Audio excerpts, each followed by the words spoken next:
A girl was standing over it, saying that Chen's uncle and aunt's books would also be burned by these bad guys. He had just opened his eyes and had just regained consciousness. She was very pleased and happy that he had finally woken up. He asked himself if he was not dead. He seemed convinced that his life had come to an end. She said that he must be joking by calling him Chen Beiming. A robber was standing in front of them. He said that if they did not return the money they owed him, they would regret being alive. Another robber said that he would burn down their house if they did not pay at least 1 cent.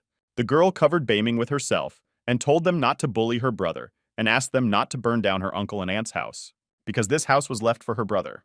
Beiming was still trying to recover and turned to his sister, calling her Shui. She was a very brave girl who was not afraid of anything and tried to protect her friend and brother. He felt a severe headache that gripped him. He could not understand what it was. Before his eyes, he saw some dark figures standing in the shadows, and their figures were illuminated by lightning. He also saw his own body, and it seems that these figures surrounding him in this vision destroyed him. Suddenly he realized that it was the five lords. It was true. He was traveling with the lords of the Heavenly Union on Green Mountain. Their goal was to catch the fox of the spirit at the stage of transformation, but suddenly they betrayed him. He was seized with a strong rage, thinking that he had done a lot for the Heavenly Alliance and never thought that his friends would betray him. The five lords were afraid that he would threaten their position, but if they had done this to him, he must have revenge. He concluded that if Shui was still alive, it meant that he had gone back in time. The robber noticed that Beiming was smiling and said that it looked like her brother had gone crazy. They said that they didn't care what condition he was in. Anyway, he owed them money. Their leader started yelling and threatening that if he didn't return the money immediately, he would get very angry and take his sister and sell her on the black market. Beiming said that if anyone touches her with a finger, he will take care of them and feed them to the dogs. It seems that Shuri did not expect such a response from her brother and was very surprised. The thief of the Snowvu began to yell and say how dare he make fun of him when he owed them. Beiming replied that the amount he owed them was only 3 million and said that they could come back in 3 days and he would pay them in full. The robber asked him how he knew exactly how much they owed. They had a bunch of receipts for debts. They took them out of their pockets and started counting how much he owed them. And indeed, the amount completely coincided with his words. They asked each other if he was some kind of psychic.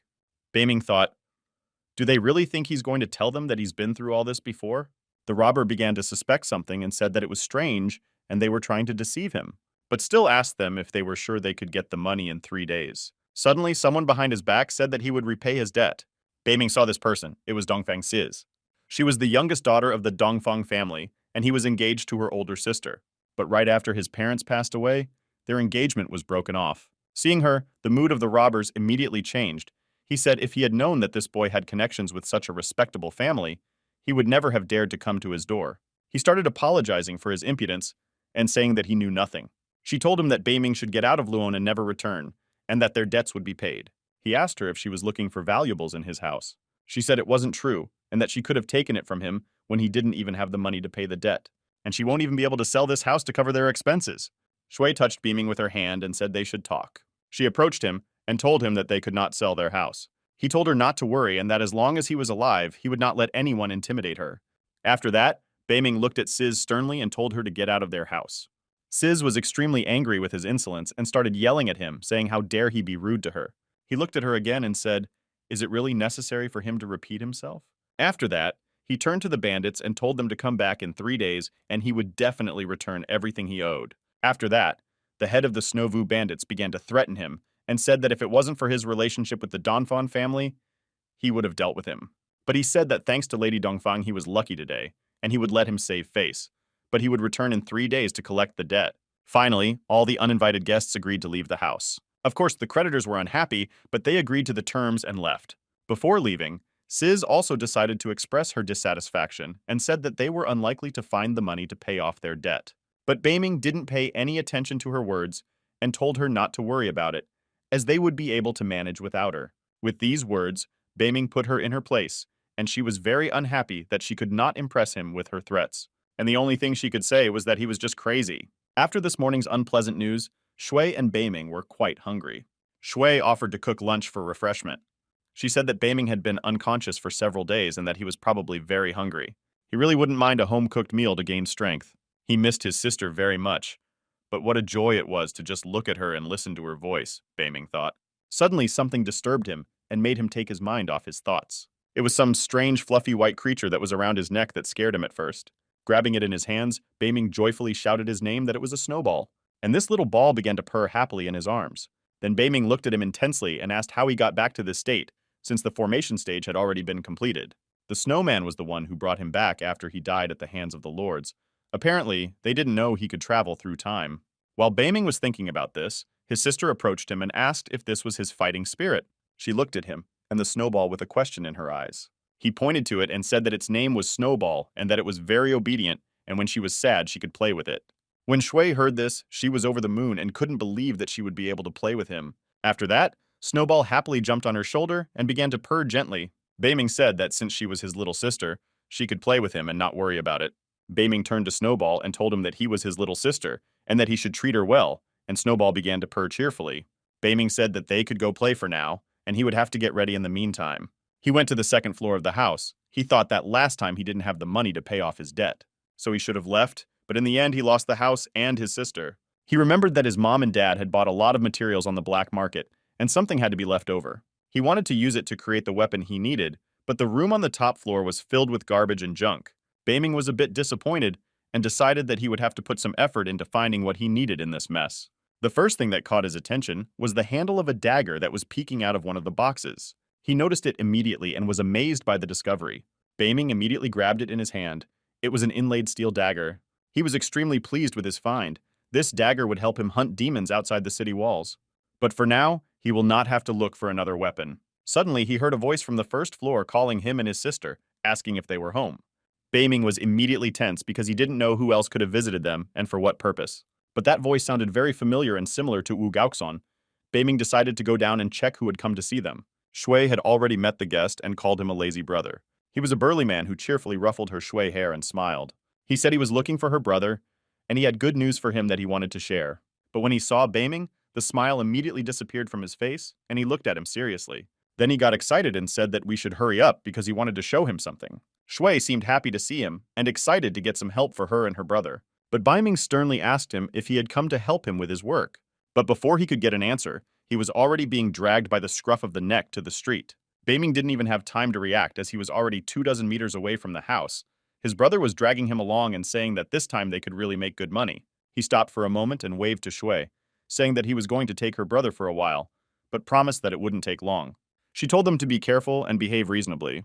They were rushing through the dense thickets of the forest at high speed, as if they were late for something. Beiming decided to ask him where they were going this time. He smiled and asked if he had ever heard of a tree snake. Beiming asked him if someone had finally managed to finish him off. He replied that he had a good intuition, saying that the tree snake had attacked several members of the noble families of Luon. So the families gathered hunters to finish him off, and as soon as he heard the news, he immediately thought of beaming. Beiming knew that the tree snake was a demonic beast, but he was sure that now was not the best time to hunt it. His brother was very confident and said that all the parts of the ancient snake were very expensive, whether it was its skin or its blood. But it could all be sold on the black market for a tidy sum, and he guaranteed that they would be able to make a fortune. But in the end, Beiming blurted out what they were waiting for and asked where exactly this tree snake was. His brother was very surprised by Beiming's sudden change of mood and confusedly said that they should move north. Beiming immediately set off without waiting for his brother. He yelled after him why he was running so fast. Beiming replied that he would tell them later because he could not give others a chance to steal the tree snake before him. My brother was extremely surprised that Beiming decided to take over the case so quickly. In the woods near a huge rock, there was some noise, like a battle was going on nearby. Suddenly, someone hit a rock at high speed. It was a man who was thrown away like a toy. One of the soldiers tried to control the battle and said they had to block him. Many soldiers surrounded the huge serpent and tried to deal with it. One of the commanders said that they should beware of its poison. Then one of the soldiers decided to attack him when he saw that the snake was distracted. But when he struck his sword with all his might against its scales, his sword split into small pieces. At that moment, the soldiers realized that it was the end and they would not be able to cope with it. Noticing the brazenness with which the soldiers attacked him, the monster began to hiss even more. It looks like he wanted to get even with his attacker who dared to attack him. But the other fighters did not give up and continued to fight. They wanted to destroy him with all their might. But despite the huge pile of attacking snakes, he had a phenomenal reaction and skillfully repelled attacks using its incredibly powerful tail. He could easily destroy any warrior with one such accurate blow. So it happened. And this time he did not allow anyone to get close to him. While other soldiers were attacking him, some of them were taking the wounded from the battlefield. Many of the soldiers were wounded and could no longer continue fighting. One of them was very scared when he saw that part of the unit was going to leave them. He asked them not to leave them and to help them. The serpent was already quite angry, and seemed to want to destroy all his attackers. One of the soldiers started shouting that the creature had gone completely mad and there was no way back. The monster no longer defended itself, but tried to attack and destroy each warrior one by one. He chased them and did not let anyone go, striking them with his jaws in the hope of swallowing the attackers. One of these attacks left a huge crater in the ground. When one of the soldiers saw this, he was extremely frightened, and he realized that this demonic beast was extremely powerful. But if he hadn't dodged it, it would have shattered all his bones in a flash. One of the squad leaders started shouting that they should be careful. The snake had thick skin, and its poisonous bite would kill anyone who was struck by it without a chance. Many of the soldiers who came to the hunt were already very scared and regretted their decision to get involved. Beiming was already on the spot. He pulled out his dagger and said it was time. Many soldiers noticed that a young man who looked very confident appeared on the battlefield. They were very impressed with his bravery and courage. One of the soldiers was very scared because the snake decided to choose him as its victim for attack. His eyes grew darker, and he saw a monster in front of him who wanted to destroy him. But fortunately for him, a young man armed with a dagger appeared in front of him, and it looked like he could save him. Only now did Beiming realize just how huge the monster was. It was about 21 meters long, but this was not in the monster's favor, as it left it with many unprotected places that it could attack. Beiming immediately felt this fury and the excitement with which he had hunted such monsters before. He deftly approached him and struck him with a powerful dagger, cutting his scales. After which the monster immediately burst into a terrifying scream. Its tail began to merge and spin, trying to destroy everything around it. Beiming immediately noticed this and had to be careful, as one more blow could easily break his bones. He skillfully and cleverly avoided its attacks by jumping over its tail. The blow that Beiming dealt him was incompatible with life, but the monster in the end wanted to take as many victims as possible with him. His body was writhing like a frantic whirlwind. Many soldiers decided to flee to save their lives. Eventually, the monster's body fell to the ground and stirred, and Beiming stood over it and looked at it. Many soldiers were amazed at what they saw and could not believe that this young man was able to destroy this monster by himself. They wondered how he was able to destroy the tree serpent so easily and who he was. Finally, his brother caught up with him and came over to ask the baby if he was okay. He smiled and said not to worry because it was just a large reptile. He told his brother to find people to take it home and sell it later. My brother listened to him carefully and said he would do everything. Beiming overheard soldiers talking and asking who the guy was and where he came from. He was approached by one of the soldiers, who looked like an experienced mercenary, and he asked him who gave him permission to touch that tree snake.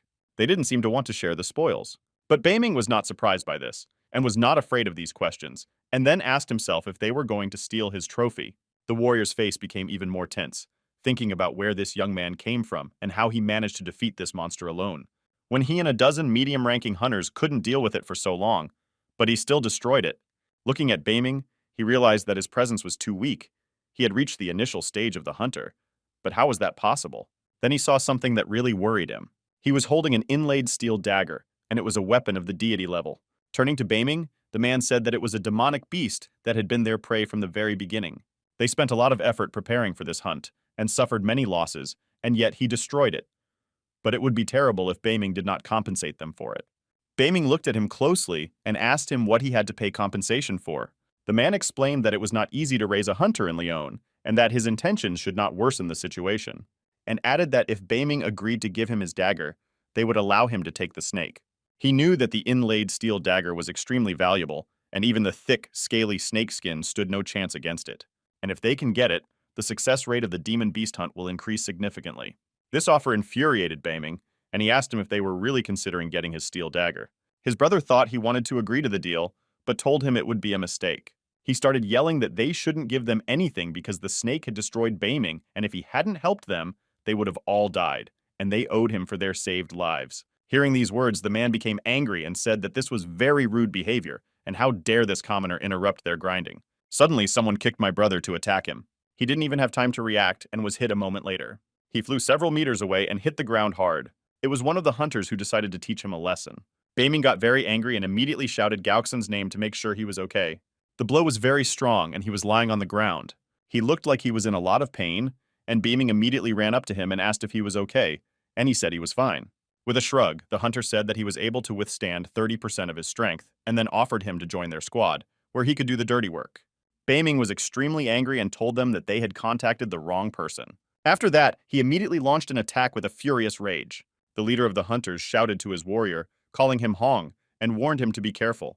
Beiming was already flying at him with a dagger in his hand, but he didn't even notice him, and turned and told the leader why he should be careful with this garbage that hadn't even reached the initial stage of a hunter, when he himself was already at the peak of the initial stage. Suddenly, a snowball appeared behind Beaming's back, flying like a snowball to attack along with its owner. The hunter said that even his morale was too low. Indeed, the fighting spirit of this hunter was more threatening. It was a raging wolf with red eyes. Hongbing Beiming as a dirty pig and ordered his spirit to tear him apart. But Beiming was not impressed with his wolf and ordered the snowman to follow him, saying that the wolf's meat was extremely tasty, after which the snowball Snowvu began to purr happily at the chance to prove himself in battle. It seems that this hunter was glad to have the opportunity to take on the fight, and was sure that Beiming's fighting spirit would be eaten by the wolf like a meatball. He said that his only regret was that it was not enough to satisfy the hunger of his wolf. Hong responded by attacking him, saying that he underestimated him, and that the battle of the hunters is always more intense than he thinks. Beiming struck him with a powerful dagger while he was trying to get into a fighting stance with his sword. He was able to strike him with a powerful blow and cut through the steel wrists that protected his wrists. He immediately let go of his weapon and started complaining that he was a monster, and now he would not be able to fight properly because of his injury. But Beiming merely taught him a lesson for his arrogance and self-confidence. It was hacked after only one successful enemy attack.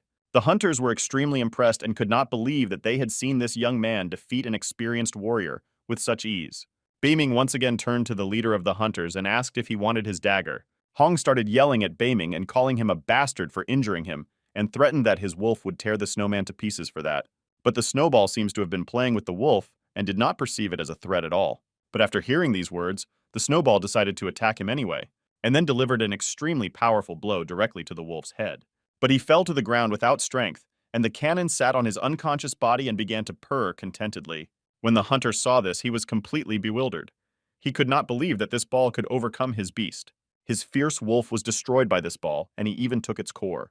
While the snowman was chewing on the wolf's mythical core, Wu saw it and asked him where he had found his fighting spirit and why he had such extraordinary strength. Beiming responded by looking at Snishko affectionately and said that meeting him was the happiest moment of his life. The hunter looked at the boys and the snowman and still couldn't believe what had happened. Beiming and his brother approached the hunter, after which Beiming asked Wu how he would like to finish the guy off. Hearing these words, Wu was extremely frightened, as he did not expect such a proposal from his brother, but quickly began to convince him that it was not necessary because he was the young master of the Hong family and that there would be dire consequences for them. Beiming looked at Wu and asked, "Is the Hong family the one small family they shouldn't be focusing on?" Then thanked Wu and said that he had helped him and Shui a lot, and added that he was a very good friend and brother. But Beiming was still angry and wanted to teach the hunters a lesson. He warned them that if anyone dared to speak ill of him, he would cut off their yazik with his own hands. And if any of them dare to touch him, he will cut off all their limbs and destroy their families. The young hunter stood up and grabbed his arm, which still hurt a lot, and wanted to answer him. He looked at Beiming with an angry look and hatred in his eyes. He asked why he was still standing and no one was grabbing him, turning to his fellow prisoners. He started shouting for them to attack him and teach him a lesson for his insolence. Hearing this, the hunters became furious and immediately took out their weapons and attacked Beiming and his brother. Beiming looked as if he had been waiting for this and was ready for such an outcome. Suddenly the ground began to move, as if something wanted to break out of it. It was almost under their feet, and Wu shouted to Beiming to be careful. Suddenly, a creature that looked like a large lizard burst out of the earth at high speed. This creature appeared in front of Beiming's eyes and seemed to want to attack at that very moment. But Beiming was not surprised, as if he knew everything in advance and was calmly waiting. When the hunters saw this creature, they were very frightened because they did not expect to have to fight such a monster. It was another reptile, but it had blue scales, but unexpectedly for them, it had its head cut off. The head was followed by the body, which was also chopped into many parts, and the hunter froze and looked at what was happening in amazement. They came to their senses only when the chopped up parts of the lizard's body were on the ground. Beiming gave them a disdainful look and said that all their fighting spirits had already been destroyed, and asked them if they still wanted to attack him. The leader of the hunters approached Beiming with his head down. Then he exhaled heavily, as if he wanted to tell him something. Suddenly, he fell to his knees, which no one expected, not the hunters nor Beiming himself. On his knees, he turned to him and began to speak to him, calling him a great martial artist. Beiming listened attentively to him, and he said that he was asking him to apologize to the great master's friend on behalf of his young master. He said that as soon as they returned, he would personally explain everything so that he could receive compensation as an expression of their regret for what had happened. But Beiming did not trust his words because everything was too simple, and this old man was too suspicious. Despite his words, his eyes showed anger and hatred. Suddenly, he tried to grab Beiming by the throat, but he managed to dodge. Beiming looked at him with his frantic gaze and asked him if he even realized who he was attacking. A moment later, the old man felt the blade go through his neck. He grabbed for his throat, but it was too late. The hunters watched in horror, unable to believe that their old mentor and leader had been defeated. Beiming turned to them and said that he was just like the rest of them, but he was a little ashamed that he had to finish off the old liar. He turned to the young Mr. Hong and told him with his cold gaze that it was his turn, and he began to scream in fright. Hong was shaking with fear and began to threaten him not to come closer because he was from the famous Hong family and would be persecuted for it. He began to say that if he killed him, his family would never forgive him. It was already sunset, and a group of people were riding horses through a dense forest glade. Two men were sitting on horses. One of them was older, and the other seemed to be his son. The young man asked his father if he thought this guy was really going to destroy Hong Bin. The man told him that most likely his family would not do anything anyway. Hong Bin was to face the same fate as his teacher and leader. Wu stood there looking at his body. His gaze was stern, and he was unhappy with what his brother had done. He asked him what he was going to do now, as the Hong family would never forgive him for this. In addition, hunters from other families most likely also targeted the tree snake. Beiming asked him why he was so afraid, and he told him that the Hong family was just a small family, and if they try to take any action against him, he will not allow them to live. And as for the other families, if you don't try to take his loot, they will face bad times. Still, he will be interested to see if they can do it. Meanwhile, representatives of other families were already approaching the place where Beiming was standing. A young man told his father that this guy was really brave and their fight would be quite interesting. His father replied that this boy's fighting spirit is not as simple as it seems, and can absorb even an animal's core. In addition, the weapon he used was also quite unusual. Then he looked up with a stern look and asked himself, since when did such an experienced hunter appear in the city of Luone? His son replied that he was probably not from the city. He was too strong, and they hadn't heard anything about him. He also killed a member of the Hong family so easily, as if they were nothing. No one in their town had the same level of confidence and strength as the whole guy. He saw Beiming's look and told everyone to stay in their seats, and then added that the guy looked familiar to him if he looked closely. Beiming slowly approached him. The young man knew that he was a representative of the Chen family. He was the one who had been expelled by the patriarch of the Dongfang family. Finally, he came closer to him, and the young man realized that it was the same Chen Beiming he had been thinking about. It worried his father when he heard his name, but he said that his parents must be those two. It scared him a lot, but he tensed up, thinking about the fact that he hadn't been able to cultivate strength before. His parents helped him for a year to improve his skills, but he was still unable to become a hunter. But why was he here now? Beiming turned to them and told them to stand still and asked if they were thinking of stealing his tree snake. They started saying that my kite was not theirs, and they had been fighting with him for half a day and dozens of their people were injured. They pulled out their guns and ordered Beiming to step aside or else he would regret it. But he was not going to back down, and his dagger was always at the ready. He suddenly took a few steps forward, and this forced them to try to come to an agreement right away. The father of the Chen family approached him and suggested that he not act rashly. He said they were not as stupid as the Hong family. Many people have been killed because of the serpent, and if he wants them, they will gladly share their prey with him. But if he decides to reject reason and starts acting rashly, he will have no place in Luon where he will be safe. Beiming replied that this way they still wanted to steal his loot. Hearing these words, Wu was shocked. Is he really going to go to such extreme measures for this snake? After these words, Chen Jr. immediately attacked him, calling him an insufferable bastard. Beiming easily dodged his direct dagger attack, and immediately spotted a vulnerability in Chen's technique. He managed to immediately grab his arm. Not expecting such speed and strength, Chen was shocked. Beiming was extremely strong and was able to grab him with ease, and immediately put a dagger to his neck. Beiming said even after he saved his life, he was so ungrateful. After that, he turned to the hunters and ordered them to gather all their valuables. The hunters were incredibly angry and wondered if he was trying to rob them. One of them started shouting that we should attack him with the whole crowd and teach him a lesson. The elder Chen thought that he could not have planned all this, and what was the point of looking for a reason to fight them all? He began to think that there was only one Beiming and how many soldiers he could take on. Beiming turned to Chen Jr. and said that no one seemed to care about him, and he had no choice but to let him suffer the consequences. Hearing these words from Wu Beiming, Chen Jr. began to beg his father to save him. After that, Beiming struck him a powerful blow right in the back, and he began to scream in pain. Was this the last moment of his life, which did not end as nobly as he had dreamed? When Chen Sr. saw this, he began to yell, calling Beiming a bastard, and could not believe that he dared to do so. His son fell unconsciously to the ground face down, but he was alive and shaking with fear, and he could barely get up. But instead of being grateful that Beiming had left him alive, his face showed rage and hatred. Suddenly, his legs gave out and he fell to his knees. When his father saw this, his father was frightened, and Chen Jr. said that something had happened to his back. He looked at his father and begged him to destroy Beiming. His eyes were streaming with tears, and he started shouting that he should kill Baming immediately because he had damaged his spine.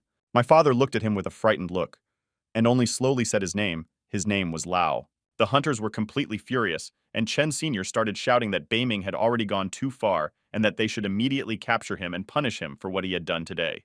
Hearing these words and the shouts of the hunters, Baming just smiled. Chen, with a frantic expression on his face, began shouting for everyone to immediately rush to the attack. Baming took up a defensive position and was ready to repel the attack of this crowd of hunters. A whole group of hunters armed with heavy swords immediately rushed to attack him. Baming thought that the small group of hunters would never be a match for the 10 million demonic beasts he had to fight in the cave. His dagger immediately flew into battle. But when he encountered the hunter's steel sword, he split it into small pieces, and it shattered like glass. Baming was extremely fast and skillful, and it was almost impossible to hit him. One of the hunters tried to attack him from above, but was sure that he would not be able to dodge. But this time he confidently bounced back and left the attacker with nothing. The blow was extremely powerful, and the heavy sword left a crater in the ground after this attack. He would have put his dagger in front of him and told them that they were just a bunch of waste, and then immediately launched an attack with incredible speed. When he brought them past the hunter, he left them with their limbs cut off. His movements were almost impossible to follow. He moved like lightning. Only the blade of his dagger glittered in the air, accurately inflicting deadly wounds on his enemies. In just a few seconds, the powwow was able to overcome a dozen warriors. When Chen saw that Baming had killed almost all of his men, he rushed at him saying that he would take his life. He quickly turned around and noticed that Chen was trying to attack him. Baming quickly closed the distance between them and struck him with a powerful punch to the body. Chen lost the ground under his feet. He could not believe that this guy had such extraordinary strength. After that, he flew off a dozen meters away. The members of his gang could not believe what they were seeing, as Chen Sr. was the most skilled and experienced warrior among them. He turned to them and said they were idiots and he was not on their level. After that, some of the miscreants tried to escape, but Baming caught up with them all and punished everyone. While Baming was resting, his brother was trying to collect all the bodies and put them in a pile. Some of them were unconscious, and some were destroyed. Baming was mentally counting how many families he had left to get even with. He told Wu to examine their bodies and take all their valuables, but leave nothing behind. Wu looked at him in confusion and asked if he was sure. Since they were all hunters, he was afraid something might happen because of it. Baming replied that there was no need to worry, and if something did happen, he would take care of it, and he would make sure that Wustov was stronger than all of them. He was happy and asked him if he would help him become a hunter. Baming replied that he would certainly help him as long as he was his brother, but now they needed to see what interesting things these guys had with them. After these words, WU's mood improved, and he said that he would do whatever he said. While he was packing, he smiled and said that he would finally be able to become a hunter too. In the end, there were too many things, but if you count all their value, there were a little more than 1.5 million, and he needed at least 2 million, and even if they sold the tree snake, they would still be short. Wu was surprised that Baming was not satisfied. There was as much as 1.5 million here, and he had originally counted on only 150,000. Baming said that they were just a bunch of everyday gangsters, and what kind of wealthy families were they when they didn't even have a few million with them? Suddenly they noticed a guy lying nearby. They came closer, and he seemed to be conscious. Baming leaned over and tried to listen to him breathe. Suddenly he slapped him and told him to stop pretending to be asleep. He was frightened and asked what he wanted and begged him to let him go. Baming ordered him to shut up and listen. He said, when he returns to the city, he has to tell his big families what happened here. He needs to be told if they want their people back, they must postpone the ransom 100,000 for the living and 50 for the dead. Suddenly he heard something and it made him take his eyes off the guy. This guy started shouting that it was the Patriarch, but he immediately started begging him to save his life. Indeed, someone was approaching them in the distance, but it was hard to see them. A bunch of armored cars were speeding down the road. Wu was very scared and he asked Baming what it was. And Baming just kept silent and watched the approaching cars sternly. When they arrived, the patriarch of the Hong family, whose name was Zheng Tao, got out of the first car. He was also accompanied by the patriarch of the Shu family and the patriarch of the Ling Qian family. And of course, Patriarch Dugu, it seems that the patriarchs of all the families decided to come to the battlefield. With his hands folded behind his back, the patriarch of the family, Hugo, began to pace back and forth, carefully examining everything around him, but not taking his eyes off Baming. The surviving hunters were extremely happy and joyful, as they believed that the patriarch had come to save them. Baming watched them closely and considered its next plan of action. He drew his dagger and was ready to accept a fight even from this pack. All of them were hunters of the highest level. One of the subordinates turned to the patriarch. He seemed to want to tell him something. He pointed to Baming and asked if he was the same guy from the Chen family. The patriarch looked at him again, Baming standing among the pile of things they had collected from the defeated hunters. The patriarch looked at Baming and asked if he was a hunter. Suddenly he heard someone crying for his son. It was Hong the Elder, who ran to his son's body and picked him up, saw that he was no longer alive, and the soldiers from his unit began to say that Beiming had done it. His eyes began to tear up and he began to say his son's name even louder, but he could not answer him. One of the hunters pointed his finger at Beiming and said that he did it. They also began to say that he had harmed everyone and stolen their belongings, and that he wanted to take the tree snake for himself. Hearing this, Hong Sr. was furious and flew into a rage. He could not believe that this little bastard had done so much damage in such a short time. He began to scream and call Beiming a dirty animal who had barely managed to reach the initial stage of the hunter, and ask him how he dared to destroy his son. Hong burst into tears and said that today he would personally turn him into minced meat to please his son's soul in heaven. He was seized by an incredible rage and his body began to release flames. Even his soldiers tried to escape his heat, which came from the Patriarch. Everyone was seriously scared except Beiming, who was ready to meet Hong in battle and send him to his son. They were facing each other and ready to take on the battle. In addition to the fire, Hong began to be enveloped by lightning. His rage was so strong that he used several elements. His body was filled with a terrible energy, fueled by rage and a thirst for revenge, but Beiming was ready for it. As always, he held his dagger in front of him and carefully watched the enemy's calculations. The first thing he saw in front of him was the Hong fighting spirit, which was already flying to attack him. A moment later, the blade of Beiming's dagger flashed. To his credit, Hong's war beast was much stronger and more powerful than his son. He had extraordinary speed, and even Beiming was confused at one point when he flashed before his eyes. But surprisingly, the report retreated and stopped a few meters away. Hong stood still, his fighting spirit swirling around him. His war beast was the Thunder Marten, which was famous for its incredible speed and strength. The Marten roared loudly, and small lightning flashed around it. The fact was that the Marten was afraid of Beiming's dagger, and Hong couldn't even think about it, but it happened. Beiming turned to Hong and asked if this wild beast was afraid of his kitchen knife. He answered him, "Does he really think that a small dagger is all he needs to achieve his goals?" After that, he lowered his hand and told Beiming that he could continue to dream about it, but everything would be different. A group of the most powerful hunters, armed with their best weapons, stood in front of the baying. One of the senior hunters said he was impressed because he was able to scare the Hong family's Marten with his dagger. Another supported him and added that what kind of weapon should be the origin of the weapon to have such an effect. Hong was approached by his assistant and told that they were ready to act at any moment when he ordered. But when Hong heard that, he got angry, and you asked him if he had heard that he said he would solve the issue himself. He also wondered how far this guy's abilities could go. Meanwhile, Beiming's morale was snowballing happily on his shoulders. Seeing his fighting spirit, the Marten went completely crazy and immediately attacked the Snowball. But the Snowball was not confused and rushed to attack as well. Following his fighting spirit, Hong himself rushed to the attack, asking Beiming if he really thought he could defeat him with a simple dagger. It looks like Beiming was a little distracted and did not expect such a sharp attack. The Marten was very close, and he did not know if he could evade its attack. But suddenly, in midair, she seemed to stop, and one could read surprise in her black eyes. The Snowball was in her jaw and wouldn't let her close it. This little ball was extremely strong. Then he jumped out and left the Marten with nothing, while pushing it away hard. It flew off and hit the ground and began to growl in pain. Hong's hand was also approaching Beiming's, and he tried to grab him by the neck, but he dodged it and it missed. Hong was furious. His gaze was wild as an animal's, and he tried his best to grab Beiming. He was indeed an extremely powerful warrior, but Beiming could feel this power and energy coming at him.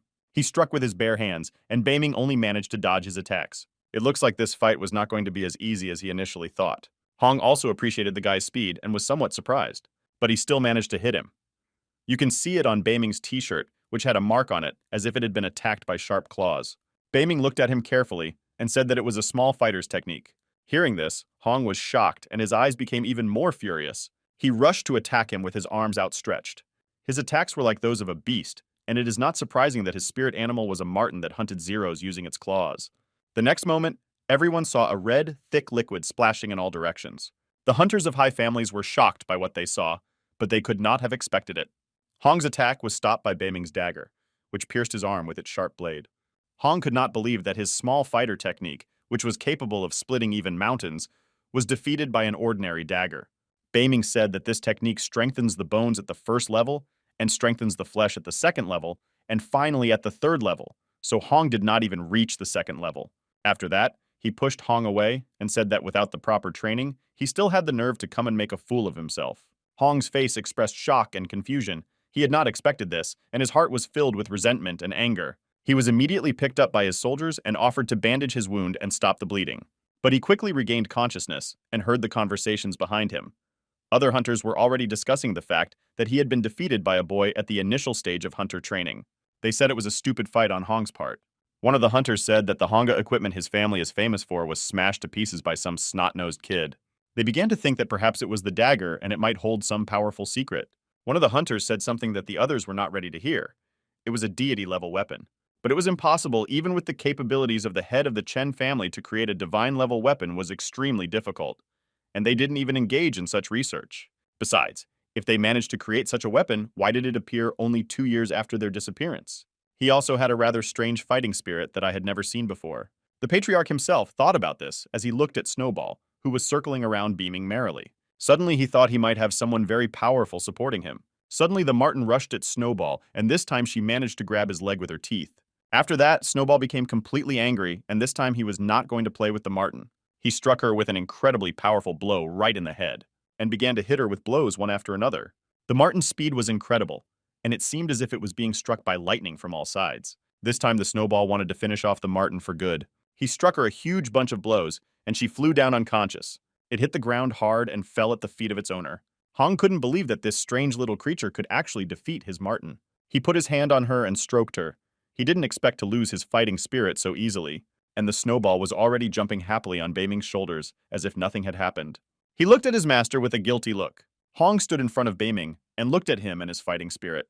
After that, this time he ordered all his men to attack immediately without emotion. He told them to capture him alive. The crowd of hunters began to slowly move in, preparing to attack Beiming. Beiming was surrounded by a large number of hunters, but this time they were more trained and stronger than the ones he faced after the snake hunt. He looked around and needed to assess his strengths and capabilities in this confrontation. He immediately saw that there were several advanced high-level hunters among them, and 5 regular ones, so it was still not enough to defeat him. He closed his eyes and smiled as if he knew how it would end. After that, he opened his eyes wide and looked at his attackers with a frantic look and told them to attack all at once.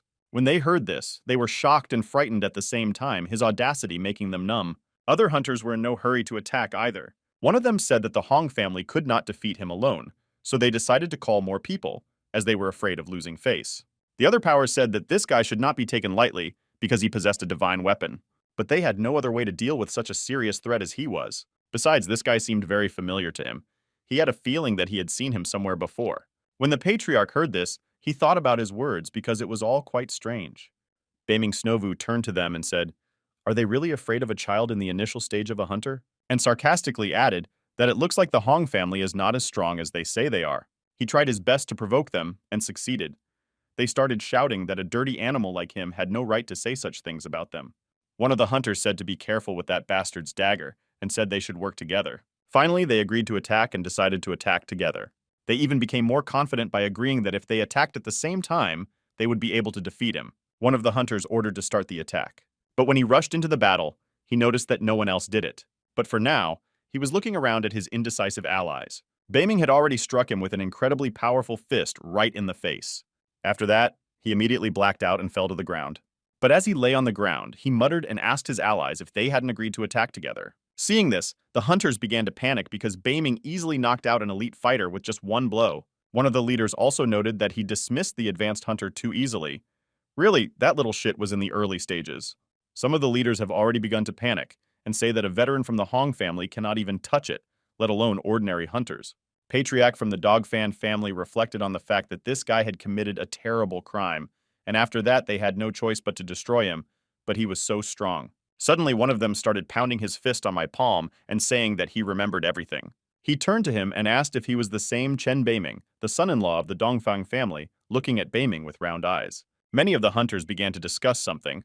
Some of them missed that the Dongfang family and the Patriarch himself were using this boy to get rid of the Hong family. The young master of the Hong family died this time, along with many of his men, and this could mean that the city of Luon would no longer be as peaceful as before. Old Hong started shouting at the Patriarch, accusing him of setting him up, but the Patriarch had almost no reaction to his accusations. He just pursed his lips and said nothing, looking at him with his cold gaze. Meanwhile, Wu turned to Beiming to show how many things he had managed to collect. Beiming said that he noticed him walking away and asked what happened.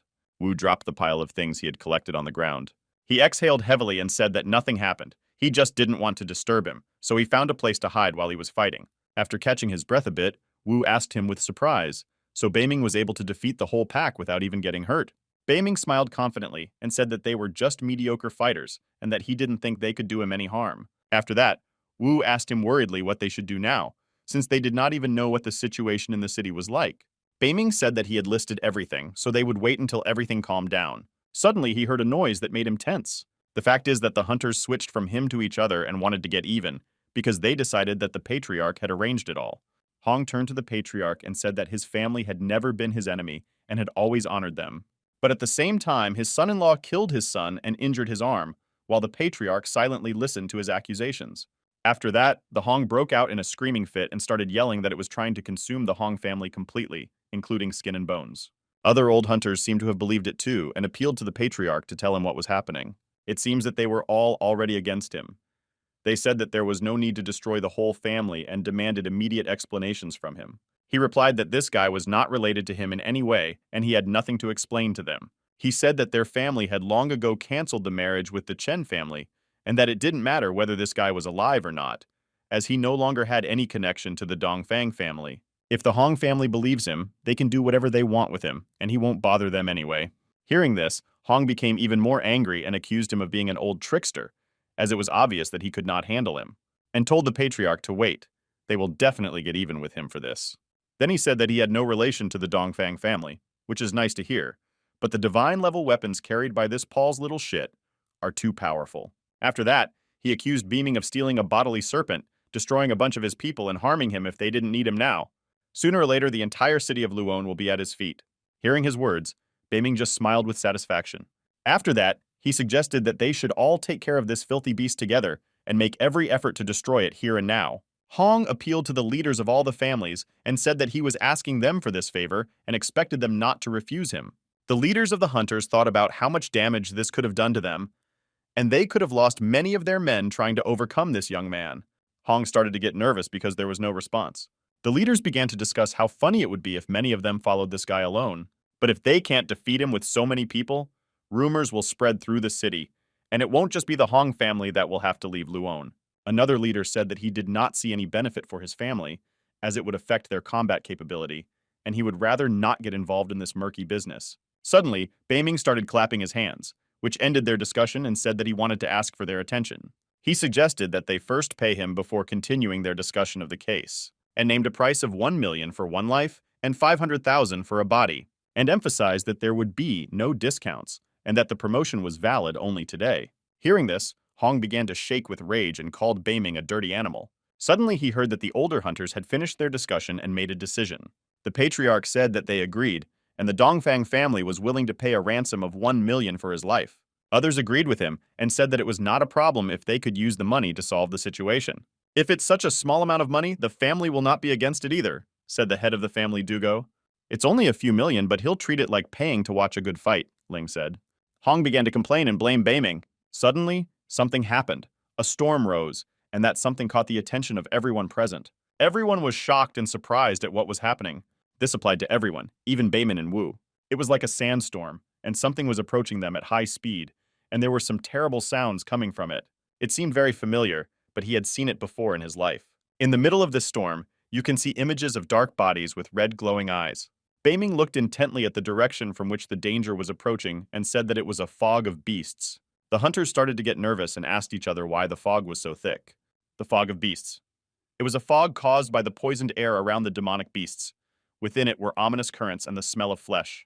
Many of the hunters decided to flee because no one knew how many demonic beasts were in this fog, and perhaps there was some kind of monster lair on the outskirts of the city. But Beiming was sure that the beast's siege was not due until next year. But why it happened now was strange. Suddenly someone called him, and it was Wu. Wu suggested that he get his feet out of here immediately because it was an abnormal fog.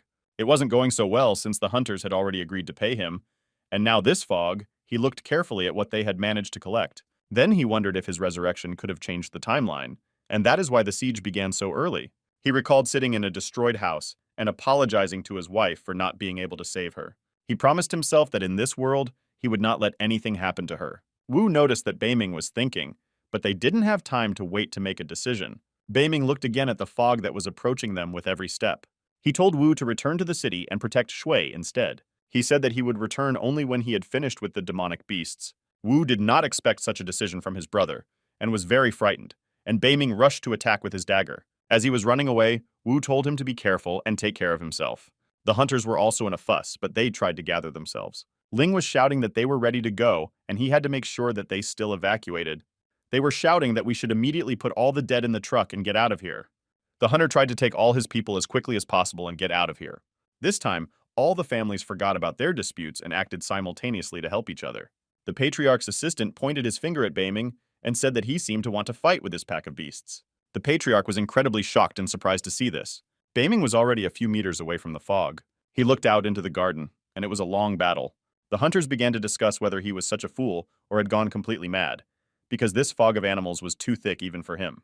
But even if all the hunters in Luon were present, they still wouldn't be able to handle him. The Patriarch said that he did not agree with them. These monsters were not very advanced, and their intelligence was quite low. And if they manage to use their strategy and get into the city, they will not be able to stop them, and the city will be destroyed. The Patriarch turned to his assistant and said that everyone from the Dongfang family should prepare for battle. They have to stop the demonic beasts right here, and they can't let them get to the city. The helpers of other families thought about the Patriarch's words. One of the hunters' leaders also decided to accept the fight and ordered everyone to gather around him. In the end, all the leaders made the decision to stay put and take on the demonic beasts. But even if they could not defeat them today, their task was to detain the demonic beings to allow the city's residents to escape. One of the leaders started shouting that today they would not retreat and would take this fight. Hong and all the hunters in his family were also involved, and they wanted to destroy the invasion. The morale of the hunters' families was at an all-time high, and they were ready to fight to the end.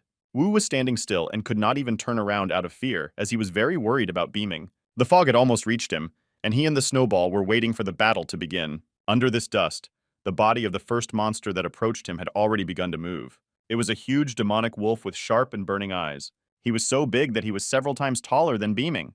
Looking him in the eye, Beiming said that he would be destroyed first, which made the Snowball purr happily. A huge wolf approached Beiming almost several meters away, looking down at him, saliva dripping from its fangs. When we approached the wolf, we could see that it was several tens of meters high, and it was difficult to defeat such a beast even for a large group of professional hunters. A smile appeared on Beiming's face, as if he had been waiting for an opportunity to finally get even with these monsters. In one hand, he was holding Snishka, and in the other, he was holding his dagger, ready to take on the fight. Calling Wolf, he showed him a snowball that was ready to pounce on its target. Then he threw it directly at Vovk, saying that the snowball would give him a beating. The snowball flew like a bullet toward the beast's mouth, purring merrily along the way. Compared to this beast, a snowball was just a grain of sand, but its power was incredible. The next moment, the wolf closed its jaws and the snowball disappeared before it could swallow it. While the snowball distracted the wolf, Beiming was already flying at him, holding his dagger in both hands. The beast was not ready for this attack, so it only managed to raise its head. A moment later, Beiming had already plunged his dagger directly into his skull. The wolf immediately began to howl loudly in pain, and with a powerful wave of his head, he was able to throw Beiming off of him. He flew away for a long distance, but still managed to stay on his feet. Beiming landed and looked at the wolf. He stood there, confused by the attack. Suddenly, Beiming noticed that the wok was not alone. Behind him, a huge pack of other wolves appeared and was already rushing toward Beiming. It looks like it was their alpha telling them what to do. In a moment, one of the wolves was flying straight at Beiming, opening its jaw and showing its sharp fangs. Beiming reacted swiftly to this attack. But while he was in the air, he stabbed him right in the heart, and then easily tossed it aside. One by one, the wolves fell to the ground, barely having managed to get even a short distance from Beiming. Having finished with the entire pack, the alpha growled in displeasure at Beiming. She was seized with rage and attacked Beiming with a furious snarl. He tried to crush it with his paw, but it dodged and jumped high, ending up at the level of his nose. Beiming was too close to his still, but the wolf didn't have time to grab it with his teeth. Instead, Beiming had the opportunity to deliver a powerful blow, and so he did, cutting through the eye of the wolf with his dagger and blinding it. Beiming exclaimed to Snowball that everything now depends on him. The wolf began to cry out even louder in pain. Standing on his hind legs, his body began to vibrate, and some fierce flame seemed to want to escape from his chest. The wolf's paws dropped to its feet, and a red and black liquid poured out of its mouth. After that, he tumbled over and fell to the ground, exhausted. It was a big, flaming demon wolf, even after it called out its descendants. It was still too weak for him, Beiming thought. After he finished with the wolf, a new threat was already waiting for him. A huge stone flew at the exact spot where Beiming was standing, but he stood still and did not move, preparing to meet her. He looked at her closely and was about to say that it was déjà vu. The rock was getting closer and closer, and if he didn't move, it could crush him. Estimating its size, Beiming thought about the strength the creature must have to get that deep into it. A rock fell next to his feet and threw him back with a shockwave. He stayed on his feet and covered his face to protect his eyes from shrapnel. He thought that it was too close and that if he had been a few meters closer, he would not have survived. Despite the fact that he was able to prevent the attack, he still felt the effects of the shockwave, and his legs felt numb. It was a strange feeling for Beaming, but he couldn't lose concentration and had to be ready for new attacks. A huge shadow began to appear behind Vovk's body. When Beaming saw it, he immediately realized that it was a demon monkey. It was a huge, monstrous creature like a yeti, on whose shoulders the other monkeys were carrying the weight and shouting loudly. When the monkey saw him, he began to growl loudly. It seems he was unhappy because he thought he could destroy him by throwing a rock at him. The monkey sitting on her shoulders began to point down at the wolf's body. Wolf's body began to glow and his stomach swelled up as if it was going to explode. Beaming started shouting loudly and telling the snowman to come back immediately. After the wolf's stomach exploded, a snowball jumped out of it, holding some of its internal organs in its paw. As always, he was cheerful and happy, and apparently wanted to share his booty with his owner. But suddenly, the demonic monkey closed its paws and crushed Snowball while he was flying in the air. Saw that it was Beaming and got incredibly scared and started screaming. The monkeys started screaming loudly and immediately attacked. Jumping off the shoulders of their alpha, they raced toward Beaming. He was overcome with rage and wanted to take revenge for the Snowball. One of the monkeys had already rushed at him with its sharp claws outstretched. But suddenly she was stopped by a powerful hand grabbing her skull. It was Wu. He decided to stay and help his friend in this battle. Wu turned out to be strong enough to even crush a monkey's hollow. The monkey's Wu is now a hand. Looking at her, he said that they were dirty animals and that they dare not attack his brother, otherwise they would be destroyed. After that, the monkey's head burst into Wu's hand, and he said he would make minced meat out of it and then feed it to the dogs. Seeing what happened to their relative, the other monkeys began to make a frightened noise. After that, they ran back to their alpha in fear. Apparently, Wu had scared them well. While the monkeys were trying to escape, they were attacked in the back, and one of them was pierced by an arrow. Beaming turned his head in surprise to avoid seeing who had done it. His surprise was overwhelming when he realized that hunters had come to his aid. The next moment, a hail of arrows fired from crossbows was flying at the monsters. Beaming raised his head and saw many arrows flying over his head. The arrows would descend to the ground and pierce the bodies of the demon monkeys with their sharp tips. When Alpha saw this, she was very confused, because she did not expect such an opposition. Suddenly, Alpha's closed paws began to vibrate and something tried to separate them. It was a Snowball that wanted revenge for the impudence of this monster who dared to catch it like an insect. Almost all the monkeys were killed and were lying on the ground with arrows sticking out of their bodies. Wu walked over to Beaming and put his hand on his tablet and asked him if he was okay. Beaming was very happy to see that his brother was still with him. He said that he had one small wound, but it was nothing serious, and he thanked him for saving his life. Wu replied that he could not allow this to happen because if it did, Shui would tear him apart.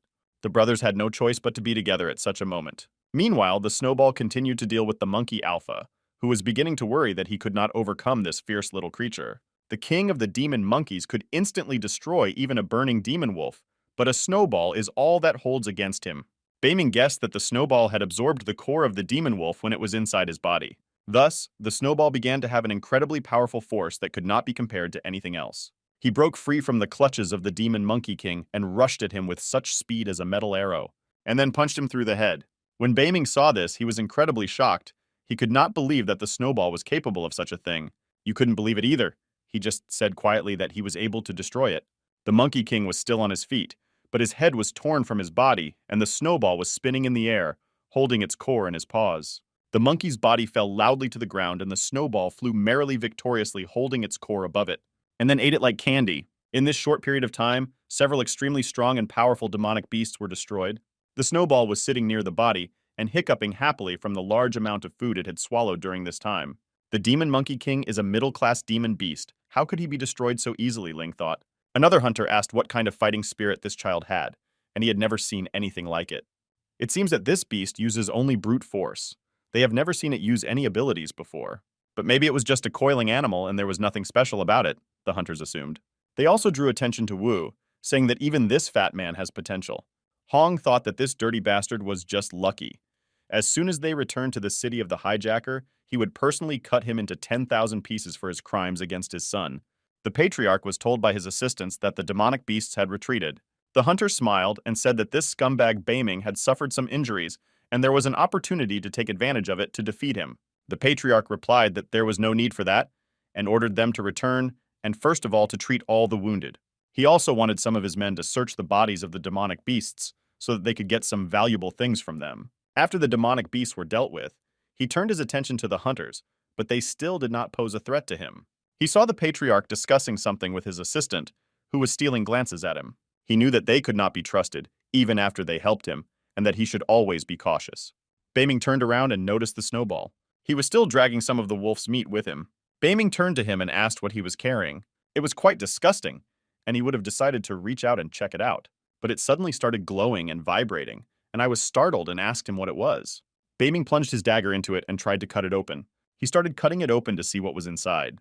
Looking inside, Wu was very surprised, and Baming tried to understand what was inside. Baming smiled as he looked more closely. These were animal eggs, extremely rare artifacts. Wu looked at them with interest and asked Baming if they could be wolf eggs. Baming told him that not all of them, because these eggs were of different sizes and different colors. Taking one of them, he added that inside they are not all the same either. Baming looked at them carefully and thought about how a burning demon wolf could have so many different eggs. Moreover, these eggs were much more powerful than the wolf that carried them. I think 4 of them were alive and moving. Wu looked at them eagerly. He could not believe his luck and was probably already thinking about how much they could be sold for. But Baming asked him another question, whether he would like to cultivate his own morale. Hearing this, Wu began to stutter and was speechless. He could not believe what Baming had suggested to him, to grow his own spirit. Wu began to feel embarrassed and said that it was unlikely that a fool like him would be able to grow his spirit. But Baming didn't pay attention to that and said he had chosen one of the 4 eggs. Wu was determined to take this issue as seriously as possible and carefully examine the eggs to choose the right one. He seems to have decided from the very beginning, and he had already reached out to take what his heart was telling him. Taking this egg now was going to change his life forever. He decided to tell Baming which one he wanted to choose. Suddenly, something strange happened, and Baming began to feel sick and clutched his heart. Wu was very scared and asked him what happened. Baming he came back and told him not to worry and that everything was fine. He thought it could have been due to a huge amount of negative energy. He looked at Snowball and wondered if he had eaten so many kernels that he almost exploded. Hong noticed that Baming was getting sick and thought it was a good opportunity to ask him about it. Baming realized that he needed to break through his current stage as soon as possible. Otherwise, the beastly energy he received could tear his body apart. Hong was approached by an assistant who told him that the others were all getting ready to leave, while he was watching Baming closely. He stood there thinking that this was his opportunity and he should take it. Baming put his hand on Uta's shoulder and wanted to tell him something. It was hard for him to even stand on his feet. He said that they needed to return as soon as possible. The only option he had was to try to break through before they could react. Wu was surprised that Baming was offering to return at this particular time. But he wasn't kidding, and then he grabbed him by the waistband. Then he started running, waving his dagger. He was racing at such a speed that Wu begged him to slow down a bit. It was Chen's house on the street, and the weather was beautifully sunny, and someone was fussing inside the house. It was Shui who was cleaning and suddenly heard a noise outside. She got scared because she thought it could be creditors or someone else who could visit at any moment. And all the dust she had swept out of the house suddenly came back in a storm. She closed her eyes to protect herself from the dirt and dust that had risen in the house. After the cloud of dust descended, she saw Wu in front of her. Wu was lying unconscious, and Shui was frightened and asked him what happened to him. At this time, the door on the second floor to Baming's room slammed loudly. Shui decided that her brother had finally returned and went to check on him. Baming was sitting on his bed, and the Snowball was resting on his pillow. Having eaten his fill today, he snored loudly and slept. There was also a dagger on the bed, and next to it were the eggs they had taken from the body of the demon wolf. Baming was sitting and trying to concentrate on something. He was putting a lot of effort into it, and he was soaking wet. His heart was filled with a very powerful animal energy that he had to calm down. This amount of strength and energy could not exist uncontrollably in his body. The precious Animal Sutra of Refinement is a first-class technique for perfecting the celestial union, which allowed the cultivator to extract much more animal energy and accelerate breakthroughs during clearing. At the same time, it also allowed for more efficient use of animal energy and restoration of damaged channels through which vital energy passes. It restores the body of cultivators in an instant and allows them to withstand stronger negative effects from animal energy. He felt that he was able to channel this turbulent river with the energy that was building in his veins. Then he suddenly opened his eyes. When he opened his eyes, he saw that he was no longer in his room, but in some other dimension. He floated in the air and felt weightless. Suddenly, he felt something approaching him. A huge snake began to envelop his body. It was the same tree snake that he had defeated today and whose kernel the Snowball had eaten. Next to the snake, there was also a demonic wolf and a monkey king. It was like a nightmare, but Biming had to endure it. He felt like they were trying to influence his mind. His task was to resist with all his might to avoid succumbing to their influence. Suddenly, powerful fiery energy began to burst out of his body, burning the bodies of the monsters that surrounded him. But they could not overcome Baming either mentally or physically. Finally, the energy transformation was completed. But he collapsed on the pillow, exhausted to sleep soundly and regain his strength. He slept all day and all night and woke up the next morning. He got up and sat on the bed and felt his head splitting. He moved his hand and it seemed like he was seeing double. But in reality, it meant that he had reached the intermediate level and was almost at the advanced level. Snowball was still sleeping sweetly and snoring on the pillow.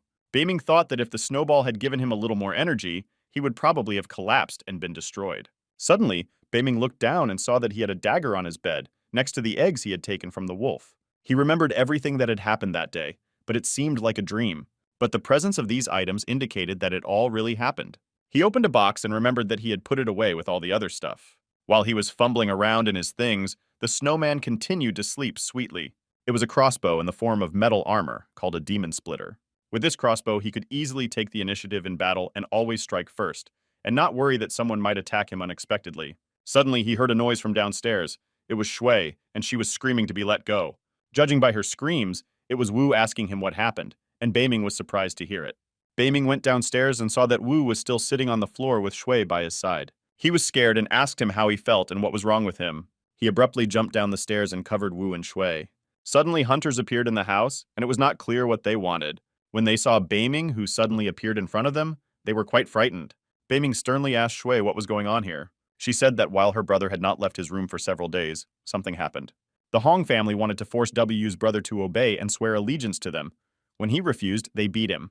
Beiming asked her in surprise if he had really slept for 2 days. It looks like it really took him 2 days to break through to the middle level in his past life. It took him 3 days to do it. She said that the Hong family said that if Brother Wu did not agree to swear allegiance by tomorrow, they would kill him and their family. Hong's hunters confirmed her words and said that this was exactly why she had come. This time they were accompanied by 2 quite strong warriors, one of whom was Yuan Qi and the other Yuan Ming. Qi introduced himself and said that he and his grandson Ming had come on the orders of Patriarch Hong to ask that his younger brother Wu join their family. Smiled and asked why they wanted him to join the Yuan family. You said if he understood correctly, his name was Chen Baiming, and their patriarch told them that he could also join their Yuan family. While Qi was talking to Beiming, Wu seemed to get sick. Qi said they should thank them for their help. Beiming thought that if these people really saw Wu's true potential, he might get in trouble for it. These people see his brother as some kind of barbarian, and this could impair Wu's future improvement as a hunter, Beiming thought. Then he smiled and shrugged, saying that he understood that the Yuan family was very generous. But he is afraid that he and his brother will not join any family, so he asked them to leave the house. Hearing this, Yuan was very surprised and seemed to be very disappointed with Beiming's response. The men immediately started threatening him and calling him a scumbag, accusing him of coming to help his family. And he allows himself to send them far away. Min was too confident and would continue if he and his brother did not comply. But they won't have to wait for the Hong family to come here on their own. Instead, the Yuan family will destroy them on the spot on their own. But it seems that the Hong hunters were not ready for this and asked how they would explain it to the patriarch. Shui turned to Beiming in confusion. Beiming looked at them carefully and asked if the 2 of them were planning to destroy them. Yuan was surprised that Beiming was not afraid and did not fall for their provocation. Beiming's attention was suddenly turned by something. A shadow flew into the room through the window. She started circling Beiming at high speed, and he covered his eyes with his hands to protect them. It turned out to be a bloodthirsty vulture. It was the fighting spirit of the Yuan family. You tried to impress Beiming with this and stood there arrogantly watching his reaction. The hunters began to complain that they smelled extremely bad, and their eyes even began to water. Unable to stand the stench, they ran out of the house, leaving Beiming and the Yuan family alone. Shui also complained that it smelled really bad, and it was really hard to stand. Beiming told her to take Wu and wait for him in his bedroom and not to come out until he told them to. Chai looked at Beiming sternly. He said, "Does he really want to take the hard way instead of agreeing to his terms? But if he wants to, he will make him change his mind," Qi said, "or else he will take his life." Shui helped Wu to the second floor and sat him down in a chair. She heard some noise on the ground floor and started to worry about her brother. After hearing Ziyi's threat, Qi Beiming replied that he was very interested in how he planned to destroy him. Beiming said whether he planned to make him want to lose his life. Beiming's treatment of their family made Ming furious, but he said he would teach him some manners. His vulture immediately rushed to attack with a loud cry, and he grabbed his sword. Beiming raised his holovu to be ready for the attack of the hellbird. The bird was very fast, and its sharp claws tried to grab hold of Beiming's neck, but he dodged it. But after the bird, he was already attacked by a minion armed with 2 huge swords. Beiming seems to have been a bit overwhelmed by this speed, but managed to jump away in time. Ming slammed his sword down on the floor where Beiming was standing, breaking the wooden boards. The splinters flew all over the room, and Ming looked up to see Beiming coming at him. Beiming put his crossbow in front of him in the form of a metal handguard. and reached for his dagger with his other hand. Noticing this, the mine began to attack him, trying to strike him before he pulled out his weapon. But Beiming had already pulled out his dagger and powerfully repelled Ming's attack. The sparks from this blow covered the entire room. I was extremely angry and surprised by the strength of this guy, after which Beiming hit him with a powerful kick right in the body. He flew several meters away and hit his back hard against the wall. He asked him where he got his strength from. This battle was watched from the outside by hunters who had never seen Beiming's capabilities before, and they were amazed that even Yuan Ming could not gain an advantage over him. Mina's father approached him and told him that he should be more careful because he was not behaving carefully, but Mina was consumed by emotions and rage. But it was difficult for him to assess the situation because his honor was hurt by Beiming's words. Beiming was pleased with this reaction, but he had already defeated Ming before their fight began. Suddenly, a vulture appeared behind Beiming and wanted to attack him from behind. But he had too good a reaction to fall for such a treacherous move from the fighting spirit of the mine. And with one well-aimed blow, Beiming easily cut off his head with the sharp blade of his dagger. Because I am. He said that the cursed creature was just looking for its own destruction. When the Yuan saw this, they were shocked and could not believe their eyes. Min started shouting that his bloodthirsty monument had been destroyed. But when he grabbed his weapon, he wanted revenge immediate and terrible. He shouted at him for destroying his morale and paid with his life. Qi had already realized that Beiming was much stronger, and with one more unsuccessful attack, his son paid with his life. But he was already there and swung his heavy weapon. The heavy and slow Ming was an easy target for Beiming. He put out his dagger to block his attack and prepared his other hand with a crossbow to strike. After that, Beiming's fist collided with Ming's face and broke his nose. His blow was so powerful that the Min flew away and hit the ceiling. The blow was so severe that it is unlikely he would have been able to regain consciousness. And Beiming just stood there with his hands up, waiting for him to fall to the floor. He was jokingly frightened and thought that perhaps his son had come to see him. He ran up to him and put his hand on his shoulder, then asked if he was okay. Ming's eyes were filled with tears, and he seemed broken, begging his father to avenge him, seeing his state of qi depleted, and that he would surely avenge him, no matter what it took. The men started yelling at Beiming and accusing him of treating him like a human being, and he decided to reject their help. It was strange to hear because these people came to their house and demanded obedience, and now they are complaining about Beiming. Beiming was ready to take the fight to the elder Yuan now and teach him a lesson for his insolence. He said he planned to tear him to pieces and skin him. He attacked him and promised to finish him off right now.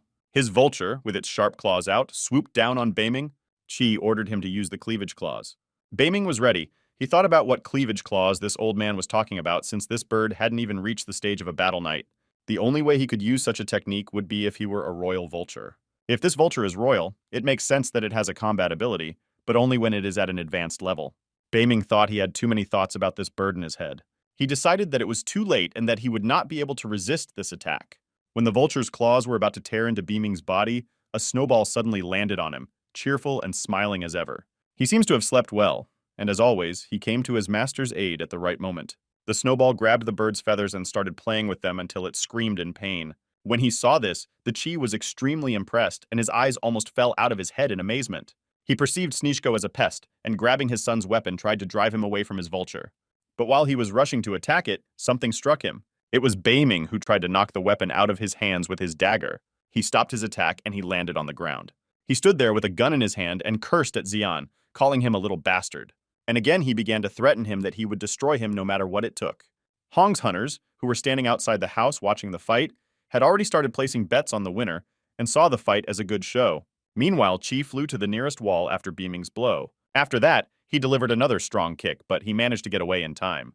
Beiming was glad that a fight with this old man would be more fun than with his clumsy son. This time, he was already attacking Beiming, and the latter only managed to deflect his attacks with his dagger. He agreed that the little bastard was too strong for his age, but he still didn't believe he could beat him. Suddenly, he noticed his fighting spirit. The fact is that after a long sleep, the Snowball was very hungry and attacked his vulture. It seems he wanted to have breakfast with it. The royal blood flowed in this servant, and yet he could not defeat him. Hearing this, the hunters could not believe that the royal vulture was defeated by some strange creature that looked like a ball of thread. Qi did not calm down and continued to call Beiming a scumbag who had to pay for everything. This time, he attacked him with greater speed, but Beiming repelled his attack with a dagger. He closely followed his movements and was in complete control of the situation. While Qi held his weapon with both hands, Beiming blocked his blows with one hand and could attack with the other. So it happened, and this time he struck him with an extremely strong and powerful fist to the jaw. Qi immediately lost his balance and dropped his weapon, flying back a few meters. Beiming immediately rushed in to finally finish him off, using a martial skill called Shadow Slash. Qi felt an incredible pain that pierced his entire body. Beiming asked him if this was the best the Yuan family could demonstrate. Beiming was able to cut off his arm with just one blow, and Qi began to curse him and accuse him of taking his arm. The old man fell to the ground, unable to resist. The hunters entered the room. They said if he is only of medium level, he will rule the city in the future. The combat skill he used was of a very high level. Beiming asked them, "Who's next? What family else wants to come and destroy it first?" Patriarch Hugo's assistant tried to calm him down and said that they were only here to help. He was holding a card in both hands and said that the head of their family was bringing him this money for past inconveniences. But they asked to accept them, and they also wanted to apologize to him for what happened last time. Many representatives of different families came to the Chen house, and each of them gave Beiming a card with money on it. Beiming told them that they had paid and could now get out of his house. They thanked him again and said they were sorry, and then got ready to leave. They also reminded him that the invitation to his brother would always be in force, and asked him to pass on this message to him. After that, each of them began to say that their families would invite his brother to the service, but Beiming stopped them. They were scared and frightened, thinking that he would kill them for it. Beiming pointed his finger at the Yuan and told them to return the 2 pieces of garbage back to their family. That was his request. When they heard this, they calmed down and said they would definitely worry about it. They grabbed Yuan's bodies as quickly as possible and rushed out of the house. When the vulture saw that its owners were being taken away and left behind, it began to scream in fright. The bird tried to get out of the house as quickly as possible, but it seems that Snowball's plans were not to let him go. But Beiming stopped him and told him to be patient. The Snowball obeyed and purred happily on his shoulder. Meanwhile, Shui was tenderly treating Wu's wounds on the 2nd floor. Wu said that you would never have thought that these families would be looking for him because he is an ordinary peasant, and these families make him such offers. But he would say that they are not worth it, and that if their offer was 10 times better, he would still be worth more. Wu and Shui didn't notice him enter the room, but they were happy to see that he was okay. Beiming went to Wu and asked him if he was okay and how he was feeling. Wu said that he was fine, but it was just a few scratches, and he had thick enough skin that they would have to try hard to hurt him. After that, he asked how Beiming was feeling and whether he had managed to deal with the Yuan family, and he replied that they were too weak for him. Shui happily began to say that her brother was the best. Beiming said that they should go back to their topic since Shui is here and he wasn't badly hurt. He took 4 eggs out of his pocket and told him to choose one. Shui could also choose one for herself, and they were extremely excited about it. Wu chose a white egg. Shui chose the green one and said she liked it the best. Beiming said it was a great choice and now they just had to follow his instructions. They looked at him carefully and said they understood everything. Then he told them to drop a drop of blood on the scarlet eggs. They immediately carried out this procedure. Beiming went on to say that they needed to relax their bodies and minds and feel the life inside the egg with their hearts. He said they needed to relax as much as possible and find his heartbeat. Now they needed to feel the connection between themselves and the spirit. Suddenly, the shells on the eggs began to crack. They began to release powerful energy, and Shui and Wu were frightened and asked Beiming what was going on. It seems that Beiming himself did not expect such a quick reaction, and the Snowball was happy because he could make new friends. The energy coming from the eggs was extremely powerful and hot, but Shui and Wu Latva could hold it in their hands. Beiming could not believe that they managed to do it so quickly. Suddenly, the egg in Wu's hands split and a spirit appeared. Wu looked at him with surprise and curiosity for the first time. It was a fighting white monkey sitting in Wu's hand. Wu's joy was overwhelming, and he was extremely pleased to see his wonderful spirit. It was an albino monkey, and it looked at its owner with interest. Shui also welcomed her fighting spirit. In Shui, it was the crane of the 9 heavens. Wu gently embraced his morale, smiled, and greeted him. But the baby suddenly started squealing right in his face, and laughing out loud at him. It seemed she had a good sense of humor. You started to tickle her merrily and say how dare that monkey call him a fool. Then he started complaining about an unpleasant odor, and it seems that Wu needed to find a common ground with his spirit. At this time, the monkey crouched down on the table and started jumping around, demonstrating Wu's pugnacious character. When Beiming and his sister saw this, they started laughing and said that this monkey was a perfect match for him. Shui said that she expected Wu to get a great polar bear as a spirit, but instead he got a little albino monkey. Suddenly, Beiming became quiet and thoughtful. It was so strange that a crane of the 9 heavens and an albino monkey had hatched in such a barren place as Luona. Not to mention their strength and origin, these natural forces are at least 1,000 times more powerful than that fast-tailed wolf. But it was strange how those eggs got to him, Beiming thought. Watching his brother and sister play with their war spirits, the snowman growled loudly. Beiming saw his reaction and was a little surprised. He told him to be good and not to eat them because they were the spirits of Shui and Wu, and said he could eat anything he wanted if they found strong monsters together. Someone entered the house and asked if Chen Beiming was present. Beiming immediately recognized the voice. It was Dongfang Qi's. Beiming ordered his brother and sister to stay here and not leave without his signal, and they agreed. She stood in the middle of the house with a disgruntled look and asked where these poor people had gone. Beiming immediately asked her what she was doing here. and said that he had already told her that he would not sell her anything in the house. She started shouting and saying who would ever want to buy anything from him. She came to warn him that the Hong family was going to attack him, but he must leave the city immediately. Beiming smiled and said that he thanked her for the message. If that was all she came for, then she should go back, and he was not going anywhere. She started yelling at him and said that he didn't understand that she was doing everything for his benefit, and that the Hong family would be arriving soon. But was he really going to stay and die? He folded his arms and said, even if it is destroyed, even if this house is destroyed, and then the Chen family will never deal with her family. After that, Snovu tried to escort her out of the house. Sis walked unhappily out of Beiming's house. She accused him of being a stupid fool because she had come all this way to warn him of the danger, and he had exposed her instead of thanking her. Suddenly she turned around and looked at the Chen house again. She thought that if it wasn't for her sake, who would have come to this doghouse in the first place? And she wanted Beiming to be finally destroyed by someone. Suddenly she heard some voices asking if it was the second lady of the Dongfang family. To the house now came to Hong. He said that he thought they had already called off the engagement and why they were still sending their daughters to deliver the message. He quietly accused the head of the Donfan family of being a conniving bastard. She turned to Hong and said that it had nothing to do with her father and that she had come here herself. He told her that if it had nothing to do with him, then why did she come here? And then asked if this meant that she had become her sister's replacement in the engagement. She started yelling at him and telling him to shut up, calling him a nasty old man. Unexpectedly for Hong, she even started attacking him, but someone managed to grab her snake tail in a fist. It was some young man who said they all knew the rumors about how naughty the second lady of the Dongfang family was. When she saw this young man, she wondered if he was the next head of the Hong family. She hadn't expected to meet him here. There were rumors that he was backed by the Demon Slayer Alliance, and he was now an advanced hunter. He turned to Hong, calling him uncle, and suggested that he go and deal with the bastard while he took care of this girl. He agreed with him and said it was a good idea. Chihi Dongfang decided that she was likely to get into trouble now. Hong told him to be careful with her and not to let her interfere with their business. Hong knew that this girl was not as simple as she seemed, so he had to keep an eye on her. When they followed her, she turned to him and asked what he wanted from her. He let go of her weapon and said it was nothing, adding that he was only afraid he would hurt her and worsen the relationship between their families. Besides, if they had warned that little asshole, it wouldn't have ended well for her either. She said, "What difference does it make if he goes or not? It doesn't matter to her anyway." He replied that if she didn't care, it would be much easier for them to handle this case. Suddenly, he saw his men flying out of the Chen house, which surprised him greatly, and fall painfully to the ground. Beiming seems to have already greeted them. Sis thought about the fact that the Bimin was still in the house. Hong's nephew thought that his people were real garbage and that he himself would have to take care of that guy. He drew his sword and offered to deal with the bastard himself. Meanwhile, the unit with which the Gon came to Beiming's house was suffering from it. Beiming finally had the opportunity to test his new crossbow weapon. He shot arrows at them, hitting some in the arm, some in the leg, and some in the back. Hong also received an arrow in the knee, which made him very unhappy. Beiming stood in the doorway of his house and asked if this was all he was capable of. Almost his entire unit was already wounded and could not continue fighting. But despite the fact that the guy outnumbered them 10-1 in strength and skill, he did not give up. Beiming asked him what kind of a bunch of weaklings he had brought to his house. Suddenly he heard Snizhka fussing behind him. He was just finishing off the kernel of a Honga Martin, which he had left alive last time. Beiming aimed his crossbow directly at Halawu Hong and was about to finish him off, as he would not calm down and every time he tried to be destroyed by it.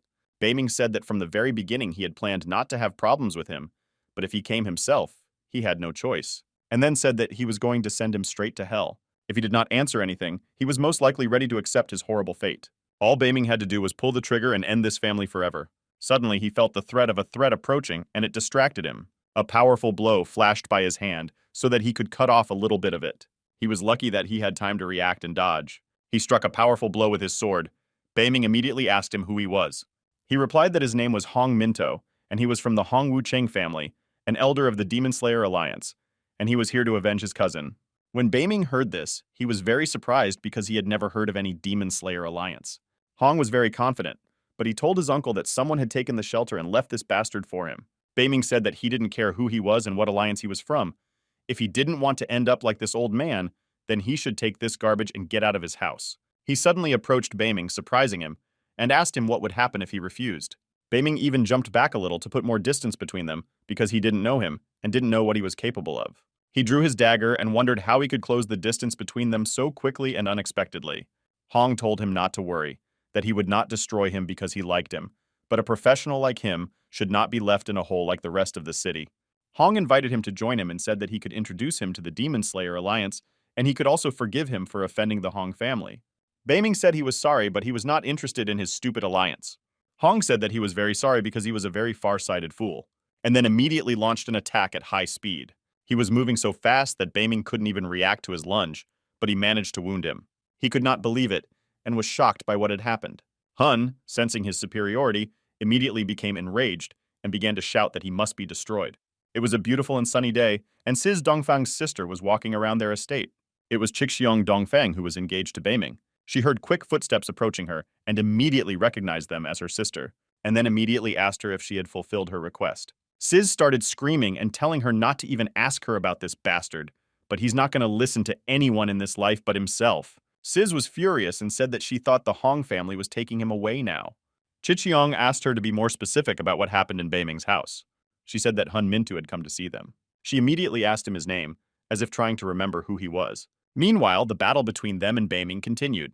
Hong inflicted a rather nasty wound on Beiming, but he could only continue fighting, primarily trying to keep his distance and use his crossbow.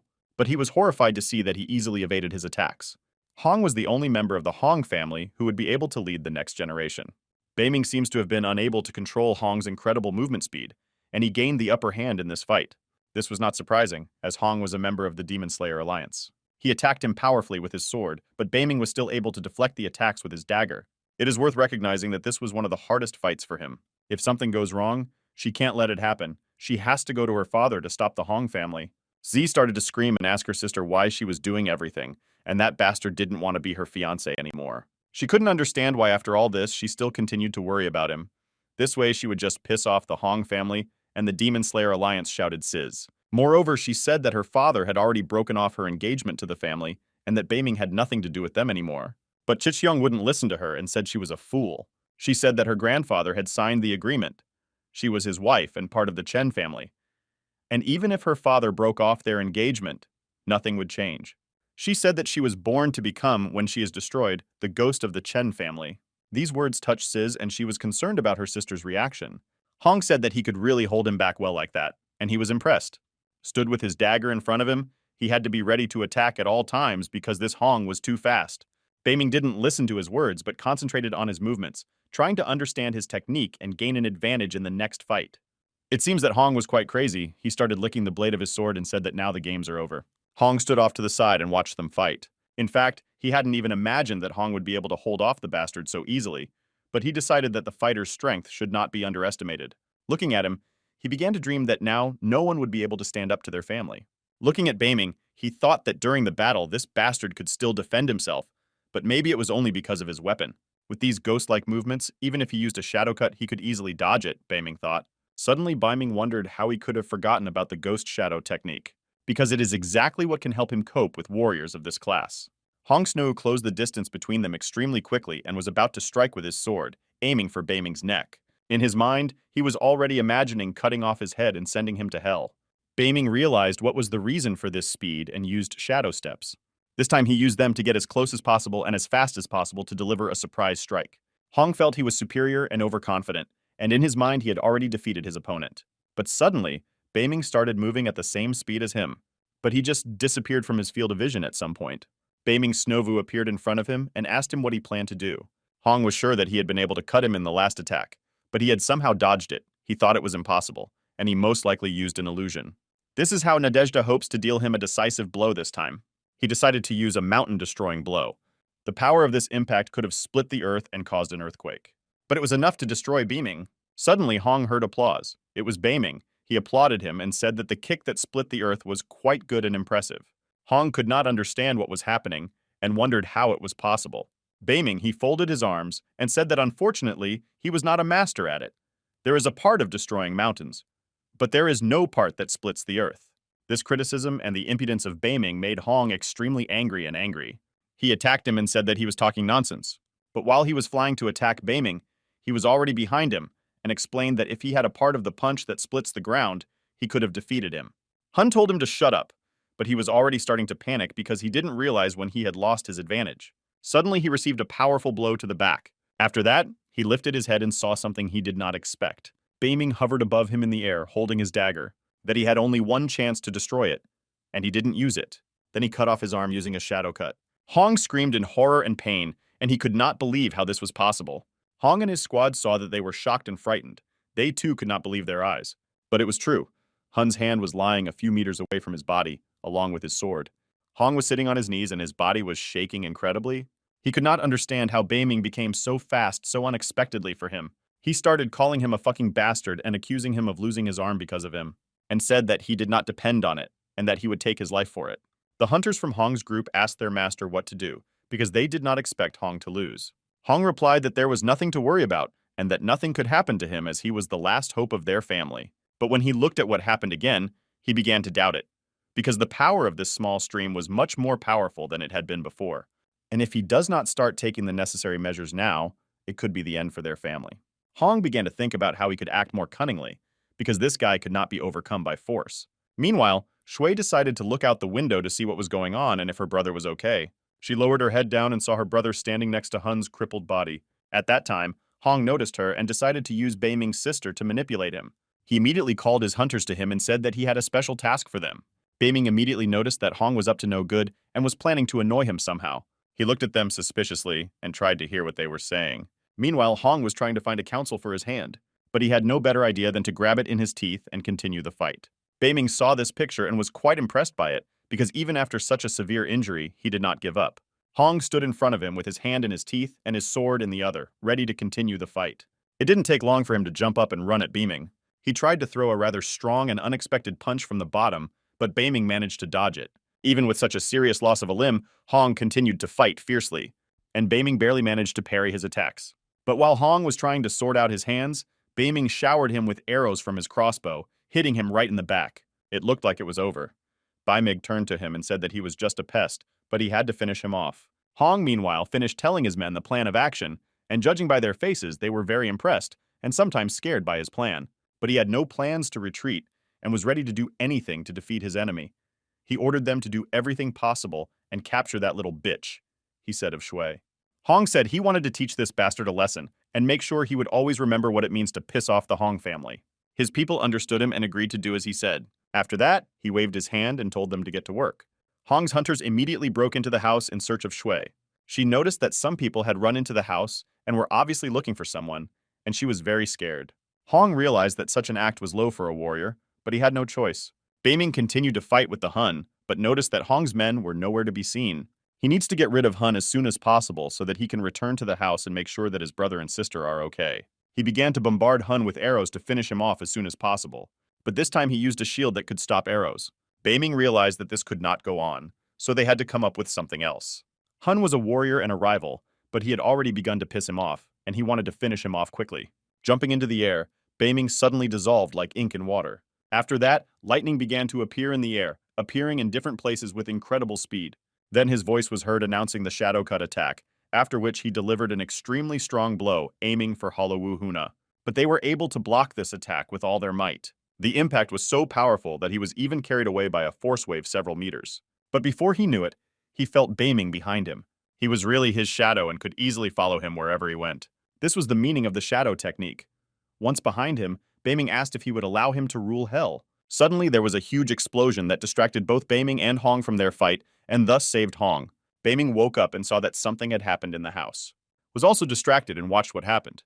Hong's face was confused, and he said quietly that they had failed. Immediately after the explosion, Shui appeared in the air, holding her crane of the 9 heavens. She seemed to have fainted and was flying down to the ground, and Beiming immediately rushed to her side to pick her up. He landed on the ground, holding his sister Shui in his arms. Then Wu came out of the house. He was also very scared and immediately asked Beiming if Shui was okay. Shui was unconscious, and Beiming began to shake her and ask her to open her eyes. His heart was immediately filled with fear, and he remembered the moment when he had lost her in his past life. His eyes welled up with tears, and he began to say in a trembling voice that he had promised to protect her. Tears were pouring down his face, and he said quietly that he would destroy them all for this. He fell to his knees and began to shout that he would destroy them all.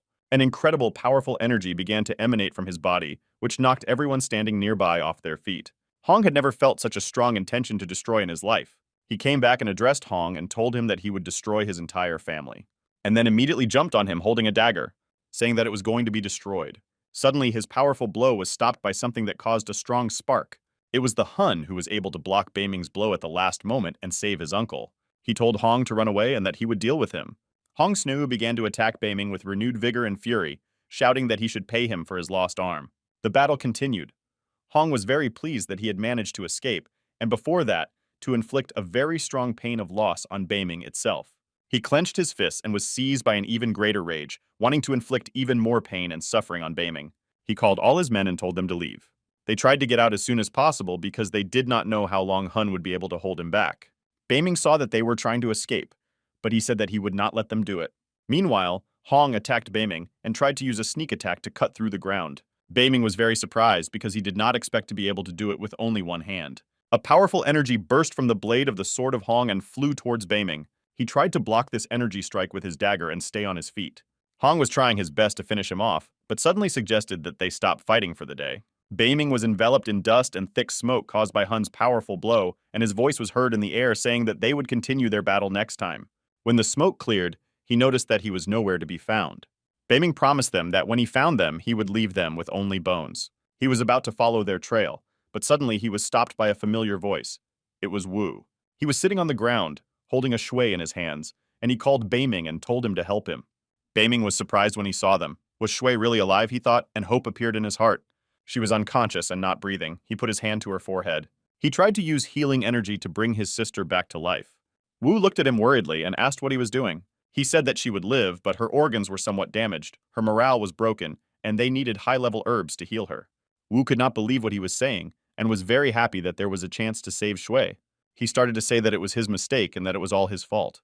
Beiming looked at him sternly and told him to take the shoe back to the house, and he would go to the black market to buy the herbs he needed. He took him by the shoulder to support and reassure him.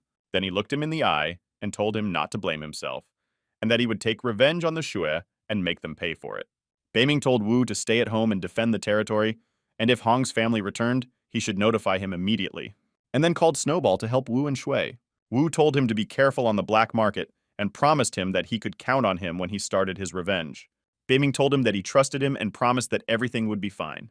He was about to leave but turned around once more to look at his best friends. Night fell on the city. Beiming walked through the narrow streets which were illuminated by nightlights. The black market was filled with robbers and looters of various stripes. You could really find anything here if you had money, but you always had to be careful because you could easily get into trouble. In different magazines, many people tried to sell each other junk, pretending it was a rare artifact. But Beiming could not find what he needed while passing by various shops. Suddenly, someone approached him, touching his shoulder, asking if he wanted to buy some medicinal herbs. Beiming looked at the man in disbelief, his face hard to see as he stood in the shadows. It was some young guy who took out his fan and started waving it as if he was hot. He introduced himself and said his name was Gudao Chen Chen, and said he knew everything that was going on in this black market. Beiming looked at him and asked if he knew where the herbs were sold here. He raised his finger up and said that if he gave him 10,000, he would show him the road that would lead him to where he wanted to go. Beiming agreed and said that first he had to show him the way. Gudao studiously agreed and told him to follow him. Beiming realized that this guy could not be trusted, but he had no choice but to act. Gudao told them that the herbalist's shop was right down the road and they just had to walk a little bit. Beiming looked around and saw that there seemed to be nothing suspicious and went to get his guide. It was deep night on the street, but the night lighting made everything glow brightly and created an interesting atmosphere. Beiming hadn't been in the city for a long time. They had been walking for quite some time and turned into a back alley, and Gudalo said that he would not be able to find an herbalist, even if he searched the entire black market. Beiming was already getting angry because he thought this guy was just wasting his time, and he was sure he was fooling him. Then Gudao came back and said that he had completely forgotten to ask him his name. Beiming introduced himself and said he was from the Chen family. He hid his whirlpool and said it was a good name, and he could see ambition and strength in it. He said that the legend says that in the stormy waters of the Beiming there lives a huge sea monster that can raise a huge wave with one movement of its body. Gudao asked Beiming if he had ever heard this legend. These words alarmed Beiming, who knew about the Beiming and the sea monster. Suddenly this person became familiar to him, and he had already prepared his crossbow. Beiming pointed a gun at him and said that he had never heard of anyone with the last name Gu. But Gudao did not pay attention to his suspicions and calmly continued to talk, saying that he was not a local, but just a traveler who had not yet left this place. He said that if Beiming wanted to hear his story, it would take 7 days and nights, but suggested that he not disturb his past, and then corrected him saying that his last name was actually Gudao, not Gu. He thought about how few people, even in the Star Alliance, knew about the Beiming waters and the monster. This information was highly classified, and he told him about it so casually. And in general, Gudao was behaving rather strangely. Beiming thought that most likely this man from a large family and his safety was just a show, and he should be careful with him. Finally, they arrived and Gudao said they were there. When he saw this place, Beiming was very surprised because it was a black house. Gudao said that I am only one magician who sells herbs and medicines in the whole black market, and this is the black house. Beiming was surprised that Luon had a branch of a black house as he had never heard of it before. Gudao looked at him carefully and asked, "Doesn't he believe him? The black house is spreading all over the wasteland, not to mention Luon." But then he took him by the crying and told him that it didn't matter and called him brother. At his touch, a strange and powerful energy began to flow, and he told him not to forget the 10,000 he had promised him when he finished. He added that he likes to make new friends. But if the friends do not pay their debt, then such friendship is worthless, said Gudao. Beiming immediately felt that he was a high-level hunter. He said it was only 10,000, and even if he didn't find the herbs he needed, he would still pay him. Gudao smiled and thought that this guy was no wimp. He remained calm even after he showed him his true colors. After that, he pointed to the entrance and invited him to come in with him. They went inside the house. It was quite spacious, with large boxes and packages lining the walls, and some people dressed in strange outfits walking around. Gudao reminded him once again that they had come to the right place. Suddenly, Beiming saw things that made him tense because they were two valuable artifacts. He saw the tusk of a dragon elephant, which the workers of this house were trying to carefully place on the counter. There were also feathers of phoenix children. Beiming thought that he had no idea that people could own such valuable things in a small place like Luon. Gudao saw that Beiming was impressed and asked him if he was satisfied with where he had led him. He thanked him, and you said you would definitely pay him 10,000, but a little later. Suddenly, one of the employees approached them and asked if he could help them with anything, adding that their magazine had everything they could want. Beiming said that he needed the spirit fruit of the 7 stars, bitter Buddha lotus, Saint Saiyan, and purple wisteria. Hearing this, Gudao was very surprised. He was very impressed because even he had never heard of such things. The employee of the Black House immediately told him that it would cost 160,000 coins, and the boss said that he would take the order in duplicate. Upon hearing this, the employee was very happy to have such a large client. He told them to wait a little while and ran off to collect the order.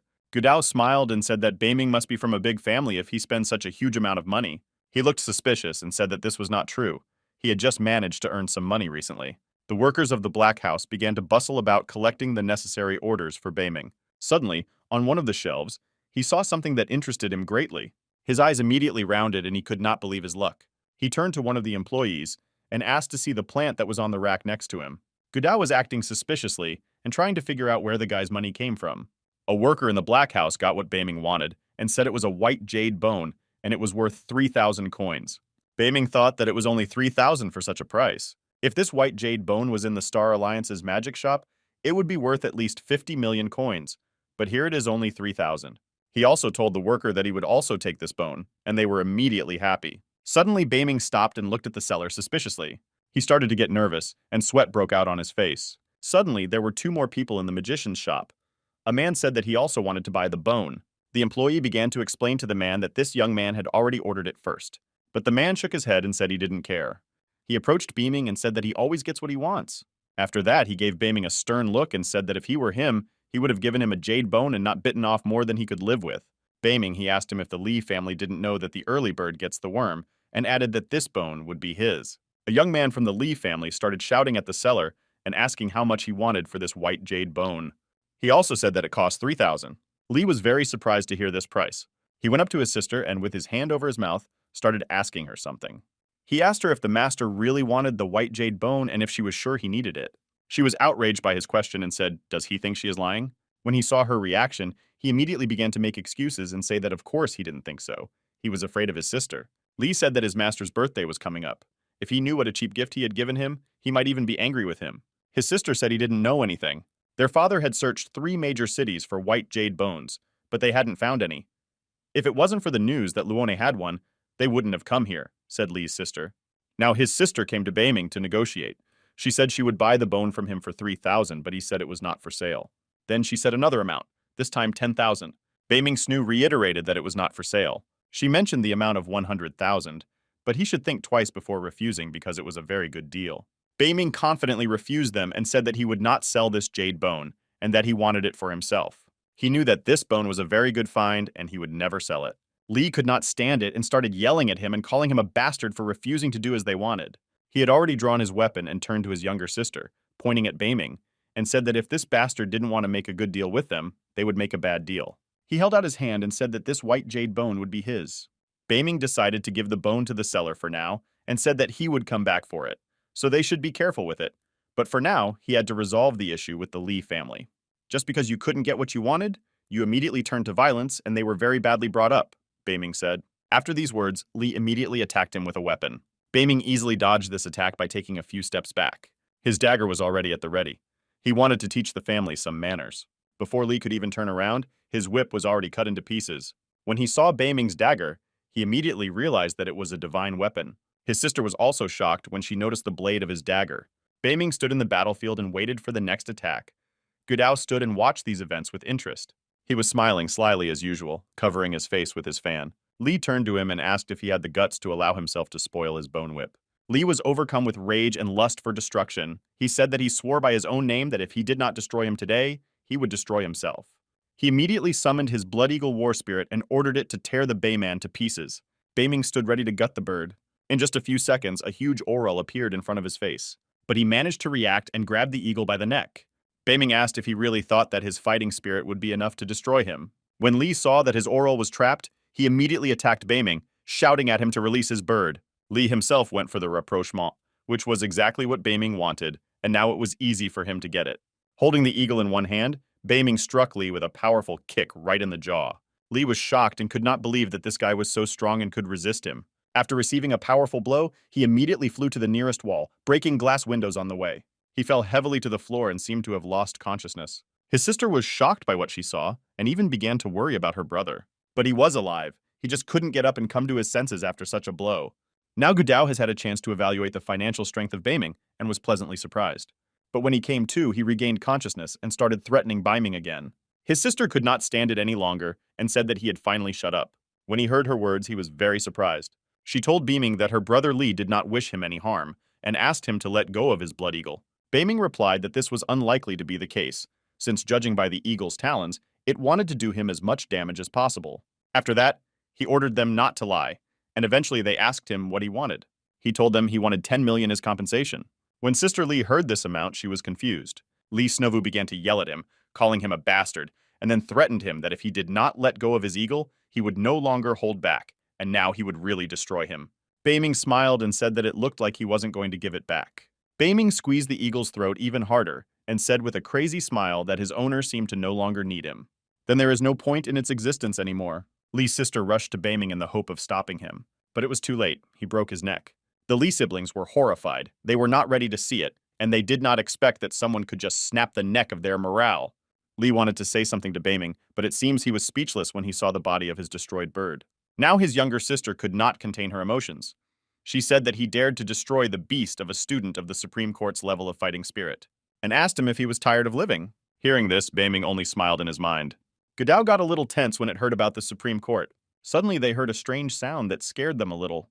This time, a beast that looked like a lion and a tiger but was several times bigger and fiercer burst into the shop. Apparently it was Sister Lee's fighting spirit. She said that this time he might not even dream of leaving here alive.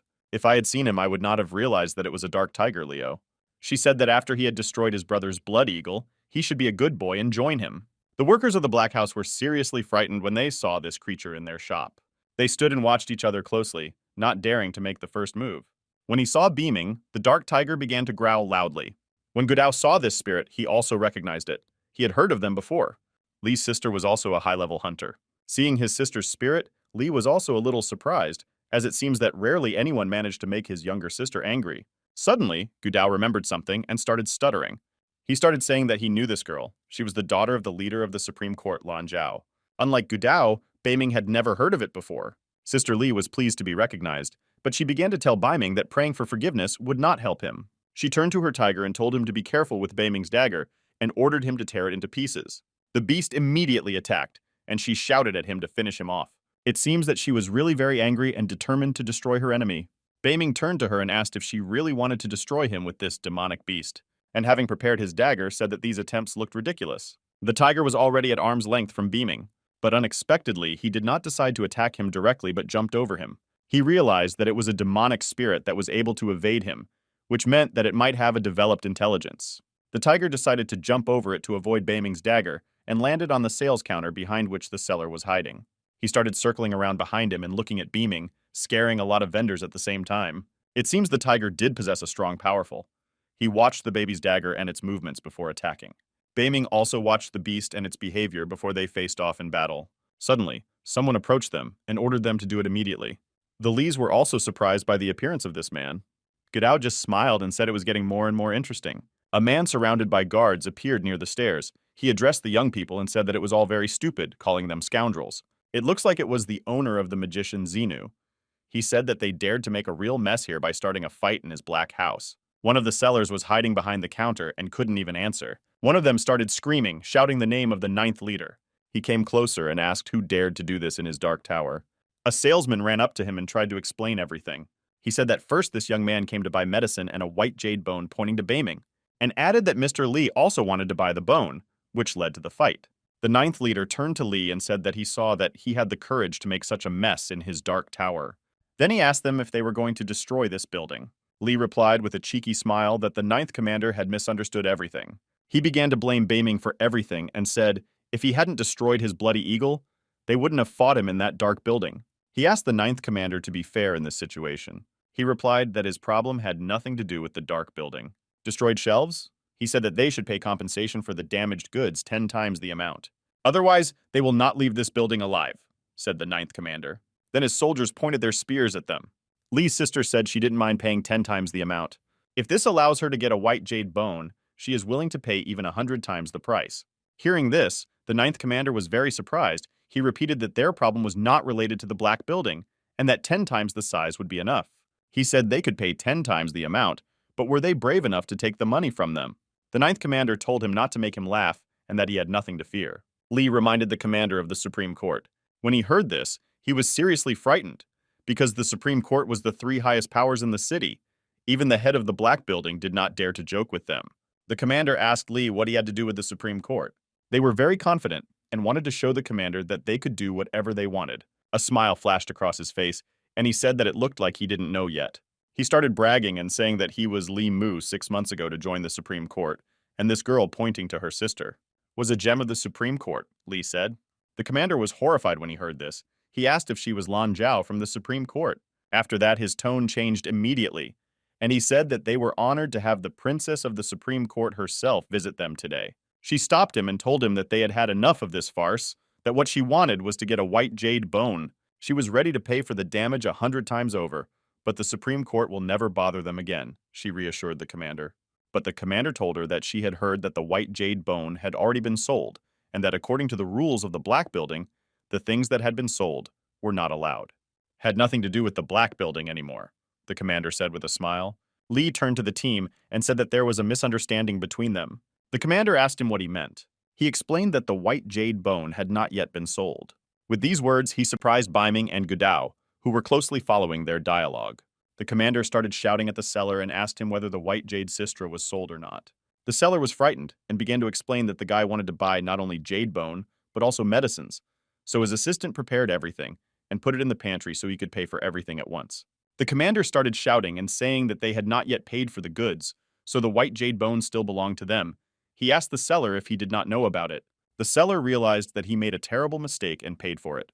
The commander turned to Beiming and said that he had given him jade. Beiming said that it was unexpected. Is it possible to change things like that in a dark building? He replied that the methods of trading that he uses in the dark building do not bother him. He stretched out his hand and demanded that Beiming give him the jade bone. Beiming Snovu felt that it was a high-level hunter. He replied, "Does a dark building really allow itself to be abused by its customers?" The commander said that it did not matter and demanded that Beiming return the jade bone, after which he left the building. After that, he said that he would not sell him a single bone or even the skin of monsters anymore. This change of heart by the head of the black building infuriated Beiming. Beiming approached Godao and asked if it would like to cooperate with them in the future. He smiled and asked me to tell him more about this cooperation. He smiled and said he would give him 10 million if he helped him destroy the dark building. When you heard this, you were either shocked or started saying that he was a real psycho. The commander was also not so sure and asked him if he really wanted to destroy his building, but then smilingly told him to demonstrate how he wanted to do it. The energy of the thirst for destruction began to flow from the commander, and he told him to try. Godao smiled and told Beiming that he seemed to have lost his mind, and said that in that case he was ready to join it. He said that destroying a dark building was an interesting experience he had never had before. The commander saw that Godao was also a high-level hunter, but he had never heard of him in this city before. Godao told Beiming to demolish the building and leave the owner to him. Beiming agreed with him but told him to be careful.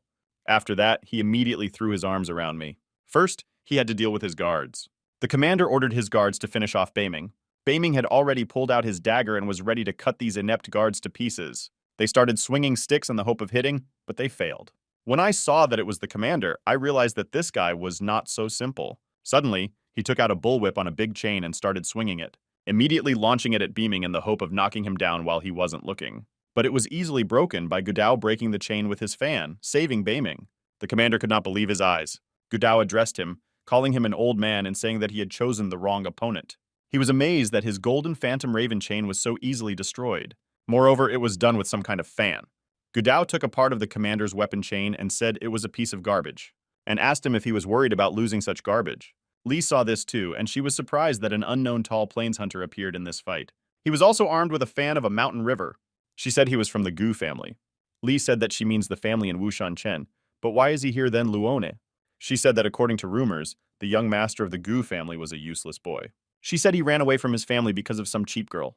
Li asked her what they should do now, if it was really the guy. Then the Gu family would not leave them after capturing the white jade bone. Sister Li replied that even the Gu family would be able to stop her from getting the bone. These words were also heard by the commanders and Gudao himself. Now he realized what a mess he had gotten himself into when he realized that this young master was from the Gu family. In its dark building, a confrontation between large families was unfolding, of which he became a part unwillingly. It was not a good evening for the 9th commander. His assistant said that if they started a fight, they would definitely destroy their shop. The commander was standing there, unable to come to his senses and decide what to do, and his assistant asked him what to do. Meanwhile, Beiming has already begun demolition with pleasure. Gudao turned to Beiming and asked if he hadn't finished his dinner yet, as he said with a smile. He replied that there was no hurry, but he would definitely take him out to dinner after he finished demolishing the dark building. He said that there were 5 magicians in the building and that dinner time would be long over by the time he finished his work. The commander rushed to Beiming, begging him to stop this pogrom immediately, but he suddenly stopped him with his fan and warned him that he had better not move if he wanted to stay safe. Otherwise, his head will fly off his head with the help of his fan. The commander began to freak out, but he was powerless against the master. Suddenly, someone asked Gudao to stop everything. It was Li's sister who said that the Supreme Court and the Guo family never interfered with each other's interests, and asked him if he was afraid of causing misunderstandings between their families by deliberately preventing her from getting the jade bone her father wanted. He asked her if she was threatening him, but he will do as he pleases, and this old man has no power over him. And as for her, Gudao continued, she is the only one who uses her father's name to get what she wants, and then she dares to threaten him. He told her to go back and tell her father to let her try to go against the Gu family. These words made her extremely angry, but the commander immediately tried to calm her down. Gudao saw her reaction and asked her if she really wanted to feel the power of his fan. She knew that Gudao was a level above her, and that if a fight broke out, she would have no chance. She turned to the commander and asked him if, as the elder of the dark building, he was going to do something to stop it. He explained that it was a young master of Gu, and if he went against him, he would lose his life. But if they even destroyed the dark building, they would only face light punishment. She asked what was wrong with the Gu family and said, once he destroys it and takes the white jade flower, the vice leader of the Supreme Court will be open to him. The commander was shocked to hear this proposal from her. He started coughing to hide his emotions. He carefully asked her if he could trust her words and if she would really give him the place of deputy if he took the white jade bone. She told him that she was a woman of her word, and that once he destroyed Gudao and returned with the white jade bone, the place of deputy would be his. The commander was clearly not prepared for such a turn of events, but the offer was too tempting. He looked at Master Gu once again and said that he would be the deputy. Gudao seems to be just waiting for Beiming to finish to finally go to dinner. Suddenly, he ordered his guards to release the beast. Although they were surprised by the commander's decision, they agreed to comply with his order. Beiming was surprised when he heard the words about the beastly mountain. Gudao also stopped and paid attention to it. He tensed up and began to expect possible danger, asking what kind of beastly mountain it was. Turning to Gudao, the commander said he didn't care what family he was from, and threatened that none of them would leave the black building today. Gudao smiled and asked why this haircutter had become so brave. Beiming was fed up with the commander's arrogant behavior and rushed at him, saying that he would be destroyed. When he saw him, he screamed in surprise. Suddenly, someone grabbed him by the shoulder to try to pull him away and save him. It was Li who managed to react and pull her grandfather away, telling him that he was only in the way. But immediately after that, her tiger entered the fray. Thus, instead of a commander, Beiming was met by a dark tiger with a wide-open mouth and sharp claws. He reacted to this attack and the animal flew past him. They landed at the same time, and it was time for these two to find out who would survive today. Baming asked, "Is this house cat tired of living?" The commander grabbed hold of Lee's back, staring defiantly at Baming and expecting him to be unable to cope with her fighting spirit. The commander lost all faith in himself and started shouting that even the gods could not save them today. Baming pointed his crossbow at the commander and asked if he really believed that some higher court could save him. A moment later, arrows immediately flew in his direction, but they were all stopped in an instant by some unknown force. Baming could not have expected this and was quite surprised. This was the work of Sister Lee, who used some kind of magical artifact to do it. After seeing Beaming's reaction, Gudao said that it was a silk ice cloth. Then he took out his fan and told me to be careful because the silk ice cloth that bitch was holding was a holy weapon, and even his mountain river fan might not have been able to handle it. They began to feel some strange jolts. Gudao suggested that an earthquake might have started, and everyone was tense when they felt it. But Baming said it was a beastly mountain, in whose belly lives a crowd of demonic animal spirits. This was also felt by people who were just walking around the night city of Luon. Someone started asking where this game came from because they had never seen it before. Some noticed that it came from the direction of the black market. People assumed that it happened after this unexpected earthquake. Even a Snowball jumped out of the window to see what was happening in the window, and a dark and strangely shaped mountain appeared out of nowhere. When he saw her, he immediately began to growl loudly. The commander was very pleased because he knew what was going on, and everything was according to his plan. He had an ugly smile on his face and said that the Beast Mountain had been released, and turning to Baming and Gudao, he said that they would now be destroyed. Gudai turned to Baming and asked if it was true that there were many spirit beasts inside her, and that the whole mountain was made up of them. Baming confirmed his words and told him to be careful. Judging by the aura that reached their location, the level of animal spirits was medium to high. Gudao had a crazy smile on his face and started laughing nervously, asking if they would be an appetizer for them, and Baming replied that it was not quite so. Gudao seems to have pretended to be very scared, and then covered his face with a fan and showed his trademark smile. After that, the commander took out a whistle and said that he could control this beast with this thing. He threatened them and said that they would become food for demonic beasts. Then he put a whistle in his mouth and started whistling loudly, thus calling all this energy into the dark building. Baming and Gudao began to listen, and they felt the vibration intensify and someone was approaching them. Meanwhile, the mountain was indeed moving towards the dark building. Baming told Gudao to immediately take the whistle away from the old man and not to let him blow it anymore, and he would go and destroy the beastly mountain. He said that he would not hesitate to fulfill his request and that he could rely on him. Gudao put his fan in front of him and ordered the old man to stand still. And then, cutting through the air with his fan, he rushed to attack. There was an explosion inside the dark building. A moment later, a huge hole appeared in the wall nearby.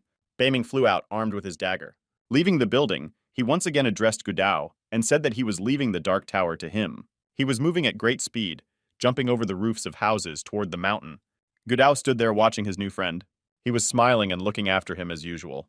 The commander came up to him and said that they were arrogant, snot-nosed brats, and it was funny to see how reckless they were. If they really think they can really destroy the beastly mountain and the dark building. Hearing his words, Gudao smiled and replied that he should worry about his own life. After that, he sternly ordered him to give the whistle back and not to blow it anymore, because otherwise he would lose his voice. The old man addressed Gudao, calling him a young master of Gu, and added that to destroy him, he would need much more strength than he thought. While they were talking to each other, Gudao was already surrounded by soldiers. As Baming approached the mountain nearby, it really seemed alive and made such strange sounds as if it could breathe.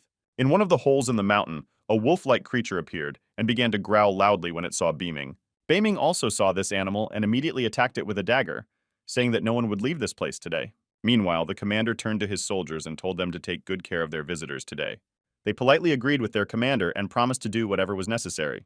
Gudao suddenly folded his fan and said that in that case, he should definitely accept his generous offer.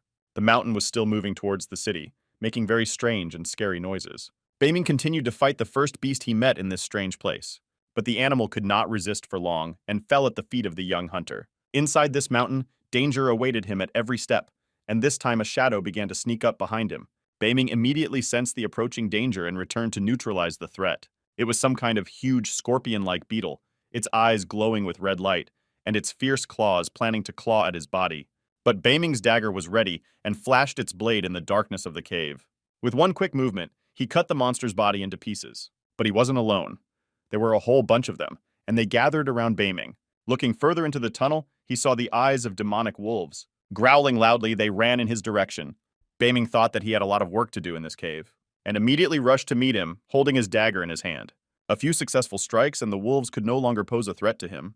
The only problem for Baming was that the cave was crawling with these demonic beasts. At some point, he began to think that even more new beasts were appearing in place of the ones he was destroying. Suddenly, he heard a sound that resembled crossbow shots and bullets flying in his direction. He immediately woke up, and it was indeed some sharp projectiles that were trying to hit him. He managed to dodge the attack by jumping away from the scene. It was the work of demonic bees who were releasing their deadly stings at him. Baming did not expect to see poisonous bees here. Then he heard a sharp and loud whistle, which also caught his attention. He was surrounded on all sides. On one side were bees, on the other scorpions and wolves. This time, they were demonic hell wolves, whose power was 10 times greater than the ones he had met before. The beasts immediately attacked him, and Baming skillfully dodged the bees' shots and immediately rushed at the wolf. Jumping under him, Baming was able to deliver a powerful blow to his stomach. He had to move very quickly and at the same time watch every creature that tried to destroy him. In one of the tunnels of the cave, one could already see another group of hell wolves. Baming began to realize that the animals in this cave were endless. He needed help and started to wonder what Gudao was doing there and why he was stuck there. Meanwhile, other events were unfolding in the dark building. A red, thick liquid dripped from the Guduo fan, dripping onto the floor. He looked sadly at his fan and said it was a waste of energy. And behind him was a pile of lifeless bodies of the commander's soldiers. He lowered his voice and said that it would not have caused him so much trouble if he had just given him the whistle, but he even just soiled his fan. The commander's frightened face watched as Gudao dealt with his guards. Gudao once again stretched out his hand and asked the commander to give him the whistle, as he had to hurry because he needed to save someone. The commander began to say that he was offering him to forget everything that had happened today and all their arguments. He smiled and said how could he forget everything? Gudao asked him how an old dog like him dared to threaten him. He said that his trip to Luon would have been a waste of time if he hadn't turned everything upside down here. After that, no longer offering to resolve the issue peacefully, he attacked the old man, demanding that he give him the whistle. The commander grabbed for the whistle in fright, but Gudao's hand was already there. Suddenly, an ice cloth flew in Gudao's direction, telling him not to be so impudent. It was Li's sister who was trying to stop him.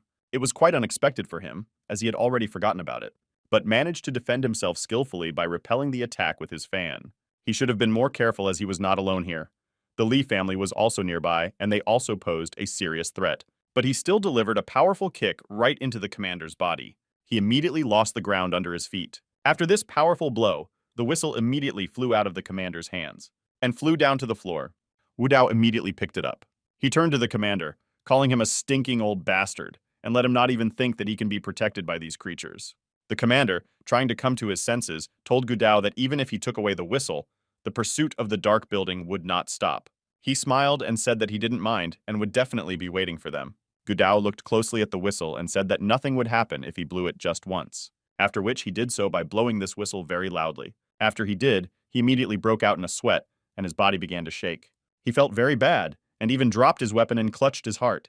Gudao felt a very strange sensation, as if all his strength had been sucked out of his body in an instant.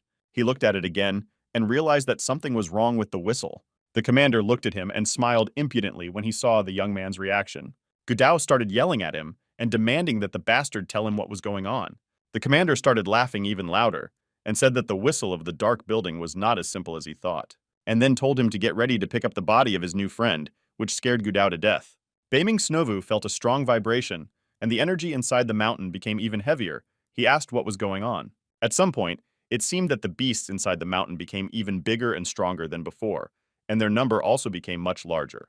The additional whistling made them even more fierce and frantic. These beastly spirits became real berserkers. Baming prepared for the battle because he had no way back. When the wolves saw him, they began to growl loudly and gradually approach him. The shadow of a woman stood on the roof of a dark building and watched the mountain approaching the city. She had reddish hair and a beautiful face. Her eyes were calm and she seemed to be waiting for something. The clash between the Gudao commander and the Li family continued. Gudao pushed the commander's foot to the floor and told him to answer immediately what was wrong with this whistle. Otherwise, he would make him eat his boots. He looked at him sternly, making it clear that he was not joking and demanding answers. The commander smiled and said that it made a lot of sense. Even if they destroyed it, they would not survive. His gaze became fierce, and he said that all the animal spirits would become berserkers, and they would only stop if they were destroyed. Now, after Gudao whistled the second one, they no longer obeyed commands and could not be controlled. Baming felt it immediately because he was directly involved in the battle with these demons. But he always had his trusty dagger with him to help him deal with any threat. If the new group of wolves was over, he would have stopped to catch his breath. But he was not allowed to rest for long. He was attacked by the hell bees who released their stingers at him. He managed to dodge it by getting down on one knee. The bees were circling the cave and trying to hit him, releasing their arrows at the same time. But not only they could attack from a distance, Beiming was also armed with a crossbow that could fight back. A swarm of arrows flew at the bees who could not have expected it. The arrows hit their targets, and the small cluster of bees no longer posed a threat. Immediately after that, huge insect monsters appeared again and did not neglect the chance to destroy Beiming. And this time, you will be able to quickly finish them off by sticking your dagger into the mouth of one of them. These yards were very nasty, and Beiming crushed what was left of one of them with his foot. Of the monster pack did not end, Beiming said that if things continued like this, he would be eaten before he could reach the heart of the Beast Mountain. Suddenly the name of a Snowball flashed through his mind. He was surrounded and his strength was running out, and now the help of his loyal fighting spirit would be useful, Beiming thought. Suddenly the ceiling of the cave began to crumble, and Beiming raised his head to see what was happening. The place where the stones began to fall suddenly exploded, and the shockwave threw them away. Huge blocks of stones fell directly on the monsters. Beiming thought it was just in time, but perhaps this collapse was meant to be. A large pile of monsters was under a blockage of stones. Suddenly something started moving inside, as if trying to get out. He thought it was quite powerful, and he was lucky that he was the furthest away from this collapse. But someone was stubbornly trying to get out from under this pile of stones, and then Beiming heard familiar voices. Beiming was incredibly happy to see him, as he always comes at the most difficult moment to help his master. Jumping out from under the pile of stones, he happily flew towards Beiming, and landed on his shoulder, purring happily. Beiming said that together they would manage much faster. He scratched him gently, and said that without him, he would have been devoured by those wolves. And the stones of the Snova began to stir. It seems that not all the animals were affected by the explosion caused by the snowball. Beiming immediately tensed up and prepared for a new attack. They waited with the snowball for a new monster to emerge. And so it was that a huge spotted python crawled out under the stones. Its size was impressive, perhaps even bigger than the woody snake they had encountered a few days earlier in the forest. Beiming suggested that the snowman and I end this creature together. Meanwhile, Gudao continued to knock the spirit out of the commander. He told him to just destroy it, and that the dark building would still haunt him and avenge him. Gudao asked why the dark building would take revenge for him, and added that even if he had destroyed the Holova branch of the Dark Tower, no one would have done anything to him anyway. The commander realized that his words did not work on him, and he could not intimidate him. Having lost hope of being saved, he pitifully turned to Sister Li, begging her to help. He stretched out his trembling hand to them, but they just looked at him disdainfully. She looked at the commander with disgust and then turned her gaze to Gudao. She still began to demand that he stop, but Gudao was already very angry and wanted to see the matter through. Her ice cloth flew into an attack towards where Gudao was standing. Now a battle broke out between them. She was armed with a divine weapon that could withstand his fan. Gudao dodged, trying to cut the fabric with his sharp fan. He felt that this fabric was incredibly sharp and strong, like thin, dangerous ice. Without hitting Hood, she crashed into the nearest wall, easily smashing it. This attack gave Li confidence in her abilities, because if she hit him, she most likely won. But she still managed to achieve her goal by making a cut on her face at Gudao. He thought that it had been a long time since anyone had been able to wound him in battle, even if it was so minor. He turned to her and said that if she wanted to fight, he would accept her challenge. She replied that this young lady, referring to herself, would turn it into dog food. Suddenly, someone shouted that they should stop this battle immediately. She looked up to see who dared to interrupt them. Gudao also cautiously looked around to find out who it was. It was some beautiful and spectacular woman who came down from the top floor. She looked around the room again to see everything in detail. Li's brother was clearly amazed to see her, and Li's sister seemed unhappy to see her. The Black Widow was supposed to have left the city by now, but what was she doing here, Li thought. Li's sister turned to her brother and asked if it was really the Black Widow, aka the head of the Dark Building. He told her to be careful. That woman was a heretic, and no one dared to provoke her. Not even the 3 main cities. Sister Li asked him if it was true about the heretic. He said that there are rumors that a few years ago, when she appeared in the city, the spirit of a martial artist disappeared and never returned. They looked at her closely and approached her cautiously, not knowing what to expect from her. When the commander saw her, he stretched out his hand and called him the head. She turned to the commander and asked him what the situation was. He fell to his knees and began to say that these two had come here to cause trouble, even boasting that they would destroy the building. And having no other way out, the beastly mountain was released to deal with them. After listening to him, she said, "Are they really so crazy as to spread panic in a dark building?" She turned to all those present and asked, "Do they really think they are simple?" She frowned again, glancing at Nurse Li, and when she made eye contact with her, she was very frightened. Li's brother noticed that she had a very strong energy coming from her, and her aura was terrifying. Gudao abruptly interrupted the silence in the building with his loud laughter. The Black Widow immediately split up and asked who it was. Looking at her and covering himself with a fan, he said that he was Gudao. She took a few cautious steps toward him and asked if it was the same Gu family. Then she smiled and asked him if he was the young master from their family. Gudao just smiled in response. He said that there are rumors that the Black Widow is a real beauty, and these rumors have already spread very far. Even monks who have been cultivating their energy for hundreds of years were fooled by its beauty, but their meeting today confirmed all these rumors, Gudao said. She replied that instead of staying in the big cities, the young Master Gu had come to some small town to just destroy her poor building. She asked him if he thought they were just a trifle to him and not worthy of his attention. Or perhaps rumors spread that the influence of the Gu family had become so powerful that their clumsy black building was not worth a damn in their eyes. Gudao smiled and told her to stop messing with his head. Watching this conversation, the commander became even more emaciated and frightened. Gudao asked her if this means that only a dark building is allowed to rein in its visitors. He asked, "Can't the customers make a little noise to restore their damaged pride?" Hearing these words, the Li family was surprised. One of the Black Widow's assistants said that the dark building always runs its business honestly and that they have never disciplined their clients. Hearing this, the Black Widow stopped him and called him Elder Zhang. The elders came to the building with the Black Widow, and one of them addressed Gudao and asked him if he thought he was looking for an excuse for his behavior. Hearing Hood's words, the voice did not laugh. Elder Zhang asked him what was so funny about his words. Folding his fan, Gudao replied, "Why doesn't he ask his employees?" Hearing these words, the commander was seriously frightened. Gudao turned to the commander and asked him if he had anything to tell his superiors. He bent down and addressed him, saying, "If even one hair falls from his brother, he will not only destroy this dark building, but all the dark buildings in all 3 major cities will be destroyed." When the commander heard this, he was horrified and realized that he would be responsible for it. The Black Widow approached him and told him that she wanted to hear the truth. He looked at her frightened and did not know what to say. He began to convince her in a horrified voice that he was innocent, and she asked him to tell her what crime he was innocent of. The commander realized with horror that he was trapped and looked at Sister Li with a pleading look in his eyes. But she, like her brother, pretended that they did not understand what was going on. The commander began to say that young Master Gu and his friend came to a dark building to buy medicine. Then they saw a jade bone and wanted it too. But it so happened that Miss Li from the Supreme Court also wanted it. The senior seller told him that Gudao and his friend had not yet paid, so he made the decision on his own that this white jade bone would be sold to the Li family. The elders pondered his words, but were unexpectedly visited by the Chief Justice of the Supreme Court. Then he started saying that these bastards, pointing to Gudao and Beiming, were bragging that there were a lot of different goods in the dark building, so it had to be destroyed. The elder stopped him and said that it was too much. The Black Widow straightened her hair and said that the Gu family of the Supreme Court are the main forces that have influence in the 3 main cities. And they went to all this trouble for a white jade bone?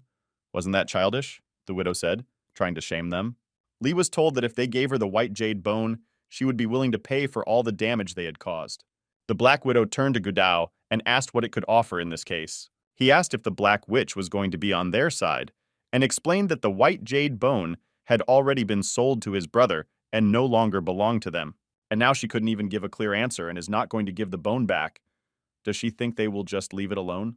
The Black Widow was disappointed to realize that they would not be able to come to an agreement and said, if his brother made the purchase, it means that they have no right to decide for him whether to give it back or not. When Gudao heard this, he was very angry. She immediately asked the commander where the whistle was. He replied that he had been taken away by the young Master Gu. When the elders heard this, they became very angry and asked him why the hell he had the whistle. The Black Widow smiled and asked Gudao to return the whistle immediately, as it was a very valuable item and was the property of the dark building. Holding a whistle in his hand, he said that first they had to release his brother if they wanted him back. She said they could not save him as long as he had the whistle. But Gudao knew they couldn't be trusted. The Black Widow smiled and felt that she had trapped him. Gudao smiled and said that he would return it to them, and said that they had to save his brother as soon as possible. The Black Widow stretched out her hand to take the whistle and said she gave him her word. The whistle was almost in her hand. Suddenly, someone appeared and shouted at him to stop. Gudao immediately took his hand away and covered himself with a fan. The Black Widow did not expect this and also turned around to see who did it, because she almost got what she wanted. It was Beiming, who appeared in the hole in the building through which he flew out to meet the mountain, with a snowball on his shoulder, already eating one of the cores he was able to get during the battle in the cave. He was extremely pleased and happily crunched his treat. Gudao smiled gently and was happy to see his friend. The Li were shocked and unhappy because they thought that Beiming would die in that cave on the mountain and never return. The commander was even more shocked, and the widow stood watching him in displeasure. Gudao came up to him and jokingly asked how he managed to survive after he had been to the Beast Mountain. Beiming smiled and asked if he really thought that some ordinary monsters could stop him. Gudao pulled out a whistle and asked, "Then does that mean it's no longer necessary?" Beiming smiled and called him a young master and asked if he didn't know. He explained that the mountain of spiritual beasts, although not comparable to a high-level treasure, is still a treasure of monsters. There are strong spirits in the mountain, and if they can tame them, they will be a good help to him. Someone interrupted his story, saying how dare they discuss such things in front of them. It was a Black Widow who started shouting that the main building had created the beastly mountain, and it was very valuable to them, and they could not even dream of taking it away from them. After that, she stuck out her hand and demanded that they immediately return the whistle, and if they did, they would forget about everything they had done here today. And Lee said, if they give her the white jade bone, the Supreme Court will be in their debt. Gudao approached Beaming and asked him in his ear what they would do. When Beaming heard this, he just laughed at their suggestion. Beaming addressed the Black Widow by calling her by her first name, Jiang Zhou, and asked her if she was the incredible head of the dark building that was rumored to be the one. The elders were very concerned when they heard that Bei Ming knew the name. They were also big, but they hadn't heard of any Jiang Zhou. She was unhappy that he called out her name and immediately asked what clan he was from and who he was. He said that at birth he was named Beiming. His surname was Qin, and he was from the city of Luon. She paused, trying to remember if she had ever heard that name before. She asked if he was the same Chen Beiming who had beaten the hunters in Luon and shook them out of all their money. She then asked him how he actually knew her name. He looked at her sternly and asked her if she really wanted him to tell her in front of everyone. In response, she just lowered her head and remained silent. Then she turned around and turned to Elder Jiang, telling him to make sure that no one left the dark building without her permission. The elder replied that she could not worry and that no insect would fly past him. She turned to Beiming and said that if he was fooling her, she hoped he knew the consequences that would follow. Then she told him to follow her. He was happy. Everything was going according to his plan so far. Gudao stopped him and told him that they were probably up to something and that he should be careful because if it played into their hands, it could end badly for them. Beiming tapped him on the shoulder and convinced him that everything would be fine. He told him that he could not worry because he was in full control of the situation and knew what he was doing. But he said that the people from the Supreme Court did not look trustworthy, so he asked him to follow up with them. Lee overheard this conversation and was very unhappy about it. She looked around suspiciously. Her brother turned to her and said that this guy seems to know some secret of the Black Widow, but if they unite, it will only make things worse for them. She replied, is he afraid of the dark building and they would never dare to touch the people of the Supreme Court? And she doubts that this bastard has anything that a Black Widow needs. Her brother looked at her meaningfully, but was still unsure of her words. Lee wondered how this guy knew the name of the Black Widow, and why she agreed to spend time with him alone. It was a very long night, and the events in the Black Building continued. The Black Widow and Beiming went to the roof of the building. She said that there are no extra ears in this place, and he can talk. Beiming said he knew a lot about her family and asked what she wanted to hear. He knew that all he knew was information from his past life, but still, it could have had an impact. She asked him how he knew her name and warned him that he had better be honest with her, and warned him that if she sensed even a drop of lie, she would kill him on the spot. He replied that Hu told him this was not important, but that something else was important. He said he was the only person in the world who could help her.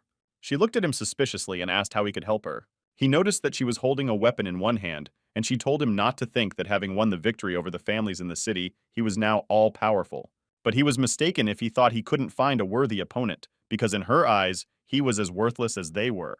A giant black raven was approaching them, and she asked him what skills he had to help her.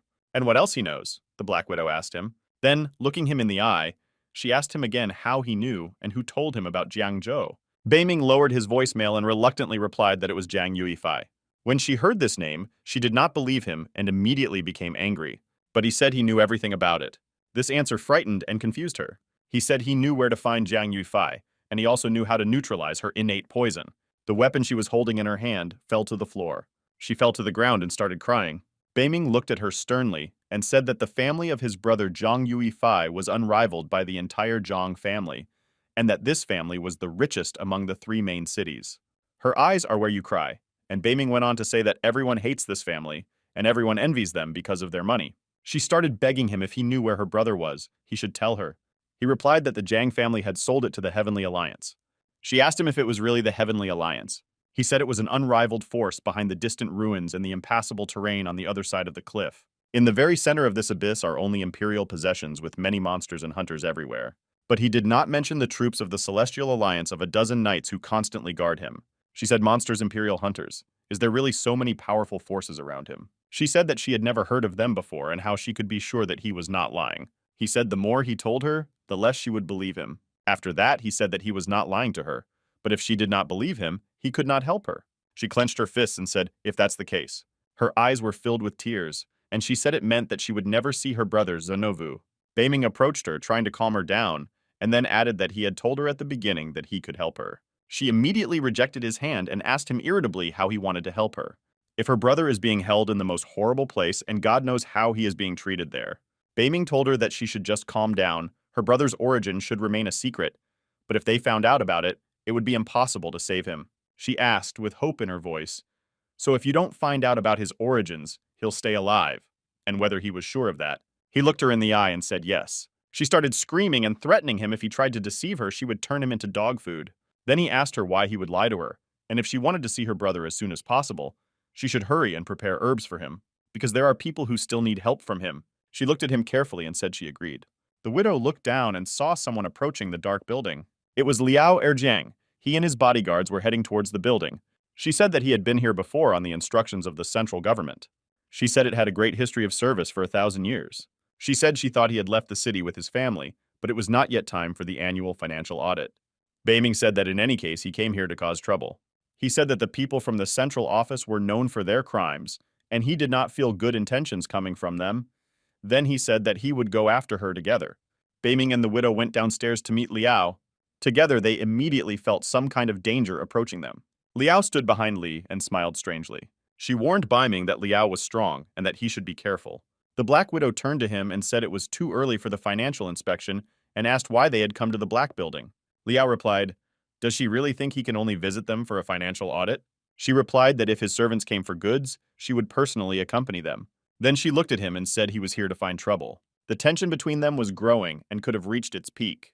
Li asked his sister if it was possible that Liao was holding a grudge against the black man. She replied that it was also rumored that the younger brother who served the Liao was killed by the clutches of the Black Widow's battle monster. At that moment, a two-headed griffin sitting on the second floor screamed loudly. It belonged to the Black Widow. Liao clapped his hands and was about to answer her. Judging by the Black Widow's emotions, it was easy to see how much she hated him. He replied that he had not come to cause trouble. Then he smiled slyly and said that he had heard that they possessed a white jade bone. She told him that she would gladly sell the bone to him, but unfortunately, she had bad news. Pointing to Beiming, she said with a smile that the bone had been sold to this young man. Hearing this, Gudao opened his mouth in amazement. But Li was even more shocked. She clearly did not expect this from the Black Widow. Gudao immediately ran up to Beiming and asked him with a smile if there was something between them. Li turned to Liao in displeasure and called him uncle. He told her that there was nothing to worry about, calling her his dear niece, and added that he had known Master Lan for many years, and there was nothing he would not do for him. Liao replied that if the white jade bone had been sold to this gentleman, he had no further questions about it. He turned to Beiming and pointed at him, telling him to deliver the white jade bone by the end of the day. But if he does not do so, he will awaken his anger, and then there will be only one end for him.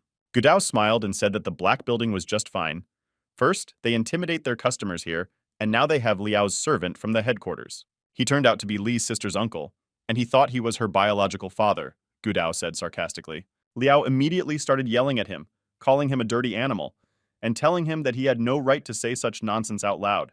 Li's sister also started shouting at him and telling him that she would never hear him say such words again, otherwise she would have to sew his mouth shut. Gudao asked if they were threatening him and asked what their last wish was.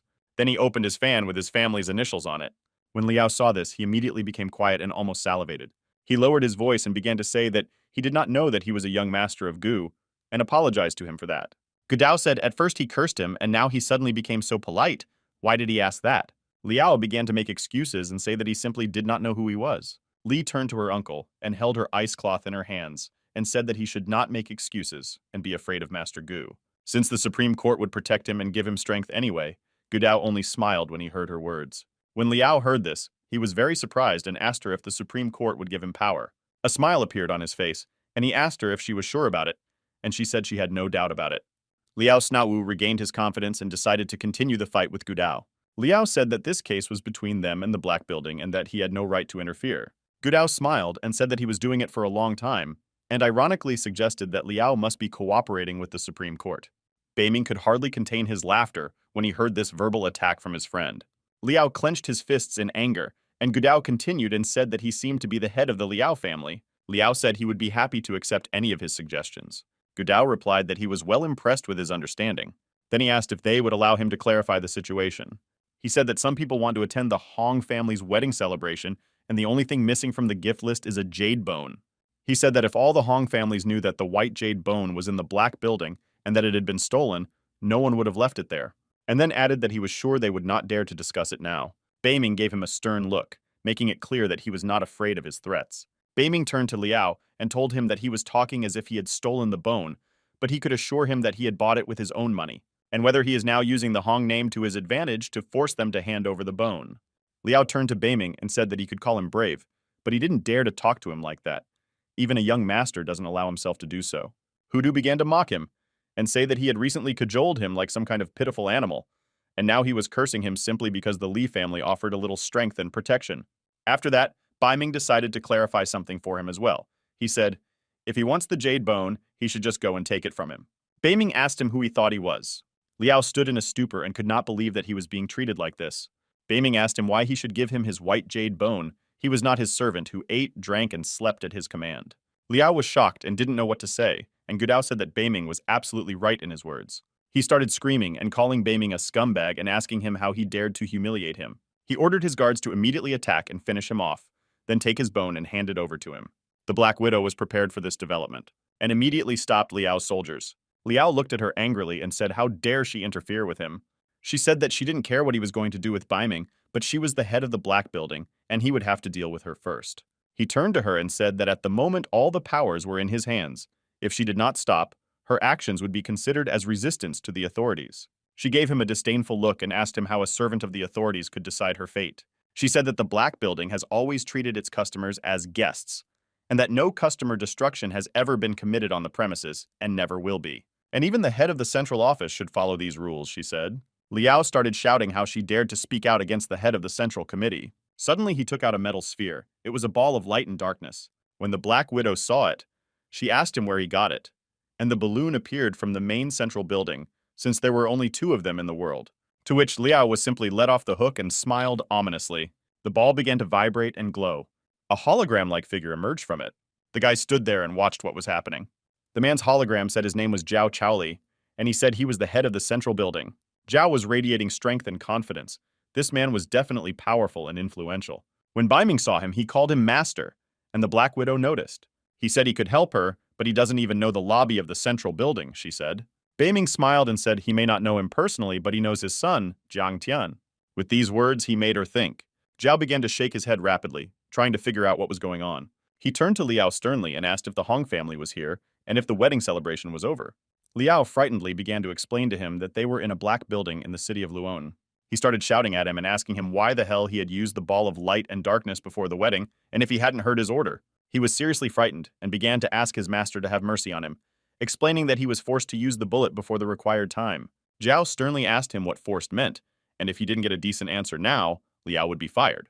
Liao was happy to have the opportunity to explain everything and said when he arrived at Luon, he learned that the Great Madam and Mr. from the Demon Hall were looking for a white jade bone.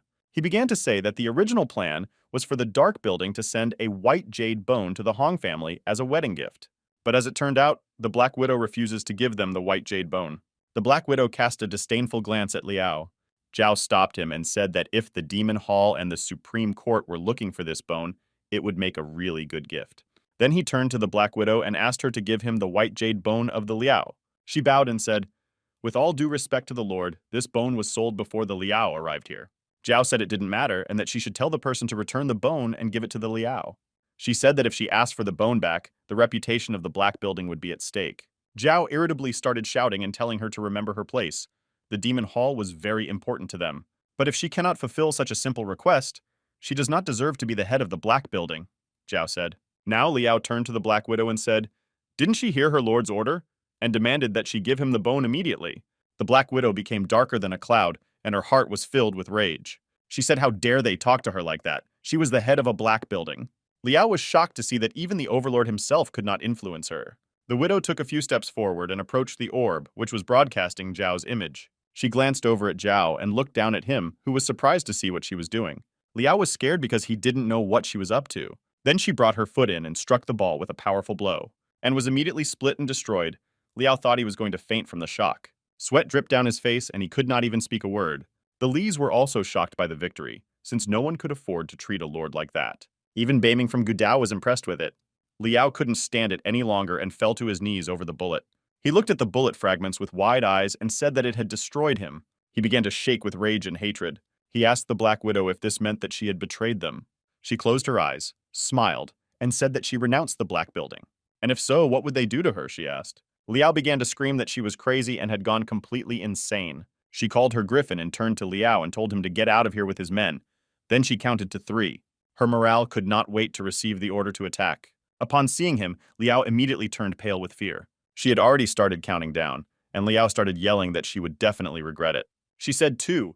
The lion shouted how she dared to betray the Black Building and asked to at least restore the portal. Eventually, she said 3. Liao ordered his men to get out of here immediately. Li told his sister that they should also get out of here because they would not be able to do anything else here. Gudao turned to Li and said that all her servants had already left. So why was she still here? She began to shake with rage and sweat broke out on her face. She hated Gudao with all her heart and wanted to get even with him. She finally addressed the Black Widow once again and said that the jade bone meant a lot to her father and their great friend, referring to Zhao, and asked her to reconsider her decision. The Black Widow replied that she was not going to change her mind and advised Li to hurry up and get out of here too. They were about to leave, but once again they cast their scornful gaze at Beiming because it was all because of him. She lowered her head and was very disappointed because she could not accept her defeat, but still loudly announced to everyone that they were leaving. The guys told her that it was great news. Beiming noticed that the Black Widow decided to appeal to its employees. She told them to listen to her carefully. She said that from now on, they were no longer connected to the central building, and if anyone wanted to leave, she would not mind. She also added that those who want to stay should know that as long as she is alive, this building will never be closed. But if they don't have anything to sell in the future, they just have to keep an eye on this guy, the Black Widow said. He asked her why they had to look after him. She told him that because of him, they had to betray the central building, and if he was not able to cope with such a small task, how could she trust him with her heart? Hearing this, Beiming was a little embarrassed and asked her what it meant to entrust her heart. Her employees were also shocked that a Black Widow could trust someone, and even her heart. He was surrounded by her employees and told that it was a good job, and from now on, he would earn their trust as well. Gudao smiled and said that he was really cool to make this woman fall in love with him. Beiming was even more embarrassed and told him what he was talking about. Gudao, throwing out his trademark laugh, said that the girl had confessed to him and that he had to elect the Supreme Court because of him, and now he would have to pay for it so that he could help him again. Beiming held out his hand with a card and told him to take it, and there were more than 10 million on the card.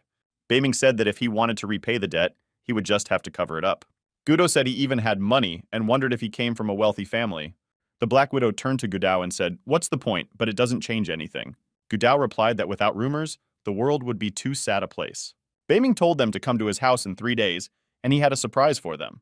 They immediately asked him what he was talking about and what kind of surprise it was. Suddenly, one of the vendors ran up to Beiming and said that all the ingredients he had ordered were in this chest. He took the chest and was about to leave, but as for the surprise, he said they would find out when they visited him. Elder Beiming asked the Black Widow what was going on between them, why she had provoked the Jiang family, and how she was going to deal with it. She replied that he said her brother was in a city called Heavenly Alliance. The elder raised his eyebrows and said how he knew about the Heavenly Alliance, and said that if the Heavenly Alliance really has Wi-Fi, they don't have enough power to enter into conflict with them. Perhaps the child was sent by the Jiang family on purpose, in order to have it destroyed in an attempt to save him. Now the widow was even more convinced that he had not lied to her. She turned to the old tire and told him that he shouldn't worry about it because he said he would take her to the Heavenly Alliance and help save her brother. But the only thing I have to worry about is the Jiang family. Beiming ran home happily and said he was back, and immediately asked Wu where Shui was. Wu seems to have been very excited and immediately threw out Beiming's name. He said that he had finally returned and that he needed to go up to the second floor and see Shui immediately. It scared him a lot, but he immediately asked what happened. They immediately went upstairs to the second floor. Shui was lying in bed under the covers, but she seemed to be feeling unwell. Her eyes were closed, and she was barely breathing. Beiming gently touched her arm to check her pulse. Wu immediately asked him how she was feeling. He reassured him and said that everything was fine now, her body was still weak, so she would be unconscious for some time. Wu breathed out a sigh of relief and said that it was good to hear. Beiming said he would go to the kitchen and prepare some medicine for her. Wu said he would stay to guard her, and if anyone dared to harm her, he would destroy him, he convinced Beiming. Beiming went to the kitchen and opened the chest with his order that he had been given in the Black Building. He carefully examined its contents. He knew that he needed to prepare a medicine that could cure the injury and support Shui's recovery process at the same time. He decided that Qi Yang Chen soup would be a good fit for this task. To begin with, I had to soak the silver scorpion ring, grape juice, 4 zhenshen, and dragon sedge, and then heat it all over low heat. And as soon as the smell appears, add fresh wood and mix everything quickly and thoroughly. Cook the soup until it turns brown and slightly thick. It should be served cold. Beiming worried that if he had an alchemical oven, he would be able to get rid of the poison without this soup. But he was still very surprised to find a white jade bone in a small town like Luon. There are not many people in the world who know about her appointment, and the head of the Supreme Court could have learned about it through his connections with the Celestial Alliance. They can cooperate, but as long as he is around, their fate is decided, Beiming thought, looking at the bone. He thought that it was too valuable to add to the soup, but considering its alchemical properties, Beiming thought better of it. Suddenly it dawned on him how he could have forgotten about alchemy. It seems he had a brilliant idea. The next day was a beautiful sunny morning. Beiming tried to gently feed Shui soup. Wu said that the smell was terrible and asked if it would really help her. Beiming asked him if he really thought that the usual medicine did not just cure him, it would cleanse his blood, and if he did not drink it now, he would regret it later. Wu began to smell the soup and asked him if he was going to be poisoned by it. Beiming said that this small bowl of soup is probably worth several 100,000. When Wu heard this, he was very surprised, and then immediately drank the entire soup in one gulp without hesitation, leaving not a drop. He showed Beiming an empty plate and said he had been drinking. He gave him a thumbs up and told him he was doing well. Wu said he sweated a bit while drinking it, but now he feels much better and agreed that it might be worth several 100,000. Beiming told him that if he was okay, he could go to the Black Building. He needed to find the Black Lady there and tell her that he needed an alchemical furnace for Chen Beiming. Wu asked him in surprise why I had a chemical furnace. He said it would be a surprise, but he would find out later. Seeing the expression on Beiming's face, Wu immediately realized that he was up to something. Someone started knocking loudly on the door. It was Gudao. He told Beiming to hurry up and open the door for him. The door opened a little and a girl appeared, and Gao was just finishing his chicken when he saw her. It was Shui who looked at him with a confused look and asked him who he was. He said officially that his name was Gudao, and he had an appointment with Chen Beiming. Then he asked where he was now. Suddenly, Gudao saw that the Black Widow was already in town and asked her how she got there. But then he said he was sorry. But he didn't know that he and Beiming had already started living together, and she was immediately embarrassed by his words. Shui was extremely happy to hear this. Wu, on the other hand, began to worry about it. He thought that now it was clear why she had agreed to give them the alchemical furnace for free, because she was now a member of their family. The Black Widow turned to Gudao, who told her that she shouldn't make up stories, and that he knew that he and Beiming had agreed to meet at his house in 3 days, and warned him that if he said anything else like that, she would burn him on the spot. To which Gudao, as always, smiled wryly. Gudao turned to Shui, calling her little sister, and asked her to tell Beiming to stop hiding as long as they had an appointment. Shui confusedly said that her brother was upstairs and said that he was preparing some medicine and asked not to be disturbed for now. Gudao began to wave his fan nervously and asked in surprise if he was practicing alchemy. The Black Widow began to mock him and say that it was just a process of purification. Is young Master Gu such a peasant that he doesn't know about such things? Gudao asked if he was a peasant, and if it wasn't, her jaw dropped when she heard that he was into alchemy. They smelled something coming from Beiming's room, and the Black Widow emphasized that it smelled good. Wu said that the smell reminded him of boiled meat. Shui smiled cheerfully and said that this is what dragon crystal rice smells like. Gudao smiled arrogantly and said that apparently it was Danxiang Ta, and they hadn't seen anything like it.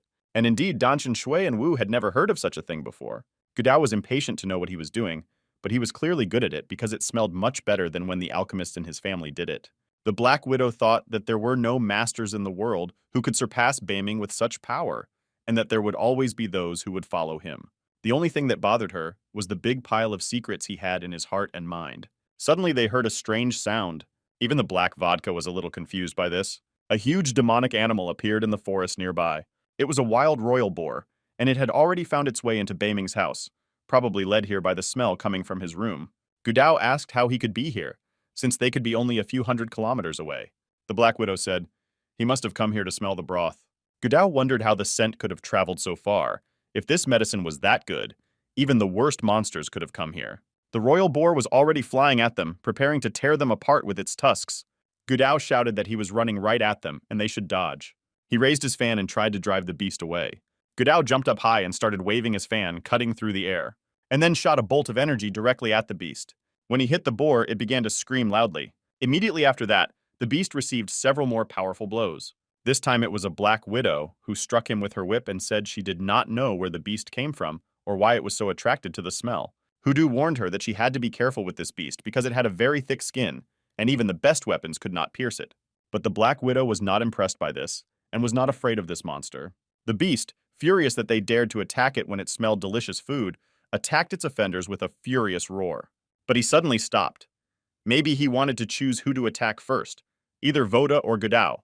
The Black Widow thought that their flogging didn't seem to impress him, but the beast didn't plan to back down. A two-headed griffin immediately appeared behind the widow's back, and she began to scream loudly, trying to scare the beast away, after which his owner ordered him to immediately attack the boar. The royal boar stood and carefully examined everyone in the room, saliva dripping from its mouth and wild eyes glowing with fury. Suddenly, he began to growl loudly in a threatening manner. It sounded like a battle roar that could do serious damage with its powerful energy and strength. With this growl, he harmed the griffin that tried to attack him. When the Black Widow saw this, she began to worry about her spirit because it had been badly hurt by the boar. Because of this, she got angry and called the boar a stupid animal and was annoyed that it dared to attack her fighting spirit.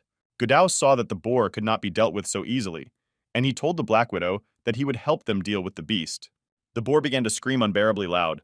This screaming was very difficult to endure and could not only damage hearing but also cause physical damage. Suddenly, Gudao saw something that really impressed him. These are little boars that came with their mother, a wild boar. He immediately pulled out some leaflets from his pocket.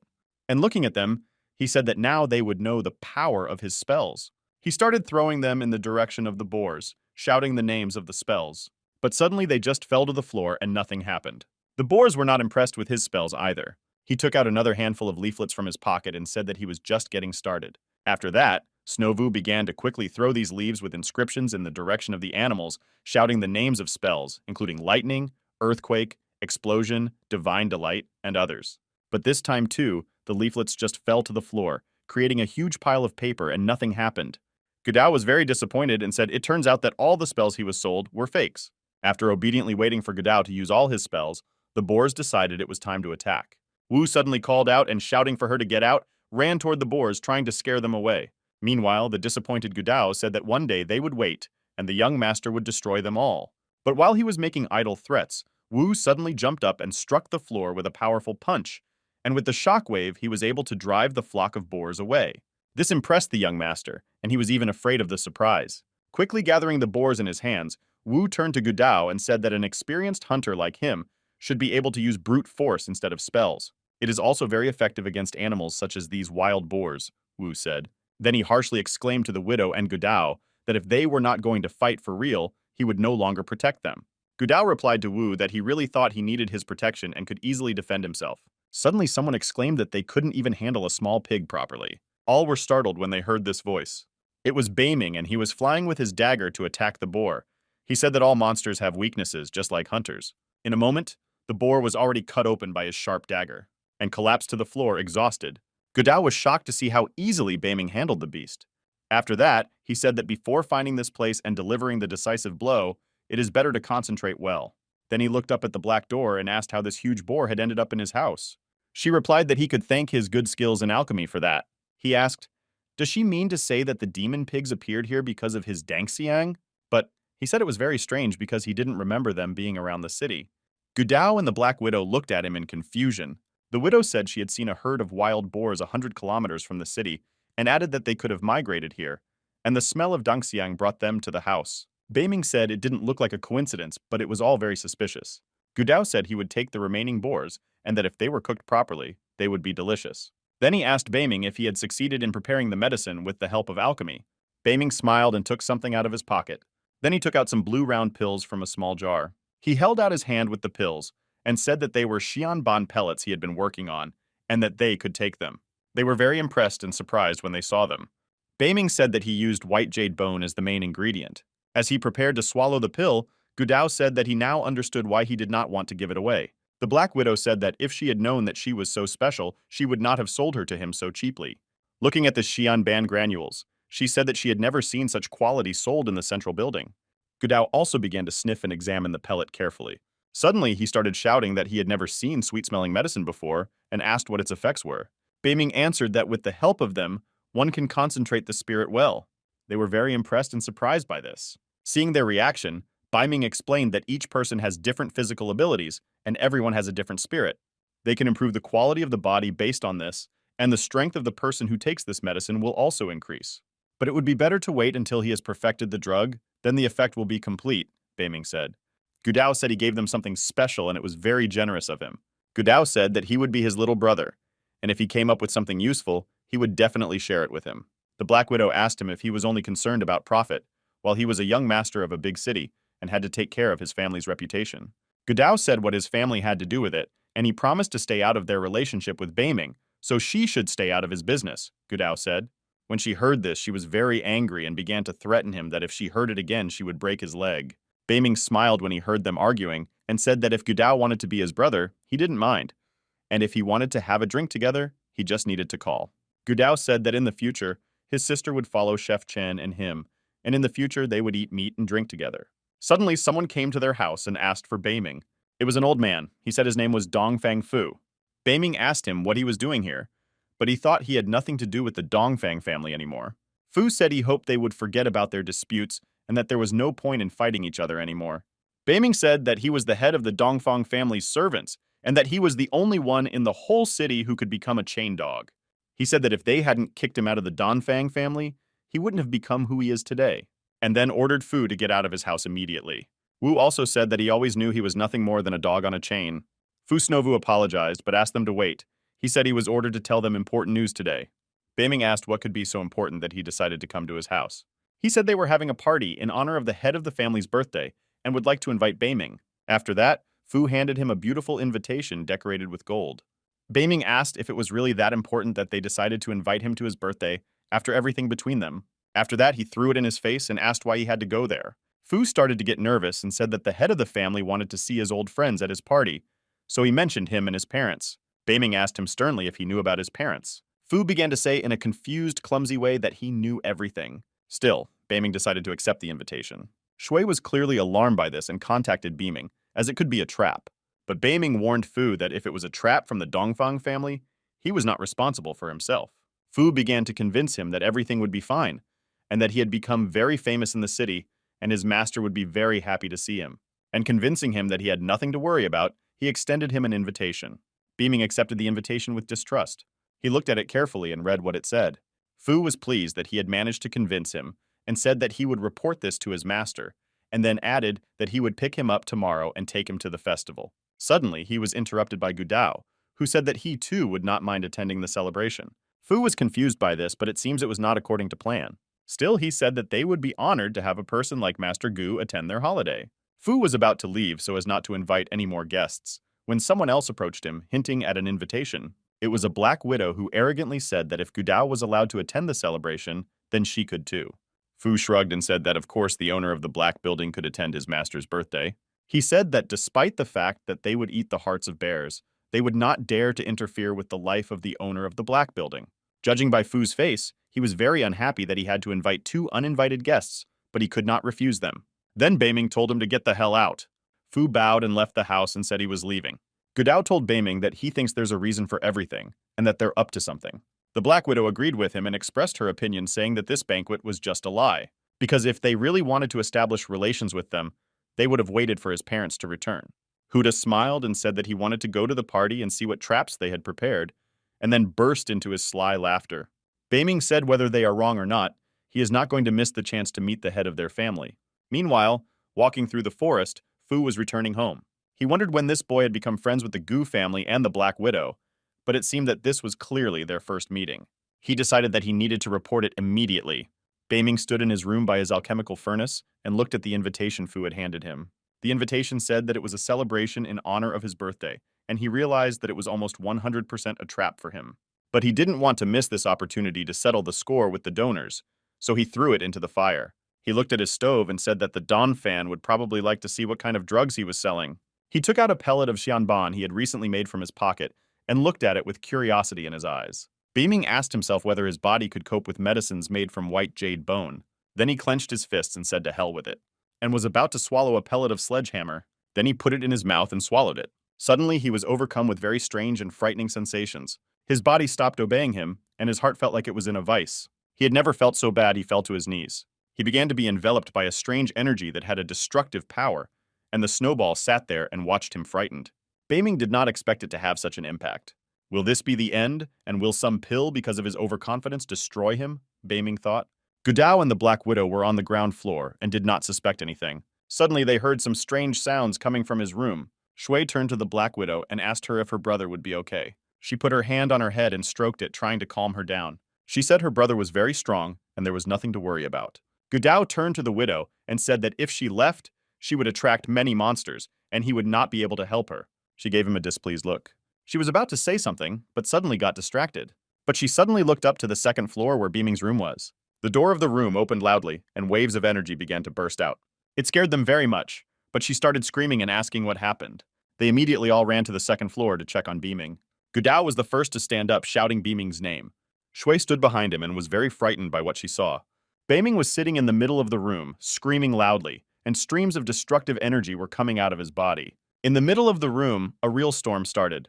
The Black Widow said that he should not be approached and interrupted during this. Sweat dripped from Beaming's face, but he tried to cope with this force that seemed to be trying to tear him apart from the inside. The Black Widow said that there was a very difficult atmosphere here, but it seems that he is trying to improve his medicine. But at the same time, they can have a very terrible impact on their creator. Beaming began to form a kind of energy sphere in his hands and repeat in his own voice that there was an improvement. The energy coming from him began to intensify, and the sphere was almost formed in his hands. Then he seemed to absorb her with his body and folded his hands in front of him, finally finding peace. Then he exhaled a little and everything calmed down. Gudao came up to him and looked at him with a question in his eyes, hiding behind his fan. He asked him if he had succeeded in doing so, but when he didn't get an answer, he smiled and said that it seemed to work out. Beaming was still in deep meditation and did not hear them. The Black Widow said that it was not yet clear, but it looks like he received a body that resembled a sacred body. Gudao thought that he would never have believed that he could gain strength by taking some medicine made with white jade bone. The Black Widow seemed to hear his thoughts and immediately suggested that he try taking the pill. Gudao replied, "Does she really think he's that stupid? But he doesn't want to be destroyed because of some pill." She smiled and said that Beaming dared to do this as a mere mid-level hunter, but wouldn't he, as a young master of a noble family, dare to do it? Gudao replied that he was not reckless, and was not going to push his body to the limit and destroy it, and then asked her if she knew what form it would take. She was surprised by his answer, and the widow said she had no idea. Then they suggested that he wait until he woke up and ask him directly. Gudao wanted to stop her and ask her where she was going, but then he looked at Beaming. After a long time, Beaming finally came to his senses. They stood in his room and looked at him closely. He just looked at them and smiled confidently. Gudao said it was incredible. He was able to absorb the energy and even survive it and become a high-level hunter. Beaming said yes, but it was still a very difficult process, so it's better to prepare well before getting the royal level. Hearing this, Gudao took out his pellet and began to examine it, thinking maybe he could make this leap right now. The Black Widow mockingly suggested that he try it, and that she would personally guard him and not allow anyone to disturb him while he did so. He started shouting in frustration that she was taking him for a fool and suggested that she try it herself. She told him that she wanted to remind him that she had already reached the level of war and that he might be able to reach that level in the near future. But she hopes that someone else will be able to surpass him and he will remain in theirs forever. Gudao started shouting at her and telling her to stop talking nonsense because he was a young master and very talented, and he could achieve anything. The widow of Znovu mockingly replied that this may be true, but they do not know for sure. After that, he turned to Beaming and asked if he could tell us what type of sacred body he had. Beaming was disappointed to hear such a question and asked what a sacred body is, because if you compare his power to it, you can say that it is equivalent to only 1% of his power. Beaming said that he felt as if he had gained an eternal body, but in fact it could have been a dominant body or even the body of the devil himself. He also emphasized that during the process of gaining strength, the body's stability also increases. Hearing this, his friends were extremely impressed, and Gudao asked if these bodies he could obtain were not sacred. Beaming answered him if he had ever heard of someone receiving a sacred body after one ritual. It depended on the magic of energy and power, so it was unclear what exactly affected the body. The widow replied that it looked like he had used the entire pill. Beaming thought about her words, as he did not know what was happening when he was in a state of deep meditation. Meanwhile, Fu came to visit them from the night before. The widow turned to him and asked if he had come to take them away. Beaming told Wu and Shui to stay home and asked Wu to look after his sister. He said he could count on it, so everything would be fine. Suddenly, Shui said she wanted to go with them too. He put his hand on her shoulder and told her that she and Wu were not yet strong enough to go with them, that he had to tell their parents as well. So I asked her to stay home. After that, he hugged her gently, and Shui, although disappointed, agreed. Beaming turned to his new friends Gudao and Black Widow and asked them if they were ready. Gudao asked him what they should be prepared for, if the Dongfang family could destroy them. The widow replied that she had been ready for a long time. Beaming replied that it was great, and they were on their way. The Vions left the house and confidently headed for the Donfan's estate. Meanwhile, many people gathered at the estate, including a large number of hunters. They were discussing something, but at first they did not notice the three strange young people who had come to the party. Gudao said that the Dongfang family is not so small and all the Luon families are here today. Beiming said that Dongfang said that if all Luon families do not attend today, they will not be taken seriously afterwards. Gudao asked him if he had cut all ties with the families of the city and why he was now protecting them. Beiming could hardly contain his laughter when he heard Gudao's thoughts, as he had misunderstood everything. But he did not explain anything to him and told him to follow him. Gudao started to worry so he could look pretty stupid. And when he saw the Black Widow's smug reaction, he got angry. When the hunters saw Beiming present, they began to discuss it unhappily. Tafu showed that they were very honored guests at their celebration. They walked toward the house, and the guests looked back at them suspiciously. One of the hunters said that he heard that the Dongfan family was using this opportunity to bring up the issue of the engagement. Another hunter replied that there were rumors that Master Chen was very capable, and that he had even killed several families. Suddenly, Beiming saw one of his new enemies. It was Liao. He asked him what he was doing here, and he was directing his men who were diligently unloading something. He was shouting loudly at his men and ordering them to speed up. Beiming stood there and watched him serenely. The Black Widow turned to Beiming and asked what he was doing here, and if he shouldn't be at the Hong's wedding. Beiming smiled and offered it to them to find out. Meanwhile, the head of the family met all his guests inside the house. Beiming and his friends finally arrived there, and there were a lot of people in the house at that time. Dongfang immediately saw Beiming enter through the main door. When he saw him, he said that this was his dear nephew who had decided to join them today. Liao, who was sitting at the table opposite, heard this. The atmosphere was very heavy and tense. Everyone was very unhappy with Beiming's appearance. Beiming approached the Don, calling him an uncle and saying that he knew the whereabouts of his parents, and then asked him to share this information with him. He said that he could not worry and that the person who had this information would be here soon, but in the meantime, he suggested that he sit down and relax. Gudao said that at first glance, the head of the Dongfang family seemed like a smiling tiger, but he had a bad feeling. The Black Widow sarcastically remarked on him and suggested that he speak even louder about it. Beiming told Dongfang that he was willing to wait, so I hope he's not lying to him. Dongfang's assistant immediately approached Beiming and kindly offered him a good place to rest. Dongfang Yi was really smiling slyly, but it seems that everything is according to his plan. Fu came up to Dongfang and asked if he could start already. He said it was too early because not all the guests had arrived yet. Hearing this, one of the hunters said that Dongfan wanted to wait for a few more guests and wondered who they were that they were keeping his family waiting. They saw that Beiming was already here, but they were still waiting for someone, and they assumed that it was not just a birthday party. Gudao asked if anyone else from more influential families was invited, for example, from the 3 main cities. Beiming said that no matter how arrogant the Dongfang family is, their arrogance is limited to the city limits of Luon, and they cannot behave so arrogantly anywhere else. The Black Widow mockingly said that it would still be interesting to know who else he invited from more influential families besides Master Gu's. Gudao was unhappy with her remarks and asked if she could stop humiliating him for at least 1 minute. Beiming suddenly jerked awake when he heard a familiar and hateful voice. It was Hong who arrived at the Dongfang house with his armless nephew. Hong approached the owner of the house and apologized for being late. Dongfang greeted his guest and said he was glad to see him. Beiming immediately wondered if he could know his parents' whereabouts. Dongfang replied to Hong that there was no need to apologize and that the celebration would not be complete without him. He still politely apologized and said that he asked her to forgive him for waiting. Dongfang spread his hands and began to laugh, saying that they were ready to wait as long as necessary for such a wonderful guest as him. Hong immediately looked around and seems to have spotted Beiming right away. The smile immediately disappeared from his face, and they met each other's eyes. Beiming looked at him with a hateful look and remembered his words when he had promised to finish him off. Hong looked at him intently but said nothing. Suddenly, his nephew approached him and told him that they had to give a gift to his uncle Dongfan. Hong handed Dongfang a chest and smiled, saying it was for him. I saw that this chest was very much a fan favorite, but not because of the gift, but because Hoon was missing 1 arm. Hong looked at Beiming and said that he was just attacked by a rabid dog, but fortunately he is now fine, and it did not affect his life in any way.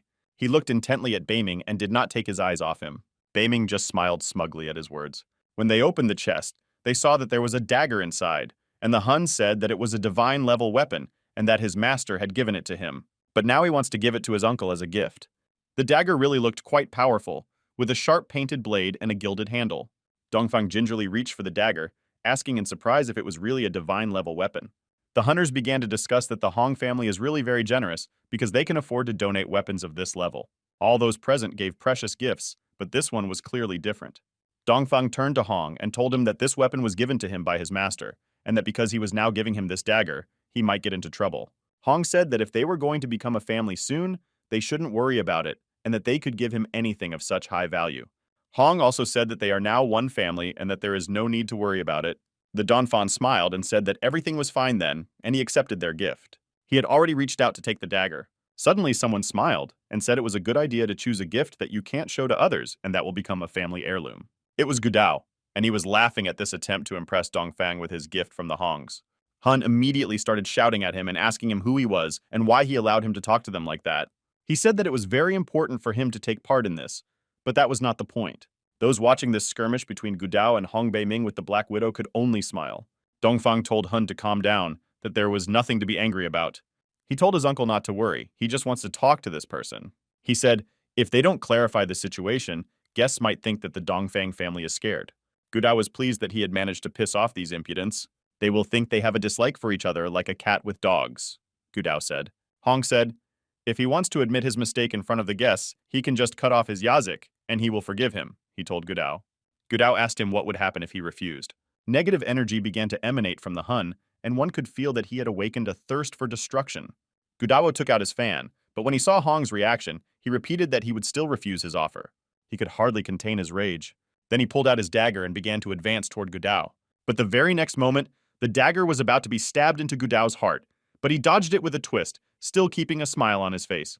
Holding his fan in his hand, he was ready to counterattack. But it seems that Hong did not expect a retaliatory strike, and barely managed to dodge his powerful attack. The force with which Gudao waved his fan threw him a few meters away, but the Hun landed on his knee holding a dagger. Gudao asked him what he was waiting for and suggested he attack. Hong was very angry and irritated by his insolence. He was about to throw himself at him, but suddenly someone stopped him. It was Dongfang who stopped Hong and addressed Gudao. Hong was surprised to learn that it was Master Gu. Dongfang recognized him from seeing him at the Gu family's wedding, but he had no doubt that it was Gudao. Neither of them expected to see him here today, especially in the company of Beiming. Hong immediately thought about how Beiming could be connected to the Gu family. Hun's mood immediately changed, and he turned to Gudao and said that he had wanted to meet him for a long time, adding that it was unexpected to meet him in their place. Then he turned to his uncle as if nothing had happened and suggested that he finally start the party, since they had already kept the guests waiting long enough. Dongfang said that he was right and it was really time to start the celebration. After that, he turned to his chief servant and told him that they could begin the celebration. Servants immediately began to bring out various delicacies and dishes. All the guests immediately started celebrating and drinking loudly. Everyone wished the Don a happy birthday and all the best. Among them were the Hongs, and the Don told them not to deny themselves anything, to drink and eat more. Gudao said that many of the people here were visitors and locals, and their faces were like open books and easy to read. When the Black Widow heard this, she immediately began to mock him, and said that his face was as thick as a page from an ancient book on which it was impossible to read anything. He began to explain to her that if she did not stop insulting him constantly, he would feel uncomfortable. Suddenly, someone came up to me and asked for Gudao. It was Hong who was holding the red wine in his hand and said he wanted to apologize for his impulsive behavior, adding that if Gudao were in his place, he would have done the same. Gudao replied that he had no right to compare himself to the Hong family, which could give him divine-level weapons. Then he told me that he and his uncle had prepared a place for him at their table and that he was inviting him there. Gudao smiled and said that he could not accept his offer because he was afraid that he might lose his son there. At this time, Hong and Dongfang were cautiously watching their conversation. Hong asked unhappily, since when is Beiming connected to the Gu family? Dongfang immediately told him that, as far as he knew, they were just friends. Hong turned to the Dongfang and asked if he could already tell all the guests the great news. Dongfang said that now is a very good time to make this announcement. After that, he adjusted his voice, preparing to make a small promo with some good news. All the guests immediately fell silent, and Beiming and Gudao also listened attentively to what Dongfang had to say. Everyone was very curious to know what it was about, and the Hong's faces were very smug. Dongfang stood up and went to the middle of the room, saying that he had special news for everyone. Dongfang said he had accepted the decision that his daughter Qing would marry Hong, and then solemnly presented it to all the guests present, and that from that day on, the Hong family and the Dongfang family are now one family. The guests immediately began to discuss the news with caution, and could not believe that Dongfang wanted to give her daughter to Hong, even though she was previously engaged to Beiming Chen. Gudao turned to Beiming and said, "That's why they wanted to invite him. Their goal was to elect him in front of everyone present." Beiming replied that he had broken off his engagement to his daughter Dongfang a long time ago, and that he didn't care about their family affairs. His main goal was to find his parents. Despite the fact that people did not expect such news, they still congratulated the Hong family on this event. Liao was also very pleased to hear this. He said that in the 3 main cities there are rumors about the beauty and talents of his eldest daughter Dongfang. After that, he turned to Hong and told him that he was really very lucky and that he should also ask his aide to improve his skills. Hong thanked Liao and said that it was truly a blessing to study under teachers whom he thought of as family. Hong turned to his uncle and told him that today was his birthday and also his convenience, and didn't he think it was a very beautiful coincidence? He started laughing out loud and said that in that case they should celebrate it all well. Suddenly the main door opened loudly and Sis appeared in it. It seemed she was very angry and displeased. When Donphan saw his youngest daughter, he was immediately worried. Then the guards came after her, and they carefully tried to explain to her that she shouldn't be here. She started shouting at them and telling them to get out. Donphan immediately reprimanded his daughter and asked who allowed her to come here. She started screaming and asking her father how he could force her sister to marry such a bad person. He tried to stop his daughter by hitting the table with his fist loudly to make her stop. After that, he started shouting that her parents' orders were the law for them and should not be discussed. I turned to the guards and ordered them to take her away immediately. The guards immediately grabbed her arms and tried to take her out of the hall.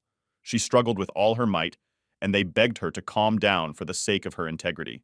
While she was resisting, she suddenly saw a Bayman sitting at a table watching, and sobbing, she decided to turn to him and ask him not to allow her sister to marry someone else. Beaming just looked at her with a displeased expression. After that, he said that she was wrong and added that this case concerned only her family and had nothing to do with him personally. She was disappointed by his answer, but she was not prepared to hear this from him. Dongfang's Novu started shouting loudly for her to get out of here. When she heard Beaming's response to her request for help, she became very tired, and Fu approached her and asked her to go with him. She was very nervous and broken that she could not help her sister, but she was seized with rage and began to scream at the beaming man and call him a bastard. Suddenly, a woman's hand touched her to calm her down. She was not expecting it and immediately looked at who it was. Dongfang and Hong stood there silently watching them. It was her older sister, Chixxiong, who came to the noise after hearing her sister's screams. It was the first time Beiming had seen her in such a long time, and he wasn't ready to meet her today. She told them to release her sister immediately. Fu's butler was holding her hand and trying to drag her out by force. Sis did not expect to see her sister come to her aid. Hearing the order of his eldest daughter, Donphan also ordered the guards to let her go. He could not argue with his eldest daughter. Chixxiong looked at her father with disapproval. Upon being freed, Sis Zenovu began to scream, turning to her sister and blaming her father for everything. Chixxiong put her finger to her lips and made a sign that she should be silent. She immediately obeyed her and stopped arguing. Dongfang said that she came at the right time and he wanted to inform her of the news of her engagement after the holiday. Chixxiong emotionlessly replies that he is sorry. He was very surprised and concerned about his daughter's calm reaction, as he had expected something else. But unexpectedly for everyone, she added that she could not marry him. This was clearly not according to Dongfang and Hong's plan, and Beiming was closely watching what was happening. Chixxiong immediately noticed Beiming, and her gaze immediately changed. She had strong feelings for this guy that were hard to hide. Beiming was also very worried, and old feelings were stirring in his heart.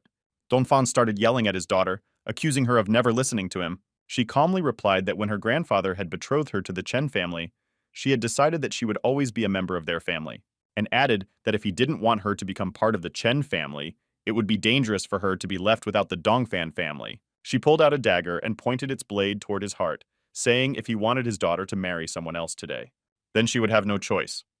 Donphan was very frightened when he saw this. The dagger in her hand flew straight to her heart. Beiming saw this and immediately jumped up from the table to rush to her. But it was too late. The red liquid had flooded the floor of the banquet hall. Sis ran screaming to her sister. She was sitting over her, looking into her eyes, sobbing bitterly, asking her why she did it.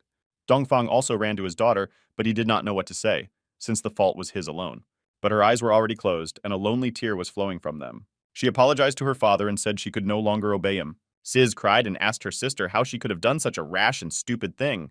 Her cries echoed throughout the hall, and she called for her sister. Sis began to blame Beiming for everything, and said that if he hadn't broken off the engagement with her, all this would not have happened. She hugged her and said, addressing Beiming, she said that her sister knew that he would not accept their help, so she continued to help him secretly. She visited all the families to ask for household help for him, and when someone tried to get him into trouble, her sister stopped them. Chixxiong took money from her father to buy a house, but in fact she wanted to close his debts. Sis said that she visited all the families to help him. Beiming was shocked to hear this. He did not expect this from Chixxiong.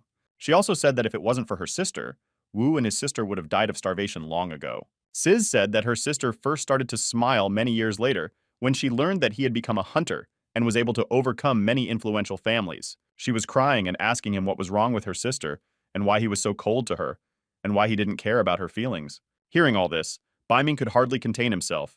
Even Godal told him that this time he had made a terrible mistake. He clenched his fists to contain the storm that was raging in his soul. His mind was full of thoughts. He wondered what he could do. Maybe he could use the white jade bone pill while she was still alive. It could bring her out of her death throes. Everyone was shocked by what had happened, but they listened and watched Sis in silence. Beiming ran over to Chixiang. He needed to find out if there was anything else he could do to help her. Sis was irritated, barely able to contain her hatred, but with hope in her voice, she asked him what he wanted to do. Beiming asked her to be quiet and said he needed some time. He took a jade bone pill from his pocket. Before giving it to her, he looked at her carefully and wondered if she would be able to take it. But he had no other choice. Everyone was silently and attentively watching his actions, including the Hongs. In addition, the pill had a very strong aroma. Hong said that he had never encountered such a pill in his entire life, and wondered what level it was. Beiming put the pill to her mouth. As soon as it was in her mouth, she started breathing. Donphan started yelling at him and asking what he was doing with his daughter. He immediately rushed to him, trying to stop him. It was very strange because if I had delayed, I would have died for sure. But while he was rushing to Beiming to grab him, he was quickly stopped by a snowball. It was a very strong and powerful blow that easily knocked him down. His servants immediately began to panic because they did not expect their master to be attacked by someone when there was only one guard. They immediately let him up and asked if he was okay. He said he was fine and didn't need any help. Beiming and Snowball looked at him sternly but did nothing in response. Dongfang asked for help from the Hongs, saying that this bastard had also harmed their family, and their daughter-in-law was on the verge of death, and he asked them to help him overcome him. In response, Hong smiled and said what a daughter-in-law, and added that the Hong family does not marry dead women. Hong said that he saw how low his daughter had fallen, and that he must have very bad taste to want to marry someone like her, and then told his uncle Hong that it was time for them to get out of here. Upon hearing this, the Don was seized with rage. Liao also approached him, saying that he had come to the marriage ceremony of the Hong Dongfang family. But now that the engagement is off, he has to leave him. All the guests slowly began to leave the house, leaving the father with his wounded daughter. Suddenly, someone blocked the road and told them not to stop. It was Beiming. Hong asked him what he was doing and told him not to think that he was allowed to do anything. Hong turned to Beiming and said that it was the Dongfang family's plan to find a way to get rid of him, and he should blame them. Beiming said that he did not care what plans their families had made. He just wanted to ask them a few questions. Hong did not expect to hear this from him. Gudao stood by his side, always ready to help his friend, and warned the Hongs not to do anything rash, otherwise the Hong family would not leave here alive. When Hong heard this, he began to shout that he was a disciple of the Demon Hall, so he advised them to let him go, and that only their enemies would benefit from the conflict between their families. Gudao asked him if he had decided to talk about a truce now, and he was offering this peace to the man he had recently threatened to cut off his life. Besides, if he thought of harming the Gu family, his grandfather was always on hand to visit for demons, Gudao said, which made Hong immediately turn pale with worry. Liao met a black widow on the road, and he asked her what she wanted to do. He said that he had already warned her that the head knew about her betrayal, and if she did not let him leave, he would destroy her. His threats did not impress her, but she told him to shut up. After that, he immediately received a strong blow to the face with her whip. He didn't expect it and fell to the floor, looking at her in fright because he knew what she was capable of. She said that she had already destroyed one member of his family, so she didn't care anymore, and he should worry about himself. Hong realized that no one would let them leave that easily, so he asked Beiming what he wanted to know.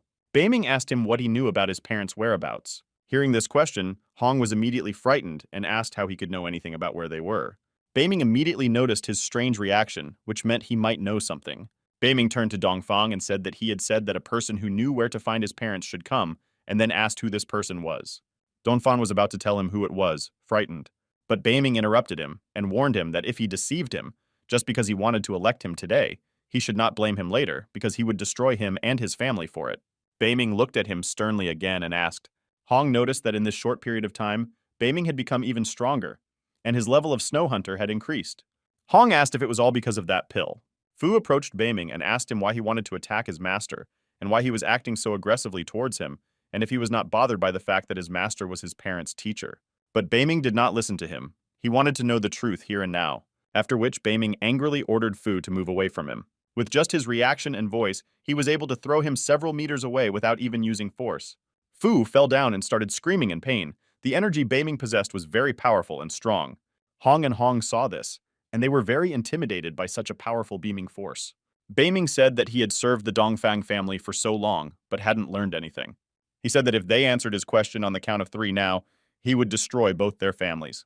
They all understood that he was telling the truth, but he was capable of it. He spoke alone, and they watched him with fear in their eyes. He said 2, they were still silent.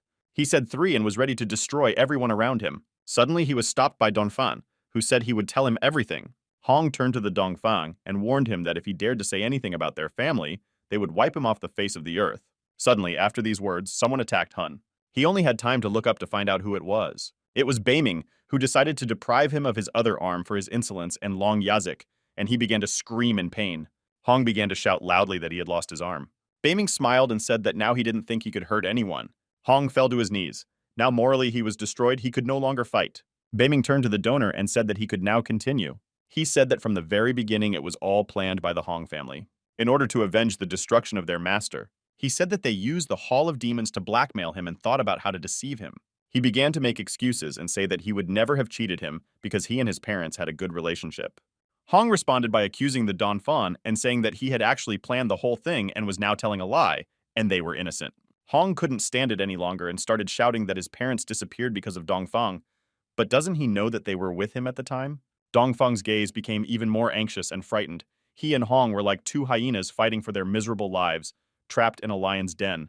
Dongfang started shouting even louder that it was a lie and that she was lying. Hong was more confident in his words, saying that they both knew what was going on and how things really were.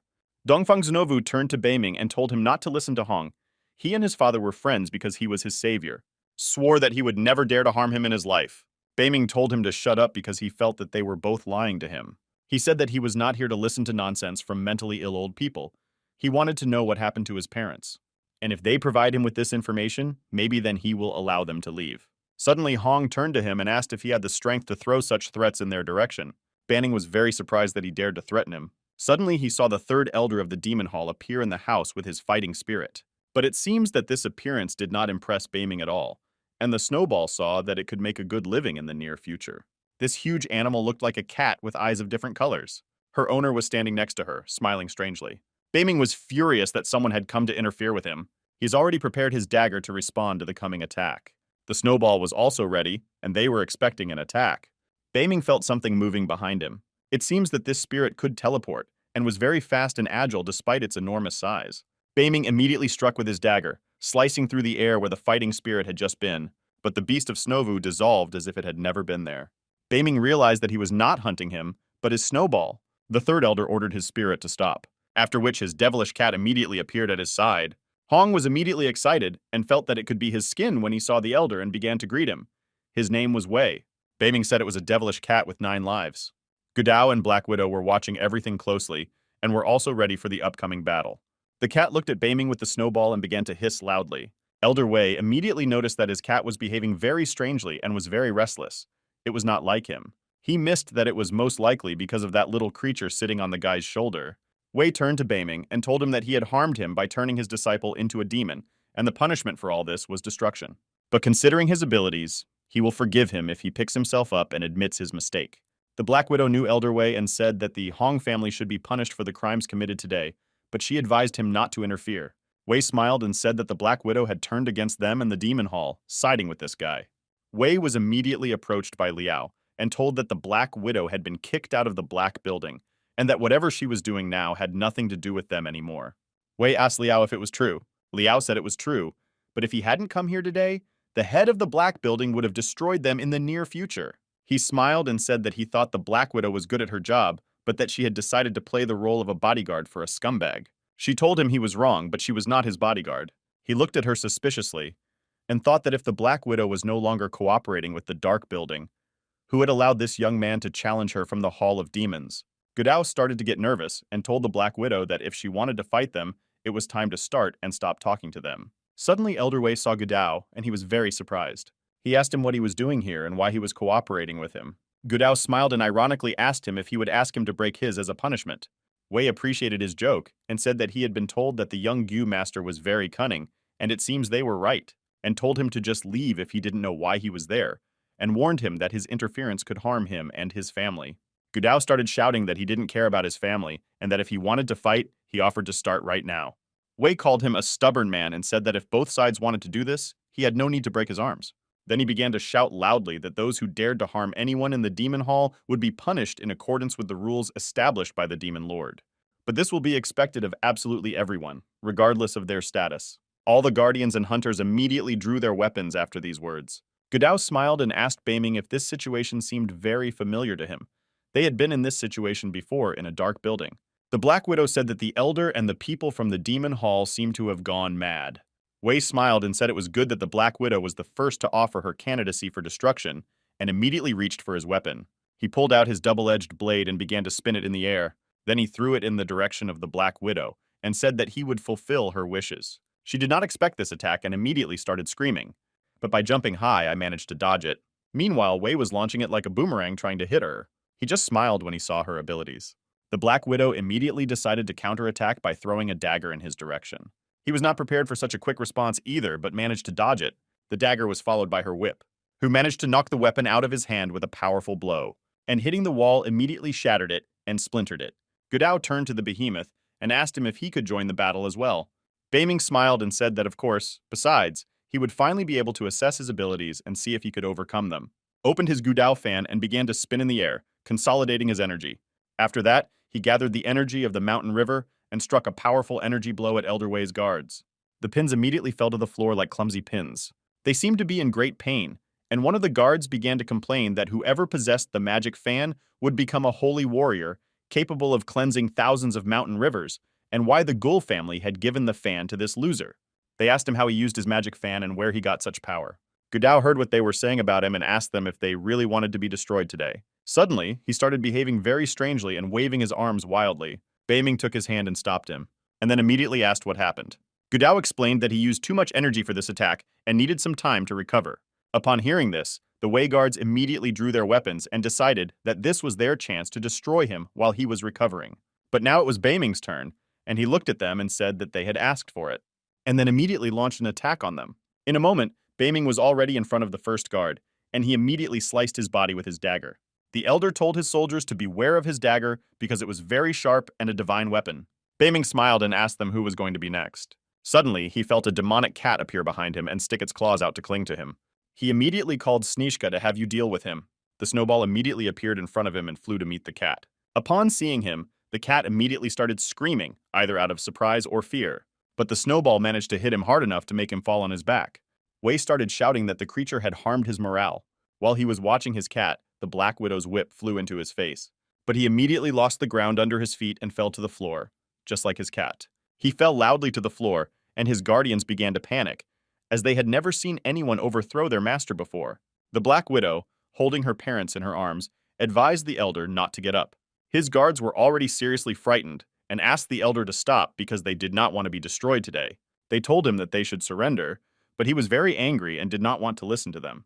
He stood and roared with rage as he watched his enemies. He told his men that he knew they were very strong and that it would be foolish for them to continue fighting. Wei could barely stand on his feet and leaned on the hands of his men to apologize to him and his friends. Beiming looked at them irritated. He didn't need an apology. But he still said he forgave them, and they were immensely grateful to him. After that, he smiled and said that they would stay alive as long as they were killing Hong family members. When they heard this, they were shocked, because they had not expected this, since they had originally come to protect them. Hearing this, Hong panicked and started screaming. Wei couldn't take it anymore and started telling Beiming that he was being too impudent. Beiming looked him in the eye and smiled, asking him if he was the one who was being impudent. He asked them if they had wanted to destroy him when he had harmed a man from the Hall of Demons. Beiming slowly approached them while they retreated, keeping their eyes on him. With a threat in his voice, he asked them why they hadn't thought about the fact that they were behaving brazenly on their own, and now that everything has turned sideways for them, they think that the decision he made was unfair. Walking up to Wei at arm's length, he told them they just need to cut out the Hong family, and then maybe they themselves won't die by the end of this evening, but he is running out of patience, said Beiming. Wei gritted his teeth and asked him to pardon at least Hong, since he was a student of the Demon Hall. Hearing this, Hong listened hopefully to what Beiming would say to this proposal, and Hong already realized that he was finished. Beiming took out his dagger and said that he had 10 seconds to do everything. He said that if he didn't do it in 10 seconds, he would kill everyone in this room. He was trembling and did not know what decision to make. His guards begged him to agree and said they did not want to be destroyed. Wei gritted his teeth and thought about what to do as time passed and Beiming waited for him to answer. Hong turned to Wei and started shouting that they were on the same side, but he knew it. Wei said that he would personally explain everything to his master after his destruction, he replied to Hong. He and his nephew were shocked by Wei's response, as they had hoped that he would disagree. Spitting saliva, he began to shout very loudly that they would not be able to escape. His guards grabbed their weapons and immediately rushed to attack the Hongs. Hong said they were a bunch of garbage and couldn't even help themselves. He used energy power and managed to throw the guards away from him, and then snorted, pretending that it was too easy for him. It was funny to watch Beiming resist. Hong turned to Beiming and said he would take him to hell with him, and then immediately rushed at him using his small fighter technique. Suddenly, Hong shouted at him, telling him to be careful. Wei's blade flew straight at Hong, who ran to attack Beiming. But it was too late. His body was cut in half. Now there were 3 Hongs, the elder Hong and his nephew. Hong's eyes welled up with tears. He looked at his uncle's body and could not believe it. He lowered his head and asked why it happened. Suddenly he noticed someone's shoe near his face. It was Elder Wei who came close to him, his face showing no emotion. Hun was very angry, but he could do nothing. It seemed to be the end for him as well. The next moment he was lying in a pool of red liquid showing no signs of life. Thus the entire Hong family was destroyed today and they did not even fall at the hands of Beiming. One of the Wei guards came up to Beiming and said that by his order the entire Hong family had been killed. Beiming looked at him sternly, but said nothing. Meanwhile, Beiming noticed a Snowball playing with an already powerless cat. She lay there exhausted, her fur lying around her. After that, Snowball happily jumped on Beiming's shoulder and began to purr happily as usual. The guards of the Veil began to compliment Beiming and say that his fighting spirit was so strong that he could kill even 9 men. Now Elder Wei himself approached Beiming and asked for permission, saying that now that they had sent these Hong family members to the next world, could they leave? Beiming listened to him carefully, and then gave him a disdainful look. Without waiting for an answer, Wei and his guards hurriedly began to leave the house, but someone stopped them and asked where they were going. Sweat broke out on Wei's face and his heart was filled with panic. It was a Black Widow. She said that Master Chen had taken pity on them, but she still wouldn't let them go. Beiming liked her attitude and asked if he agreed with her. Seeing Beiming's face, Wei and his guards began to panic again, as they had another chance to lose their lives today. Dongfan was also concerned about this. Wei rushed toward the Black Widow expressing his displeasure, but Beiming quickly stopped him, asking if he had any problems. He was shaking pretty badly, but he started growling back.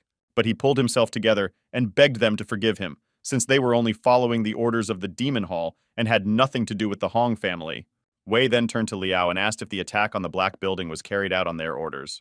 Hearing this, the Black Widow was immediately angry. Now Liao could have fallen under the hot hand of the Black Widow. She grabbed him by the collar and started shaking him, asking if they had sent someone to attack the Black Building. He said that he had sent only a few people there, and knew nothing about the renovation of the upper building as far as its branch was concerned. She looked at him with disgust and hatred as he begged for mercy on his knees in front of her. Beiming said that they can't waste time arguing and it's better to just check it out. He came over and opened the door, but there was nothing to see behind it. Beiming immediately realized that it was a fog of demonic beasts. He said that they and the monsters were attacking the city. Indeed, the fog was almost close to the town.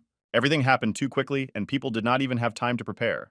Everyone was very scared and started to panic because they knew how it could end. The fog was very thick and powerful, covering everything around it, and it prevented the sun from reaching the city. They went outside and saw something very large approaching in the fog. The earth vibrated and terrible sounds came from there. Then they were able to see a huge terrible demon emerge from the thick fog. At that time, the town elders were meeting in the main building and trying to make some emergency decisions. One of them said that there were no monsters within hundreds of miles of Luon, so why did they suddenly appear? According to reports from the front line, they received information that they were surrounded by monsters on all sides. Wei himself was present at the meeting, and he said that being surrounded on all sides, they could not simply run away and would have to fight them. Immediately after leaving the Dongfang house, everyone went to the main building, with Beiming and Gudao, who stood in the side and listened attentively to what the Council of Elders was discussing. Gudao wondered why Luona was attacked so suddenly by such a pack of monsters. Was there really any value in the city for them? The Black Widow was also present at the meeting, and Beiming also wondered why this happened now. When she approached Beiming, she said that she had made sure that his sister and Wu would be protected in his house, and that she would also send 2 girls to the Dongfang place. Apparently they were his friends too, the widow said, referring to the sisters Sis and Chixiang. Beiming was very grateful to them for this concern, as it was really his loved ones who needed to be safe. She asked why a large number of monsters gathered in groups, and it seemed that the biggest beast was their leader. Gudao told her that she was too focused on size. Beiming reprimanded them, saying that they were discussing some nonsense. He thought about it and said that usually beasts use only a few monsters as slaves, so it's hard to control them if you're not careful. Those creatures looked too strong and the city would probably not be able to withstand them, Beiming said. Gudao wasn't prepared to hear this from his friend, who usually said they could easily beat anyone. Donfan appeared in the conference room, walking confidently with the goal of making a message. He said that he had conducted reconnaissance on the front line. The leader of the creatures was the King of Ghosts, and his strength was at the level of a veteran. Hearing this, the members of the meeting were shocked. They asked where such evil could come from in their city. Many began to say that it was no coincidence, since such monsters had never been near the city.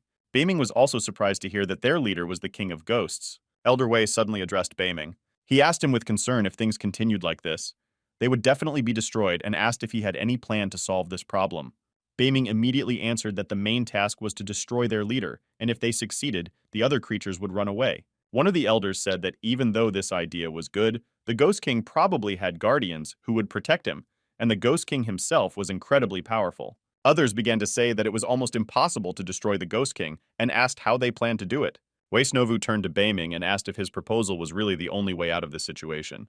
Beiming smiled and replied that maybe they had a better idea, but added that they had to choose whether to follow him or stay alone with the monster. Hearing this, everyone started arguing loudly, and Beiming ordered them to calm down. The council was outraged that Beiming allowed himself to be bossed around, but they still couldn't contradict him.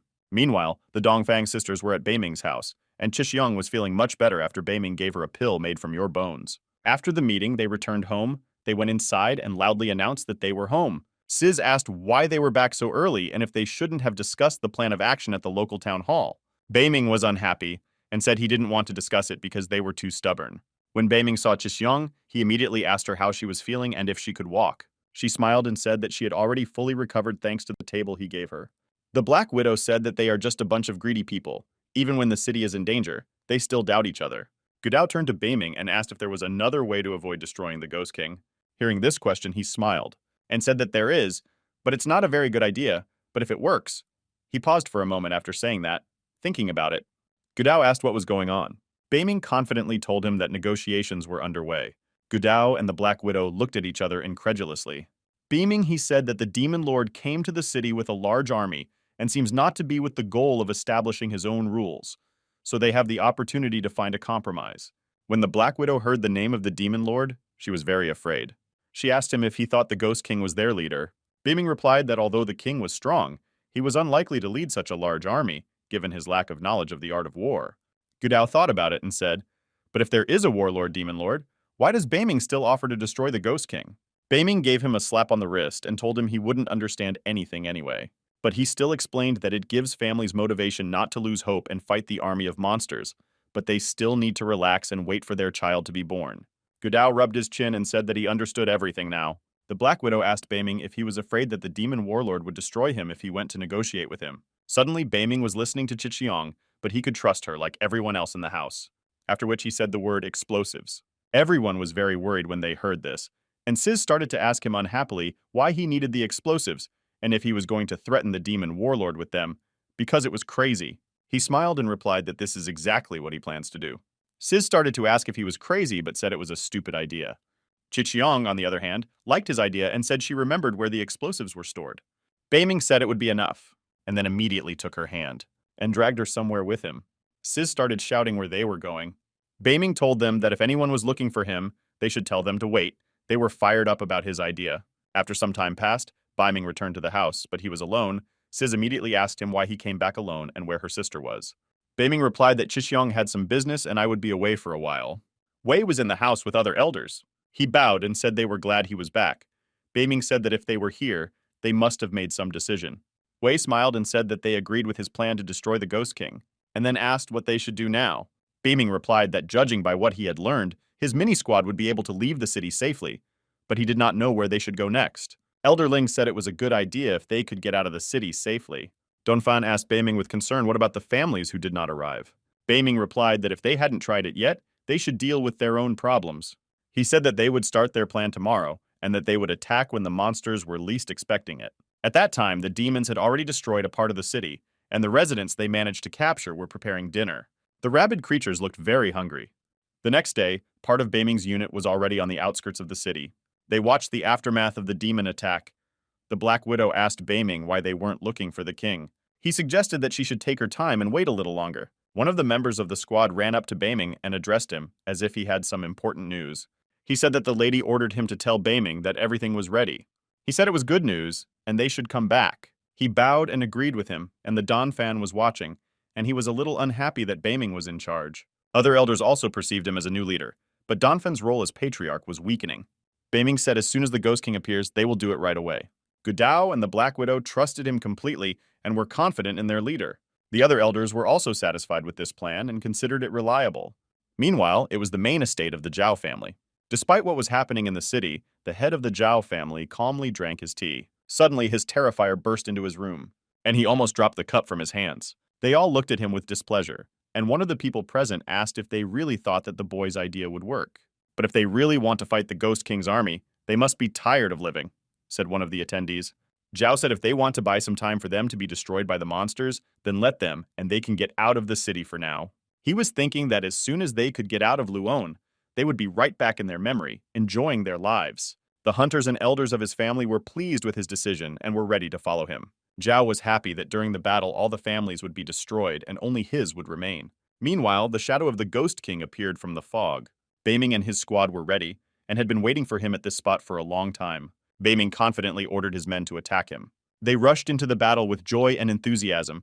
Wei shouted that apparently the sympathizers were not going to continue, or he would destroy them all.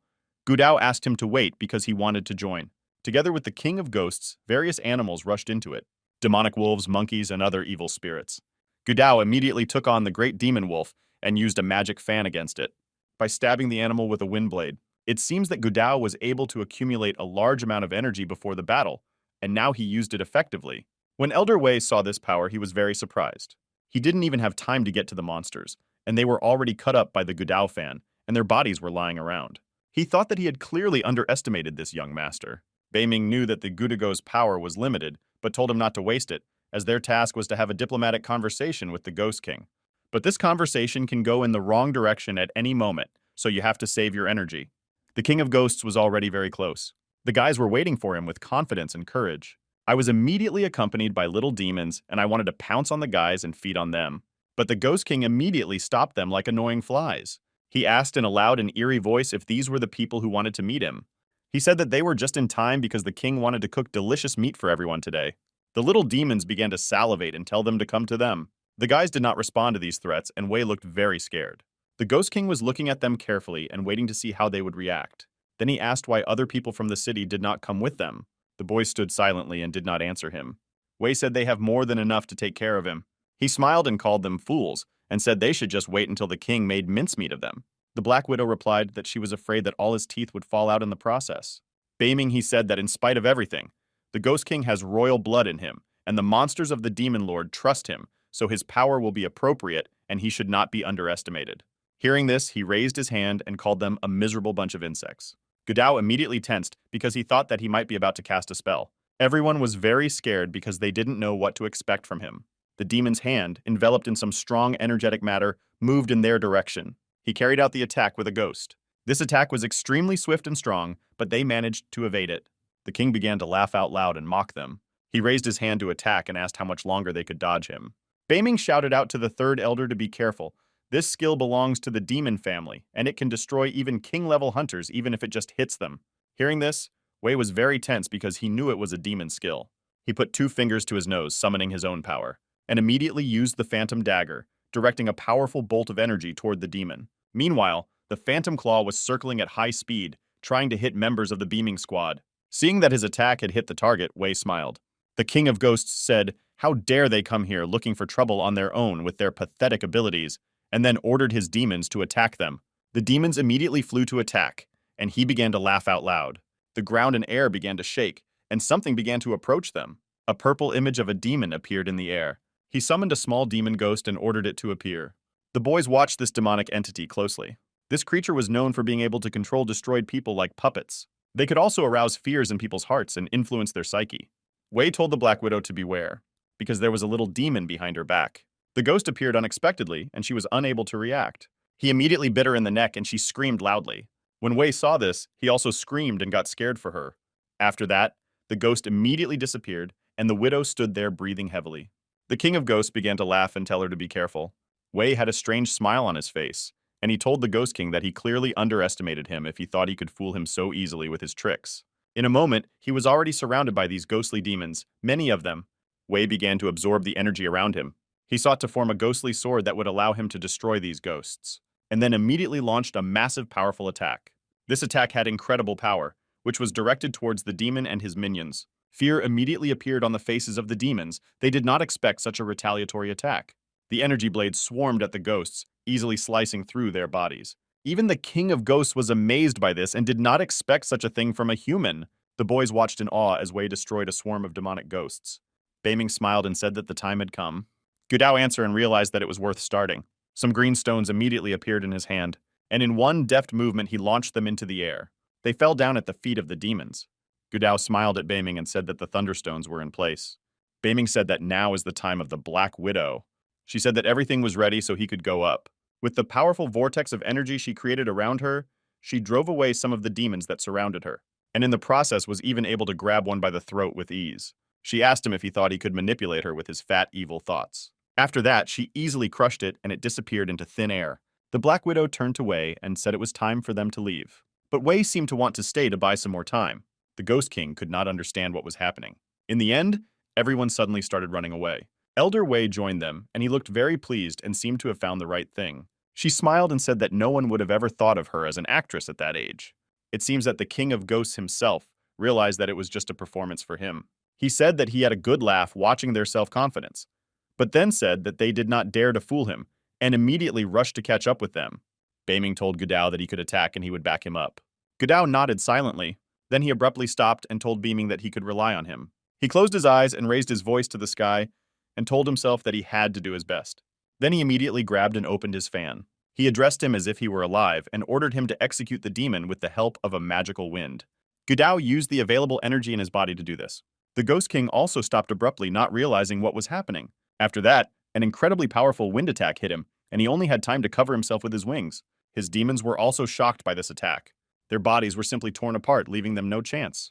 The King of Ghosts could not understand why such a strong attack came upon him. He felt as if a pile of heavy stones were falling on him. His demons said it was all because of that young man who had taught him about Gudao. He started shouting at him loudly, shaking with rage and asking if he really thought he could destroy the king. Gudao tried its best to continue to deliver energy strikes. Sweat was pouring down his face, but he said he couldn't hold it back any longer. Suddenly, he saw something that surprised him. He had never seen Beiming use his crossbow before. Beiming raised his hand in the air, smiling at the king. When he saw this, he began to say that they were idiots, and that he was planning to harm him by shooting with such a small crossbow. But how surprised he was when an arrow from Beiming's crossbow hit him in the head and lodged in his skull. Right after it got stuck in his body, he was seized by a strange power.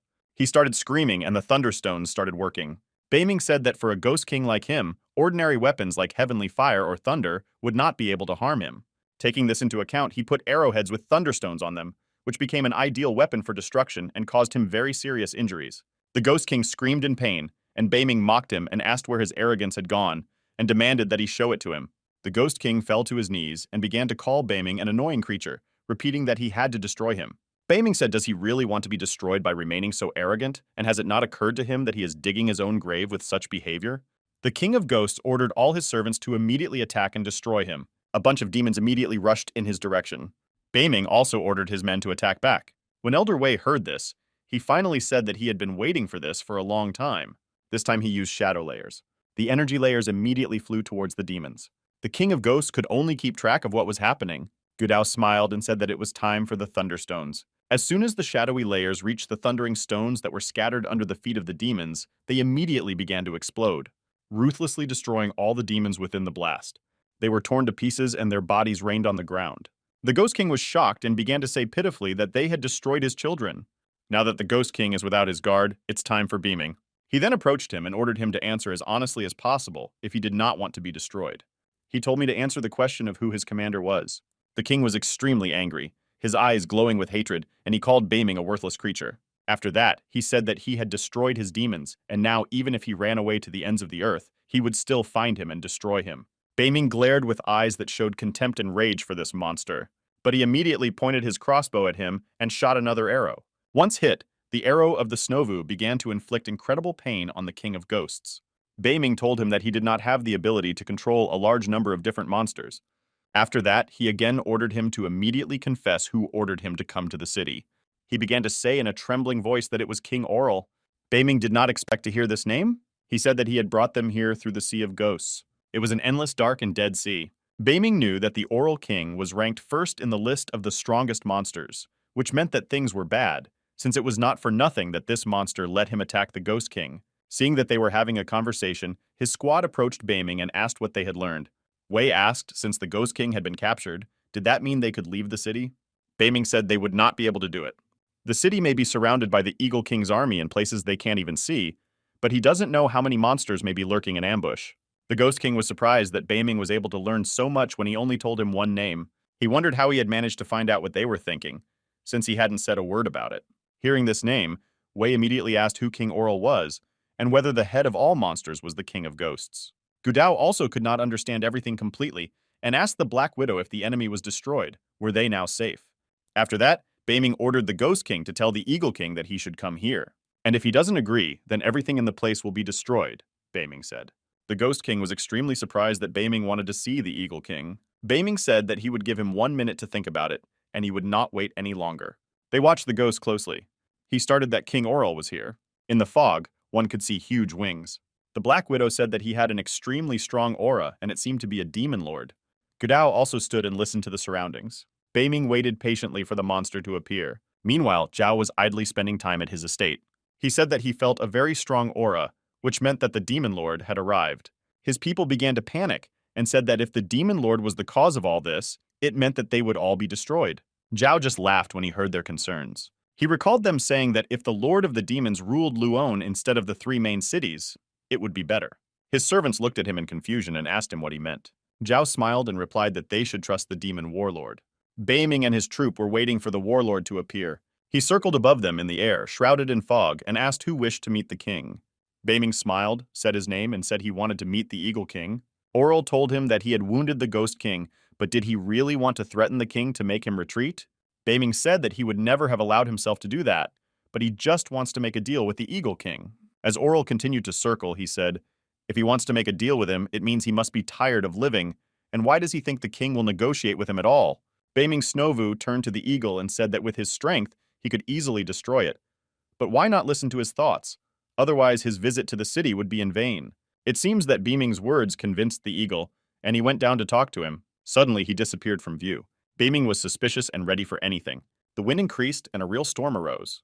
The Black Widow asked what was going on. Suddenly, the sky began to sparkle with different colors. Beiming confidently looked up and watched what was happening. King Oriel was descending, his majestic eagle body seemingly shrinking. The eagle's appearance began to change, and it slowly descended to the ground. Eventually, it became human-like. But when he landed, there was a very strong and powerful ethical explosion. He was on his way to Beiming and said, will his Viyut Luona be in vain? Gudao and the Black Widow were very disturbed and scared and asked each other who he was. Beiming said that was correct, but he would not benefit from this trip. King Oral approached him and asked what he wanted to talk to him about. Beiming smiled smugly because he had managed to get him to the grind. Suddenly, people from the Zhao family were also there. When they saw the eagle for the first time in this form, they were very impressed. Was this man a demon lord, they thought? One of the servants turned to Zhao and asked if they really had to trust the demon lord, and if he refused, he would destroy them anyway. Zhao asked him in displeasure, then why the hell the demon lord had traveled thousands of miles to get to Luon? He came here not only to capture the city, but perhaps also to compete with the 3 main cities for power. Zhao then suggested that they should not doubt his ideas, and that they, as good managers, could negotiate with him on favorable terms for themselves. In addition, they even have the opportunity to get new positions from the demon lord when he captures all the cities. With these words, he was able to convince his servants immediately. Beiming continued to talk to the eagle when it asked him about dynamite. Beiming folded his arms and said that he must have heard about the power of dynamite. He corrected his voice, and as if by accident, said that last night he had accidentally set up many explosives in the city and that they would be detonated immediately on his orders, so that the entire city would be wiped out. Aurel said it was nonsense and that he didn't care what happened to this city. Beiming closed his eyes, smiled, and snapped his fingers. It was a loud, threatening click. Immediately behind him, a loud and powerful explosion occurred.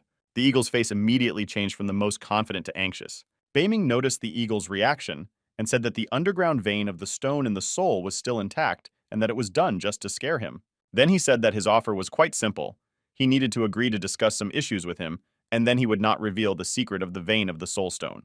He looked into the eagle's eyes again and told it to think carefully. Oral was in his grasp, and Beiming was patiently waiting for him to make a move. Wei asked the Beiming about the vein of the soul stone, saying that he had no idea there was such a living thing under Luoni. No wonder these monsters attacked them, Wei said. Seeing Gudao's confused look, the Black Widow explained that the soul stone is a natural ore that is born through changes in the heavens and on earth. After reaching the level of war, ordinary medicinal herbs are no longer useful, and it is necessary to use the soul stone every day to continue to improve.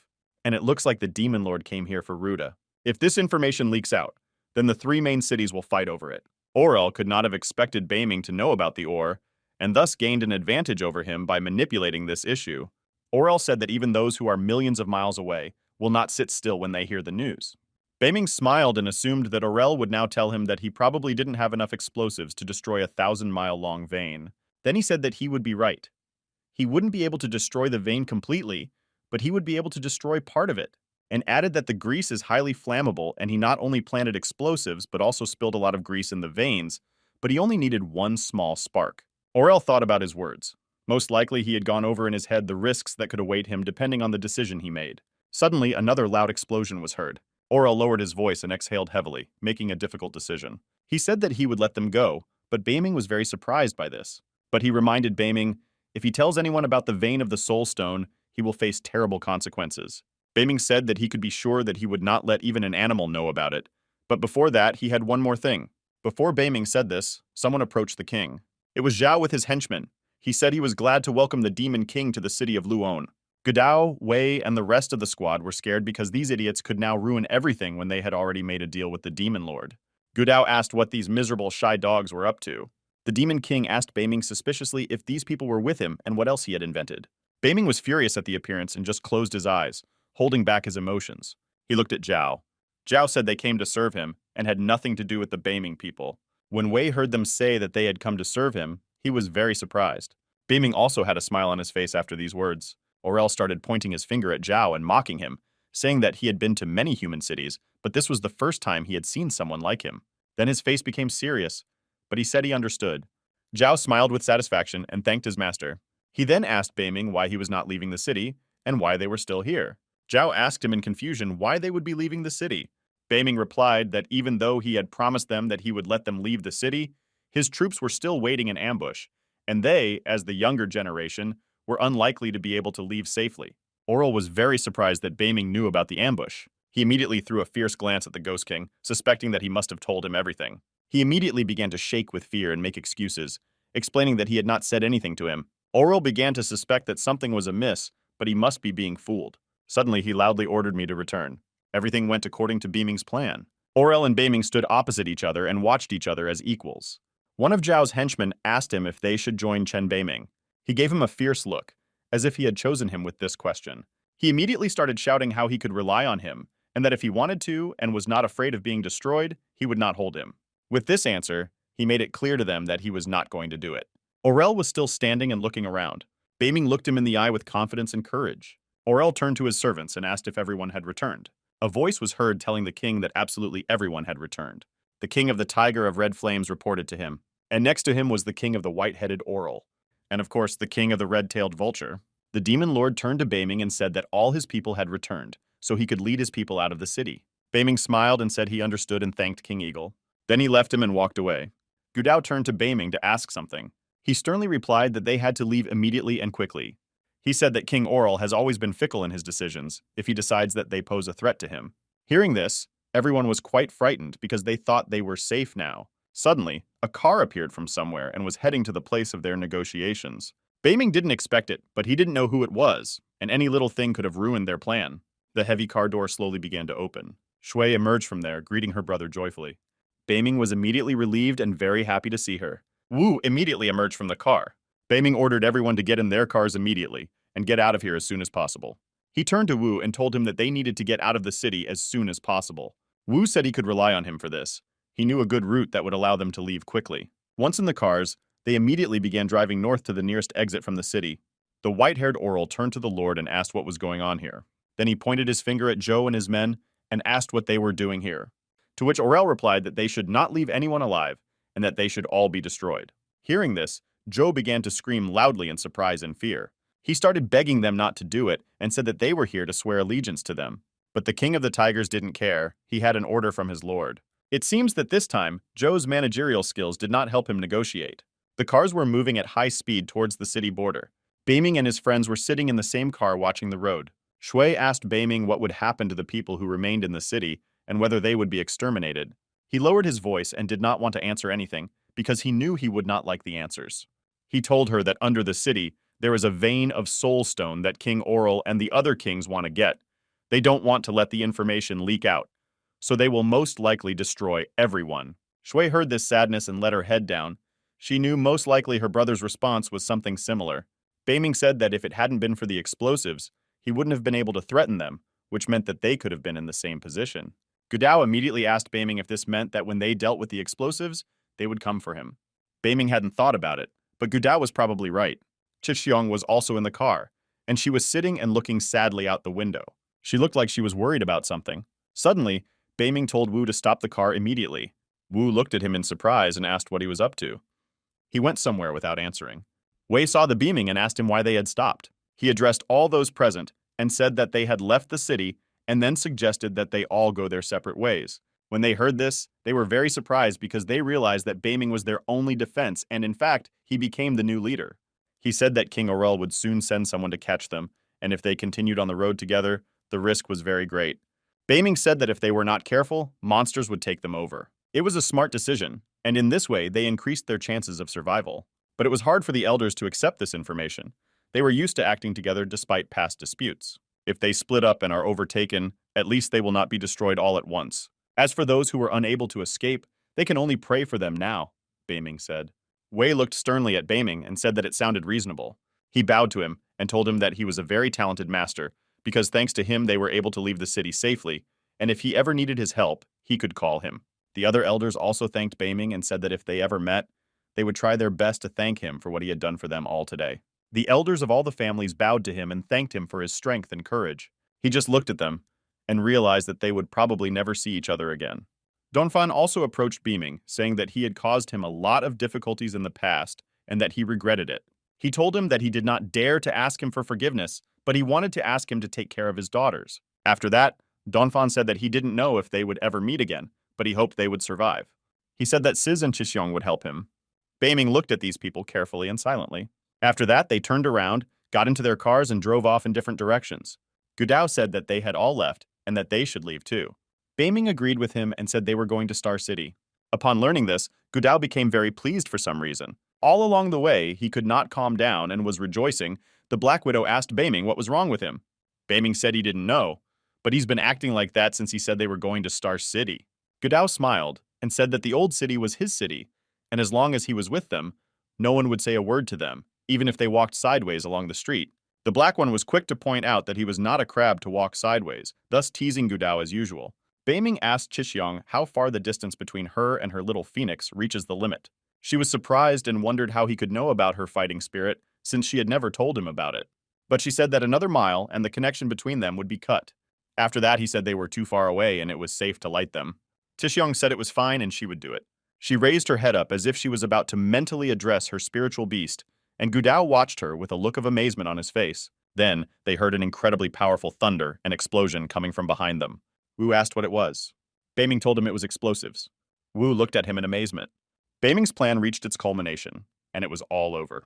He explained that he had ordered Chixiong to use her spiritual beast to set the explosives on fire, and now the city will be destroyed, and if they are lucky, the vein of stone will be destroyed with it. The King of Ghosts came to the King of Eagles with news. He was furious and immediately asked him where she lived and what happened to her. The King of Ghosts answered in a trembling voice, waiting for his master's reaction, that she was gone. He said that they looked at the map, and according to it, the entire vein was burned. The Eagle King was seized with rage. He realized that he had been deceived and left with nothing. He started screaming that it was Beiming's fault, calling him an insect. He said that no one dared to betray him, and that one day he would find him and crush him. His voice sounded so loud and eerie that it seemed to reach those who had managed to leave the city. Gudao turned to the Beiming and said that even if they could escape to the 3 main cities, the Demon Lord would still find them. Beiming smiled and said if they hadn't done so, this old demon would have increased his level to semi-emperor or imperial simply by absorbing the soul stones. But they had no choice but to destroy the vein to prevent this. In addition, there are many masters in Star City, and Beiming asked Gudao if he was the one who talked about walking sideways down the street, and if he was afraid of meeting King Eagle. Gudao told Beiming that he had caught him after all. The Black Widow said that they are still a long way from Star City, and the monsters may catch up with them before they arrive in the city. Beiming replied that he had a plan for this. It was a mountain called the Black Wind. They were slowly climbing it, overcoming the very strong and impassable wind that met them on the slopes of the mountain. It was not the easiest way to get to the city. Everyone was almost exhausted because it was incredibly difficult to overcome this path. Gudao said that the wind was very strong, and even birds could not fly here. He asked if they could really reach the city this way. Beiming said that one of his old friends lives nearby, and that if he gave them a ride, they would reach the city in 3 days. Wu asked who could possibly live on this mountain in such conditions. Gudao told Beaming that going this route was a great plan to throw the monsters off the scent. Suddenly, a large feather flew into his face. Beaming said it was his friend's pen, but he was a monster. When they heard this, they were very surprised how Beaming could have a monster as a friend. The sisters were also very surprised to hear this. They came to the entrance of a large cave. Beaming came over and smiled and told the Luan king to come out. His old friend had come to see him.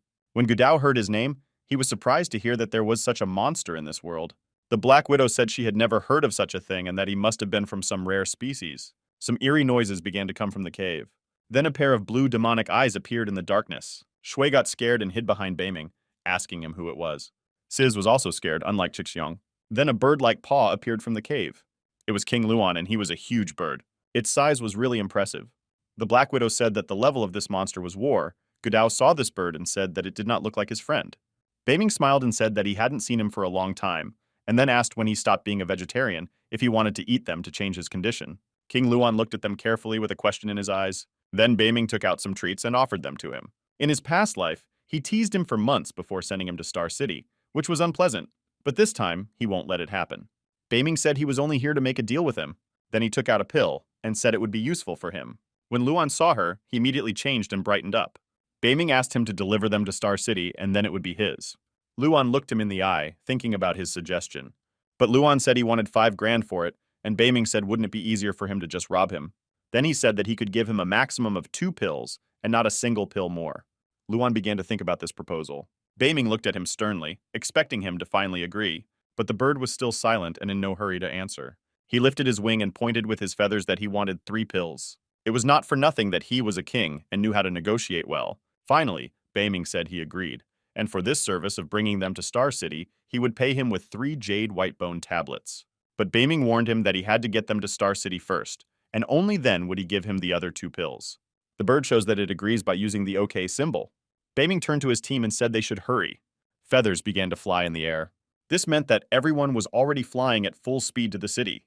King Luan was a giant, so they and their entire team could easily fit on his back. Beiming clutched at his feathers and watched the mountain shrink with every step they took as they flew away from it. Gudao was delighted and turned to Beiming and said that King Luan was incredibly fast. The Black Widow said that only king-level beasts have such speed, and if he reaches the Imperial level, no one will be able to match him. Beiming replied that unfortunately his blood and talent were limited, and he would not be able to break through to the Emperor level.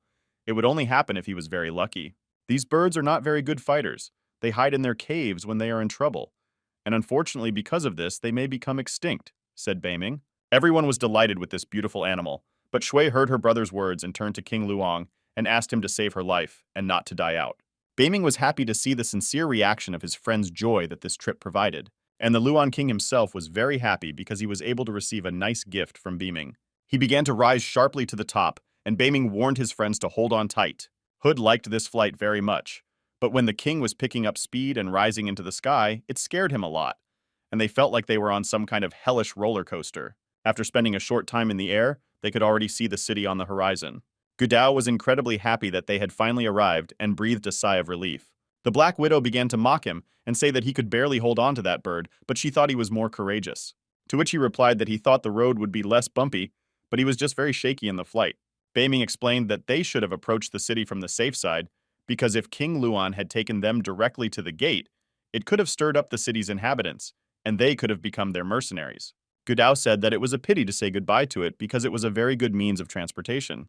Beiming said that the Luan King had saved them a lot of time, and without him they could have gone straight to heaven, so now they will go to Star City.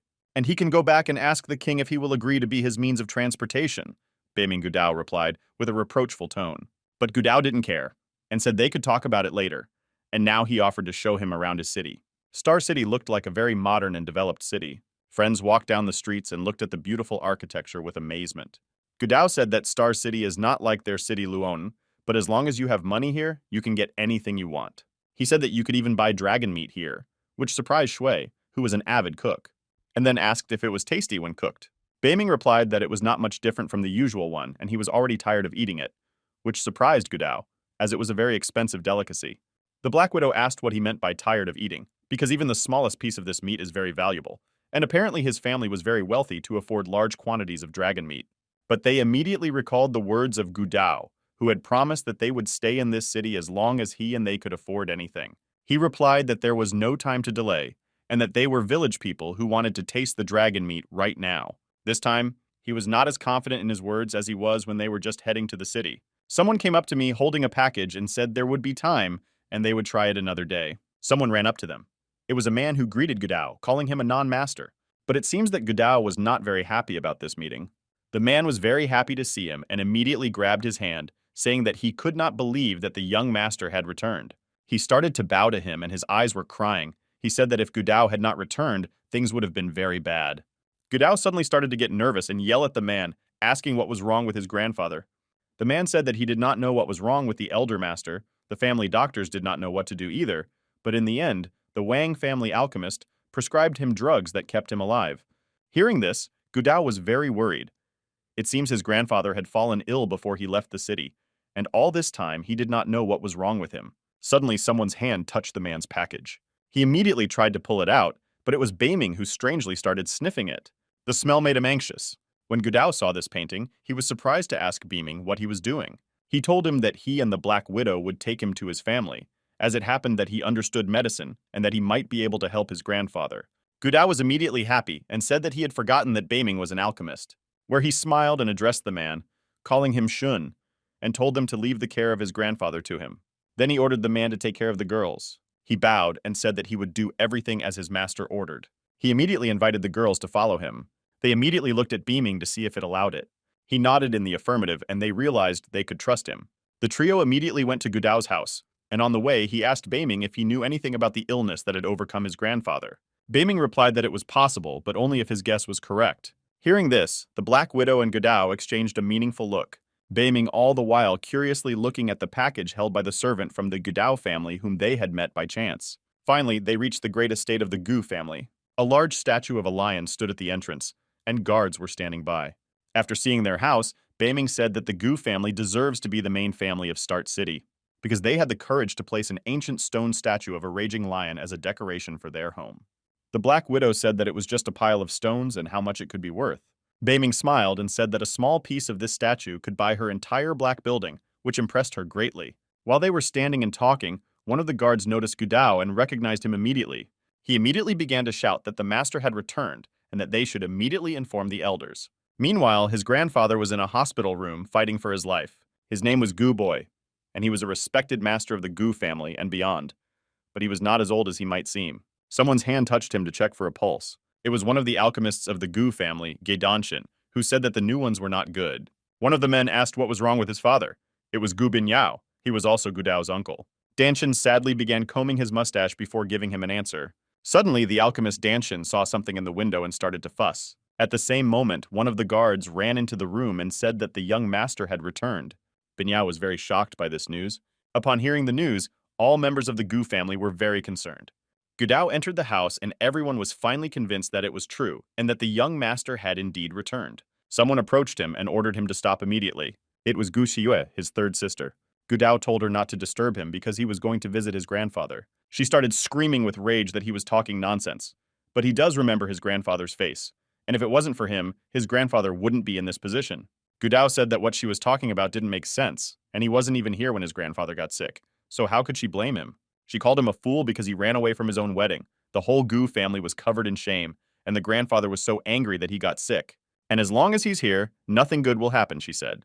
She said that she would destroy him today, but he was not worthy to call himself his grandfather's grandson. For the first time, Gudao was so angry that he started shouting back at her to make her shut up.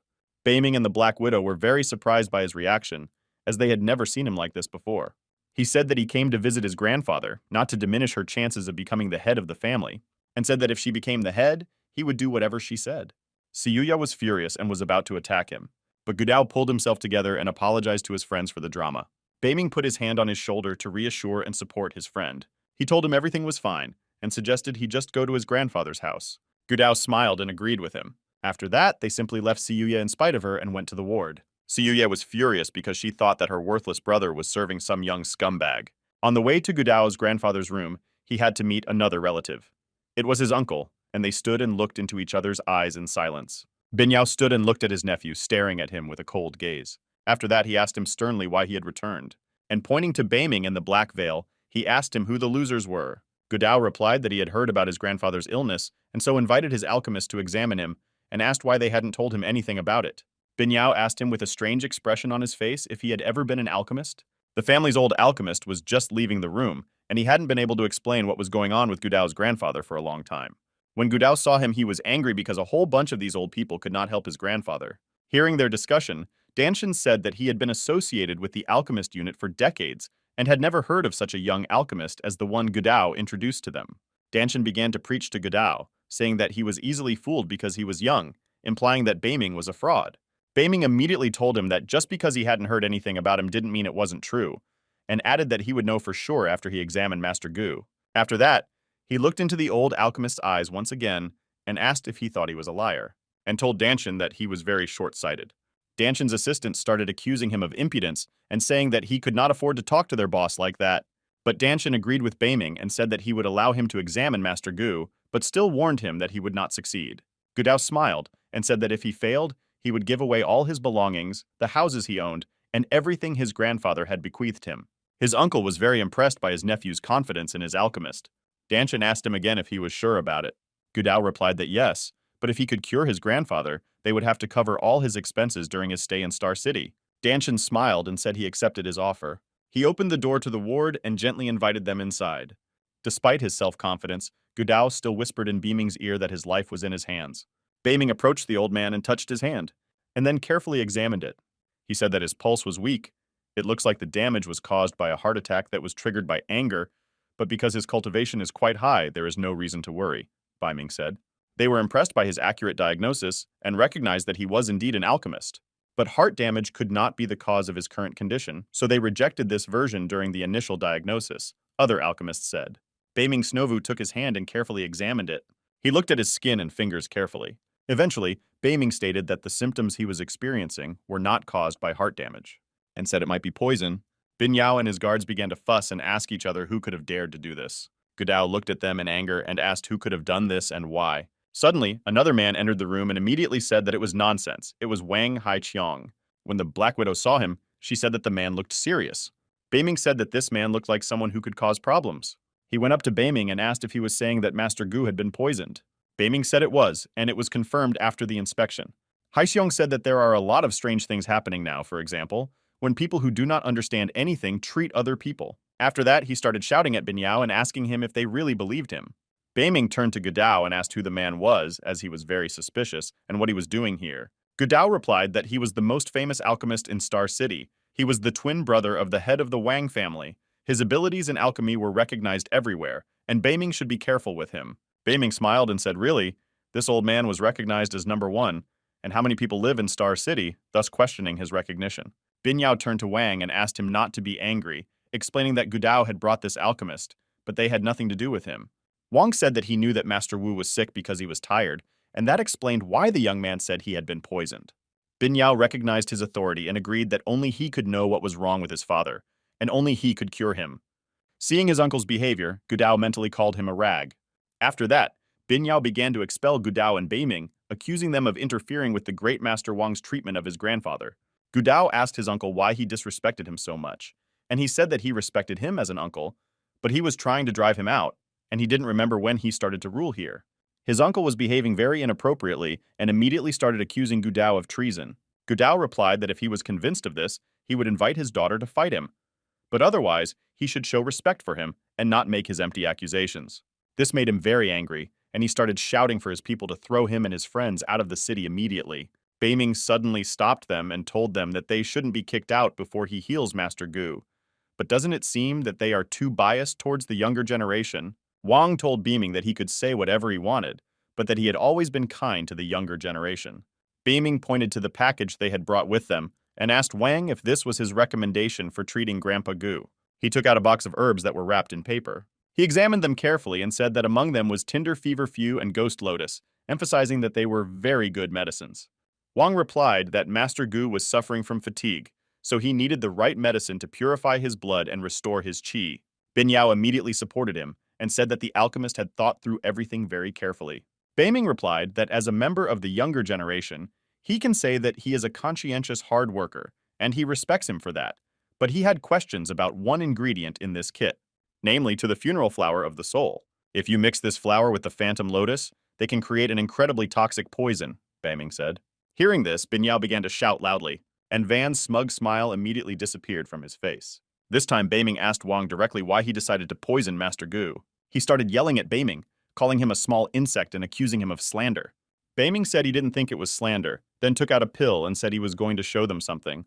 He handed this pill to Gudao and said that if he gave it to him now, he would wake up immediately.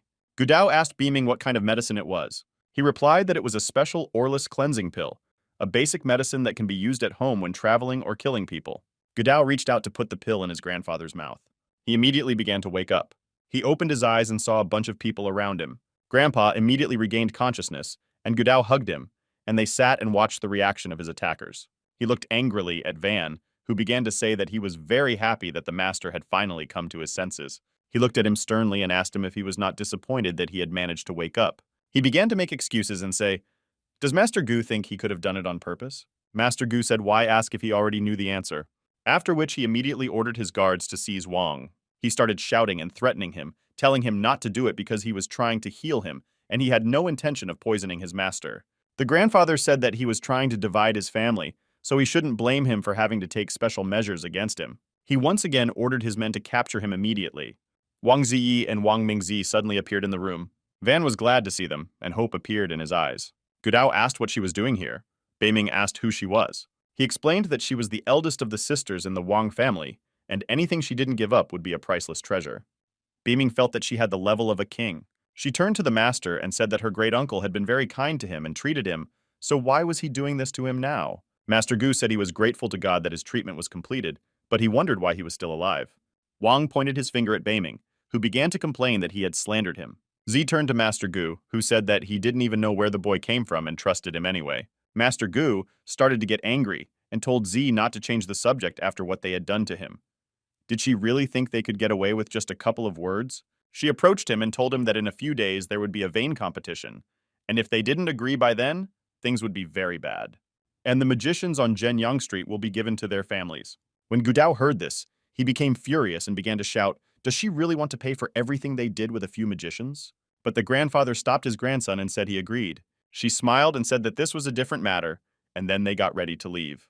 Gudao was angry and asked his grandfather why he had let them go. His grandfather asked him what he thought, and if it wasn't for the argument over the wires, he wouldn't have let them go just like that, and ordered Gudao to use his brain. Suddenly, his grandfather started coughing heavily, and Gudao began to worry about him again.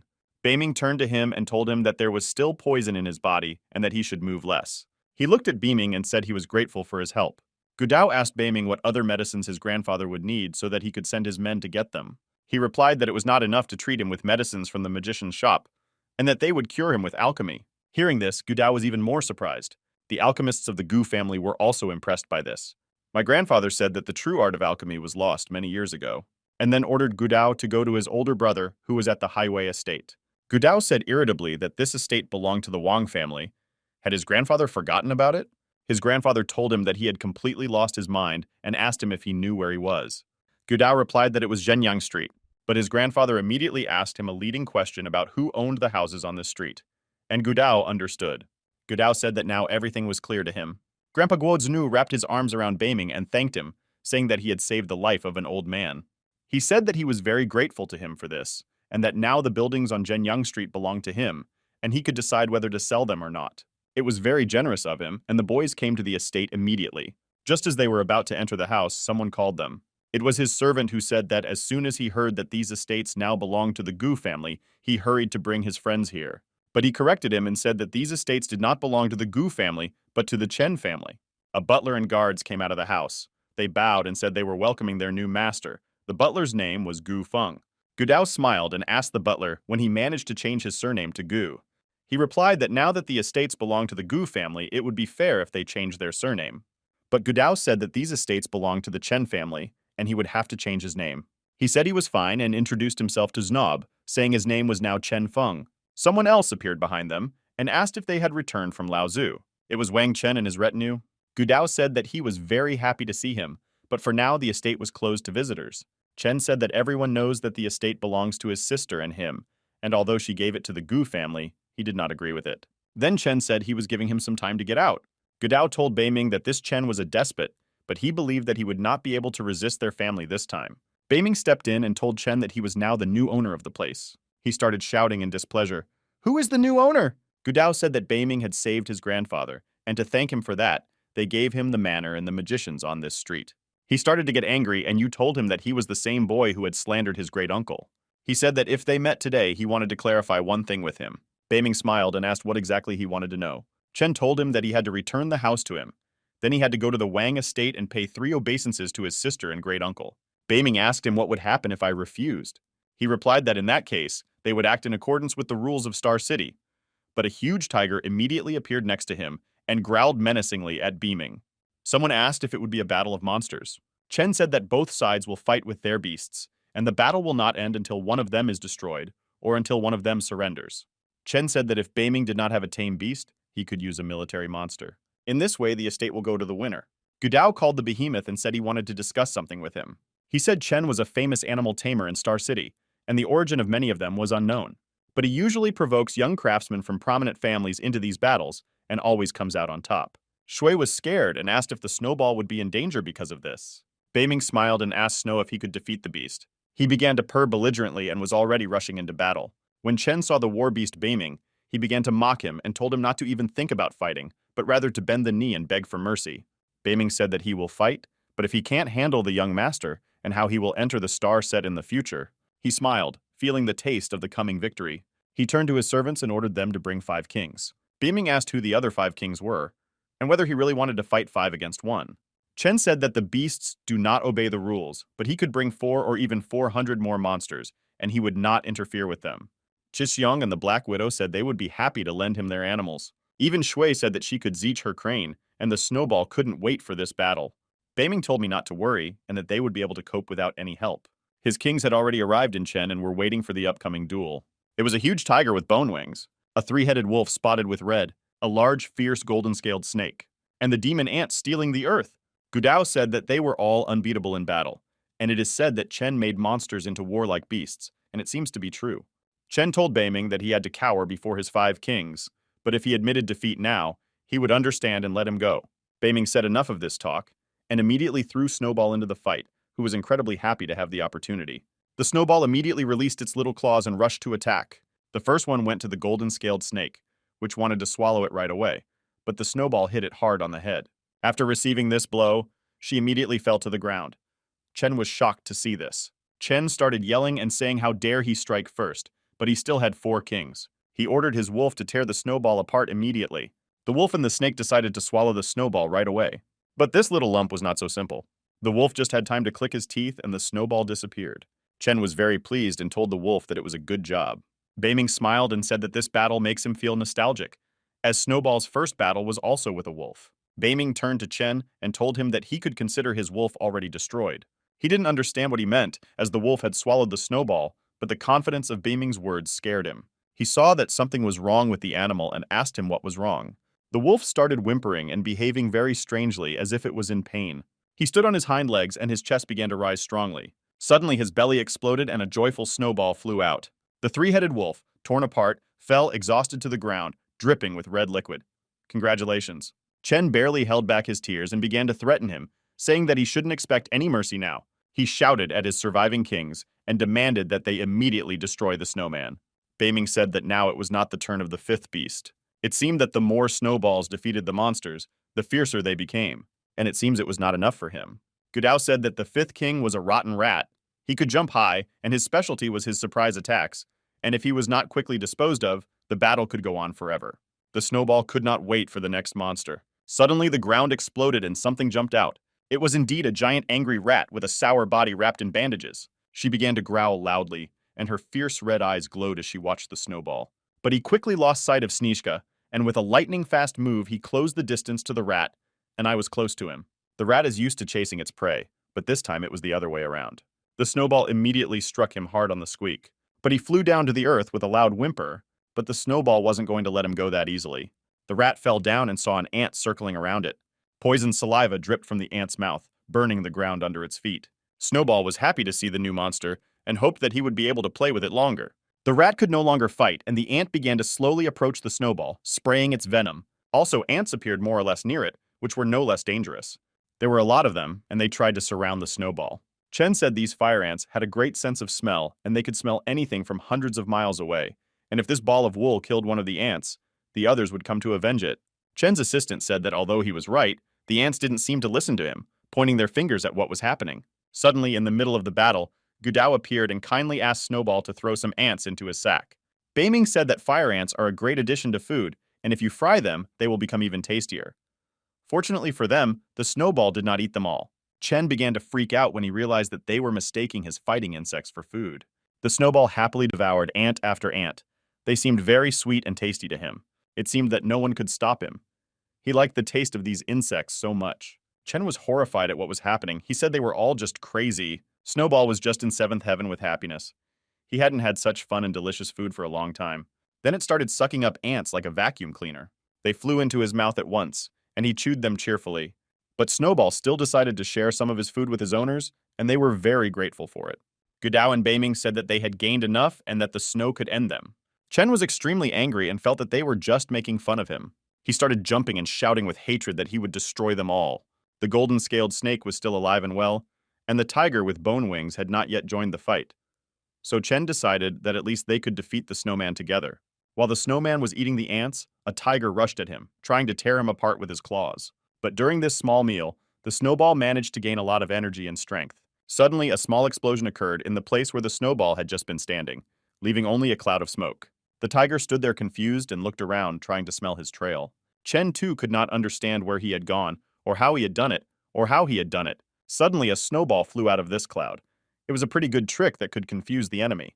And flying under Tiger, he struck him a powerful blow to the chest, throwing him into the air like a toy. When the tiger landed, it hit the ground hard, and she looked up and saw that one of his strongest beasts had been defeated. Despite the fact that all his kings were destroyed in battle, he still hoped to the last that the tiger would be able to overcome the snowball. He landed on his back and even broke his bone wings. As usual, Snowball purred cheerfully when he saw what happened to the tiger. But suddenly, a golden-scaled snake appeared behind him and began to hiss loudly and move towards him. Chen towers foaming at the mouth in rage, screaming and ordering the snake to finish him off immediately. The snake immediately rushed to attack, baring its sharp fangs. But the snowball had already noticed her and flew in her direction to strike first. This time the Beast Kings attacked simultaneously, including the Hell Ant. The snake missed the snowball and flew straight into the ground with its face. On the other hand, Rotten Rat tried to grab a snowball with his teeth. While the snowball was dodging the other animals, the snake was ready to jump on it.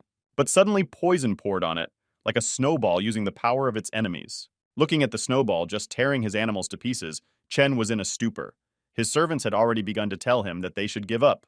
All 5 heavenly kings were losing, but while they were unconscious, the snow began to swallow them up. Chen was beside himself with anger. The infernal insect was all that was intact, and Chen ordered her to destroy the woolen ball and bring it to him. The ant rushed to attack the snowball, but he was just waiting for it, because he had already tasted small ants, and he was curious about the taste of a big one. When she realized that Snowball wanted to eat her, she was immediately frightened. The ant made a whirlwind of sand trying to escape. At first, the guys didn't understand what she was doing either. Maybe it was some new technique. But then, Beiming realized that she was trying to escape by burying herself underground and ordered Snowball to stop her immediately. He immediately rushed into this whirlwind, with the goal of grabbing and pulling the ant out. The Snowball didn't want to let her go either. He jumped inside this funnel and disappeared underground looking for an ant. The boys stood and waited patiently for the Snowball with their prey to come out. Suddenly, he jumped out holding a piece of a hell ant's paw in his teeth.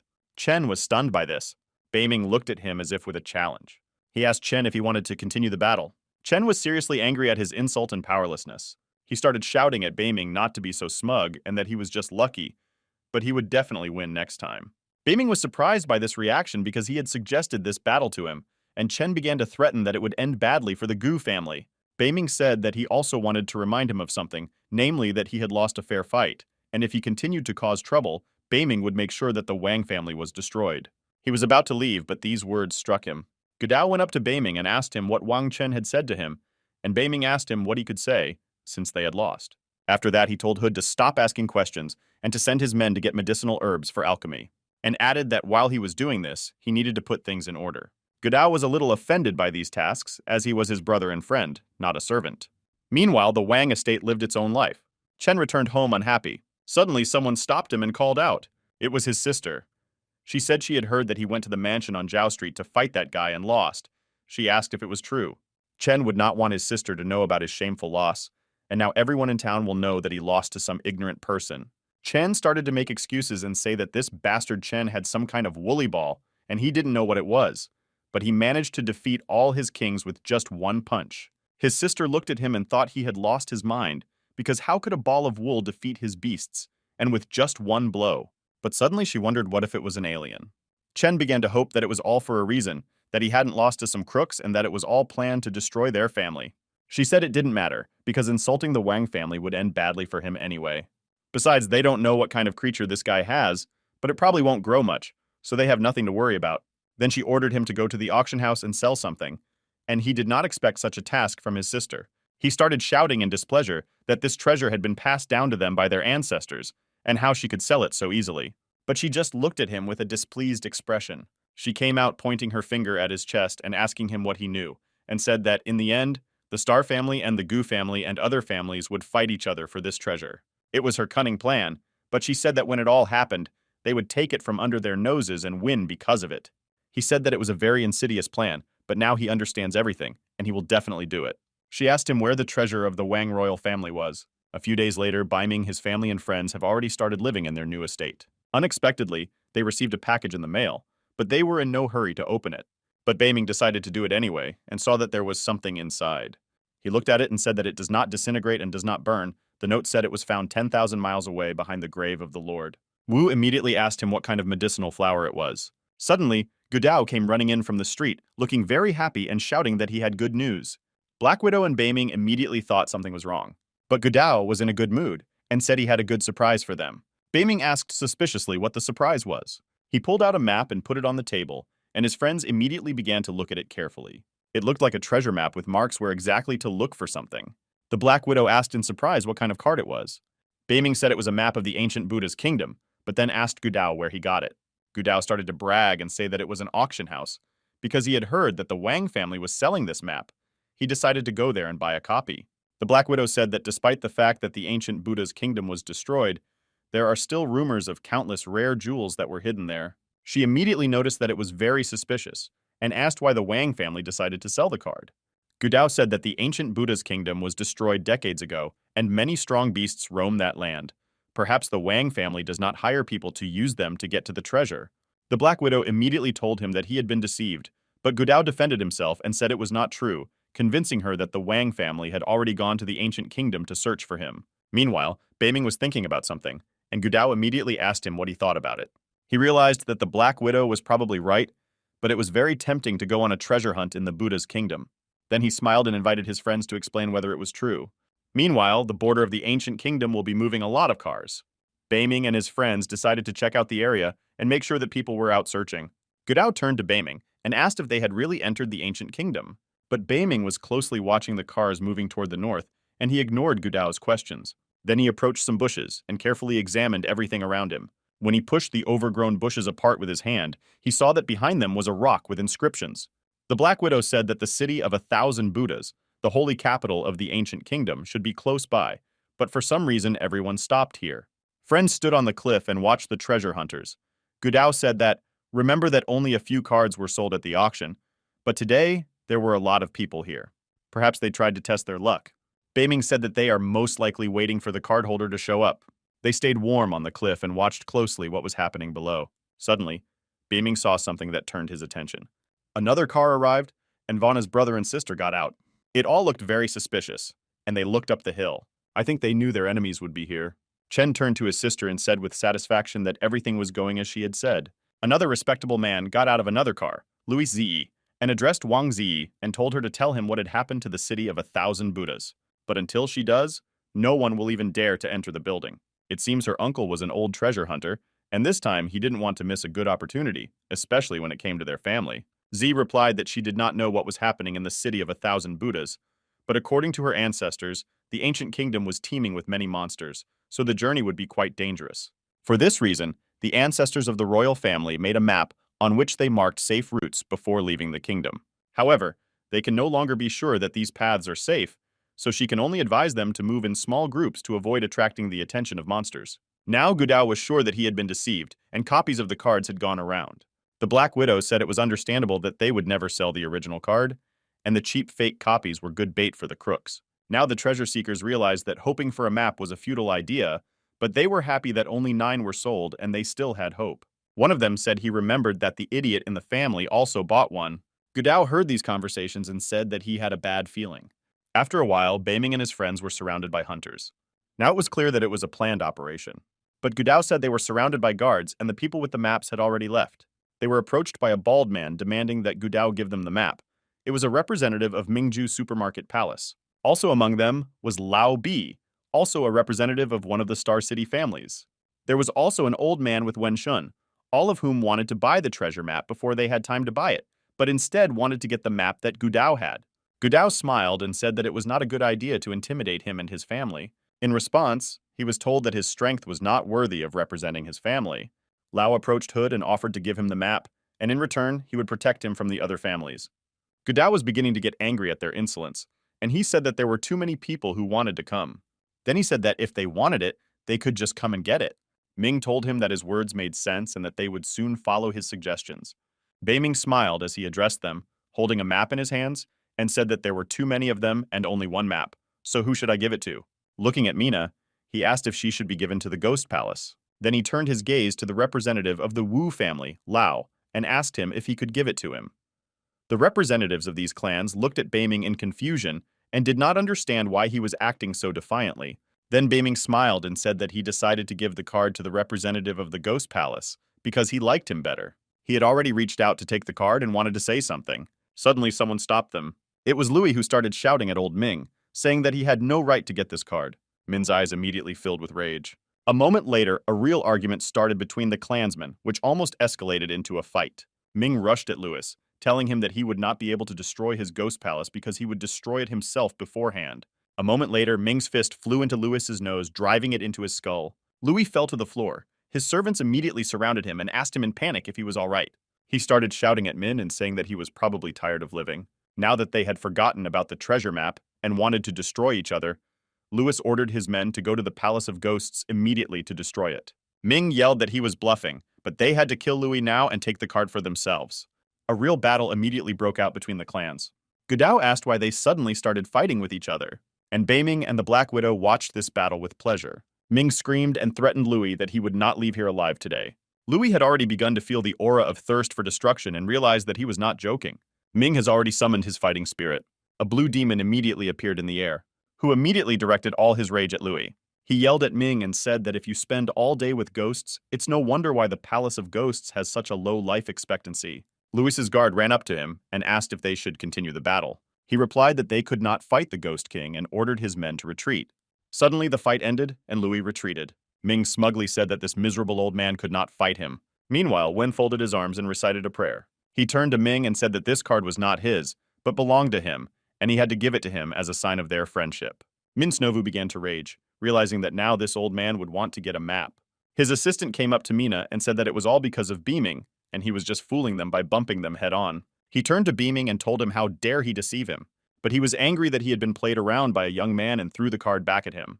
Beaming caught it well, and said that this was the last copy of the map that was left, and whether he was sure he wanted to do it. Ming said that he dared to lead him and WU's family on, for which he would definitely be held accountable in the future. As Min was about to leave, he finally turned to Venya and told him that if he wanted to get a map, he should contact the young man.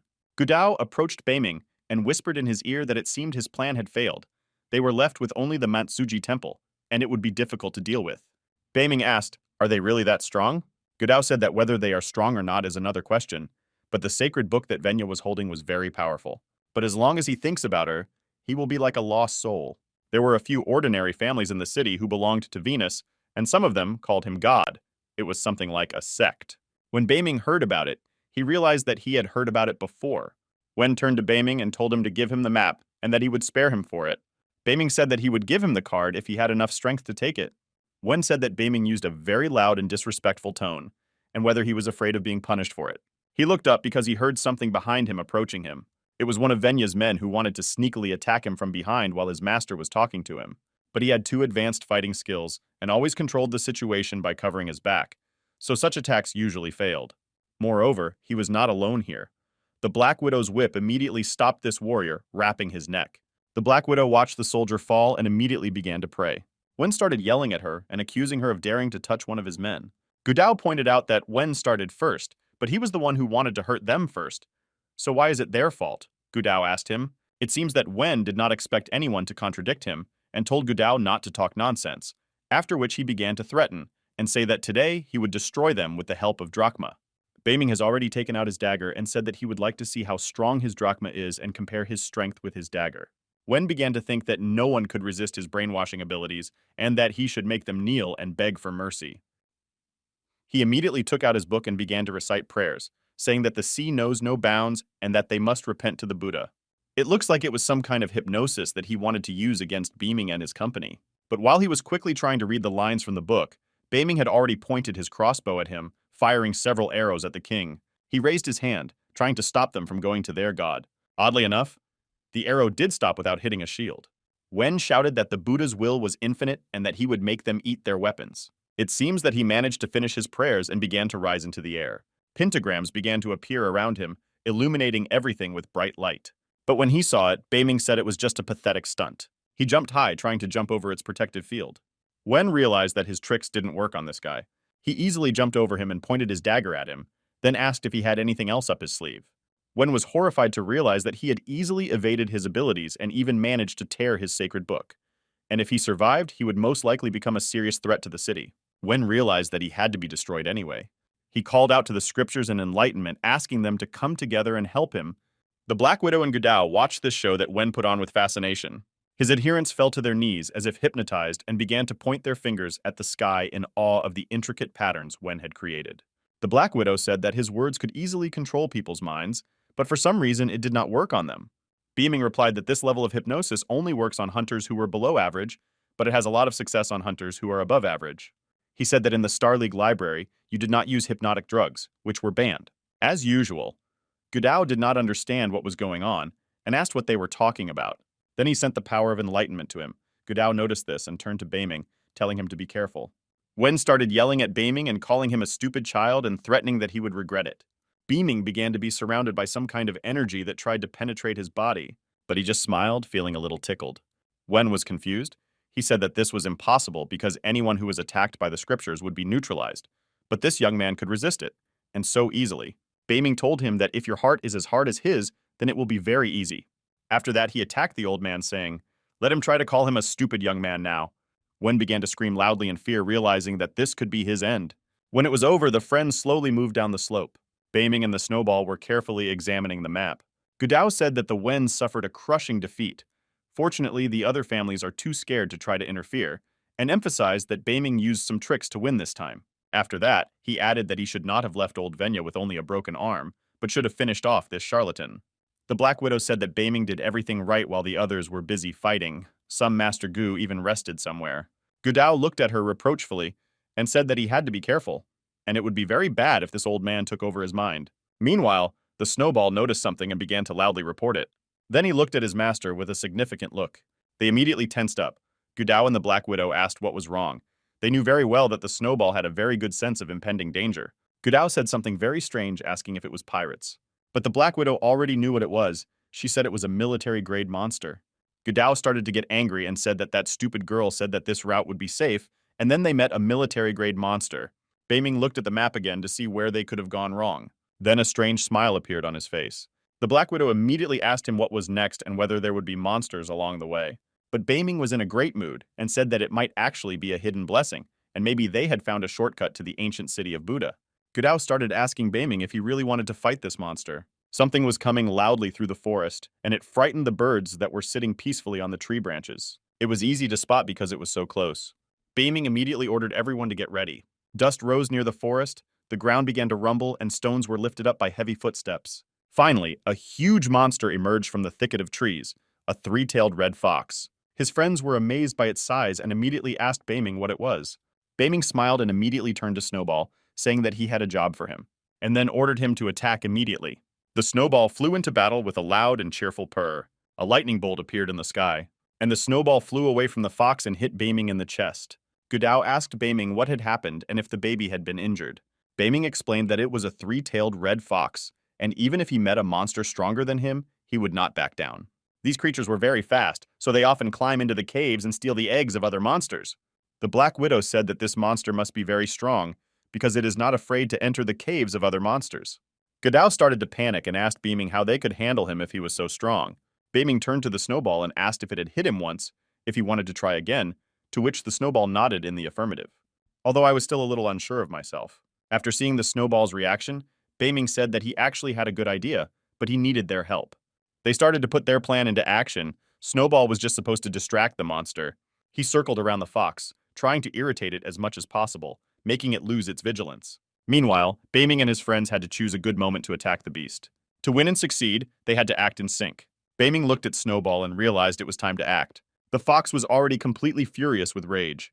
While she was trying to catch Snowball's eye to catch him, Beaming was already rushing toward her at full speed with his dagger at the ready. She missed this moment and it was too late. Beaming gave her a strong blow, damaging her paw. The fox began to howl loudly in pain, and jumping away, she used her fire powers to set everything on fire. Beaming barely managed to dodge. He had never seen these monsters breathe fire before. The fox realized that it could not win, so after using fire, it immediately jumped into the thicket of trees. Beaming shouted that they could not let her escape. The Black Widow immediately ordered her fighting spirit to pursue her. Beaming warned her that this three-tailed fox is very vengeful, and if they don't catch it now, they will have problems in the future. The widow replied that no matter how far she ran, her two-headed bird would catch her. Hudo immediately started pointing her finger at their backs and saying that she had managed to catch her. The bird had already dropped the fox to the ground, releasing it from its sharp claws. The Black Widow was pleased with the work of her fighting spirit, which had coped with the task so quickly. Gudao immediately asked Beaming if the fox was still alive, and he replied that it was most likely to fall over because the animal was very cunning. Beaming ordered the Snowball to check its condition. Snowball sat on her head and started to do something. Realizing that she was unconscious, Beaming came closer and told the fox not to worry, and that they would not hurt her. She immediately opened her yellow, scary eyes. Beaming looked at her and said they wanted to make a deal with her. He offered her a pill made of white jade bone, and said if she took them to the ancient Buddha's kingdom, the pill would be hers. The fox immediately pretended that this would not be enough. Her friends looked at her unhappily. She showed them her wounded paw, hinting that it was not enough. Beaming also offered her 10% of the loot. She seemed to be offended and began to growl loudly in response. My friends looked at each other in surprise and asked, "Does she really want half?" Beaming thought that it was the first time he had ever seen such a greedy monster. But the fox did its best to pretend that everything was fair. Gudao decided to press her and started screaming and saying that the cost of such a trip was too high, and wasn't she afraid that they would just kill her? The fox pretended to ignore his words, but his price was final. But in the end, Beaming stopped Gudao and told the fox that they agreed and that she could keep the pill. Gudao disagreed and said that the beast was lying to them, and they didn't even know if she knew where the treasures of the ancient kingdom were. Beaming said that she says that she used to take parts of these treasures, so the monsters began to protect it, and now it is impossible to enter. But then Beaming whispered quietly in his ear not to worry. He had made a deal with her just so they would have protection, and he had more ideas on how to make her give up her share of the loot. The fox went ahead. Beaming said that they should try to keep up with it, because if they get lost, they could get into trouble. After a few hours of traveling, they found themselves at the entrance to the ancient Buddhist kingdom. At the entrance, they were immediately greeted by giant stone statues of Buddha. The fox smiled smugly because it had done its part. They were there. All we had to do was go through the gate. Gudao looked at the fox again and said that the monster was quite strong, but Beaming still managed to wound it. But most likely, if he hadn't done so, they would have been destroyed by it. From the cliff, they watched the place where they were landing, and the Black Widow asked the Beaming if it was the same city. Judging by what he read in the Star City University archive, it doesn't look like a city with 1,000 people, Gudao said. Beaming said that some kind of street must lead to it. Gudao asked what kind of street it should be and how they should look for it. The Black Widow said she thought she saw what they needed. At this time, a tent camp was already set up below the cliff, and among the people who were there, one could recognize people from the Wang family. Among them was Yi Chen, who looked a bit tense. He saw Beaming and his friends and pointed them out to his sister as if they were hoping they would not be able to make it to the city. She came to their shelter. Z turned to her brother and told him that everything was fine. She understood how he felt, after all. She hated them more than he did. Chen began to whine and ask his sister what they should do now, since her plan was no longer working. She said that all was not lost, but she had another plan. She went to Beaming to discuss something with him, but Gudao popped up in front of her and said he was sorry that they were still alive and that they must be very angry about it. She said that when she sees that people have survived this difficult journey, she feels only happiness and joy. After that, she turned to Beaming and asked him if he felt the same way. Beaming replied that he was very happy that they were okay. They were about to continue on their way when someone stopped them. It was Chen who started shouting that even though they had a card that their family had sold them, they still could not enter the city without their permission. Gudao pulled out his video and asked, "Since when does this city belong to your family?" Gudao started waving the map in front of his nose and saying that he had bought it and now it was his property. He added that, besides, his sister was not his wife, and she could not order him what to do, and the Black Widow was uncomfortable with his inappropriate jokes. Chen began to shake with rage and said that Gudao had chosen his sister with such words. Chen attacked him, saying that he would beat him up for it. Gudao was ready for the whole attack, as it was deliberately provoking it. When Chen almost approached him, Gudao put his sharp fan in front of him, stopping him. He used the power of a fan that cuts through mountains. Chen used the power of suppression to neutralize Gudao's attack, but it didn't work, and Chen was very surprised. But the earth just exploded in front of his nose, throwing him back several meters. He could barely stay on his feet, as he did not expect such a powerful force from Gudao. He started complaining about why they sold the card to this loser in the first place. Gudao smiled and said to call him a loser again. After that, Gudao invited him to demonstrate the strength that belongs to a loser like him. He covered his face with a fan and was about to use the power of the mountain soul. Lightning fell from the sky, hitting the ground and smashing rocks into pieces. It seems that Gudao wanted to impress everyone present with his power, including Chen's sister. But suddenly everything stopped and the lightning disappeared. The Black Widow said that it seems Wang Zi can control the energy of lightning.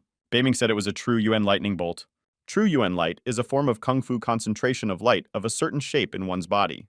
Beiming said that by deception, they make the enemy believe that they control the light. But in the end, this technique is just a triviality.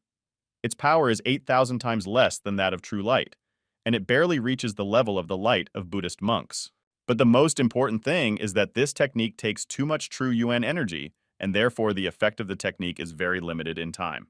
Gudao started yelling at her and accusing her of daring to destroy his mountain soul. She told Gudao that he was just insulting them with his mountain fan. She said, "Is he really that stupid to think that they won't defend themselves?" Her arm began to be enveloped by lightning and she twisted it towards Gudao. After that, a powerful lightning struck the ground between them. Gudao was shocked because she was able to absorb the energy of his lightning and use it for her own purposes. After that, some kind of beast appeared in the place where the lightning had struck. She summoned the beast of lightning. Gudao was shocked and pointed at the beast and asked what it was. The Black Widow exhaled heavily and said that it was a beast of lightning because she said, Beaming explained that the lightning beast is a chimera of heaven and earth. It can control lightning, which is clear from its name. Beiming thought that taming such a beast and using it as a pet seemed like a good idea. He looked sternly into her eyes, making it clear that she was not impressed with him, but he was ready for battle at any time. Her multicolored eyes glowed with fury as she stared at him. He said that the animal was quite cute, and it would be a pity if something happened to it. Chen started screaming and telling his sister that she had to destroy him or their family. The Wangs would be kicked out of town. Gudao started shouting at him to come up if he wasn't afraid, and warned him that they had fought monsters 10 times stronger than their beast. They said it was better to go inside the city before the wrath clouded their heads, and Gudao was very surprised. Beiming said that she was here for the treasure, and there was no time to waste on a fight. Then he turned to Zi and asked her if she was really sure that her beast could stop him. Zi could hardly contain her emotions and not throw herself at Beiming. Chen turned to his sister, feeling that something might happen now, but she told them that it was better for them to be destroyed in the ruins of the city. Beiming smiled because he was expecting just such an answer. He turned to his friends and said that it was time for them to go. Gudao asked him why they let them go since they could have defeated them. Beiming said that she had just spent almost all of her true energy summoning this beast, and now she could barely stand. Now Gudao didn't understand anything at all, because they could have easily ended it. Beiming replied that their enemies were waiting for them in the ruins and that they could deal with the Wang family later, adding that the main thing for them now was to get the ancient treasures. Chen asked his sister a similar question. Why did she let them go? If they had killed them now, the head of the Gu family would have lost his mind with anger, and they could have subdued his family. She told him to shut up. He didn't understand anything at all. She said they would rest and then follow them. He sadly lowered his head and said he understood. Zhu looked at them with hatred in their wake, as if they really couldn't start the journey now because she had spent a lot of energy. She met her eyes with her spirit. The lightning beast told her that the spirit of Beiming had scared him very much. She began to wonder how she could scare such a high-level beast, and asked myself, who the hell was this Chen Beiming? Moving along a long cave, they came to an ancient temple. There were majestic statues of Buddha everywhere, and the temple itself was quite dark and eerie. Gudao asked what kind of majestic palace it was, and even his house could not even compare to it. Beiming answered that this is the main room in the Buddhist temple, the place where the monks of the ancient Buddha came to meditate and get rid of negative thoughts, so it's no wonder that this place is so big. But the Black Widow asked where all the treasures were. They approached the largest statue that seemed to welcome the travelers, and the fox began to growl when he saw it. Beiming said it was the main statue of Buddha. He came over and touched her with his hand. It was a door that led to a room. The room was filled with various things and books. Gudao said that this red fox is really amazing. She was able to find even this secret room. Suddenly, they saw a box filled with different things. On one of the tables, there were also some relics and various scrolls. Gudao said that if they took all these treasures, not only could they be a star city, but they could make other big cities star cities. Beiming immediately noticed a metal thing lying on the table. It was a mechanical hand made of metal and precious stone. He put his hand over her and was ready to take her. Suddenly, he felt something, some kind of danger. An arrow flew into the place where his hand had just been, and he managed to remove it in time.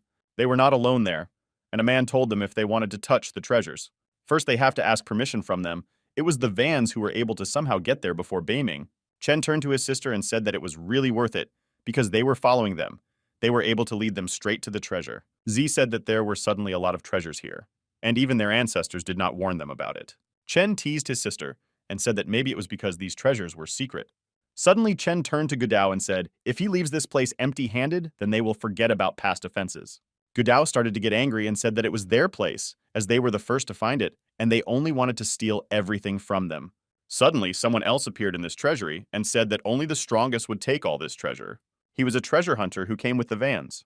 The man thanked Z and said that without the help of their family, they would never have gotten here. Zai turned to Beiming and said that he had said earlier that her formidable beast could not stop him, but everyone from the Star City was here today, and said she was curious if he could outquote everyone present. Suddenly, they heard a strange sound behind them. Their distant relative, who arrived with them, was screaming in pain and seemed to have something wrong with him. His skin turned green. He fell to his knees, his body shaking and twisting. He began to turn into a kind of monster. He raised his head, looking around, and began to yell at everyone present with an animalistic scream. Everyone present was very frightened and asked each other what happened to him. Someone said that he touched the treasures and that perhaps there was poison on them that could turn him into this creature. Gudao was very scared and asked Beiming to tell him that it was not a curse.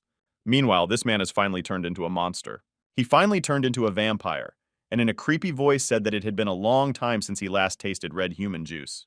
The order was given that it should be destroyed immediately, and the soldiers drew their swords and immediately attacked it. He stood still and waited. Suddenly, he burst into a terrible demonic laugh.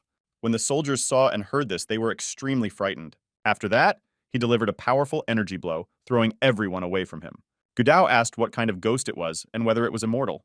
Beiming replied that it was an ordinary corpse controlled by a ghostly worm, and that it would not leave them alone until it had destroyed every single one of them. Beiming said that there was probably more than one of them, but they should leave the place before it was too late. When he heard that there might be a lot of them, Gudao started screaming. The creature laughed and drooled, saying that it would be very difficult to get food as tasty as them, but they came to him. He started hitting me with energy waves and shouted that no one would leave this place today. Suddenly, the hands of the dead began to emerge from the ground. The soldiers started to panic and said they should get out of here immediately. After just 1 minute, the room was already filled with a large number of dead bodies. They howled from the ground, making terrible howls. The man who was possessed by the ghostly worm seemed to be their alpha and could control them. The Black Widow said that it would be difficult to cope with one, and now there are a whole bunch of them. Gudao Snovu started screaming in fright, saying that they were finished. Suddenly, Beiming noticed a red door near one of the walls that led somewhere. He immediately told me in the snow to deal with this concrete door. Chen started shouting that he must be crazy, because this concrete door was made of special materials, and even top-level monsters would not be able to break it. But Z also noticed this door, and realized that this could be their chance to save themselves. The Snowball was already flying at full speed and hitting the door, using his martial arts skill of multiple strikes, while making strange noises like ninja noises during his strikes. Then he accelerated and hit the door again. After another powerful blow, they flew to pieces. The passage became free and they could all get out of there. But no one knew what was waiting for them behind that door, so Beiming took the first step forward to check what might be waiting for them there. After making sure everything was clear, he said they could go. Z also ordered his men to follow him. Behind that door was a deep and creepy cave, but there was no choice. While they were running through the cave, the Black Widow noticed that the zombies were moving very fast. Although it was very strange, she said that at this rate they could catch up with them. Gudao approached Beiming and said that he felt something was wrong with this road. He explained that they had been running for a long time but had never seen any light, and that there seemed to be no end to this road. Beiming also noticed this, but hoped he was just imagining things. Suddenly he stopped abruptly. The cave looked quite strange. Gudao asked him what was going on. Beiming felt that something was wrong. He said it was a magical monster and they were trapped in its illusion. They all stopped, and saw that the cave seemed to be filling with a strange magical fog. Gudao asked what kind of magical monster it was and what it was capable of. Beiming explained that it is a type of monster that, under the influence of hallucinations, confuses people and usually waits until its victim is weak so that it can attack them more easily. When Chen and Z heard this, they were completely exhausted, and Chen cried and asked his sister what they should do. Their only hope was in Beiming, and they hoped that he would come up with something as usual. Beiming tried to concentrate to feel where the monster was and what it was trying to do. He closed his eyes for maximum concentration. He needed to bypass the nets of illusions that the monster had scattered in their minds. Suddenly he could feel him clearly, and he knew where he was. And sharply raising his crossbow, he shot a dozen arrows at him. The Black Widow and Gudao were very impressed by this, as they hadn't seen anything themselves and couldn't understand how Beiming managed to locate him. Suddenly a boar appeared, as if from the wall, its body still half made of rock, and arrows were shooting through its body. Chen started screaming and asking what it was and where this monster came from.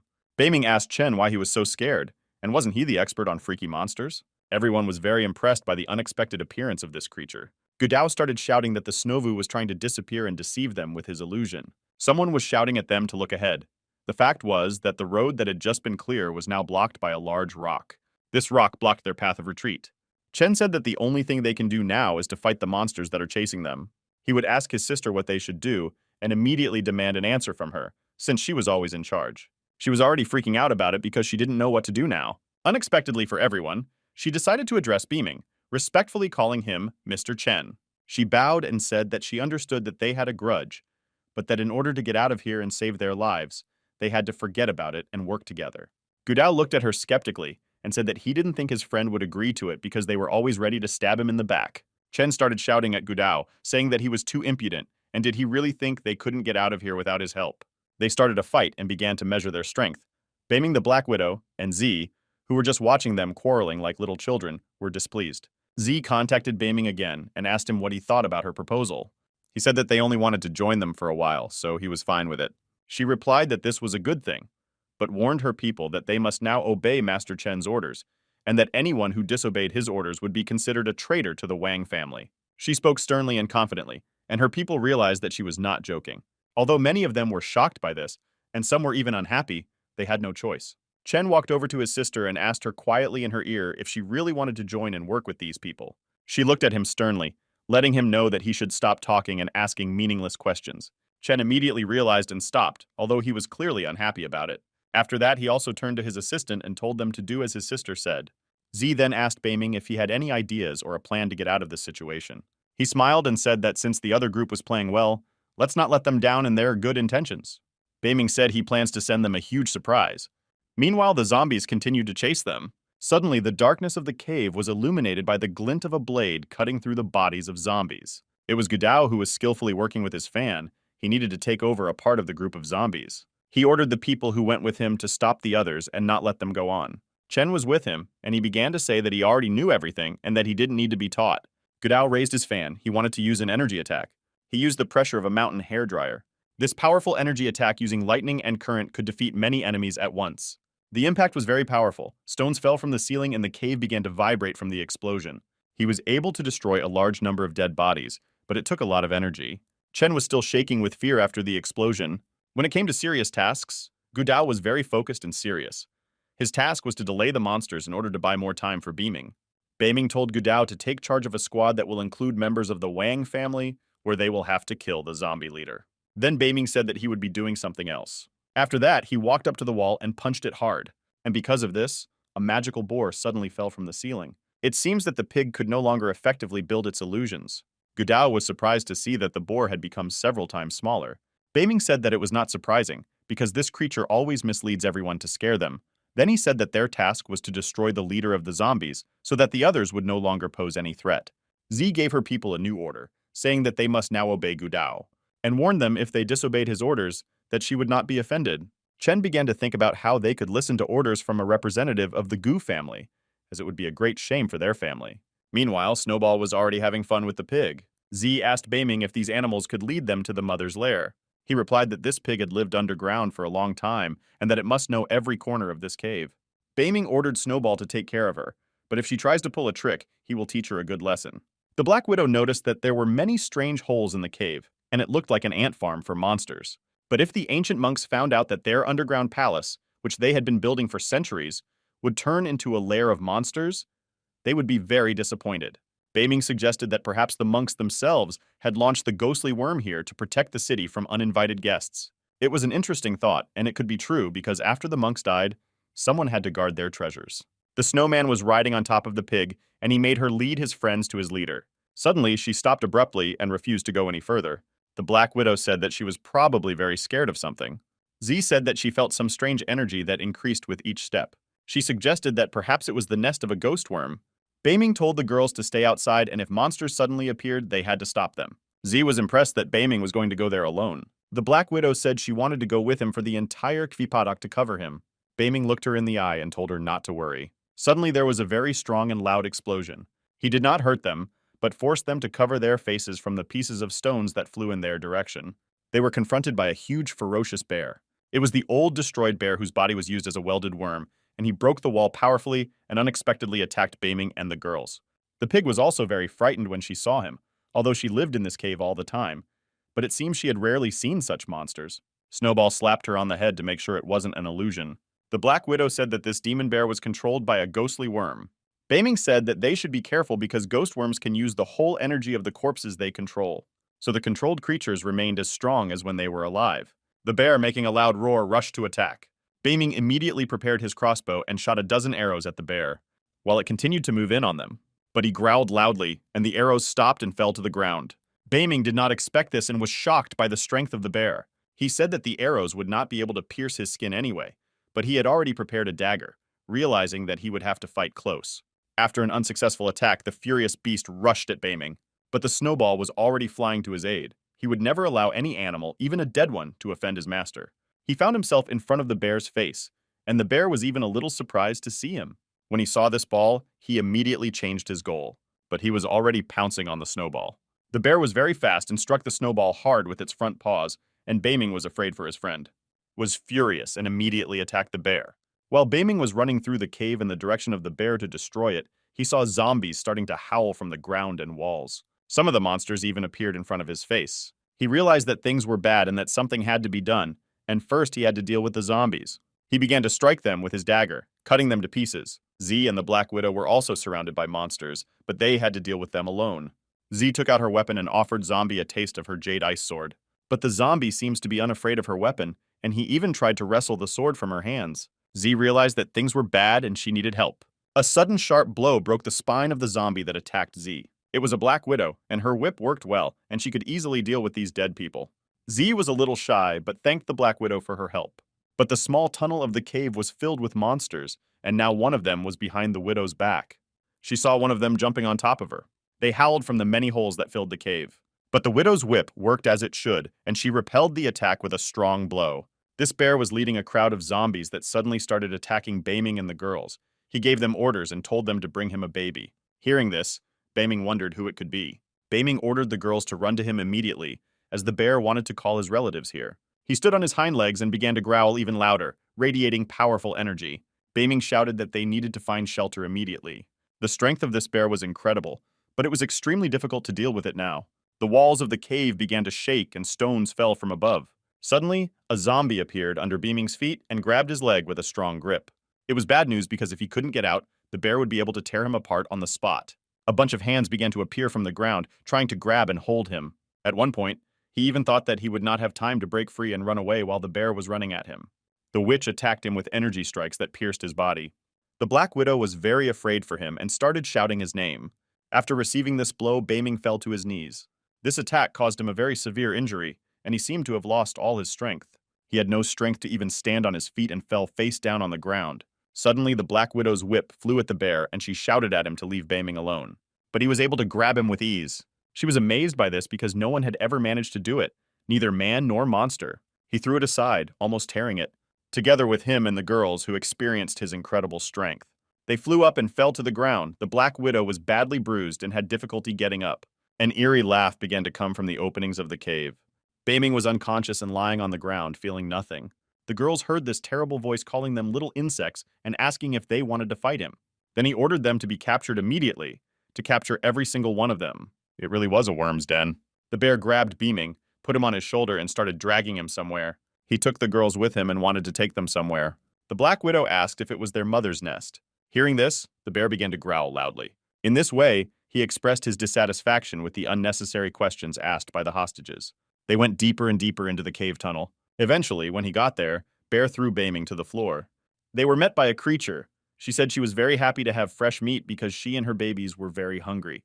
The Black Widow was very impressed when she saw her. She looked like a vampire queen sitting on her throne, and she looked like the mother of these ghostly worms, and her lower body looked like the body of an insect uterus. She said that they really looked strong and appetizing. Then she ordered to drag Beaming over here because he would be their appetizer. Suddenly, Baming regained consciousness and began to get up from his knees. His body glowed with purple energy, and when he heard her call him an appetizer, he started laughing and asked her if she was afraid of him destroying her right now. The girls were stunned that everything was fine with Beaming. The Queen of Worms was unpleasantly surprised and wondered how he had managed to escape from her hypnosis, since it was impossible. He seemed to read her mind and said that he had been pretending for a long time. He told her that he had been conscious the whole time and was pretending to be so that she would lead him to his lair herself. She was furious because she realized what he had done. She was outraged by this and immediately ordered her bear to destroy him. The bear immediately rushed to attack Beaming, but the Snowball was ready this time and didn't have to play the victim. The Snowball flew first. He had to defeat the bear quickly so that Baming could take care of the queen. The Snowball flew quickly to the bear and was about to strike him hard. Snowball's powerful attack easily fractured the zombie bear's skull, forcing it to stop. But while he was stunned, Chen Beiming had already stabbed him in the stomach with a dagger, piercing him through, and one more powerful blow and the bear was cut to pieces. When the bear was destroyed, zombies immediately attacked him. Their number was huge and it would have been difficult to cope with them. And suddenly they all started to freeze, and finally turned into ice and crumbled into small pieces. Beiming watched in amazement as Z continued to attack them with her magical ice sword. This time, the sword worked properly and destroyed a large number of zombies. Beiming was amazed by the sight. Snoozebear started to resist and the Snowball took over by throwing a lot of powerful punches at him. But the Snowsman stood there watching the Snowball, preparing to attack as if nothing had happened. The Snowball seems to have been surprised at how it happened that the beast of burden was intact. This time it was even more threatening. The queen saw the Snowball's reaction and started laughing. She said that her bear's body had been hardened by a large number of elixirs, and that now he could withstand any pain, and he was almost invincible. Beiming smiled and asked her if she really thought the bear's rotting body could stop him. He gave her 2 fingers, and then did something that scared her. She watched in confusion and horror at what he was doing. Beiming lubricated the blade of his dagger with a red liquid. His energy and thirst for destruction was incredible. He began to slice the air with the blade of his dagger, creating flames around Yazika. The queen screamed along with her bear, realizing that he was using the arrows of the soul. These magical arrows immediately struck the bear's body, causing very serious damage. Despite the fact that he was already destroyed, it caused him a lot of pain, but he could still fight. The queen began to say that it was nonsense, but he couldn't do it. Beiming put his hand forward and gathered a lot of energy in his fist and used the force of the explosion. After that, the bear was torn to pieces and its parts were scattered throughout the cave. The queen began to scream in terror and call out for her child, asking Beiming how he dared to destroy her baby. When Beiming saw her reaction, he just smiled and said that it was a good start. The Black Widow was still shocked by what she saw. She did not expect Beiming to have such a powerful force. Z said that those magical arrows penetrated the bear's body very easily and asked her if he had magic. The Black Widow thought that even intermediate-level hunters could not possess magical skills. A higher-level hunter actually improves all his skills, and his power can reach unknown limits.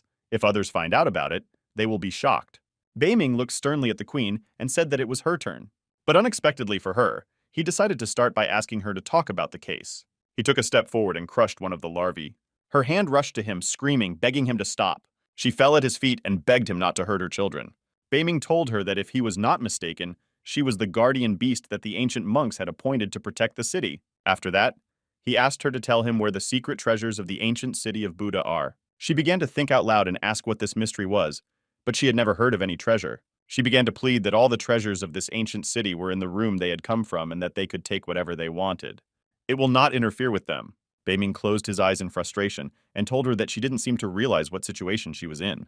Before continuing, he looked at the black street. She winked back at him. She immediately struck with her whip, destroying a dozen larvae that were lying on the ground. Queen Snovu began to whimper and beg them not to. She asked them to stop and said she would tell them everything. When she stopped them, she said she would tell them where the treasure was, but asked only that they not destroy her offspring. She pointed to the wall behind her throne and said that these treasures were there. Beiming and the Black Widow looked at that place in surprise. They did not know whether she was telling the truth or not. Beiming turned to Snishko and told him to deal with the wall. The snowball circled the cave for a while and then flew somewhere, and a moment later the wall began to glow. Then it exploded and the snowball came out. Behind the wall was indeed a treasury filled with a huge amount of gold and various valuable items. Now the mission to protect the treasures for the queen was complete. She turned to Beiming and asked him to release her and her children. Beiming smiled back at her and asked what it meant to let her leave. He pulled out his dagger and said that if he let her go now, it would mean that they would kill even more people in the future. When she saw his dagger, she recoiled and asked, "Is he not afraid of karma?" Beiming brought his dagger over her, using the power of a ghostbuster. In a moment, she was cut into a pile of pieces. As usual, the snowman got the most delicious monster's core, but he happily started chewing it. This was watched by the magical piggy, who was always with them, and when she saw the snowball swallowing the cannonball, she was shocked, to put it mildly. She realized that this could be waiting for her. When the snowball consumed the queen's core, Beiming felt a strong pain in his gut, so his fighting spirit absorbed a large amount of the power and energy of the destroyed monster. He thought that even the first stage requires a lot of energy, and his body could not cope with the energy absorption. The Black Widow started to worry about him, but he said everything was fine. He said since the coral was destroyed, the other insects would not live long, so they should leave. But she realized that he was not telling her something. Z stood over the destroyed body and saw a room hidden in a cave behind it. She could not believe that they managed to find her and stay alive at the same time. They went inside and carefully examined what it was filled with. Beiming immediately saw something that struck him very strongly. The greatest power of the Star City is Emperor Zhen Wu, who was also considered the strongest of the 5 great emperors. But in fact, before that, it was one of the weakest in the city, until he came across the ancient ruins of Buddha. Emperor Zhen accidentally found in the ruins a scripture called Nirvana with several torn pages. After that, he managed to take control of the entire Star City, and after that he was called Great. But now everything has changed. And now this scripture is in the hands of Beiming. This room was filled with various jewels and treasures, but he only looked at the scripture in his hands. But he was not sure that it was true, and that the scripture was that strong. The only thing he remembered was that Emperor Zhen's summoned beasts were very strong and fast. But he concluded that there was nothing as valuable as this scripture. He immediately hid it behind his back. Beiming turned to the girls and told them that they could take the treasures with them, but it would be better if they hurried. The girls looked up in surprise. Beiming said that the queen was destroyed and her offspring should join her, and then they can take as much as they want. They happily replied that they understood everything and ran off to destroy the larvae. Suddenly something fell off the table. It was a snowball that dropped something on a pig that was following them everywhere. It was like some ancient bell that Beiming picked up. Snowball continued to mock the pig, and Beiming asked him what he was making.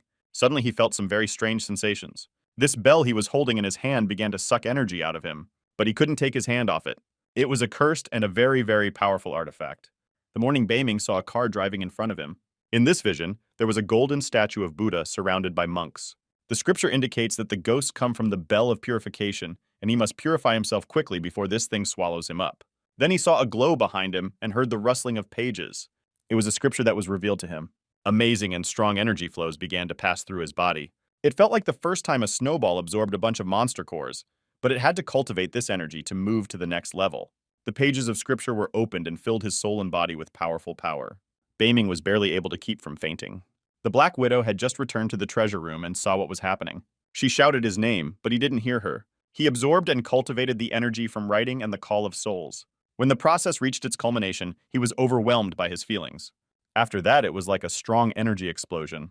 The Black Widow and Z were illuminated by this pure energy. Beiming let out a light laugh, and tossing the bell in his hand, he said that he had managed to cleanse himself. The girls looked at him and couldn't understand what was going on. Beiming raised the bell of soul purification above him and said that from now on, his name was Master Chen. The Black Widow was surprised when she heard him talking about the bell. Z was also impressed because it was a lost magic weapon. Suddenly, they felt a strong earthquake, and the cave began to shake. The Black Widow immediately asked what it was. Gudao and Chen stayed in another part of the tunnel where they were fighting zombies, and they felt the earthquake too. Large blocks of stones began to fall from the ceiling. Chen also asked what it was. It was clear that it was dangerous to stay in the cave any longer. Beiming and the girls immediately realized this and started running out of the tunnel. In a few minutes, they reached the place where Gudao was. They were rushing at high speed toward the exit. Beiming shouted that the ancient palace was collapsing and they had to get out of here immediately. When they heard this, they immediately panicked, because no one wanted to be buried alive under the stones in that gloomy cave. Large pieces of stones fell directly on the heads of the soldiers. Trying to leave the tunnel as quickly as possible, they were stopped as a large pile of rocks fell in front of them and blocked the exit. Some soldiers were cut off from the rest. When Beiming and Gudao looked back, they saw that some people were trapped on the other side of the tunnel. They immediately realized that all the exits were blocked. Gudao and Chen hugged each other and began to cry, saying that they were finished, but they didn't want to be destroyed in this cave. Beiming approached one of the rubble to make sure it could not be dismantled. Suddenly, a fox jumped out. Beiming did not expect to see her here. She started barking loudly, pointing to one of the free passages. Beiming ordered everyone to follow him. He said they would go through the tunnel that the red fox had dug. The ancient city was being destroyed very quickly, but there was one more passage that had survived, which a fox had dug up, and it was thanks to it that they were able to get out.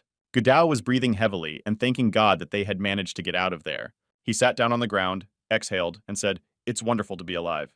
But then he asked Beiming why the palace had suddenly begun to collapse, and then asked Beiming if he had any suspicions about it. He replied that there were 1,000 ghostly insects underground. They had learned that their queen had been destroyed and must have tried to bury them with her underground, Beiming speculated. They were about to leave when suddenly he felt the gaze of a fox on him. He said he thought she had run away and did not expect her to come back to save their lives. Beiming held out her hand with a handful of pills and said that it was for her, but that was all he had because half of the treasure he had promised her was unfortunately left underground. But she didn't mind that kind of reward either. Then she looked at Beiming and smiled. Gudao noticed this and immediately asked Beiming what the fox was saying. He said that because of the collapse of the underground palace, people stopped fighting over the treasures, and the ghosts that guarded the palace disappeared, and she promised that she would dig up the treasures later. They left the palace in a hurry, but eventually they all gathered on a small clearing at the top of the mountain. At that time, a bird was circling overhead. Seeing his chance, said that it was Qin Wang, a senior law enforcement officer. It was a huge winged creature with a man on its back. Beiming also knew. He was a senior law enforcement officer. He circled above them in the sky and watched them. But suddenly he went downhill, planning to land on top of the mountain. When Chen saw him, he asked what he was doing here. He jumped down from his flying beast and began to slowly descend into the air toward them. This man looked very strange, but he said that something happened in the city and the boss asked him to bring him back. Chen looked at his sister and realized that this was quite strange. Then he turned to Z and asked if she had gotten anything from the ancient city of Buddha. Z thought about what these questions were about and how it related to him. Chen turned to the elder and said that his sister was with him and that they could now reap the rewards of their spoils. He showed him 3 scrolls and told him that they were treasures they had found while fleeing from destruction. He took one of them and said that he could feel the Yuan energy here and that they were imbued with the aura of the Hunter Emperor, which is a very valuable thing. And thanks to this, the power of the main family would increase significantly. Chen was very pleased to hear this from him. Then he looked at Beiming and Gudao and said that there was more than just treasure there. Gudao turned to the Beiming and said that he felt something was wrong. Z couldn't help but watch her brother's behavior. She told him to shut up and reminded him of how he had just escaped from the underground palace where they were almost killed, and asked him if he knew what conscience was. He started shouting that those bastards had stolen the treasures of the royal family, and they must return what was theirs, and added that they had nothing to fear now because they had an elder with them. He said they could take the treasures by force if they wanted to. Z couldn't stand it and slapped him hard, telling him to face it. She told the elected official that he was an ungrateful bastard. The older man began to lecture Z, telling her that she was a descendant of the Wang family and how she could treat her brother like that, especially in front of others. The older man turned to Chen and said that he was responsible for the law and that he could complain to him. Chen started pointing the finger at Beiming and his friends, saying that they had taken all the treasures from the underground palace, and those treasures were much more valuable and powerful than what he had given him. Beiming realized that they could not expect anything else from Chen. The Black Widow said that now she sees how shameless and ungrateful a person can be. Gudao asked her if she had just realized, but he had known for a long time that the Wang family was a bunch of animals. But he immediately reminded me that it was he who originally proposed to leave them buried, and then they would not have gotten into so much trouble now. Chen told him to blame himself for his stupidity, and he would in turn make him regret everything he had done. Suddenly, the older man stretched out his hand and demanded the treasures they had taken for themselves. He turned to Beiming and told him to give him everything he had, and then he would destroy him without pain for him. Beiming was only amused by his words. He said, if he wanted treasure, he should have gotten it himself. The older man told him that he was just an overconfident child, but he would show him what happens to those who cross the road to the wrong person. Flames began to rise around him. When he saw what it was, Gudao said it was a warrior's peak, but he could have used a soul killer spell. From this flame, a huge axe appeared above him. He pointed his finger at those she was supposed to hurt. The Black Widow saw the axe choose its target. Beiming saw this too. He could not let anyone harm his friends. The soul killer threw a powerful punch, but Beiming managed to dodge it by jumping away. Gudao said it was time to act. He took out a fan and called on the forces of nature to help him. Then he turned to the old man and told him not to overexert himself. His white and dead eyes now looked at Gudao as well. Their two elements clashed in battle. Gudao used the mountain river Feng and the crushing blow. Against the axe of souls, lightning and fire came together in a crushing whirlwind. The old man was quite strong, and Gudao could barely hold him back. Suddenly, Gudao realized that he could only hold him back, but he couldn't attack him. Beiming said that this was all he could do and used his inner shield. He told Gudao that he was using magical skills and that he would not be able to fight him. Beiming got the Bell of Soul Cleansing. This artifact was supposed to help him a lot in the battle against such a powerful mage. The bell began to circle in the air, absorbing the energy waves that were spreading around. Senior and Chen were shocked to feel their energy being absorbed. Z told him to be careful because he had taken the bell from the treasury of the underground palace. He said that he could not imagine that a young man like him would be able to use a magical weapon of this kind. Beiming was thrilled to be able to put this extremely powerful artifact to use. Jin approached the older man. When he saw him, the elder said that it was a pity that Beiming had received such a powerful magic weapon, but with his level of development, it could only be a piece of garbage for him. Then the elder raised his hand up and said a new spell called the Withered Vine. Beiming did not expect him to cast another spell. He saw stones begin to rise from the ground, and branches of the poisoned lozi tree began to grow out from under it like snakes. They wrapped themselves around the bell, preventing it from moving. The elder said that this treasure had left the underground palace and now he would not leave it alone. Beiming was already oiling the blade of his dagger, but told the old man that he could only dream about it. Beiming retaliated with a blood sacrifice spell and a soul arrow. The fire arrows immediately flew towards the old man. When he saw this, he finally realized that Beiming had magic. In response, he held up 2 fingers. In this way, he sent a soul killer spell in response to Beiming. The arrows of fire were to meet the axe. A powerful explosion occurred in the air. They exchanged powerful spells that destroyed each other. It was Beiming's first magic battle in this world, and the old man hadn't met such a powerful wizard for a long time. Left without the energy to use magic, he turned to his battle spirit, the Lord Griffin, and ordered him to immediately destroy his enemy. The griffin immediately began to dive down, sinking its claws into Beiming. But this was a job for the snowman, and he had to do it well. Going downstairs, Griffin suddenly saw a white ball in front of him, which stood in his way. Suddenly, a strange, huge creature appeared between him and the griffin. Beiming was very surprised to see this. The older one did not expect it either. Suddenly, Gudao's grandfather, appeared in front of him. When the older one saw him, he immediately said that he had no idea he had survived. Grandpa Lao stood and looked sternly at the older policeman. Lao said that if a miserable puppy like him, who belonged to Wang, was still alive, why shouldn't he be alive and well? Lao looked at Beiming and said that this young man was a guest of his family, and how dare they touch him. After that, he looked at Beiming and asked if everything was okay. He bowed and said thank you for your concern. The older man said that Lao must know that there are big problems in the city, and warned him that it would not be good if a war broke out between them. Beiming immediately thought about what big problems could be happening in the city. When Lao heard this threat from the old man, he smiled and asked who they were to start a war. He added that if they destroy them all, no one will even know what happened here. The old man began to get angry, and he wanted to say something, but he held back. Z bowed to Lao and said that it was their family's fault, and she asked him and little Chen to forgive them. Lao knew that every word of this family was just hypocrisy and lies. But then she immediately added that if he wanted justice, he could not afford to destroy the Wang family. Instead, she offered to compensate them for half of their housing and said she thought it was a good option. Lao put his hand to his chin and pretended to think deeply about her suggestion. Then he turned to Beiming and asked what he thought about it. Beiming said he wants everything, unless they want their deal to end suddenly. The 3 were furious at this insolence. Chen immediately started shouting at him and calling him a bastard, saying that if it wasn't for his family, he wouldn't have found this place, and now he wants to blackmail them through the vein. Z ordered her brother to shut up and emphasized that if he hadn't done his stupid things, they wouldn't be in this situation. She has chosen him with her own words. She went on to tell Chen that without their help, he would not have been able to get out of the underground palace, and that instead of thanking them, he wanted to take their treasure from them. After that, she said that he had become a disgrace to their family. It was hard for Chen to control his emotions, and the constant pressure from his sister could drive him crazy, and these words about shaming his family completely broke him. The senior policeman looked at her unhappily.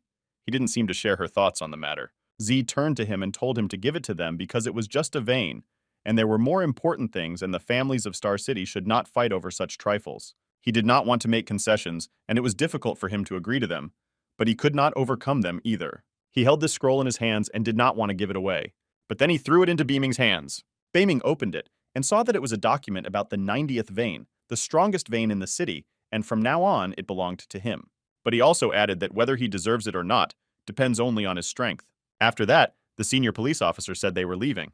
Beiming turned to Lao and said that the Wang family had just mentioned an impending threat and asked him what they meant. Lao closed his eyes and exhaled heavily, as if he didn't want to talk about it. Then he looked Beiming in the eye and asked him if he had heard anything about the city of Tiafen. When Beiming heard the name of this city, he was very impressed, as it seemed to be familiar to him. The city of Tiafen is one of 3 major cities located 10,000 miles from Star City. They say there are many caves, monsters, and dangerous places on the way there. Even the strongest hunters of the Royal Guard should be careful when passing by this place. Lao explained that several ancestors suddenly appeared in Tiafen City to challenge him, demanding a change in status, and they said they would fight all clans, including ancient clans. This information alarmed Beiming, and he did not remember similar things happening to him in his past life. Could it be the butterfly effect, he thought? But after thinking about it, he remembered that in his past life he had fought with the king of Qinguan at this time, and the stage of challenge had not prevented him from catching him then. But he could not understand what the real purpose of their call and coming here was. But suddenly a thought struck him. Gudao saw his worried look on his face and immediately asked what was wrong. Beiming asked Lao what the level of those ancestors was. Lao thought about this question. He hadn't really paid attention to it before, but he said that he hadn't dealt with them himself. But he had heard that their level was the level of war. Beiming looked at him sternly upon hearing this answer. Then he smiled and said that his guess was right. He said that Emperor Zhen had found the Nirvana scriptures in the ruins, but how could he know about it? The ancestors of the city of Tiafen began to challenge to fight other clans in addition to how they managed to reach the Star City with only one warrior-level warrior. This could mean that Tiafen and Star City had a deep relationship, and a very secret one at that. Meanwhile, on the outskirts of the city stood a young gentleman of the Yuan family. His name was Yuan Zhuo Yuan. He stood on a high slope at the foot of which the city stretched out and slowly watched it. Suddenly, he saw a group of people approaching him. He was happy to see them and said that Master Gu had finally returned. It was Lao Gu. Yuan told him that something very important had happened. He said that this case could not be postponed and said that they had to follow him. At that time, Beiming from Gudao and Black Widow arrived with them. After a while, they reached an abandoned town. Gudao asked what happened here and why everything was closed and no one was seen anywhere. He explained that this was because the ancestors from the city of Tiafen told the people to close the magazines until the end of the battle, otherwise they would destroy them and their families. Yuan said that his grandfather called so many companies to discuss the measures to be introduced. It was a very dangerous situation, and they should have prepared for it. Beiming realized that the situation was quite complex and tense. He said that he did not know why the Yuan, Haiyi, and other families were afraid of Tiafen ancestors, but that this put the city in a difficult position. The Black Widow said she could meet with Haiyui's house and then let him know what was really going on, after which she would return to the estate to make sure his friends were okay.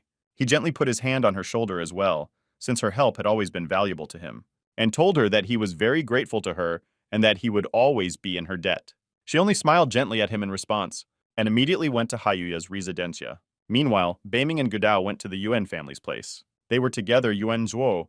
Gudao said that it was a pity that the hero Lao Zai turned out to be some garbage, but the current master of the Yuan family deserves the first place in Star City.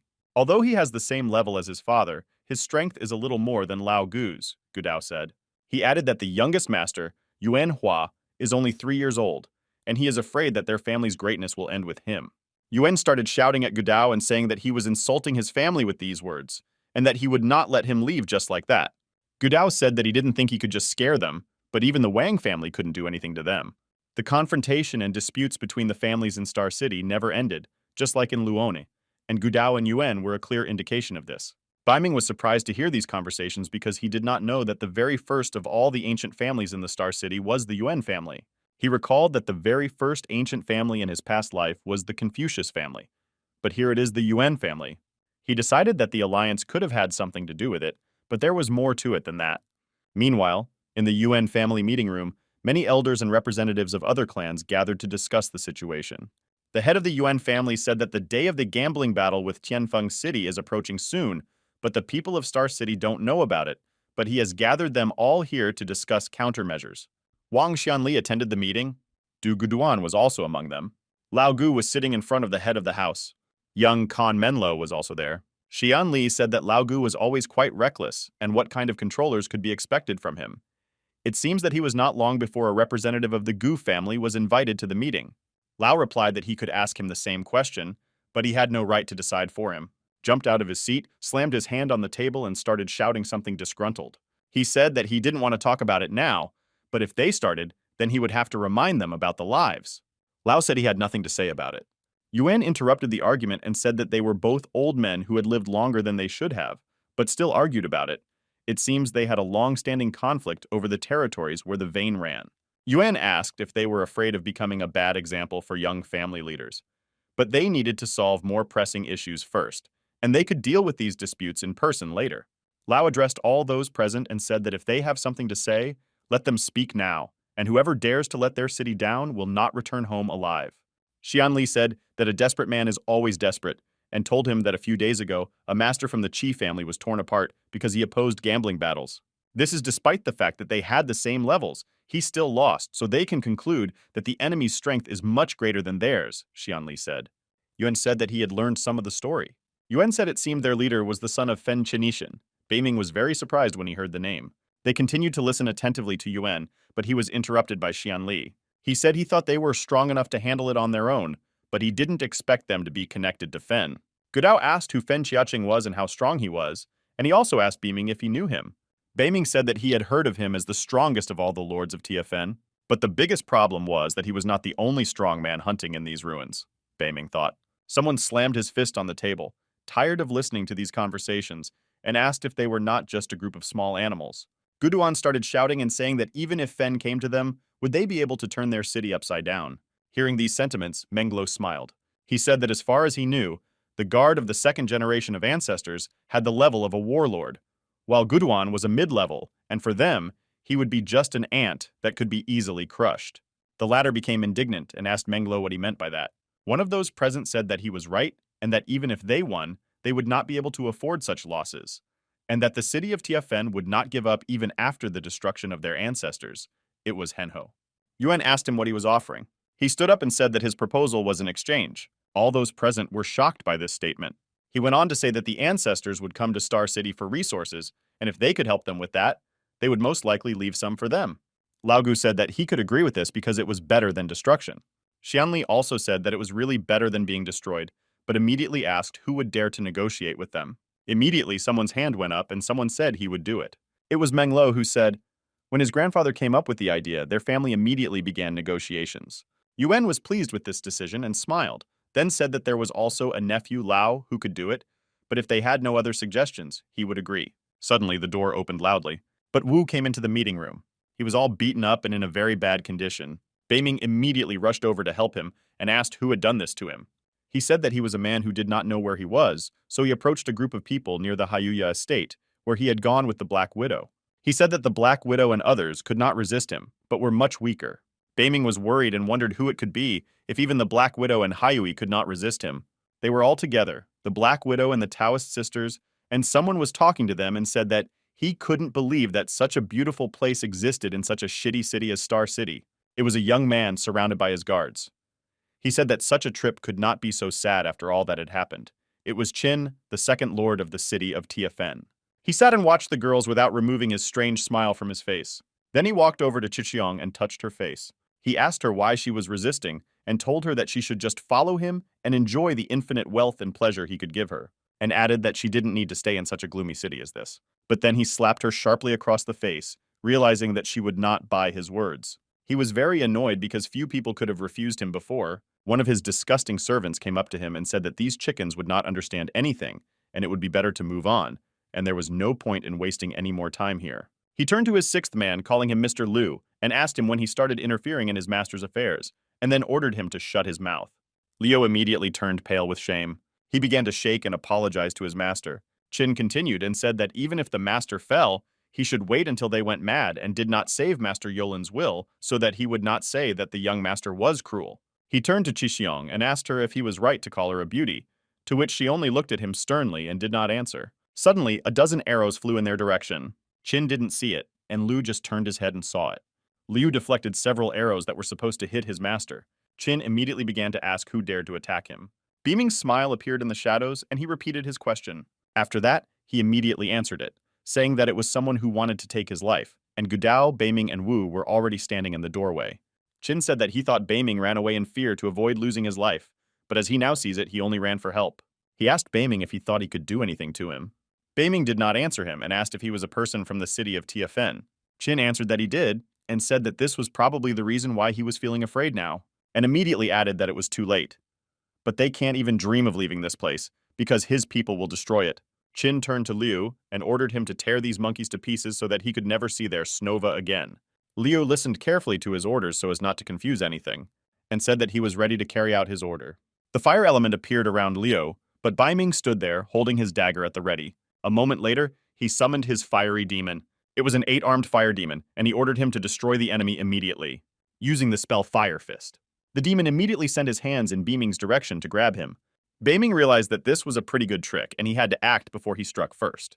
After a long wait, he jumped to meet him. The 8 hands of the demons were already trying to tear him apart with their fiery claws.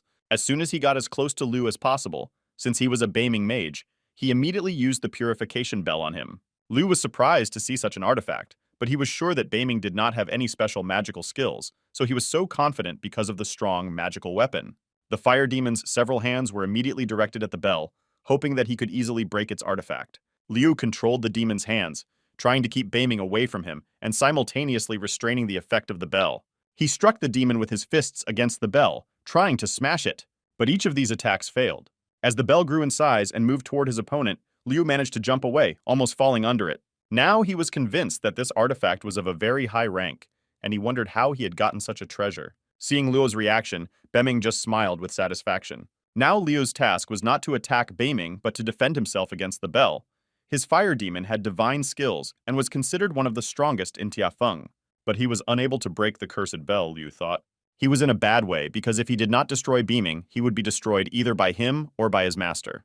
Realizing that he could not serve it with magic, he summoned a black demon. A creature's hand immediately burst out of the ground. It was a horrible and ugly creature, with a human-like head and a lizard-like body covered with scales and a bunch of eyes. When Bai Ming saw this monstrosity, he began to shout at him and asked if this crazy old man was not afraid of punishment for using such monsters that were created from cleaned corpses and war beasts. But he just looked at him with his crazy look and asked what kind of artifact he had, referring to the bell, and now he wants it, and he doesn't care if he goes to hell for it. Bai Ming immediately realized that he was dealing with psychopaths. There was no point in talking to them, and they were capable of doing anything to achieve their goals. The furious monster immediately rushed to attack him, sticking out its long yazik. Before he could even react, the Snowball rushed to protect him, as destroying monsters was his element. The Snowball was furious when it saw this creature and struck it with an incredibly powerful blow, putting a lot of energy into it. The monster immediately flew away. Not only did it not lose consciousness and was conscious, but it could still continue fighting, which usually does not happen after such an attack from a Snowball. He immediately struck back with his tail, causing the Snowball to fly off and hit the nearest wall. Bai Ming was shocked by this and immediately began to worry about his morale. He suddenly felt someone breathing behind him. It was Piggy, whom they had found in the cave of the Buddha's palace, and it seems that she hadn't left them since then and was hanging out with Snowball. She looked at Bai Ming and seemed to want to help. Bai Ming was surprised because he didn't even know she lived in their house. He said he agreed so she could start. Liu called Bai Ming a scumbag and said that he had no choice but to get his ass kicked by the demon. He told him that he should just obediently give him the artifact, after which he would destroy it just like the corpses. Bai Ming said that his black demon is already dead, the poison has already penetrated him, and his animal will live no more than 3 years. After that, Bai Ming began to mock Liu, saying that even if he gave him the bell, he would not be able to use it to its fullest. When he heard this, he became furious and started shouting that unlike him, he would be able to use this treasure for many years, and that he would simply destroy Bai Ming. The demon of Snovu rushed to attack him. Liu ordered him to destroy it immediately. Bai Ming stood in a fighting stance with his dagger at the ready. The shadow of the monster was already a few centimeters away. Bai Ming raised his dagger and asked if he really thought that a black demon with no mind would be able to do anything to him, and then ordered the pig to use the disoriented heart spell. The pig worked its magic with ease. I directed its flow in the direction of the monster. The monster saw her turn into a huge rabid boar. Liu said he was a fool if he thought he could use this to identify his demon. Suddenly he felt something behind him and immediately turned around. He saw his black demon hiding behind his back. It seems that unexpectedly this monster was gripped by fear and disorientation. Bai Ming turned to Piggy and told him that there was something else he needed to do, and began to roar loudly, delivering a powerful energy blow. The monster opened its mouth and began to scream loudly, making ugly noises, as if it was even more frightened. Liu could not understand what was happening and could not believe that his monster could feel fear. Bai Ming smiled at his surprised reaction. Liu began to shake with rage, but he decided to summon his demon again. He called Bai Ming a scumbag and said it didn't matter what black magic he used, because after he was destroyed, everything would be over. He began to scream like a madman, ordering his demon Snovu to tear him apart. The demonic hands of the demon headed towards Beiming, hoping to seize it and tear it apart. Beiming asked him if he had really decided to use this magic, and calling him an old dog said that without his black demon he was incapable of anything, and promised him that if he surrendered, he would fulfill his wish and send him to the next world. He once again used the bell of soul purification, but this time it was much more powerful. The bell immediately began to consume the demon. Liu tried to hold him, but he was not strong enough. The demon began to be sucked into the bell, screaming and trying to get out. The strength of the bell was phenomenal, and it was impossible to withstand its pressure. Beiming used more force this time, and his concentration reached a new level. Liu could no longer hold on, and the bell fell loudly on him. The bell sucked in the demon, and then covered Liu himself, crushing the ground beneath him. Beiming raised his hand and ordered the bell to return. It quickly shrank and immediately flew back into Beiming's hands. Liu fell to his knees and was shaking from what he had experienced. Beiming called him a miserable gray dog, and said that he could rest in peace and atone for the thousands and millions of souls he had taken. He raised his gaze and looked at him with hatred. A moment later, his head flew off his shoulders. When the guards saw this, they were frightened and began to shout and say that if the elder Liu was not his opponent, they were definitely finished. They asked who this guy was and where he got his strength from.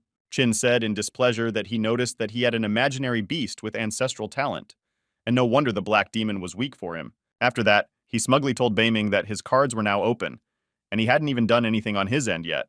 He said they could all attack him, and when he destroyed them, he would take his imaginary beast. He noticed that his men were in no hurry to attack him and asked them why they were standing there.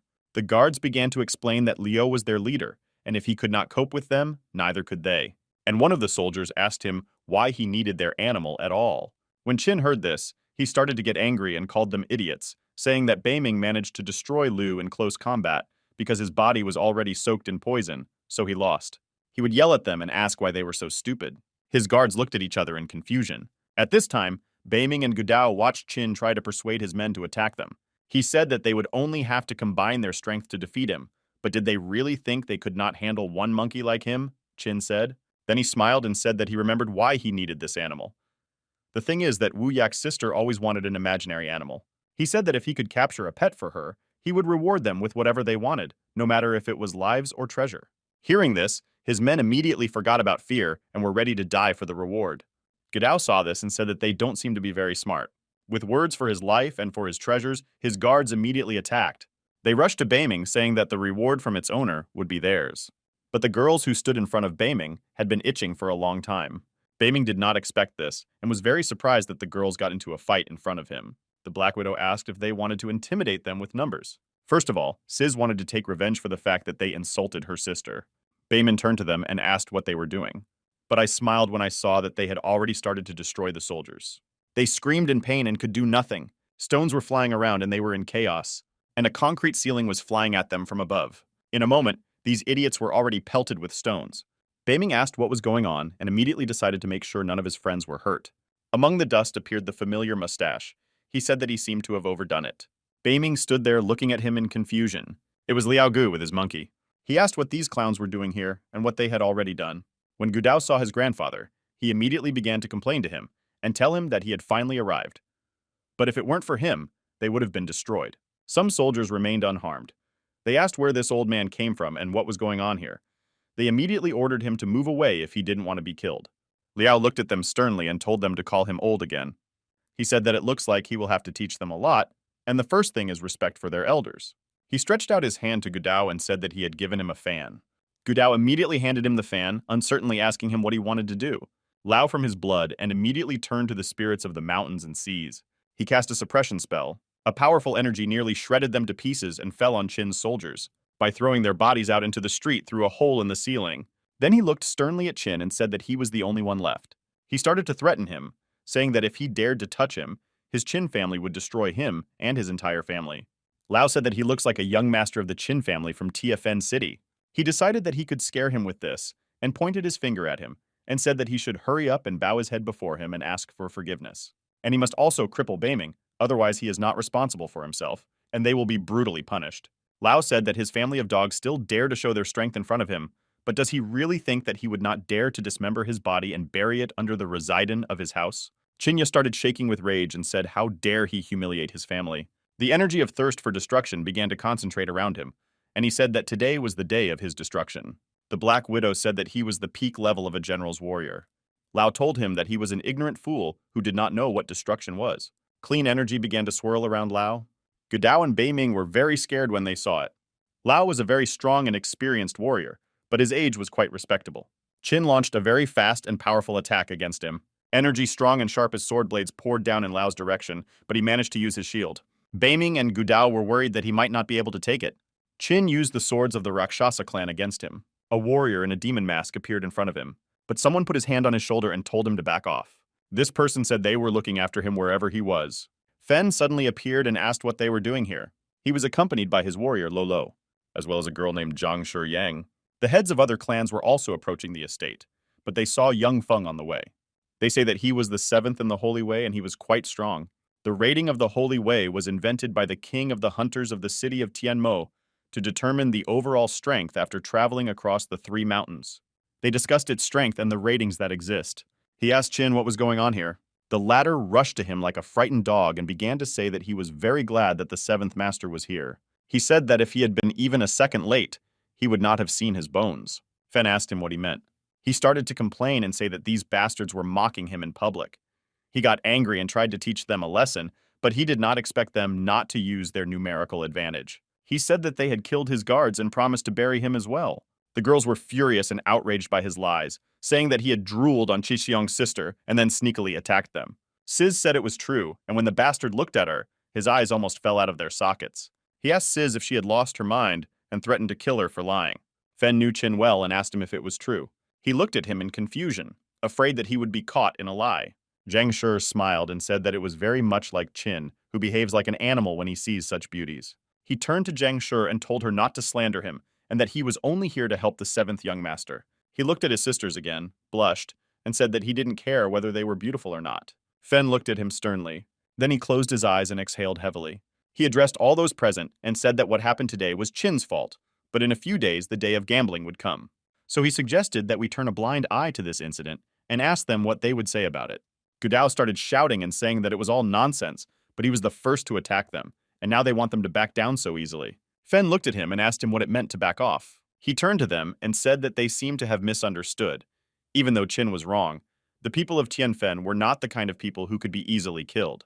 But in order to take revenge, they can prove themselves in gambling battles, winning which will make them famous to everyone, and warn them that if they lost, they would face some bad consequences. If he loses, he will use their lives and treasures as a sacrifice to the spirits of the city of Tianfen. Now they saw his true face and intentions. He said that the gambling battles were very important, but that guests from the city of Tianmo were about to arrive and he had to go back, and then they left the estate. Before Ping Qin turned and looked at Beiming with hatred. Beiming also gave him a look, realizing that they would have to face each other in battle. Lao said that if Tianmo City also participates, then the battle will be interesting.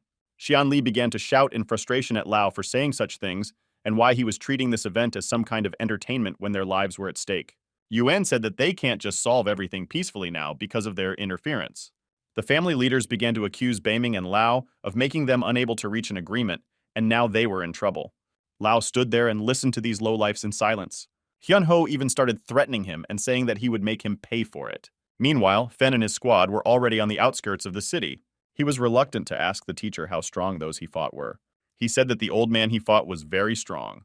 Luo Luo said that he was able to take on the abilities of his sword, but it seems that his body had to be sufficiently refined, and his level was at least 8th. In addition, they must take into account the power of beaming. Qin said that he was of the highest level, and that both his beasts were mysteriously strong, and that he had a powerful magic artifact, and that the leader of his guard, Liu, had been killed by his hand. Fen smiled when he heard him, as he was not averse to fighting a strong opponent. He said that he did not expect to meet a strong 8th level fighter and a top-level hunter, a general in this place.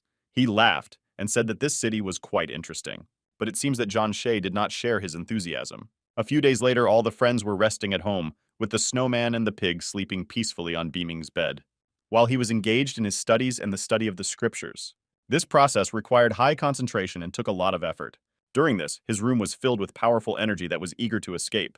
Every time it hit the door of Beiming's room with a new wave, Gudao would shudder, saying that it was the first time he had ever seen such a fierce aura. But if they didn't know what was going on behind that door, they might think that some terrible monster had taken up residence there. His friends were just cleaning up after they had made a mess a few days ago, and the Black Widow hit him on the head with a brush to make him stop talking and help clean up. As usual, he was offended and asked her what she was doing. The Black Widow explained as if nothing had happened. Maybe he practices several types of special techniques, so don't bother him. Gudao started shouting and saying that it wasn't fair, and he was a young master of the Gu family, so why should he have to do such dirty work? She said that it was because of those guys from the second generation that no one dared to come here and work, and told him to hurry up and do his job, rather than scratching his head with a yazik. Shui worriedly said that her brother had been in the room for several days, and then asked if he would be okay. Suddenly someone put a hand on her shoulder. It was Chichiong who looked at her tenderly, probably wanting to reassure her. Suddenly they were distracted by a man who broke into the house and asked if anyone was alive. It was Menglo who arrived at the Baming estate with his guards, but it seems that he did not have good intentions when he came here. When Gudao saw him, he smiled and asked if his scar on his face had healed. He started shouting that it was a reward from young Master Qin, and he was here to tell them that the gambling battles had already begun, so they should hurry. Menglo then smugly began to say that the young master had ordered him to tell him that Chen Beiming must be present and that if something went wrong, none of them would survive.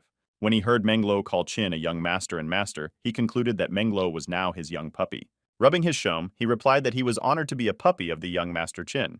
And calling Beiming and his friends inept, he began to mock them and said that they could not even become a puppy. Suddenly, there was a flash of light that immediately distracted Menglo from his jokes. The next moment, there was a powerful explosion that scattered the bodies of his guards and himself in different directions. He hit the ground hard and tried to get up, and some of his men seemed to be unable to get up. Gudao pretended it was an accident, but his hand slipped, and since it is an honor for them to receive scars, he would gladly reward them, and they won't even have to thank him for it. Now Gudao's friends were already laughing at his joke. Menglo began to yell at Gudao and ask him how dare he touch him. Standing up, he began to shout that they did not seem to give up easily, so he would teach them a lesson for Master Qin. He ordered his men to demolish the building, kill everyone inside, and pull out Beiming and kill everyone. Gudao said that they came on time, and that he had been busy cleaning up the place before, but now he will help them with their lessons. While Gudao was talking to Menglo and his men, the mountain was spreading out behind him. A group of people gathered on one of its slopes to watch what was happening near the estate. One of the men in front turned to the young lady and informed her that the battle had already begun. She laughed and said that the puppy Menglo was useful after all. It was Jin Shay who said that she wanted to see if the high-ranking hunter was really that strong, and if it was true that he had reached the level of a military general. She was also accompanied by her guardians, who were always running around with her to protect her. Meanwhile, Gudao was having fun with Menglo and his men. Dealing another crushing blow, he said they could still surrender if they wanted to.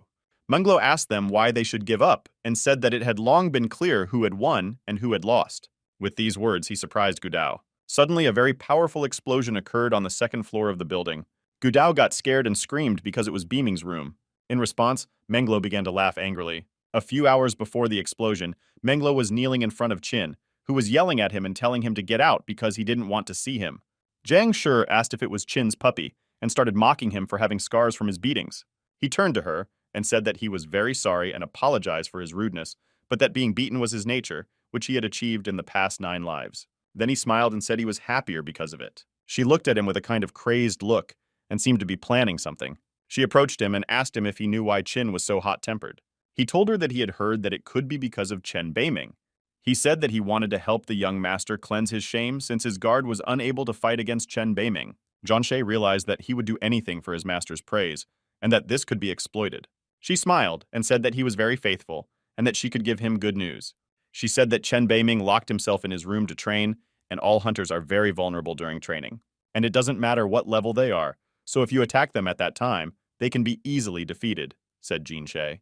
She got him interested in this opportunity and said she would help him realize it.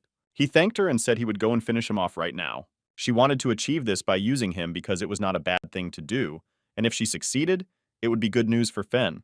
The explosion was extremely powerful and seems to have completely destroyed Beiming's room and part of the estate with it. Friends were very scared, but they could not have expected that someone would put explosives in the house. Gudao immediately rushed to Beiming's room. Menglo was laughing out loud at the time, watching their reaction. He was extremely happy that everything worked out, and Gudao and Black Widow noticed, which meant that he was involved. Gudao started accusing him and saying that from the very beginning he had arranged the whole thing to distract them and destroy Beiming.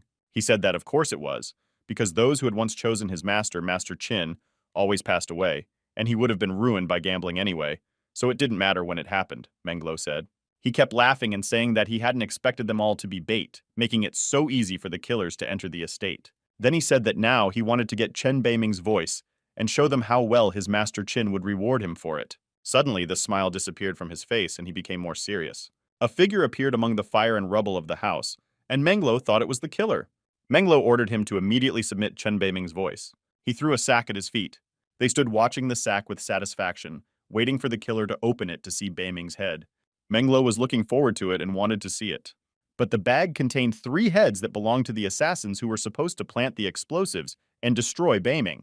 Menglo was shocked to see this and asked why he was so unhappy, since he had asked for the heads. It was Beiming. He was safe and sound. He asked Menglo if he didn't need them anymore. Godao was happy to see that he was okay. The black water frog was still very frightened, but breathed a sigh of relief when she saw that he was okay. When he saw him, Menglo could not even stand on his feet and fell to the ground in fear. In a trembling voice, he began to babble that Beiming was a warrior of the general's level and could not be destroyed.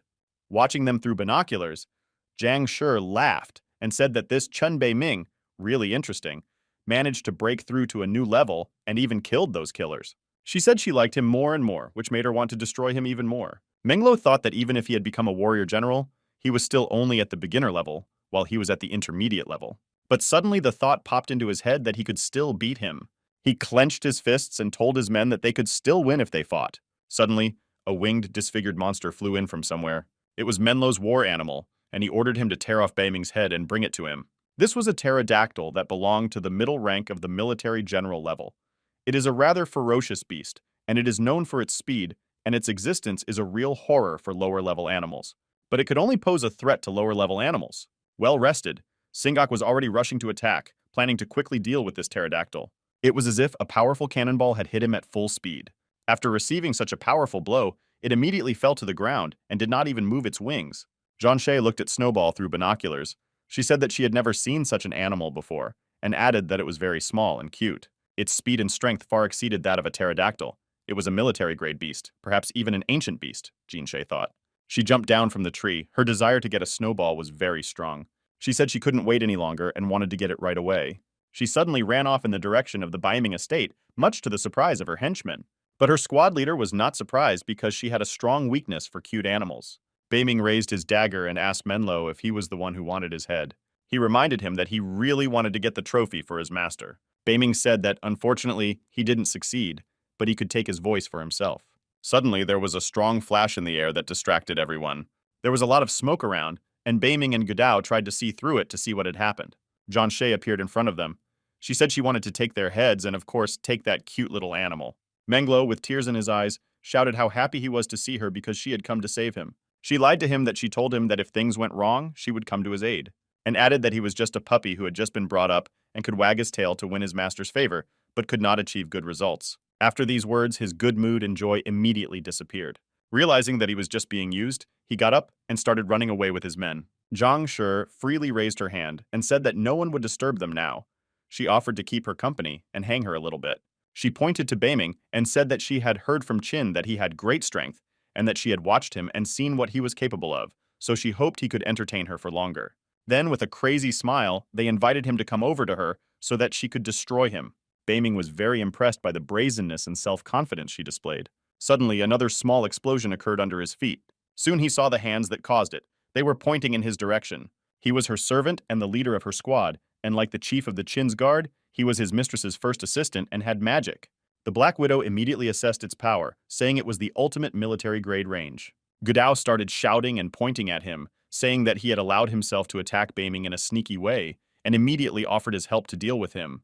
Beiming told them not to even think about coming one step closer, that he would deal with him. It looked like they were going to have another magical battle. Beiming saw a blade of fire in front of him, and if any ordinary hunter saw it, he would immediately pee his pants in fear. But in the Star Alliance, this type of technology was low level, no matter what others said. And the fact that he was trying to destroy it with this was ridiculous, Beiming thought. He wanted to try his hand at using a new tactic against this type of magician. Beiming turned to Jiang Shi and her henchmen, and said that if she wanted to have fun, he alone would be more than enough. Her mage had already formed his fiery blade to become a devastating weapon for his enemy. Suddenly, his gaze became frantic, as if he had reached the necessary level to launch an attack. Grabbing his fiery sword, he immediately rushed into battle. This was not a surprise to Beiming, but he read all his movements. He immediately struck a strong blow directly at his neck, but the sword blade suddenly stopped a few millimeters from his skin, as if Beiming were protected by invisible armor. I realized that he was incredibly surprised.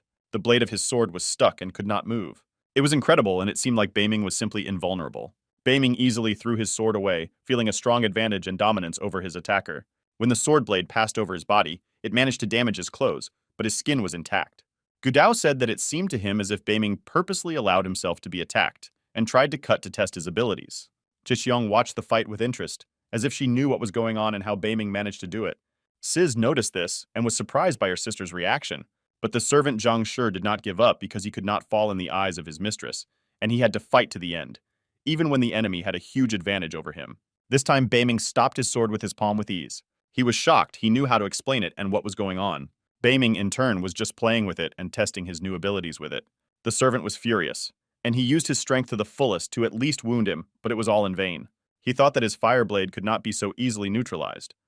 Despite everything, this snotty was invulnerable even after a large number of his blows.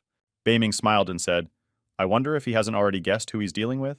Beiming said that when he made his way to the level of a military general, he also hardened his body, and he never thought that the effect would be so strong. His friends were very impressed when they heard this. Gudao couldn't believe what he was hearing, and the Black Widow said that he really trained some unique techniques. He said that he had never heard that you can harden your body while you are breaking through to a new level. Beiming said that according to the Nirvana scripture, there are only 9 areas of perfection. The first is the hardened body, which should be tempered to perfection so that no weapon can pierce it or even scratch it. But it was especially important to train it together with the breakthrough, as it can create mystical additional effects. Beiming was not familiar with these mystical effects, but he thought it could be something extremely powerful and unseen. Every day, sitting in his room, he studied the scriptures and improved his strength. The mage thought that being in a state that allowed him to block his fire blade meant that the hardened body of this scum was at least level 4. But according to his data, he had never done it before. He wondered if it was possible that hardening the body in parallel with a breakthrough could improve the body immediately to the 4th level. The only thing he realized was that this snotty was quite unusual. But Zhanshe was not at all frightened or even surprised to see all this. She just laughed as usual. She said that hardening the body and breaking through was crazy, that no one had ever done that before, and then added that he must have many more surprises for her. He just smiled back and said nothing. The next moment, they heard a splash and the Beiming dissolved on the spot, leaving behind a black haze. He used ghostly technology and was on his way to deliver a crushing blow to his enemy. The latter looked at him in fright, holding his sword out in front of him, and this time Beiming made a surprise attack on him. Suddenly, I heard a sharp blade cutting through the air. Beiming cut off his hand, but he didn't even have time to react. His hand was still clutching the sword, but it was already separated from it. After that, she fell to the ground and dropped her sword. Now it was the turn of his head. Beiming was in front of him at arm's length and asked if he really thought he could get away with losing only one arm. His gaze was stern and ruthless, and he almost never let go of his attackers. Beiming's face looked like the last thing he would see in his miserable life. Beiming struck him a bunch of blows at the same time, knocking him down. He fell to the ground and no longer felt his body. But when it landed, it was already destroyed. A quick kill was the best Beiming could offer it. It seems that Zhang Shi did not expect him to deal with her servant so quickly, but as usual, she smiled and said that it would even be interesting, because it ties her hands and she can use all her power now, but she said she decided not to cut off his head right now. Then she raised her hand and began to circle her finger in the air. A strange energy began to appear around her.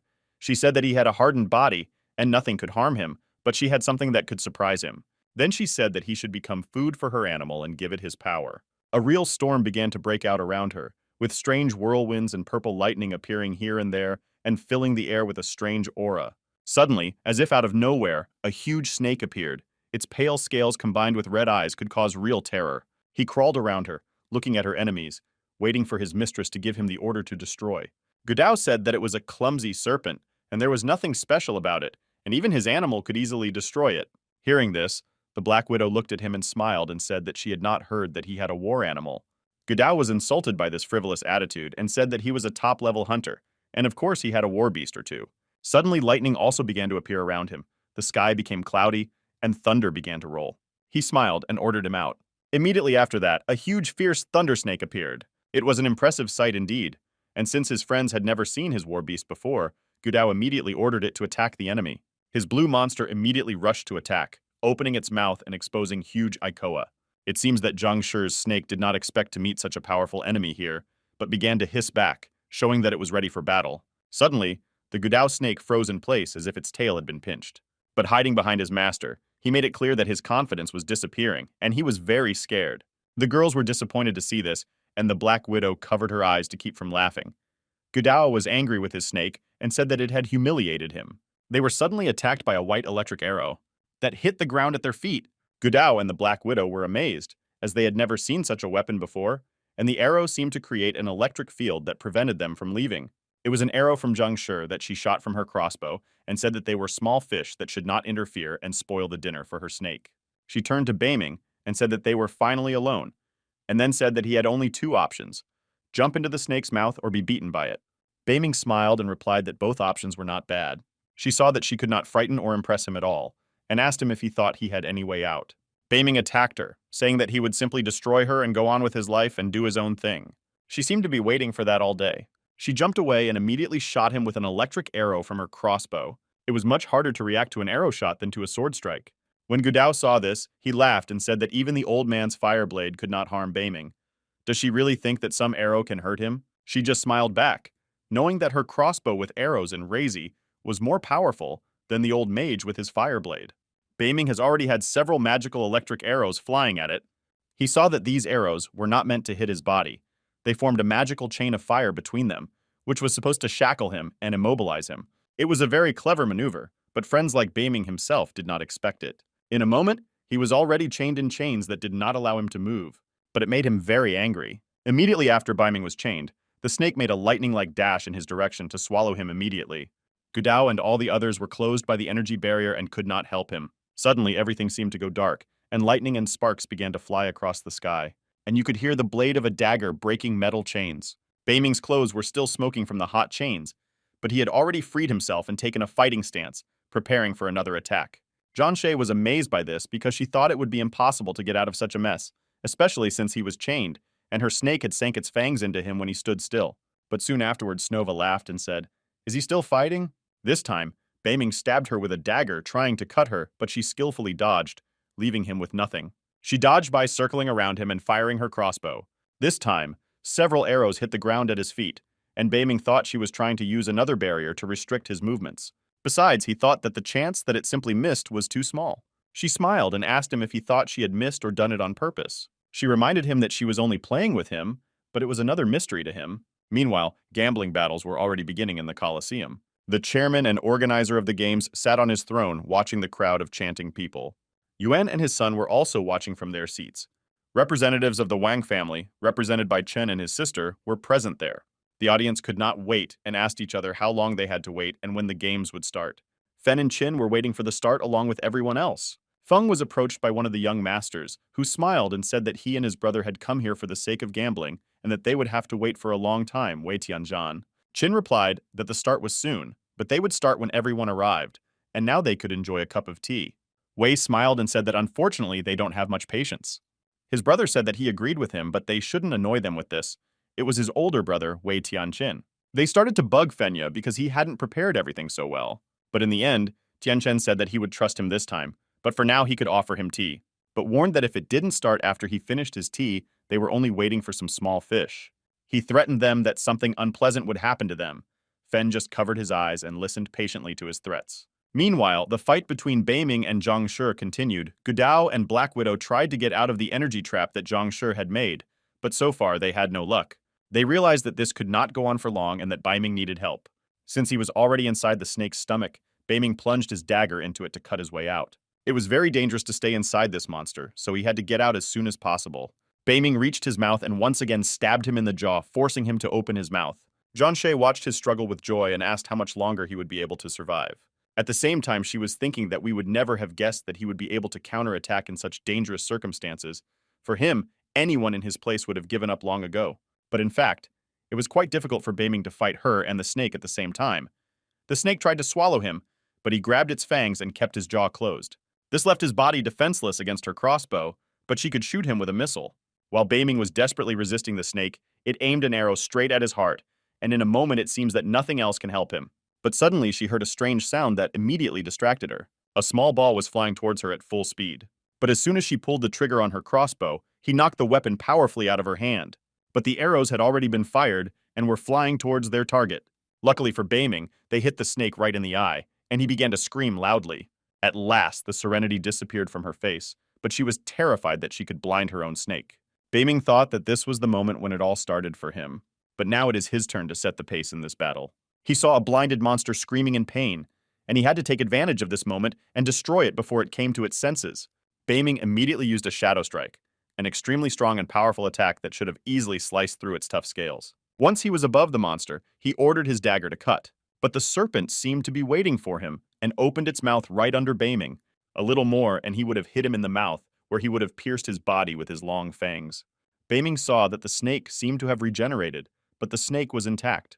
Realizing that he would not be able to swallow it, the snake tried to strike him with its tail. His tail was like a huge electric whip, the blow of which could destroy anyone. Baming realized that his tail was very dangerous and should be watched out for, but it was too late for him to hit him. This ferocious monster was furious that it had been unable to deal with its prey for so long.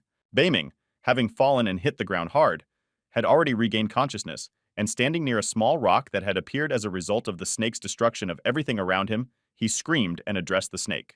He offered him to see if he could handle his next attack. Right in the snake's mouth, some kind of energy sphere appeared. Baming realized that he wanted to make a magic strike. After forming an electric charge, the snake released it into beaming. It was a magical attack. The beast was not only physically strong, but also possessed magic. Baming responded by casting the Arrows of Blood Sacrifice spell and oiling the blade of his dagger. He prepared for a magical attack. Then, cutting the air in front of him with his dagger, he released fiery magical arrows that were to destroy the serpent's energy sphere. When the spells collided, an explosion occurred and they destroyed each other. But after the arrows destroyed the sphere, they continued their movement and hit the snake, managing to pierce its armored scales. He began to burn and scream loudly from the incredible pain that swept through his body. Looking at Baming, Zhanshe realized that he was about to destroy her beast. He put his dagger in front of him and turned the blade to the side. But at the same moment, the arrows that were shooting out of his body and burning with hot flames immediately exploded. The snake's scales began to crack. Its body was collapsing and falling apart. When his friends saw this performance from Baming, they were amazed at his power of magic. But it seems that even now, when the snake was so badly injured, it finally wanted to take Baming with it, gathering all its strength for the last throw. The Black Widow said the snake seemed to want to take him with her. Baming looked sternly at the monster and smilingly asked if he wanted to take him with him, and then said that he could dream as much as he wanted. He raised his dagger and said that he was going to send him to hell, where he belonged. He sliced the air with the dagger in front of him. The serpent gathered all its last energy to form the energy sphere. Baming made a few more swings with his dagger and cast a spell that sounded like a blood slash. After that, energy blades appeared around him, and lightning fast dismembered the snake into pieces. Pieces of the snake's body fell to the ground. Baming, holding a dagger in his hand, stood over his destroyed body. This was another snake he could add to his list. Suddenly, he heard someone applauding. It was Zhang Shi. As usual, she did not express any emotions, and it seemed that she did not care that he had destroyed her war beast. He looked at her sternly in return. Her hands began to fill with some kind of energy. She said that all these magical things he demonstrated were quite intriguing, and she was curious what else he could surprise her with. A huge sharp scythe appeared in front of him. It was another weapon she used to execute her enemies. She said it was all very fun, but it was time to destroy it. She put it on her shoulders, and this time, she had to take part in the battle herself. Gudao and Black Widow were amazed to see such a powerful weapon in her possession. But Baming was not the type to be intimidated by that, as he always kept his dagger ready, which he was skilled with in close combat. Taking a few quick steps, she swung her scythe to blow his head off his shoulders, but he was able to deflect the blow with his dagger. Baming felt that he could barely hold it in his hands as their blades collided. He felt its incredible strength, and it is not surprising that after the collision, he was thrown several meters away. Baming could say with certainty that this was one of the strongest opponents he had ever met in his life. Before he could realize what was happening, the next blow was already flying at him. It was obvious that this scythe was unusual. It was enchanted, and each of its blows was amplified tenfold. She felt superior, and she liked it very much. She hit the spot where Baming had just been standing with all her might, but he managed to jump away, and she left a huge crater in the ground. He was shocked by this, to say the least, and did not know what to do. She would laugh out loud and repeat that it was not enough. She was screaming that she didn't have enough excitement and that she wanted more from him, and that he should fight her to the fullest. Baming saw that her last attack even managed to hit him, leaving a cut on his t-shirt. He felt that every time the blade of this scythe came close to his body, it sucked his energy. She stopped for a moment, and Baming asked her if her scythe was a half-being. When Gudao heard this, he immediately asked the Black Widow what a half-being was. She replied that she had heard about such a thing in the Central Black Building, which was a failed fruit of an attempt to create a magical weapon. It may not be as strong as the real thing, but it's still quite powerful. But the half-being in her hands is much stronger than Baming's dagger, the Black Widow explained. Zhanshe smiled back at Baming and said that no one would have guessed that he would be able to recognize a half-being. After that, she said he was right, and that this unfortunate scythe of a soul was a half-being. She said that the scythe can ignore his defense and directly suck out his energy. No matter how strong his body is, it doesn't matter to the scythe. She said she couldn't wait to see his body sucked dry. He smiled and said she wouldn't even have a chance, and then immediately cast the spell of the arrow of the blood sacrifice. She placed the scythe in front of her, creating a protective barrier that deflected his magic attack. She smiled and asked if he had any other magic tricks, but Baming had one. He immediately took the soul-cleansing bell out of his pocket and it flew into the air. The bell circled the air, increasing its weight. She looked up, laughed, and said that she hadn't expected to see a magical weapon. She wanted to smash the bell with her scythe, and said that the use of this bell was in vain. But while she was concentrating on breaking it, Baming was already behind her, and asked her if she was sure about it. The dagger blade flashed in the air. The next moment her scythe was broken into several pieces. Only the handle remained in her hands, and the blade was circling in the air, preparing to fall helplessly to the ground. Leaving her unarmed, Baming wanted to grab her. She didn't even have time to react to it, but he threw her to the ground. Pinning her to the ground, he said it was over. Suddenly, the barrier disappeared, and the friends were freed. All her magic vanished into thin air as well. Baming held her tightly by the throat and could have killed her at any moment. She was smiling as always, and told him that he had won and that her life was in his hands. Even though it was in his hands, Baming realized that he had to be careful with it. She said he only had to use a little force to finish her off. She told him to do it to her as soon as possible, and to take everything that belonged to the loser, because it was the winner's reward. But unexpectedly, he let her go. He said that he didn't care about her life, that he just wanted to know what her intentions were in coming to Star City. She laughed and said that he had exceeded all her expectations. Baming said that she herself stated that the winner has the right to take everything from the loser, so he demands an honest answer from her. Her look changed, but she seemed ready to answer honestly. She said she was ready to share everything. She asked him if he had ever heard of the Tower of Demon Purification. He was very impressed when he heard this. Gudao, as usual, knew nothing, but immediately began to ask the Black Widow what it was. The purification of demons was one of the treasures of the Heavenly Alliance, which was divided into an inner and an outer tower. It is said that the mighty hunter once cleaned this tower himself and used it to store the treasures of kung fu skills. One day he borrowed this tower from the 5th Emperor for training and had a chance to see the secret treasures inside it, and it is said that any of these treasures can make the poorest person incredibly rich. Baming said that something didn't add up, because the Demon Purification Tower, the treasures of the Alliance, he didn't see what connection there could be between them and Star City, and then asked what the Alliance wanted to get out of the tower. Judging by the expression on the Black Widow's face, she was furious when she heard about the Heavenly Alliance. She said the name of the Celestial Alliance sternly, and Gudao said it was about that spicy Mongolian. Zhang Shi asked them why they were so excited and asked who the spicy Mongolian was that Gudao had asked about. Looking at her reaction, Baming realized that she had no idea what the Alliance was. She spoke her thoughts out loud and said that the treasures of the spicy Mongol were the first she had ever heard of.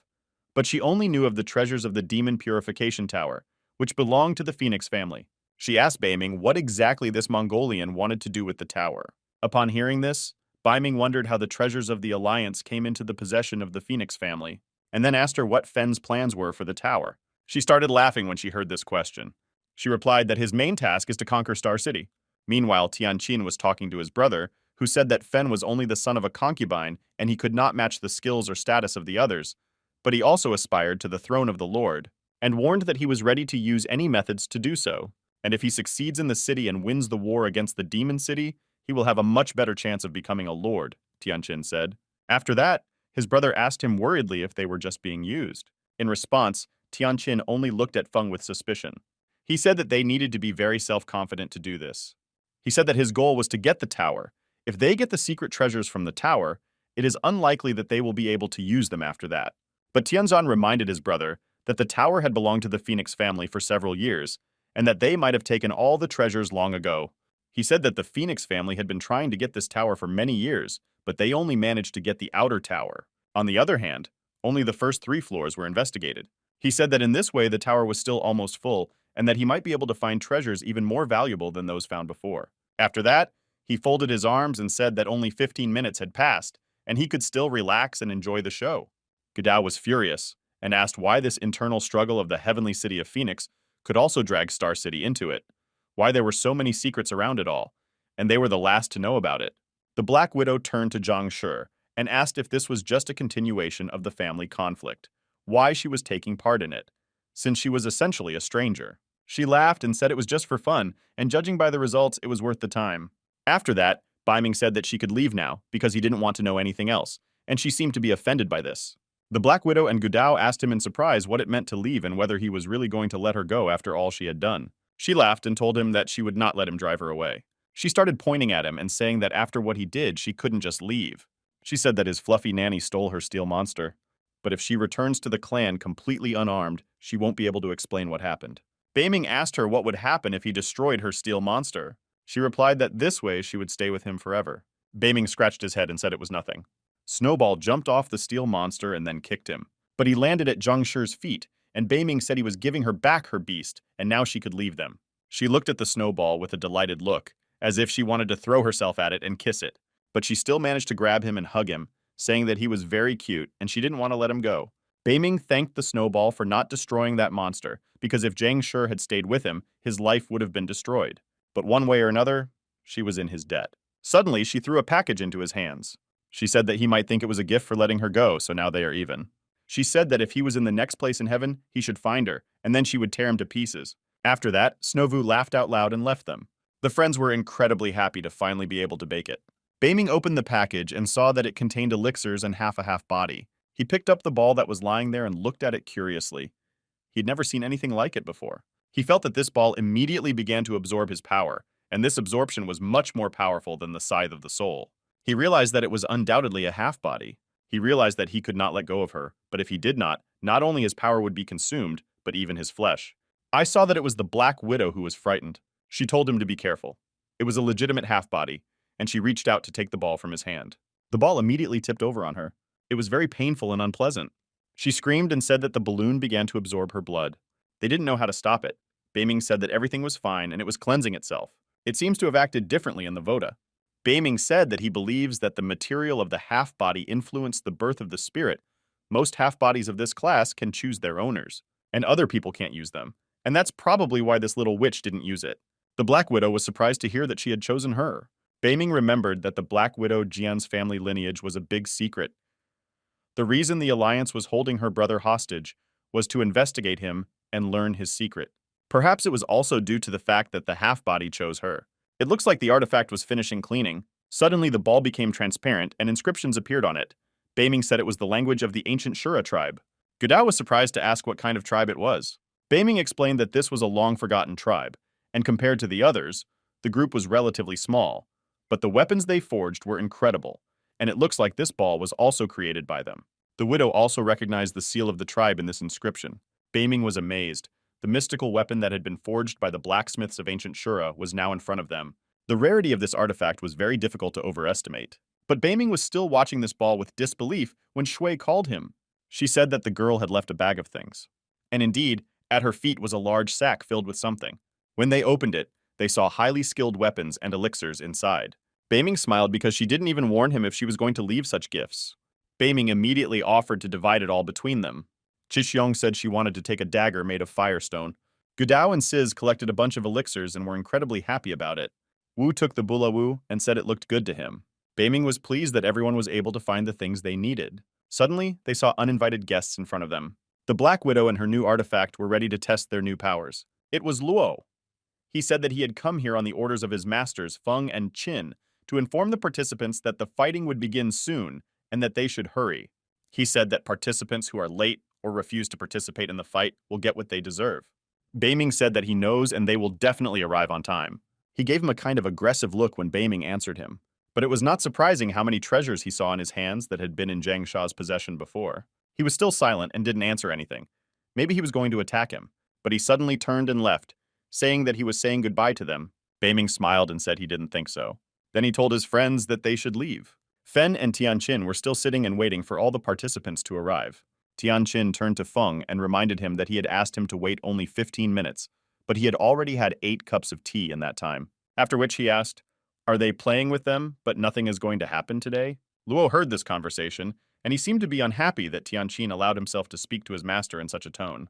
But once he wanted to take revenge for it, but Fen stopped him in time. Fen looked at him sternly and said that he needed a little more patience and that it would soon begin. Suddenly, there was a ruckus among the audience. Someone said that more people had arrived at the arena. It was Baming and his friends, who were also his combat team. Fen looked at him, annoyed by his bold appearance and the fact that he had kept everyone waiting.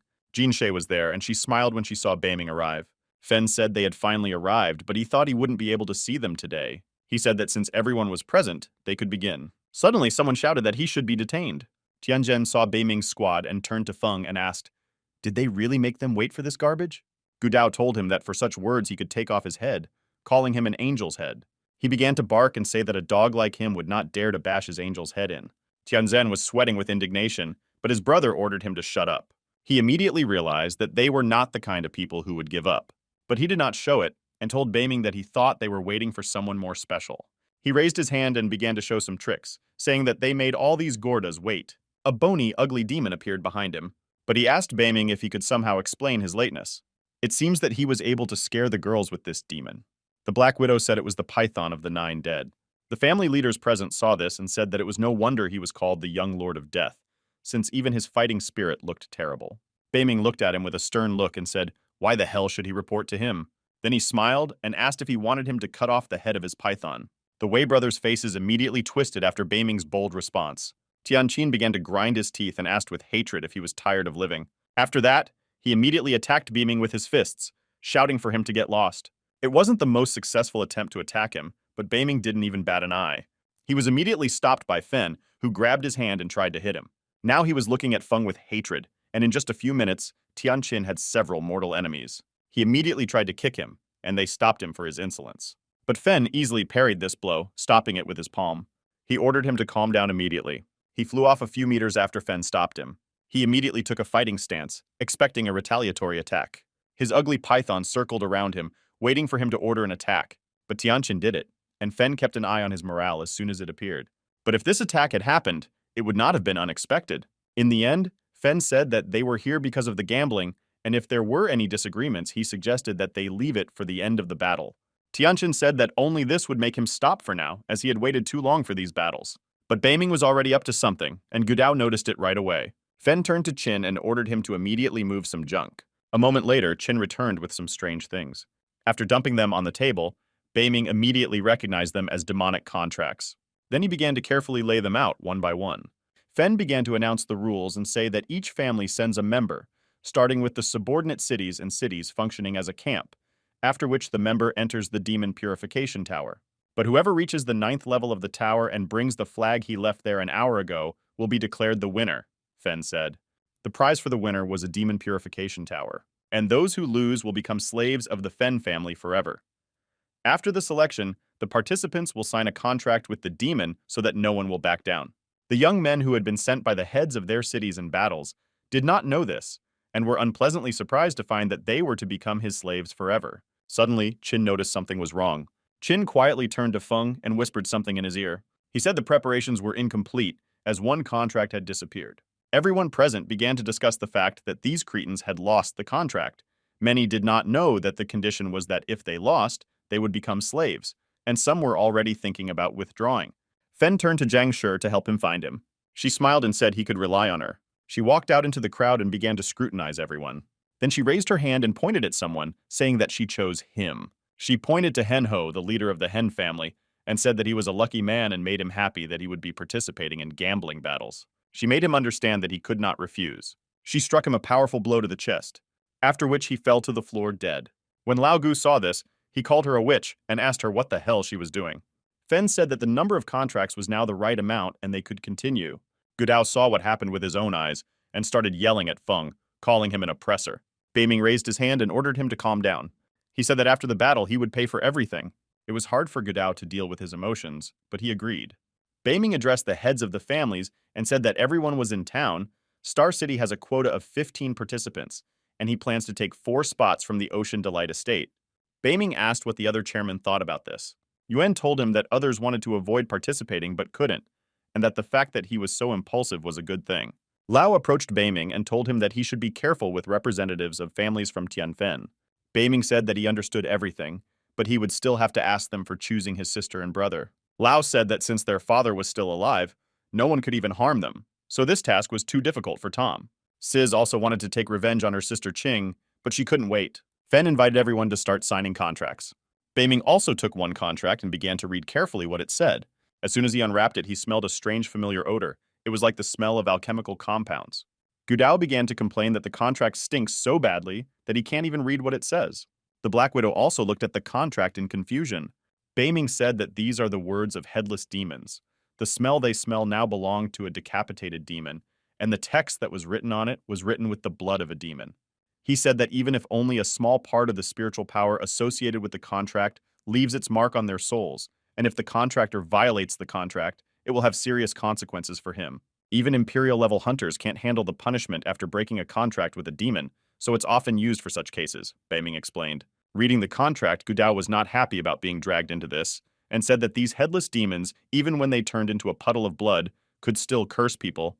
It was unfair. On the other one, Fenya began to circle the demon tower, but he said it was time to start. He waved his hand and it began to descend. As it was lowered, it grew in size until it became a huge building.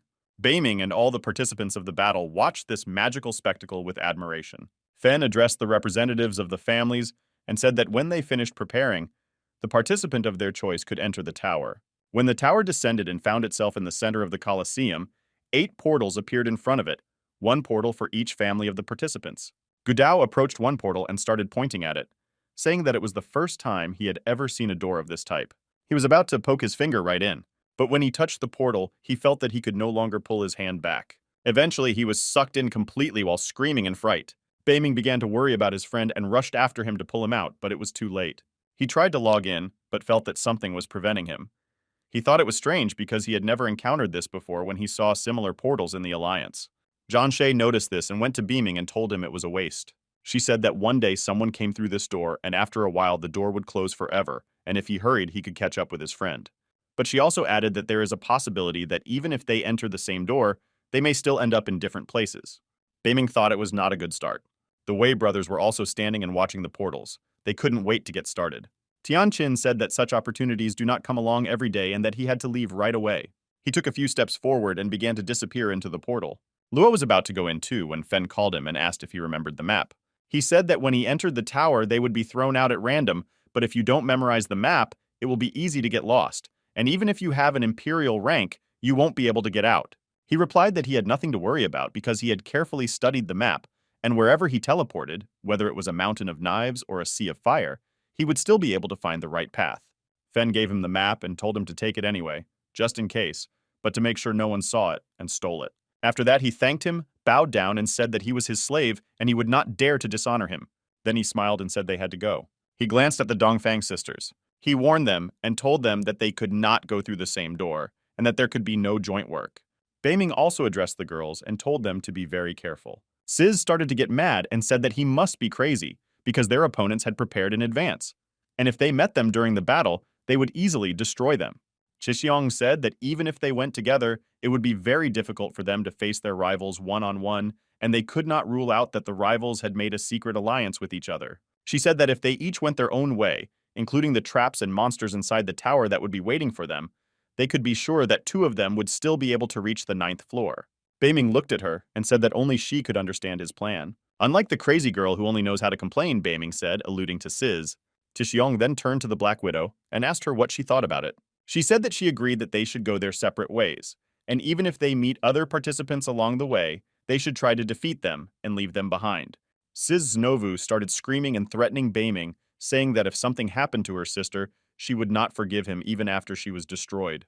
He calmly replied that there was nothing to worry about because it was not easy for ladies from the Chen family to get into unpleasant situations, and even if something went wrong, he would definitely take her back with him. She started screaming that he really pissed her off, because in addition to separating her from her sister, he also stole her heart. Beiming said that time was running out and they had to go in. Each of them went to their portal and took a step forward.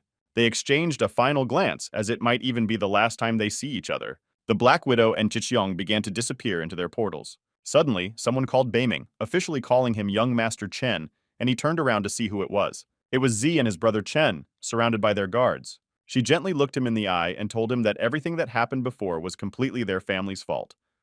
But now Star City is suffering because of this disaster, and they hope that they will forget the past wrongs. But he will allow them to go with him, and Z also promised that they will not cause him any problems. Beiming thought that he had heard this before. He replied that if they wanted to follow him, he didn't mind, but it depended on their luck whether they would meet him or not. When they got to the tower, they couldn't know. She replied that she was very grateful to him for this, calling him a young master. Beiming smiled and said it was time for them to go in. Once inside, he felt a strange energy envelop his body, as if he had fallen into a dream for a second. After that, he made a big jump and found himself inside a hall. He saw that Z and her family had also appeared behind him. Beiming looked around in all directions to explore the place as thoroughly as possible. Z said it was very strange because there were very few people around. It looked like the others had been thrown out in different places. Suddenly they saw something very strange in front of them. It looked like a door hanging in the air, from which a strange golden energy emanated. Beiming headed for the door. Z followed him. With each step, the energy intensified, and the door began to glow with greater strength. Something unexpected happened. They were transported to some other place. It looked like an ordinary swamp, but there was something wrong with it. Beiming drew his dagger, and they stood with their backs to each other, preparing to attack. Z asked if they were already inside the tower, and one of the guys said that there was no one here and that he didn't see even a hint of other people. Suddenly, Beiming noticed something. The mud beneath their feet began to bubble. He said, "If they think there is nothing here, they are wrong." An ancient alligator with mixed elements emerged from the swamp. The monster immediately pounced on them with its huge mouth open. When she saw this alligator, she realized that such a monster could only be the last one on the tower levels. She said that it was an ancient beast, at least several hundred years old, and they had better run away before it destroyed them. Unexpectedly, Beiming asked her a very strange question. Does she know how to cook? She was very surprised by this question, especially in this situation. Beiming smiled and said that this was good because he would leave her this alligator to cook with, and then immediately attacked him with a dagger. Z was still standing there, looking at him in confusion, wondering what it meant to cook something. One of her people said that Beiming must be crazy if he plans to fight this beast directly. The alligator turned to Beiming and called him a snotty little thing, suggested that he probably only knew how to talk a lot, and threatened him that for that he would bite his tongue off. The monster was indeed no slouch, and the Beiming decided to use magic on it. He said that garbage like him should take these words as a compliment, since he was just a rusty piece of garbage that had been left to rot in this tower for a while. With these words, he enraged the monster even more, and it rushed to attack him, but Beiming made a swipe of his dagger, preparing to strike a magic blow, and asked the alligator why he should be afraid to fight against the trash. The alligator was heading his way and said that Beiming was saying very bold words, and he wanted to see what he could do in a fight if he had such a long yazik. When the alligator got a little closer, Beiming used the energy of blood art. A red blade-sharp flash of energy instantly appeared in front of the monster's face, and having dealt him a powerful blow, immediately threw him several dozen meters away. Beiming smiled and said that it was not surprising that he was an ancestor of the ancient alligator race, as he was much stronger than ordinary war animals. The monster was shocked by the boy's strength. Beiming had already attacked him with his fists. He said that, except for the fact that his skin was thicker than that of ordinary animals, he was quite useless. He struck him with a super powerful fist, using a spell and an earthquake cataclysm. But to his surprise, the alligator seemed to absorb the energy of this blow. He started laughing and saying that his armor was the strongest in the world. But he did not laugh for long, because he immediately received another powerful blow that almost knocked his eyes out of their sockets. It was a snowball, and he looked incredibly happy because he had finally had a chance to play with new monsters. The alligator, who immediately flew to the ground from such a powerful blow, asked what it was. Beiming immediately ordered the snowball to destroy his armor and destroy his defense. The snowball flew off to fulfill his task. The alligator received several blows to the face from Beiming and Snowball. Then Snowball grabbed him by the yazik and started pulling hard, trying to tear him off. After receiving such a powerful flogging, the monster did not think twice and immediately ran away. After running some distance, he turned to them, called them two little animals, and asked how they dared to fight the alligator prince, even in his own territory, and that he would never rest until he tore them to pieces. Beiming realized that he couldn't let this idiot go, so he immediately ran after him. The alligator made a high jump. He wanted to use his giant tail to strike from a distance. He thought it was a good idea because it was too dangerous to let them get close, and he could use his tail to fight back well. But Beiming, he had already managed to grab it by the tail and said that it was impressive he could actually awaken the ancient power of the dragon within him. But if he was a true member of the dragon race, he would have easily been able to defeat him long ago. Beiming mocked him. The alligator could not understand how this snotty, being only at the initial level of a military general, could have such power. Beiming grabbed the alligator by the tail and began to spin it around. He said that only today he had been struck by the thunderous beast, but he would not fall victim to the same trick twice. After spinning it up, Beiming threw it high into the air. Then the landing alligator slammed its face into the nearest rock, where a snowball immediately caught up with him and sat on his head. One of Z's assistants and the guy who teleported with them watched in shock as Beiming and the snowball mocked the monster. They couldn't believe their eyes that he could so easily deal with an ancient alligator, and asked each other if he was even human. Beiming came up to Snowball and told him it was time for lunch, and he had heard that the meat of ancient alligators was very tasty. The alligator looked at Beiming with a pleading look and asked him not to destroy it. He said he would give him anything he wanted for it. Baming looked at him and asked if he was really ready to give up anything. In one of the caves, a fire was burning, an alligator tail was being roasted on it. Baming sat and rested while the alligator prepared its tail. Z also tried alligator meat and said it was very tasty. Then turning to the alligator, she asked if he was the prince of these swamps. He replied that he did not dare to lie to Master Chen. Although he was not as high as his peers, he could still inflict great damage on his enemies. He said that he just wanted to leave this tower, and if Master Chen wanted to take him with him, or just decided to burn him at the stake, he would be happy. Baming smiled and said that since he was the prince of these swamps, he must know where the entrance to the second floor was. The alligator smiled, and was glad to be of some use besides his tail, and said that, of course, he knew where the entrance was, and would be happy to show them. Baming said that this is very good, but first they need to rest, and then they will consider it. The alligator agreed with him, and they all decided to rest. But judging by his sly eyes, he was up to something. The next morning they set out on the road. Some hunters became nervous because they were frightened by the thick fog that enveloped the swamp. They moved slowly with their small detachment through the swamp. Alligator walked ahead of them, acting as their guide, and showing them the safe way to the second floor of the tower.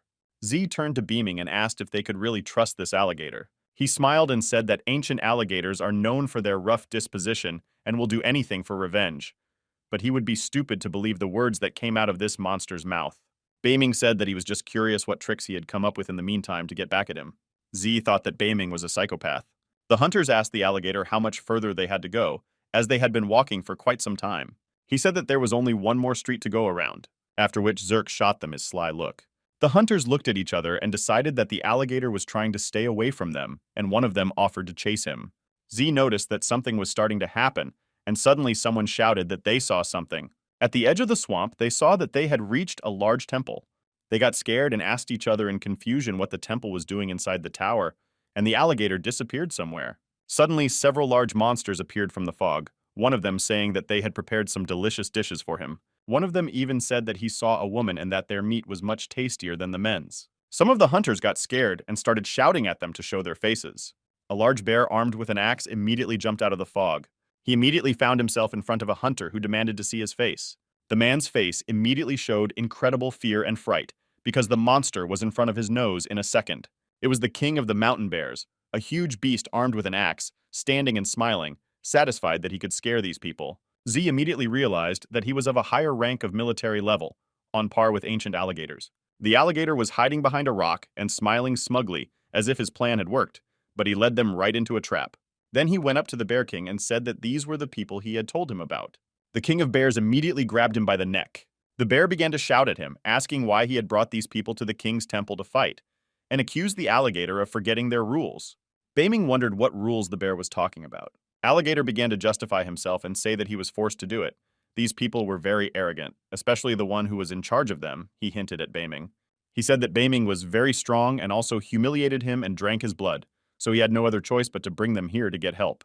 The bear did not believe the alligator and said that this could not be possible because the guy was at the initial level of the military rank of general, and added that he was unlikely to be able to resist after the man struck him several times with his axe. But then the bear said that he was taking over Beaming and ordered that no one else should touch him. The monkey and the alligator agreed that in this case they would take care of the others. The hunters saw that there were more and more monsters, as if many more monsters were hiding in the fog behind the bear. Most of them immediately began to run away, shouting that they would all be killed, but they had no chance of fighting such a pack of strong monsters. Baming and Z were left alone, standing still and watching the beasts around them. Suddenly, Baming had a huge axe in front of his face, pointed at him by the bear. The bear told him that this weapon would send him to the next world, but he might as well not even resist. Baming immediately took it as a challenge and was not going to tolerate these threats against him. As soon as Baming moved, the bear brought his huge axe over him, shouting that he would be destroyed. The bear struck Baming with an extremely powerful blow, but he stood there as if nothing had happened. He just stood there calmly and smiled at the angry bear. The beast's eyes showed fear and incomprehension of what had happened. The body of the behemoth was shrouded in protective energy that did not allow any blade to leave even a scratch on its skin. The bear was surprised to see Baming remain invulnerable. Without waiting, Baming immediately launched an attack. With a powerful punch, he hit the bear right in the face. The bear instantly flew back a dozen meters from the impact. The powerful blow sent him crashing against a nearby rock. After the blow, he dropped his yazik and sat there unconscious, unable to recover. The monkey, who had been watching the fight closely, could not believe his eyes. Had someone managed to defeat the King of Bears with a single blow? The monkey's face showed shock, and it wondered how this could have happened. Suddenly, someone appeared behind the monkey and told him not to move. It was a monster that looked like a queen ant and a big lizard, and she suggested that we attack this guy at the same time. Hearing this, Baiming told them to start the attack because he was in a hurry, and he also said that it would be easier for him to kill them all at once. Hearing this, the queen of the ants called him a very impudent insect, but he must answer for it. After that, she immediately cast a spell, and a ghostly woman appeared in front of Baiming. He realized that he would have to put a little more effort into it, because this monster had magic. Some hunters who were still trying to escape from the battlefield were immediately caught in this trap.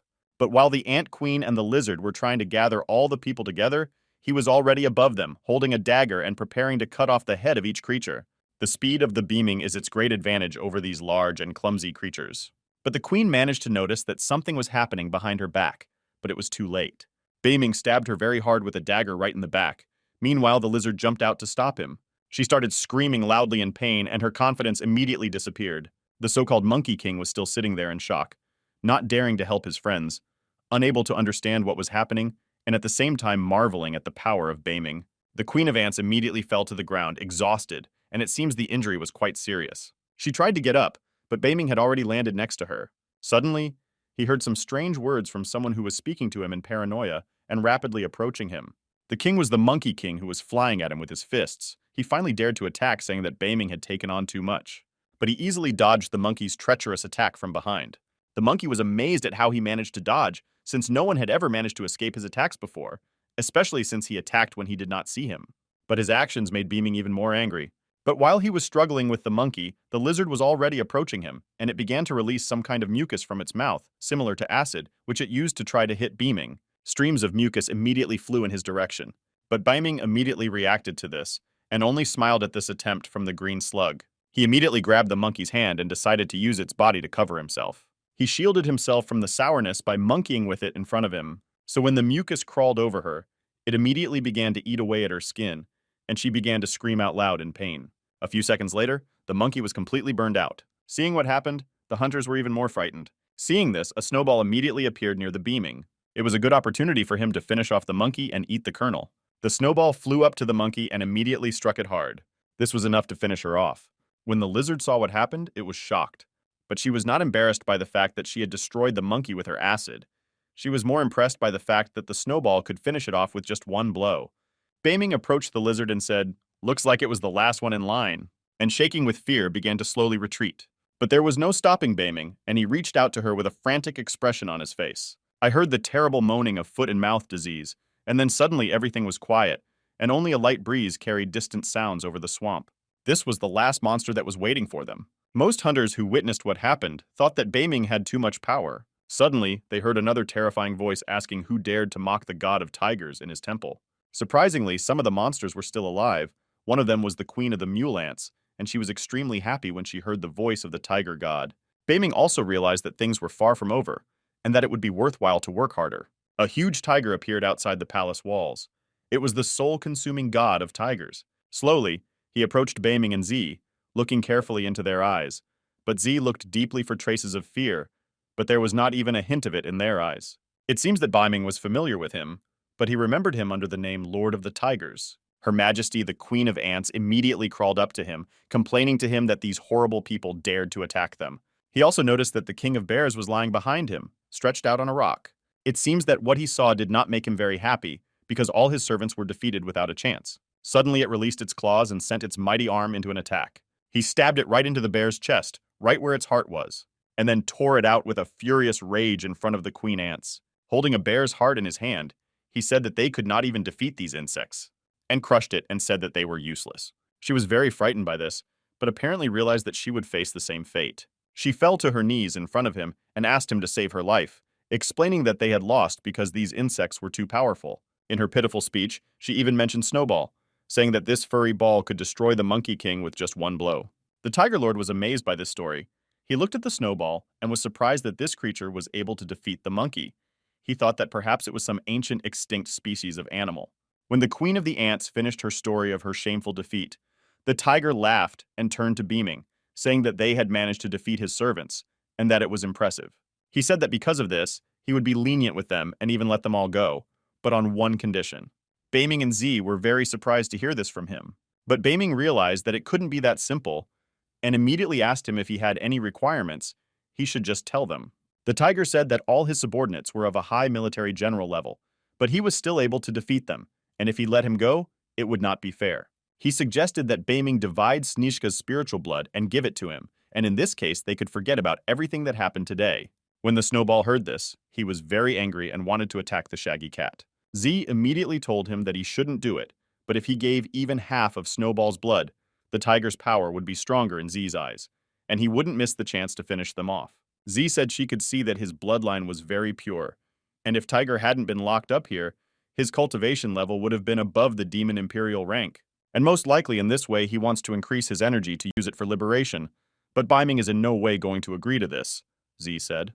When the tiger heard what Z was saying, he started to get nervous and said that he had to agree, but unable to restrain himself, he attacked Z, saying that she was an ant and should shut up. She did not expect this insidious attack from him, but there was no way she could have dodged it. But Beiming easily repelled this attack with only one hand. Z was very scared, and Beiming was already very angry about it. He turned to the tiger and said that his people did not obey his orders. Z was very grateful to Beiming for saving her and preserving her honor, and then immediately struck the tiger with a powerful fiery fist. The bird immediately flew away several meters, but he managed to stay on his feet and did not fall. He was amazed to feel such force on himself, holding his hand to the place where the Beiming hit him. He said that it looked like they had nothing else to talk about, so now he wanted to test their strength himself and make sure that his subordinates had told the truth about them. Beiming smiled and told him to come over and check. The tiger spoke a spell that sounded like the art of sunken lands. Hearing all this, the hunters were horrified. Immediately after his words, rocks sharp as claws began to emerge from the ground. Even Beiming was quite impressed by this because such a sharp rock could easily pierce a body. A few rocks came out from under his feet, but he managed to jump away.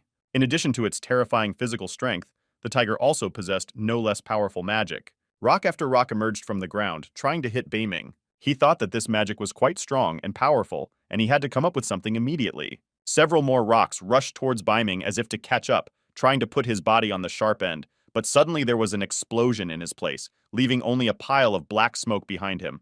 Beiming was able to use a ghostly technique, and in a moment, emerging from the smoke, he was in front of Tiger. He was right in front of him, and he could not have foreseen it.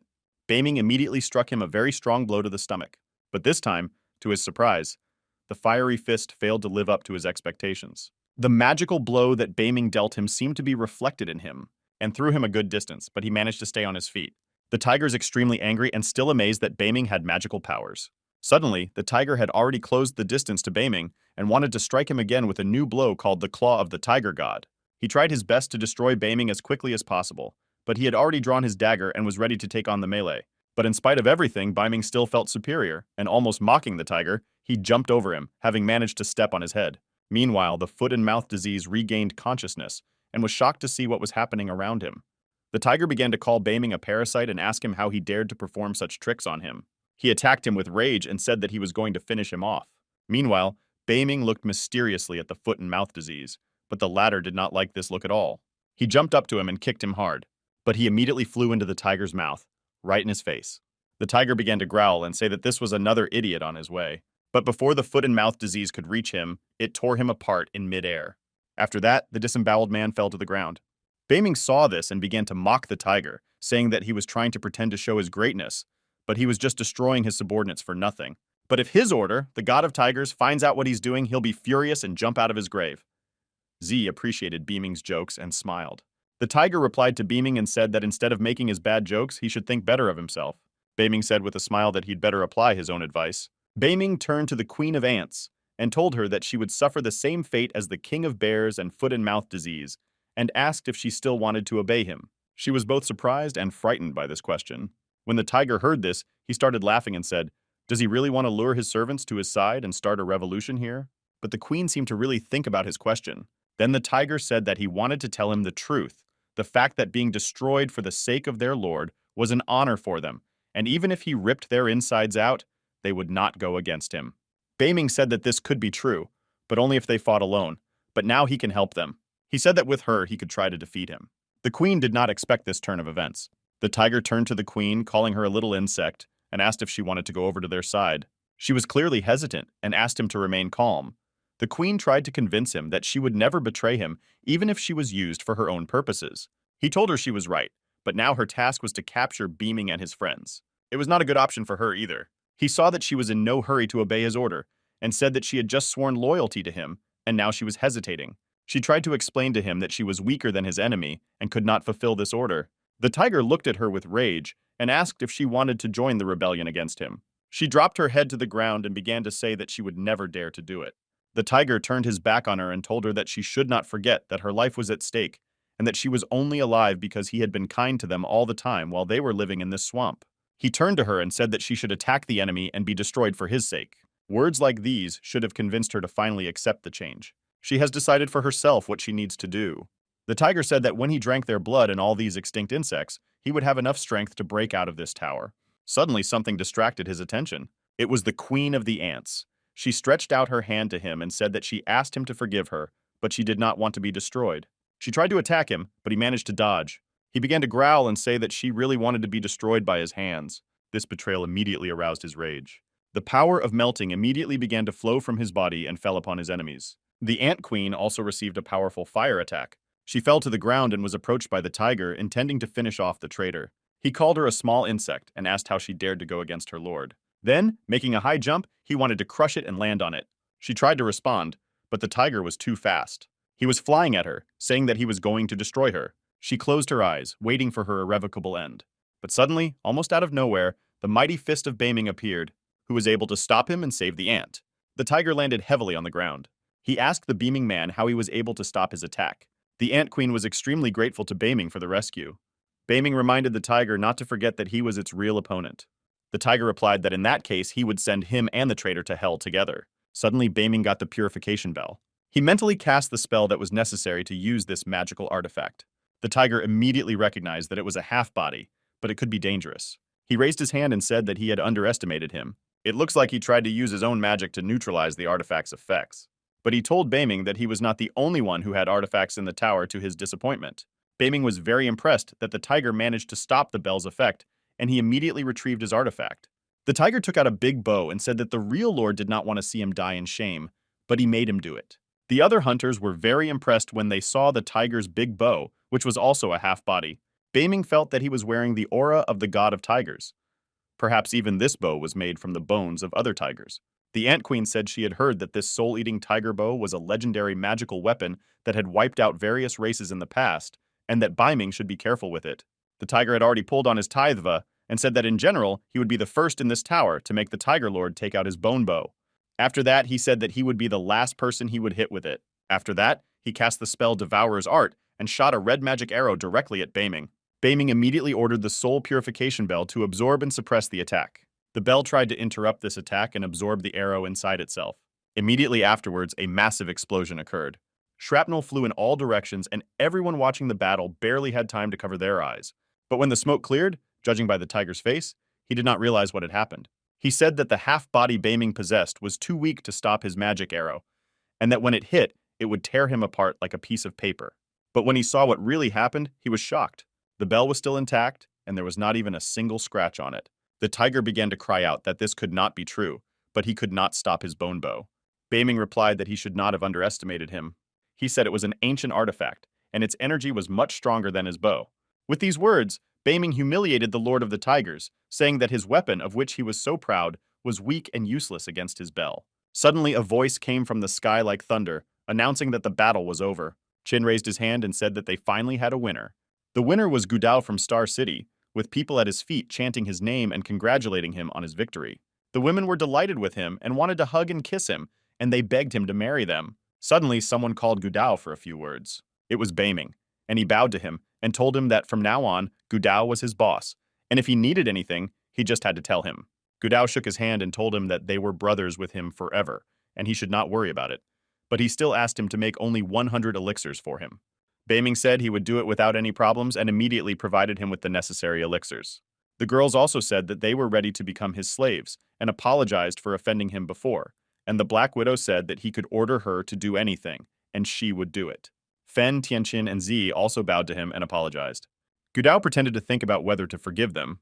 He said if they clean his feet to a shine, then he will think about it. But when he stuck his foot in, they fell to their knees like dogs and began to quarrel over who would be the first to clean his feet. Gudao laughed with tickling and was happy about it. Of course, these were just his dreams. He thought it was meant to be. But when he entered this tower, He found himself in the center of a snowstorm, and it seems that surviving was much more difficult than becoming victorious. He hid in a cave from the wind and tried to keep warm. He thought that he was lucky to have managed to defeat the monster that appeared at the entrance when he teleported into the tower. Meanwhile, his snake was already lying down and taking a sweet nap in the middle of the cave, and Gudao began to call him out and say that they needed to figure out how to survive, not sleep. He started hitting him and cursing him, saying that he must want his master to die of cold. Suddenly, another monster began to approach them, looking quite threatening. Gudao was clearly not ready to face another monster. There was a huge snowball. Gudao turned to his serpent and ordered him to destroy the monster immediately. But he didn't seem to hear him. Gudao shouted his name. He was curled up and shivering. Gudao asked if he wanted to just watch his master fight this monster and rest himself. He growled through his teeth that he would have to do everything himself. The boar came up to Gudao and looked at him with a grudging look, as if an epic battle was about to begin. But suddenly Gudao fell to his knees. The boar stood there calmly watching what he was doing.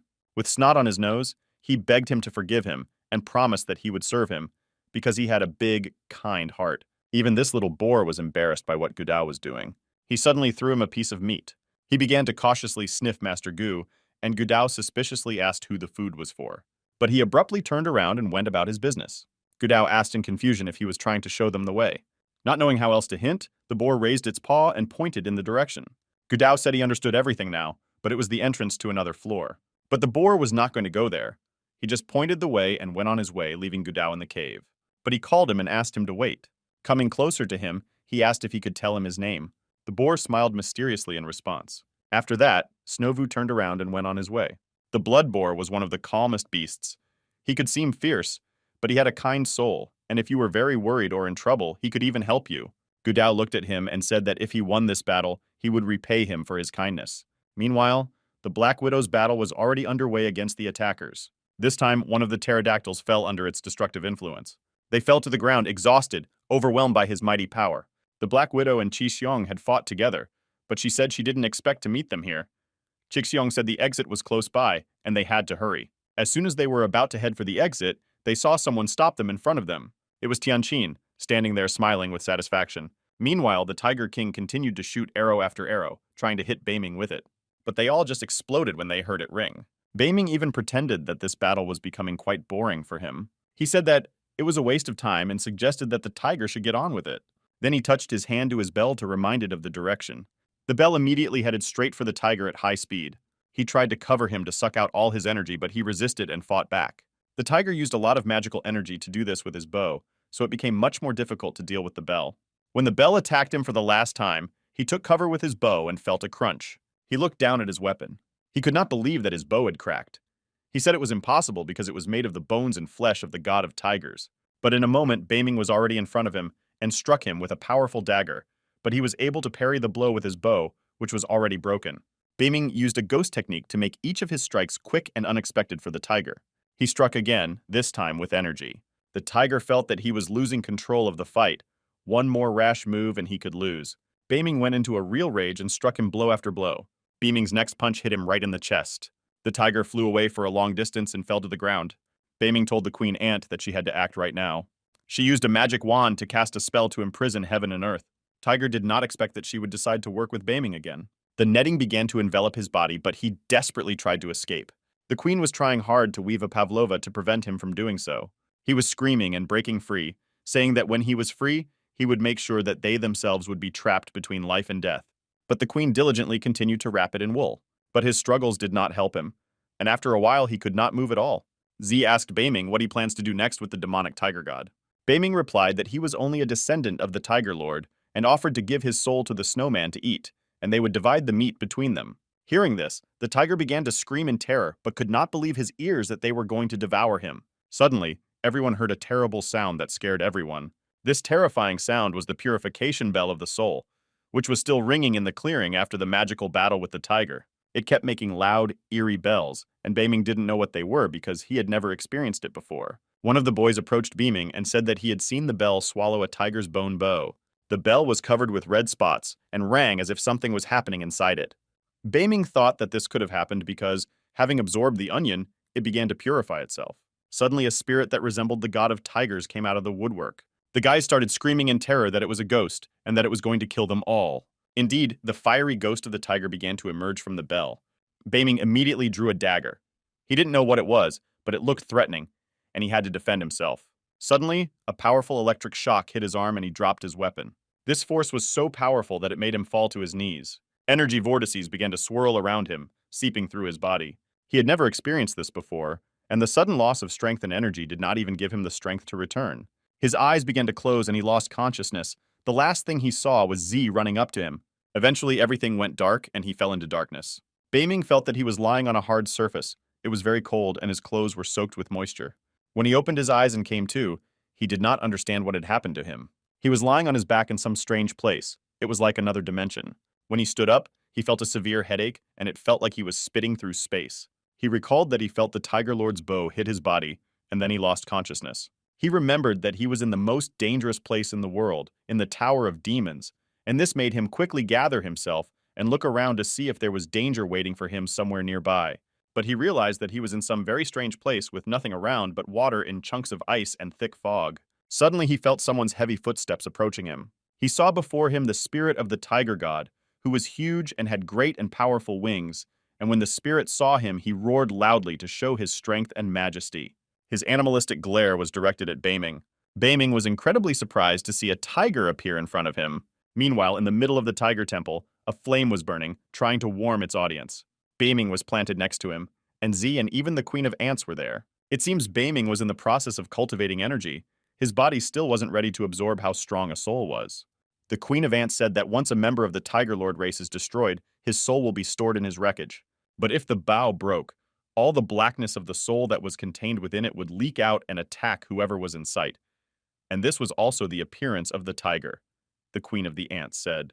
She went on to explain that when the spirit of a tiger is in the body of a person, the sea of his soul will react furiously and try to swallow the soul of that person. But even the strongest hunter cannot avoid the attack of the tiger phenomenon. Meanwhile, a very difficult struggle continued inside Beiming's soul.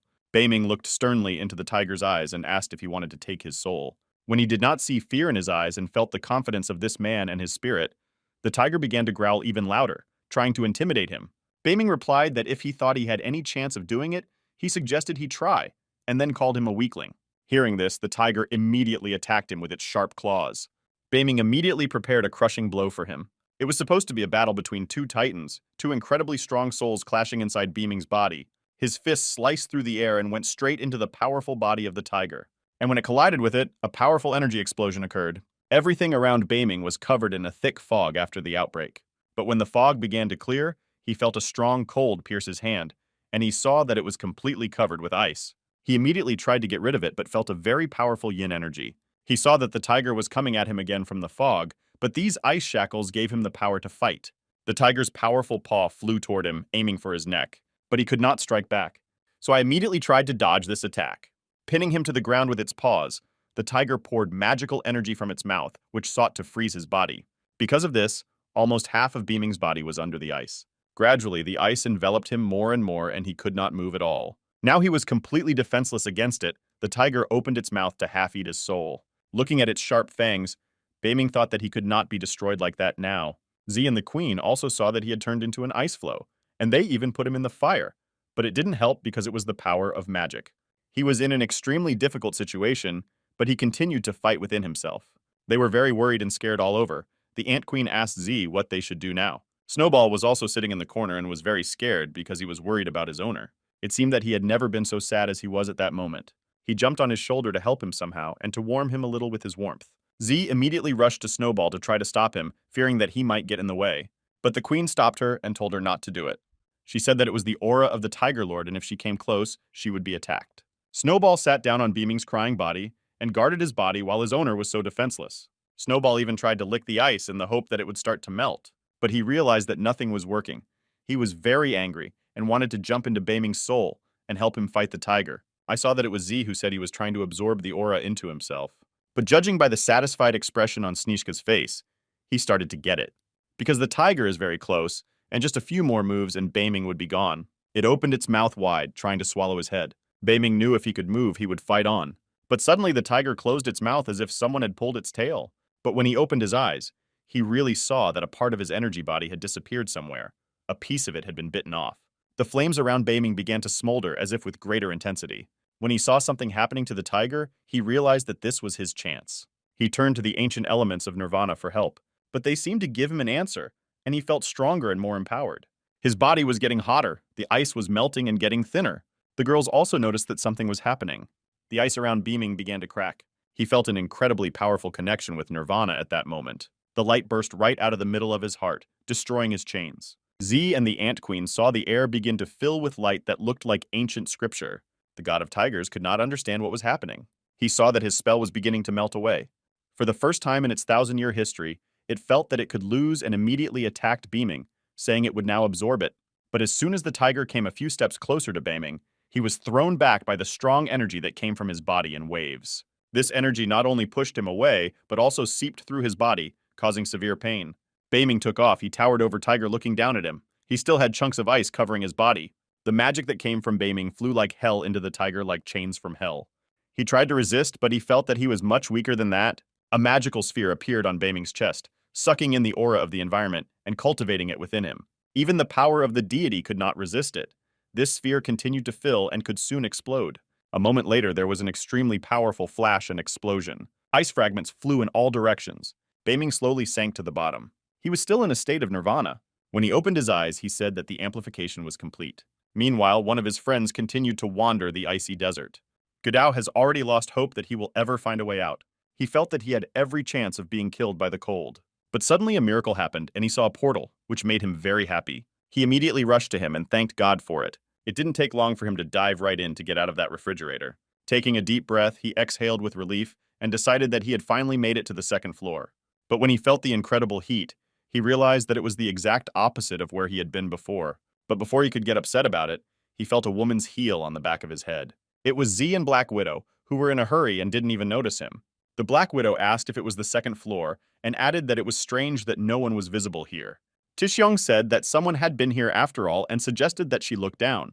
She saw that she was standing right on top of Gudao, who was lying face down on the ground. She started scolding him and saying, "Does he really use such dirty tricks, looking up girls' skirts, calling him a nasty hooligan?" Gudao shouted back that he hadn't touched anyone at all, and she stepped on his face. Then calming down, he said that it was very strange that Beaming was not with them, as he thought he had been with them all this time. The girls wanted to tell him something, but were interrupted. Suddenly they heard the sound of arrows approaching them. Chichiong reacted in time and was able to repel this insidious attack with her dagger. Seeing this, someone began to clap his hands boastfully. When his friends saw this man, they were furiously amazed at his appearance. It was the younger Wen who had come to them as part of his unit. He said that before, outside the Fen Tower, he had prevented his brother from leaving alive. But now it would be different, Tianjin said. After which he immediately ordered his men to destroy Gudao and bring the girls to him alive. They obeyed him and immediately rushed to fulfill the order. Gudao said that it was a bad idea for them to destroy it without even weighing all the risks, and immediately used the fan of a mountain river against the attackers. They easily shut him out, so I told them that such a pathetic hunter of the highest level still dared to show off in front of them. One of them started shouting that they were going to show him the difference between a high-ranking hunter and a combat general. Gudao did not expect them to be able to withstand his power. In a moment, the magical claws of one of them were coming right at him, and he would not be able to repel this attack. But suddenly his magic punch exploded in midair. I saw that they were extremely shocked and could not understand who could have done this. It was the Black Widow who was already collecting her whip. She said with boredom in her voice that these were not combat generals. They landed on the ground, disappointed and angry. At this time, Wei Jr. was watching this fight with joy. Chisyong suggested that they retreat because they had a very large difference in strength and number of people with the enemy. The Black Widow also said that they do not have to fight them directly, but if possible, they should take them around to stall for time, to give Beaming the opportunity to reach the flag in the tower without obstruction. Gudao said that in this case, he would have to use his last Cozier. He ran away and called them monkeys and said they could kiss his ass. Hearing this, Wei Jr. was shocked, and they stood silently and stared after them, not understanding what had happened. He began to quarrel with them, asking where they had run off to, and ordered his men to catch up with them. They continued to quickly break away from Wei's men, but suddenly stopped abruptly. Another person blocked their way. It was Luo, and it looks like Chichiong was right at the beginning when she said that enemies can come to an agreement with each other. The Black Widow said that they decided to surround them by coming in from the back, and the two decided to unite their teams, and it looks like a fight with them is unavoidable. Gudao said that things were bad, and that it would be better if Beiming was with them. He would be able to deal with it quickly. When Chichiong heard Beiming's name, she became nervous because she was worried about him, and they didn't even know where he was or what was wrong with him. Meanwhile, Biming, having regained consciousness, was finishing up his work with the bell. He turned to Snishko and said that he almost lost his life when this bell sucked out the bone bow fragments, but now he trusts this artifact to him. The other boys were surprised when they saw that the snowball had just swallowed them. Baming told Snishka that if this Snovu bell tries to suck anything, he should destroy it for him. The snowman smiled happily and agreed to do it for his master, but Biming added that he would feel more comfortable if the bell was with him. The Ant Queen looked at Biming in concern, thinking that his cultivation had suddenly stopped in the middle of the military general rank level, and at the same time managed to purify the Tiger Lord's soul. She concluded that Baming was an extraordinary man. But looking at him, she was not surprised that the Tiger Lord had lost to him. He was brought a large plate with a large piece of fried meat on it. It was Z who made lunch for him, as Baming needed to eat after such a hard time. She happily said that it was the meat from Lord Tiger. While he was lying unconscious, they divided his meat and it was his portion. She said he needed to eat to restore his body. Baming took it and thanked her for it. She said that while he was unconscious, she took care of him. The guys started laughing and saying that she was crying all the time until he woke up, and hinted that she was in love. She blushed and began to deny everything and say that it was not like that. Z justified herself and said that she only did it because it belonged to the Goo family, and that if it had been destroyed, they would have been very angry with her and would never have forgiven her. She was all red and covered her eyes and repeated that it was all for the reputation of the Wang family. While Z was trying her best to convince Beaming that she was not in love with him, someone broke into the room. This guy said they should go and follow him immediately and see what he found. He said he had found the treasure of the Tiger Lord. They all immediately ran after him to see what he was talking about. The snowball was sitting on some ruined rock. Z and the queen ants were looking closely at what was hidden behind the stones, and Z asked what treasures the guy was talking about. Baming asked Snishko if he was the only one who dismantled this wall. It looks like it was one of the secret rooms inside the Tiger Palace, but there was nothing in it. The boys started shouting at Ziyu, calling him a poor man because the whole palace was completely empty. The queen began to shout that this could not be true, because she remembered that all the treasures brought were sent to this palace. Baming said that it was several thousand years ago, but no matter how much treasure there was, it was probably spent long ago. Suddenly, the snowball saw something that interested and amused him. He suddenly jumped somewhere, and Biming asked him what he saw. The snowball started digging in the ground as if trying to dig something up. Then he joyfully took out a golden egg and raised it above his head. Everyone was extremely surprised to see this. The snowball jumped into Baming's hands and he began to examine it closely. He said that this egg had the same fierce aura as the Tiger Lord. The guy asked Beaming if the egg was important or valuable in any way. Picking it up, he said that it was a direct descendant of the Tiger Lord, and that it was quite possible that it was either his demon son or daughter who belonged to his race. Baming thought about it and said that it was definitely something more important than the Tiger Lord himself, and if this egg fell into the wrong hands, it would be hunted by all the representatives of the demonic tiger race.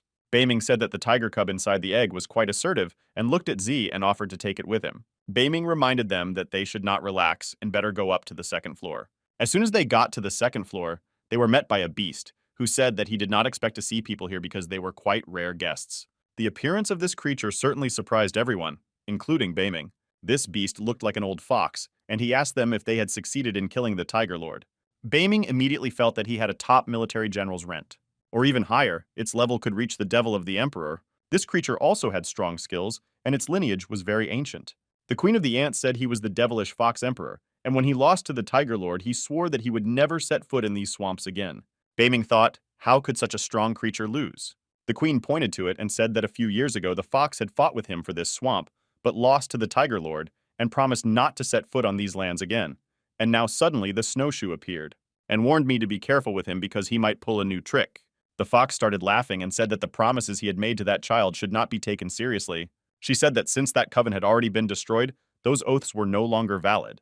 The queen did not calm down, saying that he lived far away from here and how he knew that the Tiger Lord had been destroyed. He said that the aura of the tiger's appearance was dense and that feeling it gives a little information, but it would not be possible to destroy it forever, and he did not come here to return the swamp. He said that the real reason he was here was the egg they found. He said he wanted to take the tiger egg that was hidden in the palace. He said, if they want to save their lives, they should be nice and give him the egg, and then he will leave them immediately. Baming immediately began to flex his fists and said, unfortunately, they know what he's talking about, but if he has nothing more to say, he should let them leave. The fox knocked his magic stick on the ground and told Baming that although he was young, he lied like an old man, and that such people should definitely be punished. Right after that, he summoned a huge magical fierce wolf. The fox was still standing calmly, leaning on his stick, saw that it was a Baming creature and appreciated its fury and majesty. The summoned beast immediately rushed to attack him. Baming jumped off the ground to climb higher and find himself on the same level as the magical beast. This energy spirit did not expect this and was amazed by its opponent.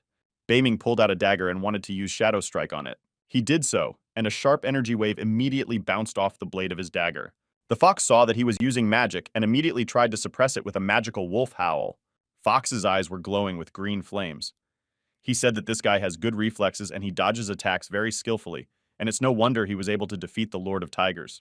But he said that he would not be able to dodge his disembodied beast indefinitely. Suddenly, his wolf got a few more heads. It seems that the fox was in deep meditation, controlling his fighting spirits. The queen told him that he had to be careful because they were the enchanted phantoms of the Fox Emperor, and ordinary weapons could not hurt them. But Baming had experience with battling disembodied magical creatures.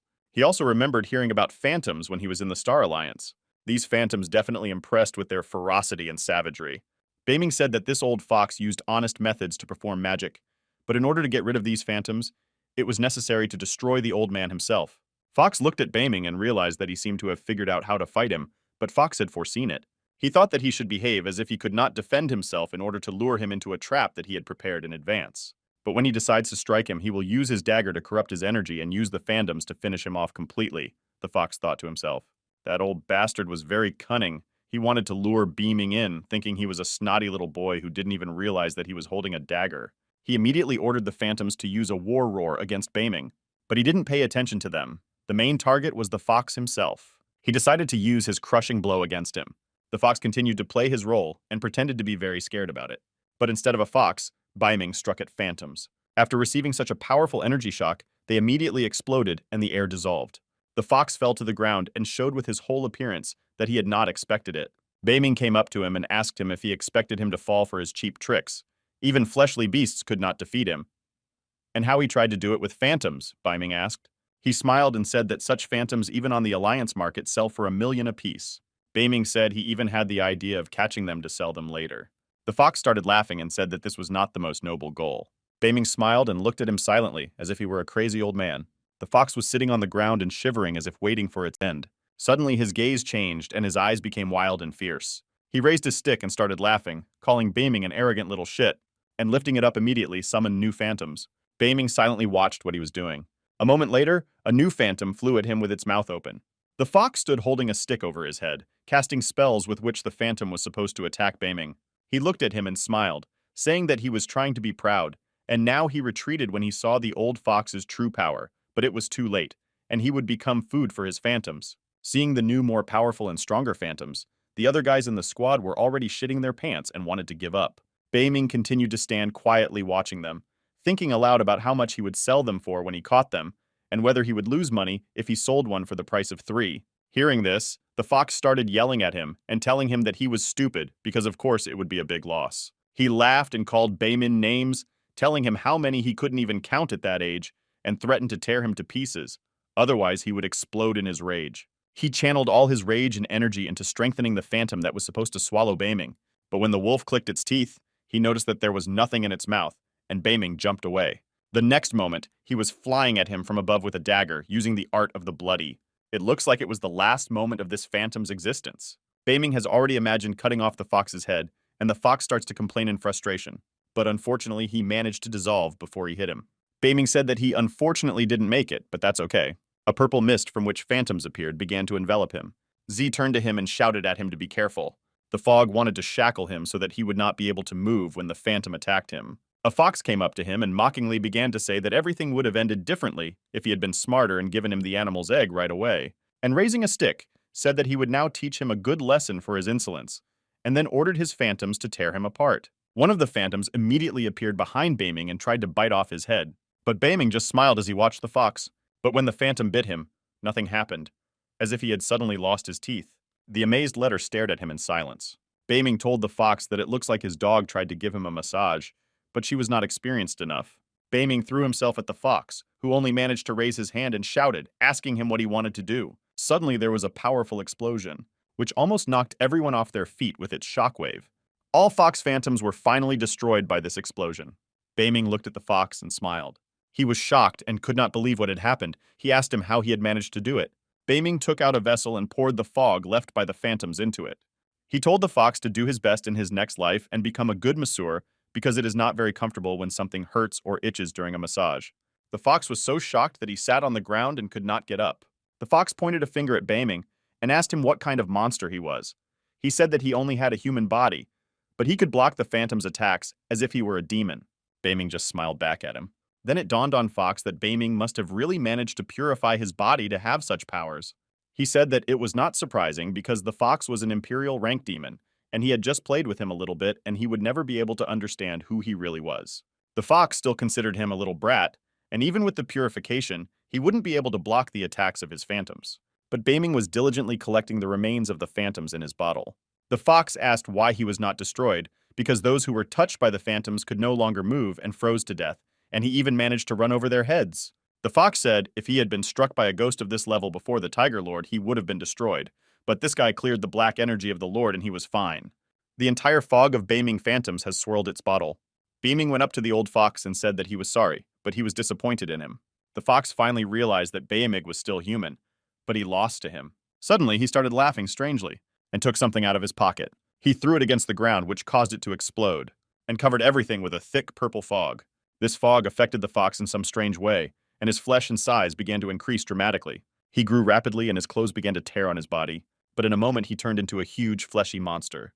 Baming and everyone else was quite impressed with this dramatic transformation. But now the old magic leaf has turned into the great fighting fox. Z asked if this was the fox's true strength, while Baming had already pulled out a dagger to engage him in close combat. Z said that the difference between the imperial and military generals was peer-to-peer, but the difference in power was enormous. Fox said that Baming was a fool, and today he would show him the difference between imperial and general rank. He ordered him to bow down and tremble in fear, and then immediately attacked him. Suddenly, Liz felt a crunch in his back that made his spine seem to split. He immediately broke into a cold sweat. Feeling severe pain in his lower back, he leaned on a rock. Looks like this old man was really old, but his bones couldn't take the strain. The boys thought that Baming had nerves of steel, that he was able to trick the old man and scare him, but they didn't think that the fox was just too old to be messing with young people. Leaning on his stick, the fox exhaled heavily and sat down on the ground. He told the Bamin that this time he was lucky. It was quite a pitiful sight. His friends looked at him while he complained and limped from back pain. Seeing him in this state, Z even asked if he was really an emperor-ranked demon, and the Ant Queen said that she now understood why he lost to the Tiger Lord. Baming even felt sorry for him and approached Liz and told him that he understood medicine and that the injury he had was not due to illness or old age, but because his body was poisoned, because he had used a lot of dark magic, but he could heal him if he would let him. The fox looked at him with hope in his eyes and asked if he could really cure him. Baming said that his condition was stable and he was able to help him with ease. But he will be able to do it if the old man agrees to give him some more phantoms, Baming said with a smile. The fox called him a greedy bastard. He began to say that he had spent half his life training these phantoms and had always considered them part of his family. But if he wanted him to sell them, he could dream, the fox replied irritably, and then proudly turned around and left them. While they stood there, confused, looking at his footsteps, suddenly Baming raised his hand and asked him to stop. The fox was already frightened and turned back.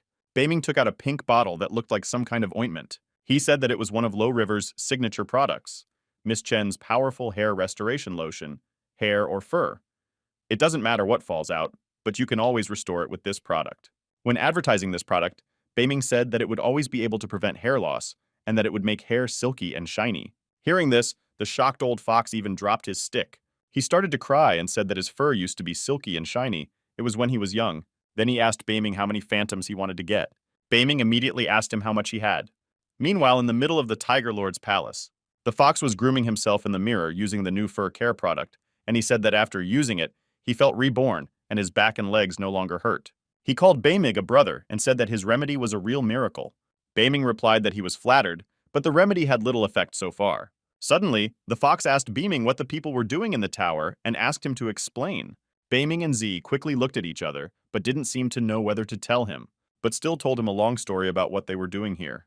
After listening to them carefully, the fox said that Baming had served him so well that he would like to help him get to the top of the tower, and he would also like to evaluate the skills of the gamblers. Now he addressed Baming as a brother and affectionately called him Bay.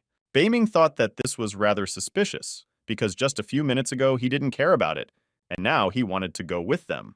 Baming assumed that he might be a spy for other groups, although they might meet various lower-ranking demons on their way, and he might scare them, and he no longer posed any threat to them. After that, Beiming said that in that case they would not mind splitting the company with him. He smiled with satisfaction and said that they had come to an agreement. The next morning they were leading the entire unit through the desert. He would look around and ask if these were the so-called ruins. The fox smiled and said that it was the abandoned second floor of the purification tower. Z and Beiming knew that this place was quite dangerous. Beiming sat down and touched the ground and said that these ruins belonged to people who once lived here a long time ago.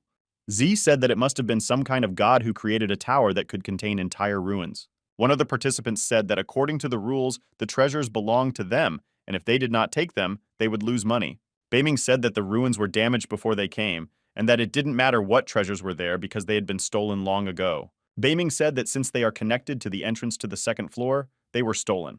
It was not a surprise, but he believes that either the Fen family or some kind of traveling monster did it. One of the guys agreed and said that this tower really belonged to the Fen family, and they must have already taken everything away. Z that they had seen for themselves that even the Tiger Lord's palace was empty, and it was a waste of time to hope that they could find any treasures. They wondered if any other beast could have done it, one that was stronger than the Tiger Lord. The Ant Queen suddenly saw something and said it was him. Z also said that she believed it could have been a higher-ranking beast, and that it could have destroyed the ruins. A portal appeared in front of them, leading to another floor. Beiming thought that it seems they did not realize that some fool would destroy everything in the future. He turned to his squad and told them to hurry, and added that they might be able to find the untouched ruins on the second floor. After passing through the portal, they found themselves in a different place, but one that still resembled the previous location. The fox looked down from the cliff and said that they had arrived on the second floor. Suddenly, something scared Beiming. An incredibly powerful explosion occurred right in the gorge below them. His power was very powerful, so they were all impressed by it. Looking down, Beiming immediately realized that it was Feng and Wei's men. After waiting for a long time, he immediately jumped off the cliff. Z just managed to shriek from his unexpected jump. She was screaming and asking him where he was going, but he had already landed and had to hurry because his friends needed his help. He turned around and told them to hurry up. Meanwhile, Gudao covered the girls with his body, protecting them. Wei the Younger was already waving his fists and mockingly asking how they were going to escape now. The girls called them small parasites. Gudao started shouting and saying that it was unfair because they outnumbered them, but they were still trying to humiliate them individually. Wei Jr. started laughing and said that his boys would handle them all, even without him. Suddenly he was not so happy when he saw the man Fenya in front of him. He addressed them as people of the heavenly city of Phoenix and asked if they wanted to share in the victory, suggesting that they act together. Luo told him that these were their interpersonal problems, and he did not want to be involved. Wei Jr. told him that they were very boring, and if the heavenly city of Phoenix didn't want to work in a team, he wouldn't waste his time on them. Then Wei smiled and said he wanted to introduce them to someone. After that, he snapped his fingers and told them to get ready and welcome him well. He said that he was the Lord's new friend, and energy began to accumulate around him. The wind increased and lightning appeared in some places. Gudao and the girls were scared to see what kind of monster would appear. Suddenly the ground split and a huge, terrible creature started crawling out. And indeed, it was the great demonic king of the serpents. Wei Jr. ordered him to greet everyone present. Luo looked at this monster and could not believe how the king of snakes could serve him. Wei explained that when he met him here, he immediately made a deal with him. He said that this snake would help him win the battle, and he would give him the blood of a 9-headed snake belonging to the Wei family. Seeing such an ally on Wei's side, Luo and his troops were quite tense, especially since they had previously refused to ally with him. Wei looked at them and said that if they were not his allies, then they were his enemies. Then he pointed his finger at them and ordered his serpent to finish them off immediately. The monster replied that it would be easy to do, and he even got bored. He immediately growled loudly in the direction of Feng's squad while spraying them with his venom that flew out of his mouth. This poison was an incredibly strong acid that, when it got on the body, immediately corroded and destroyed it. Luckily for Lo, he had time to react and immediately jumped away. He said that this monster had gone crazy and had to be killed, but he greatly overestimated his strength. The snake immediately noticed that someone was trying to attack it and swatted it away with its powerful tail like an annoying insect. Lo, you immediately flew to the ground, but the kite's strike was so powerful that it even destroyed the rocks on which it landed. Gudao and the girls were also incredibly impressed by the power of this monster. They felt some movement behind them and got very scared. Gudao immediately ordered them to run away and follow him. He immediately tried to use the Mountain River Feng spell and the spell of the Feng. Gudao waved his fan, and a powerful shock force was directed at the monster to somehow restrain it. For him, it seemed to be just entertainment. As soon as this wave reached the snake, a powerful explosion occurred. Seeing this, the Black Widow could not even believe that Gudao had finally succeeded. Gudao seems to have believed it himself as he glowed with pride. But when the dust began to dissipate, you could see the silhouette of a monster in it. It was quite a disappointment for everyone, because Gudao was really able to use its power to the maximum. The monster of Snowvu crawls along to attack its victims. With a fierce growl, he attacked them, saying that he would send them to hell for this. He was so powerful that with every flick of his tail he caused a real storm. The growl could even knock you down. Wei was enjoying the power of his monster. His henchmen were telling him that these people were not able to fight him. Wei smiled, and said that those who went against him deserved only destruction. The only thing he felt sorry for was the girls. He shouted and ordered the Serpent King not to waste time and just finish them off. He laughed and gloated that his strength was so superior to his opponent. The serpent told him that he was right, but he was getting tired. Heading towards Gudao, the monster twisted in a horrified smile. Suddenly there was a bang followed by a flash of light. The snake felt a great pain. It was like a powerful blow, which could be compared to being shot from a cannon. He screamed in pain, and a snowball appeared next to him. Seeing Snowball, Gudao's face showed incredible joy, happiness, and surprise. The Black Widow was also incredibly impressed. She thought that he had found them, as he always came to the rescue in times of need. When Wei saw the snake writhing in pain, he was scared. Beiming was already standing next to Chixiong, and he said it was a good machine. Beiming then smiled and asked Wei if he was giving up on being destroyed today. When Wei and his men saw Beiming arrive surrounded by other strong monsters, they were shocked. Wei told Beiming that he had arrived on time outside and was stopped by Feng's order. But inside the tower, no one would stop him, and he wanted to use his skull as a wine glass. His Snake King gave him confidence because he was in a fighting condition. And for Beiming, it could be another snake to add to his collection of destroyed monsters. Smig looked at Beiming and asked him where he came from and how he dared to violate his holiday. Beiming asked him what holiday he was talking about, but it looks like he had balls of steel because he decided to attack the women of the Chen family. He said that he had better get out of his way while he was still alive. With these words, he made the serpent incredibly angry, and the latter asked him if he was looking for his own death and called Beiming a rabbit.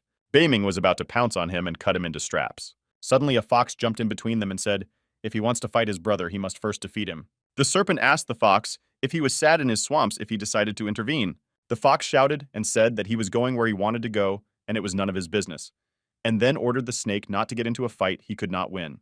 Chixiong was looking at the fox in confusion and did not understand who he was, where he came from, or why he wanted to help them. Zemig put forward his own yazik and boldly asked what would happen if he refused. The fox calmly replied that in that case he would make dinner out of him. The snake immediately began to tower over him and shout that he was taking on too much, being an old decrepit fox. The fox just shook his head, and a mysterious shadow appeared under him. After that, he immediately ordered his phantoms to tear the snake to pieces. But to his great surprise, nothing happened. But when he scratched his head, he remembered that he had traded all his phantoms for a nice fur. Immediately after that, the snake slapped him with its powerful tail, and the fox flew away several dozen meters, and slammed his face straight into the ground. This was clearly not the kind of help that Beiming and his Drusen were counting on. The serpent said that a demon of the Emperor's level is only capable of empty threats. Then the serpent turned to Beiming and said that now it was his turn. Beiming smiled and turned to Snishko and said that they had to work. When the Snake King saw Snowball, he began to shout that it was a big mistake to hit him, but this time he would not be so lucky. After that, he immediately dropped a shower of deadly acid on Beiming and Snishko. But they don't even seem to have intended to run away to escape it. The Snowball, on the other hand, was incredibly happy to see that the snake wanted to burn them. The Snowball took in air and began to blow out. But all that acid flew back into the snake. When he saw it, he was shocked and did not expect it. After that, he was immediately doused with the acid himself and began to scream loudly in pain. The snake wriggled like a worm that had been stepped on, its own acid burning its own skin. Shocked by the pain and shame, the king of the snakes immediately rushed back to his hole under the ground from which he had emerged. Wei seemed to be speechless, and Tile stood there silently, wanting to ask the snake where he was going, but it was too late. When his henchmen saw this, they asked Wei if the snake had a contract with them. Wei began to shake with shame and rage. He began to shout that this snake was a piece of useless garbage. Beiming approached him and told him that the snake's soul was destroyed because of a young master, he said, alluding to himself. He added, telling Wei that if he wanted to fight him, he had to train for several thousand years. Beiming smiled and asked Wei if the snake belonged to him, as it had hurt one of his women, and he would like some explanation. Thus, Wei found himself in a very uncomfortable position. Suddenly, a demon claw appeared out of nowhere and tried to hit Beiming. A powerful explosion occurred where he was standing, but Beiming managed to jump away and escape. When he landed, he saw another older Wei. Tianqin said if Beiming wants an explanation, he will gladly provide it now. Seeing Tianqin, Feng's other hunters were also surprised because they didn't understand what he was doing on this floor of the tower. They thought he should be on the 3rd or 4th level. They asked Luo what they should do, since according to the 7th master, no one could defeat Tianqin in battle. Luo reminded them that their goal was to get to the 9th floor and defend the flag, so there was no reason to fight him, and then he suggested that they leave the place. They had a good opportunity to escape unnoticed because Tianqin was concentrating on Beiming. But Wei still noticed Feng's squad fleeing and shouted out to ask what they were doing and who allowed them to leave. He pointed his demon claw to stop them and said that no one had the right to leave this place without his permission. When Feng's group was fleeing, an explosion occurred in front of them, stopping them. Luo turned around and looked at Wei Tianqin in displeasure. He finally sank to the ground and folded his hands behind his back. Tianqin said he expected them to play some tricks, because he knows Feng's character, and he must have some tricks up his sleeve if he is willing to put his family heirloom on the line. So it was not in his plans to let them go, but he warned them that if he asked them questions, they should answer only the truth. He used some invisible force against them and made them fall to their knees at the mere thought. Luo said that this power was very oppressive, but he must have gotten some treasures and artifacts from this tower that greatly increased his power. Tianqing walked up to Luo and looked at him defiantly. He remembered that he wanted to attack him when he was arguing with Feng. Luo seemed to know in advance what he wanted to know, and he answered that the Fen family had a secret carrier on this floor, and perhaps there were others on the other floors, and there was a shortcut from the 1st to the 9th floor. Upon hearing this information, my friends were extremely impressed by it. Black Widow said it was to be expected, and Gudao added that it was unfair and called it cheating. Beiming listened intently to their conversation. Suddenly, Tianqing said that he had a hunch that dirty deeds were being done behind his back. He said that when he reaches the flag and wins the battle, he will probably even take a break to enjoy Feng's suffering due to his defeat. But before that, he had a lot of unfinished business. But when he turned around, he immediately pointed his demonic claw at Beiming. A powerful flash, and the claw has already hit the spot where Beiming had just been standing. He managed to dodge, but Tianqin's speed was lightning fast. He even told Beiming that he had good reflexes and reaction, but added that it would not help him, and he had no chance in this battle. Beiming did not answer him, but only looked him sternly in the eye, making it clear that he accepted his challenge. He reminded him that he wanted to get some explanations from his brother, but they hadn't finished talking. Tianqin summoned his bone python and said he wanted Beiming to explain to him why he was late for the gambling battles. Suddenly, something began to approach Beiming, making strange noises like crunching and rattling. Beiming was very surprised when he saw the pig, but it was not surprising how much she ran around with her best friend Snowball. When Tianqin saw the pig, he said it would make good bacon for his lunch, and ordered his bone python to finish them off. Beiming to Snowball and Piggy and said that he entrusted this bone monster to them, and he would deal with its owner. The animals immediately rushed to attack. Snowball was a tank and was responsible for the physical confrontation. Piggy was a battle mage and attacked from a distance. She immediately changed her appearance to a combat one and started to grow a beard. Tianqin was still surprised to see two war spirits that were both of unknown origin. Although he was still confident in his python, he thought that these beasts would not be able to cause him any difficulties. He immediately cast the spell of the Tomb of the Dead, which was supposed to increase protection. He yelled at Beiming and said that he should pay him for taking up his time. He was very self-confident and started laughing when he saw Beiming's face. He thought he was overwhelmed by his strength, because Beiming was standing there in confusion watching what he was doing. Tianqin said that the only payment he would accept from Beiming would be his life, after which he immediately cast the Heavenly Demon Blade spell. The coffin hanging in the air above them opened, and sharp magical blades flew out. Beiming was dealing with a powerful magician, so he had to act accordingly, and he had already oiled the blade of his dagger for use in magic attacks, and then plunged the dagger straight into the ground. Thus, he created a protective dome over himself that shielded the yogi from an aerial attack with blades. Immediately afterwards, Tianqin struck with his demon claw in an attempt to destroy Beiming's protective dome, and another powerful explosion occurred. He was sure that the dome would not survive, and that Beiming would have to be cut with blades. The cloud of dust created by the explosion obscured the view, but Tianqin waited for it to clear. Suddenly, a fiery dagger flew out of this cloud of dust directly toward Tianqin. He was very surprised by this, but he did not expect such an attack. But he managed to dodge the question by calling it a pathetic stunt. But how wrong he was, as he suddenly heard Beiming's voice behind him. Beiming was already at arm's length from him, and could have dealt him a fatal blow. Tianqin saw that he was surrounded by a large number of Beiming illusions that attacked him from all sides. He could not understand whether he was moving at such a high speed, or whether it was all shadows. While he was dodging around, Beiming was already above him with a dagger, using a shadow attack. He struck an extremely powerful slashing blow, but if he had done it better, he could have cut his body in half. But Tianqin managed to rebound. After moving a short distance away, he immediately used a demon claw on Beiming. His paws immediately flew at Beiming with lightning speed. But this time, he seems to have been unable to escape them, and a coffin immediately covered him. A huge crater appeared at the site of the impact. Tianqin was extremely pleased because he had finally managed to hit this guy. In the place where Beiming had just stood, there was a coffin that had been nailed to the ground. Tianqin asked how a nobody like Beiming dared to put on a show in front of him, and who was he to challenge him. Lifting the coffin into the air, he said that he would use his blood as food for his dead. But when he picked it up, he was very surprised, because there was no one below him. Beiming stood behind him and asked Tianqin who he was putting on his worthless monkey show for. Tianqin started shouting and asking him how this was possible. He said that no one could escape the trap of a dead man's coffin, but apparently Beiming used a clone. Beiming told him that he must have gotten so excited that he fried his brain when he thought he had caught him. Tianqin was still in shock and sweat was pouring down his face, and his brother turned to him and told him that everything was fine. Tianjin said that he had been fighting with the air for several minutes, and he wanted to tell him about it, but he kept going, and no one dared to interrupt him. Tianqin was shocked. He asked himself what it meant to fight with the air. Was he crazy? Gudao laughed and said that he was impressed by how aggressively he moved as he fought the air, and Black Widow laughed too, appreciating his joke. Tianqin became angry, and calling Beiming a little demon, he asked what he had done to him. Beiming only calmly told him that he was just checking him out. He said that first, he took a little essence from Piggy unnoticed, and then combined it with his own essence and put all these charms into the dagger. But he told Tianqin that the higher he thought of himself, the easier it was to succumb to illusions, and he managed to dodge his dagger, but his mind was already deceived. Tianqin began to foam at the mouth with rage, shouting and asking how Beiming dared to deceive him, and immediately attacked him with demonic claws. He responded with a crushing blow. The blow was so strong that it destroyed the demon claws and reached Tianqin himself. He flew off with great power and crashed into the nearest rock. His brother and his people started to fuss a lot, worried about him. But he seemed to be in one piece, and perhaps he managed to block the blow a little. As soon as he got up, he said it was his fault, but he was reckless. Beiming was surprised to see that after he hit Tianqin, something fell out of his pockets. He began to crawl towards Beiming as if he wanted to pick something up. They were starstones, and he seems to have found them somewhere in the ruins. Beiming picked up one of the stones and showed it to him, and then said, if he has more, he should give him some.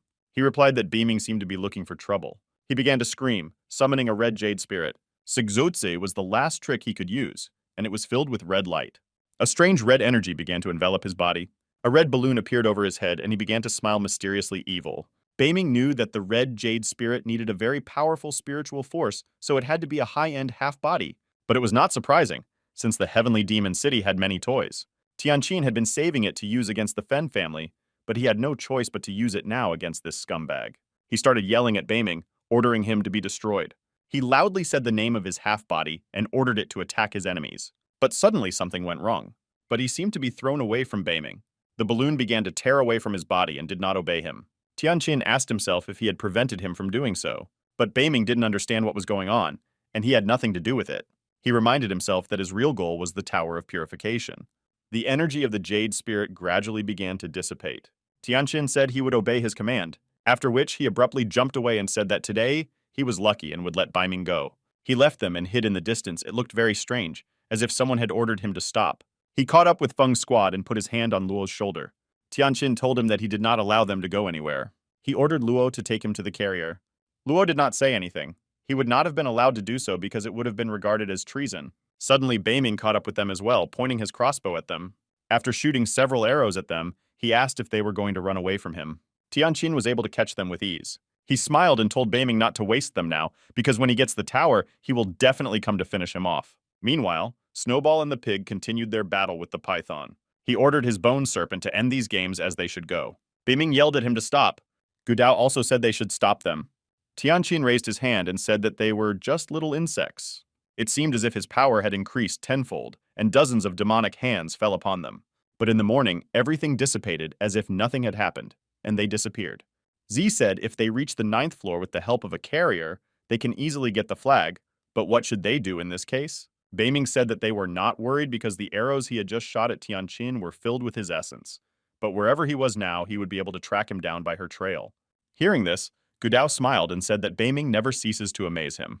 The Black Widow noticed that Tianqin was behaving very strangely, as if he was being controlled by someone after he received the red jade spirit.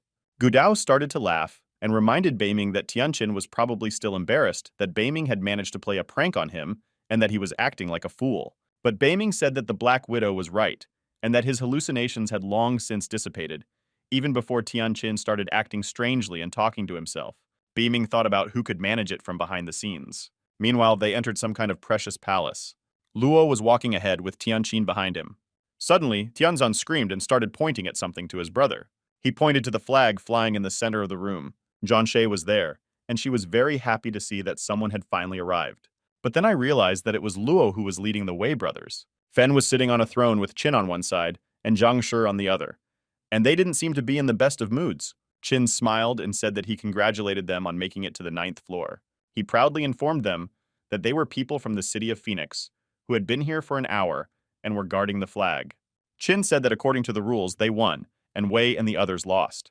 When the others heard this, they began to panic and asked each other if they would now become slaves to the heavenly city of Phoenix. Tianqin Snau began to act strangely and started laughing loudly. His brother asked him if he was okay. Tianqin turned to Feng and said that he was not even surprised, as their family had always been known for their deceitfulness and treachery. After that, he immediately grabbed Lo by the throat. He put it in front of him and said that they used this monstrosity as a bait to create the illusion of honesty and went secretly first to capture the flag. He said they were here long before Fen came. He also said that he knew that Fen always cheated to get free slaves, and that he also used his men as bait to distract his rivals. Qin seems to have been surprised and disappointed to hear this. Fen said that it didn't matter, and the rules didn't say that cheating was forbidden, and if someone fell for such a trick, they had only themselves to blame. Fen said that they had to accept their defeat, and that the contract had already been signed, so he had no idea what would happen if they breached it. Fen then ordered Wei to release his man and kneel before him, and perhaps then he would spare him. Heard that it was Wei, he just smiled, and immediately used a demonic claw against Feng, trying to grab him by the throat. Fen stood still and didn't even move. Tianqin laughed. He said he knew that time passed differently in the Tower of Purification, but in 10 days inside the tower, only an hour had passed outside. Tianqin said that he had the right and opportunity to receive the flag, so Fen would kneel before him. Suddenly he stopped because something disturbed him. It was a strange aura that came from Fenya. The firepower of the god of tigers burst out of his body, and easily threw Tianqin back. This was the 8th emperor of the demonic spirit. Tigers, the brothers and their people were extremely impressed by this. Tianqin said that he thought Fen could only do tricks, but it seems his fighting skills have improved a bit. Fen ignored them and was ready for battle. Tianqin said that this was just a good opportunity for him to check how far he had progressed in his abilities. Fen smiled and was ready to show Wei what he could do. Meanwhile, Beiming and his friends had already reached the castle where the fight for the flag was taking place. Beiming immediately felt the energy build up inside and said they had arrived. Gudao said that he hopes it was not another trap that someone tried to lure them into. Beiming said even if it's another trap, they shouldn't worry because they will still be able to find the solution. After that, he told his friends that they had to go, and the end of this journey was near. Gudao said that he smelled a strange odor, and immediately warned Beiming that the aura of the place was very strange. Beiming also felt it immediately. Something ominous was felt in these walls. When he approached the great door, he said that it was in place. Beiming came close to them and opened them slightly with his hand, and then took a cautious step inside. What they saw there horrified them. The entire room was filled with the torn bodies of the battle participants. It was clear that something extremely terrible had happened here. They walked along the hall, bypassing the pile of lifeless bodies. Even the Black Widow said it was quite cruel. Beiming thought that the flag must be somewhere nearby, and without it, they would not be able to finish this battle. Suddenly, the Snowball saw something and started making noise, pointing to it. The Snowball pointed to the ceiling and told Beiming that it should be on top. Beiming asked him if he was sure about it, and the snowman began to nod happily. He let him out and said he could go and check everything. Suddenly, something caught the attention of Gudao himself, and his eyes almost bulged out of his head in fear, but he immediately hid behind a column so that he was not noticed. After that, he immediately called Beiming to show him what he had seen. Wondering what else happened, he also jumped out from under the column. They saw the Wen brothers holding a flag, and next to them, a beaten Fen was sitting. It was hard for them to believe that the brothers had managed to capture the flag. Beiming tried to be careful not to be noticed. The Black Widow asked if they were fighting over the flag. Beiming said that it doesn't matter, and their task is to watch the show for now. Fen looked pretty bad. Tianqin turned to him and said that there was no point in resisting, and that even if he used some more tricks, it wouldn't help him. Tianqin said that he was destined to kneel before him, both in the past and in the future, and then ordered him to cry out for mercy. Suddenly, they heard footsteps, and a person they did not expect to see appeared behind them. Tianzhan began to shout in alarm that this Chen had come to stop them. Fen couldn't understand how Beiming also managed to get to the 9th floor so quickly. Tianqin thought it was very bad timing, as fighting with Beiming takes a lot of energy, and it would be easier to get the tower right away. Tianqin decided that he had to make some decisions and act quickly, and he looked at Feng, and ordered him to take control of the tower for the sake of his lord. Fen told him that if he wanted to get a purification tower, he could only dream about it. Tianqin felt the danger, which meant that someone was attacking him. Behind him were Luo and Zhang Shi, who were flying at him to strike him unexpectedly, but he called them just annoying parasites, and immediately summoned the heavenly and red jade spirit, which immediately and easily repelled the attackers. This force was extremely powerful and painful. They felt as if they had been hit by an electric shock of enormous power. Tianqin said that the Tower of Purification would definitely pass into his hands, and they could not even try to prevent it because they could not do anything in front of his absolute energy. Meanwhile, Qin lifted Feng onto his shoulders first. Fen said that in his hands was the number one half-body from the heavenly demon city. The red jade spirit was too powerful. Qin said that in that case they were doomed. The girls were also impressed by this when they heard it. Gudao said that this jade seemed to be quite strong, even if the witch from the heavenly city could not handle it. Beiming said that it was a high-end half-body, and that it would have been a ruthless waste of money if the owner of this artifact was not a ruthless psycho. But Beiming was really worried about something else right now, and that was finding a snowball on the roof of this castle. He remembered that this thing was at the very top of the tower of this castle, but that was in his past life, but now he was not so sure about this one. Someone appeared behind them. He said that if it spreads outward from the tower, it could turn into a good joke. He was the third grandfather of the Fen family, but it is not clear what he was doing here. Beiming and Gudao looked at him warily. Qin was very happy to see him, and Fen seemed incredibly surprised to meet his great-uncle here now. They looked at him in surprise when he came out of the portal. When Gudao heard that he was the third grandfather, he tried his best to figure out their family tree and wondered why his last name was also Fen. Z explained to him that this is a rule of the Fen family, and when you become part of the family, you have to take their surname, even if you are from a noble family. And for example, when your daughter becomes part of the Fen family, the whole family has to change their surname. Gudao thought it was a good idea to change his last name after marriage. Gudao started laughing and, pointing to the black vodka, said that she would become Chen Qin Shuang when she married him and would be called Chen's widow. The Queen of Ants rebuked Gudao, who said that he had translated it wrong and that she would be the grass widow. The Black Widow started shouting at Gudao and asking him what the hell he was talking about with his Yazik. Z heard these conversations and began to dream too, and thought that Chen Zi was quite beautiful. Hearing these conversations in the corner of his ear, Beiming wondered what else they were up to. Tianzhan turned to his brother and told him that the third master, Fen, was a warrior from the heavenly city of Phoenix, and that he was one of the 3 highest in strength and could have been an imperial. Tianqin told his brother that he was a coward and did not look like a top-ranked hunter, so there was nothing to worry about.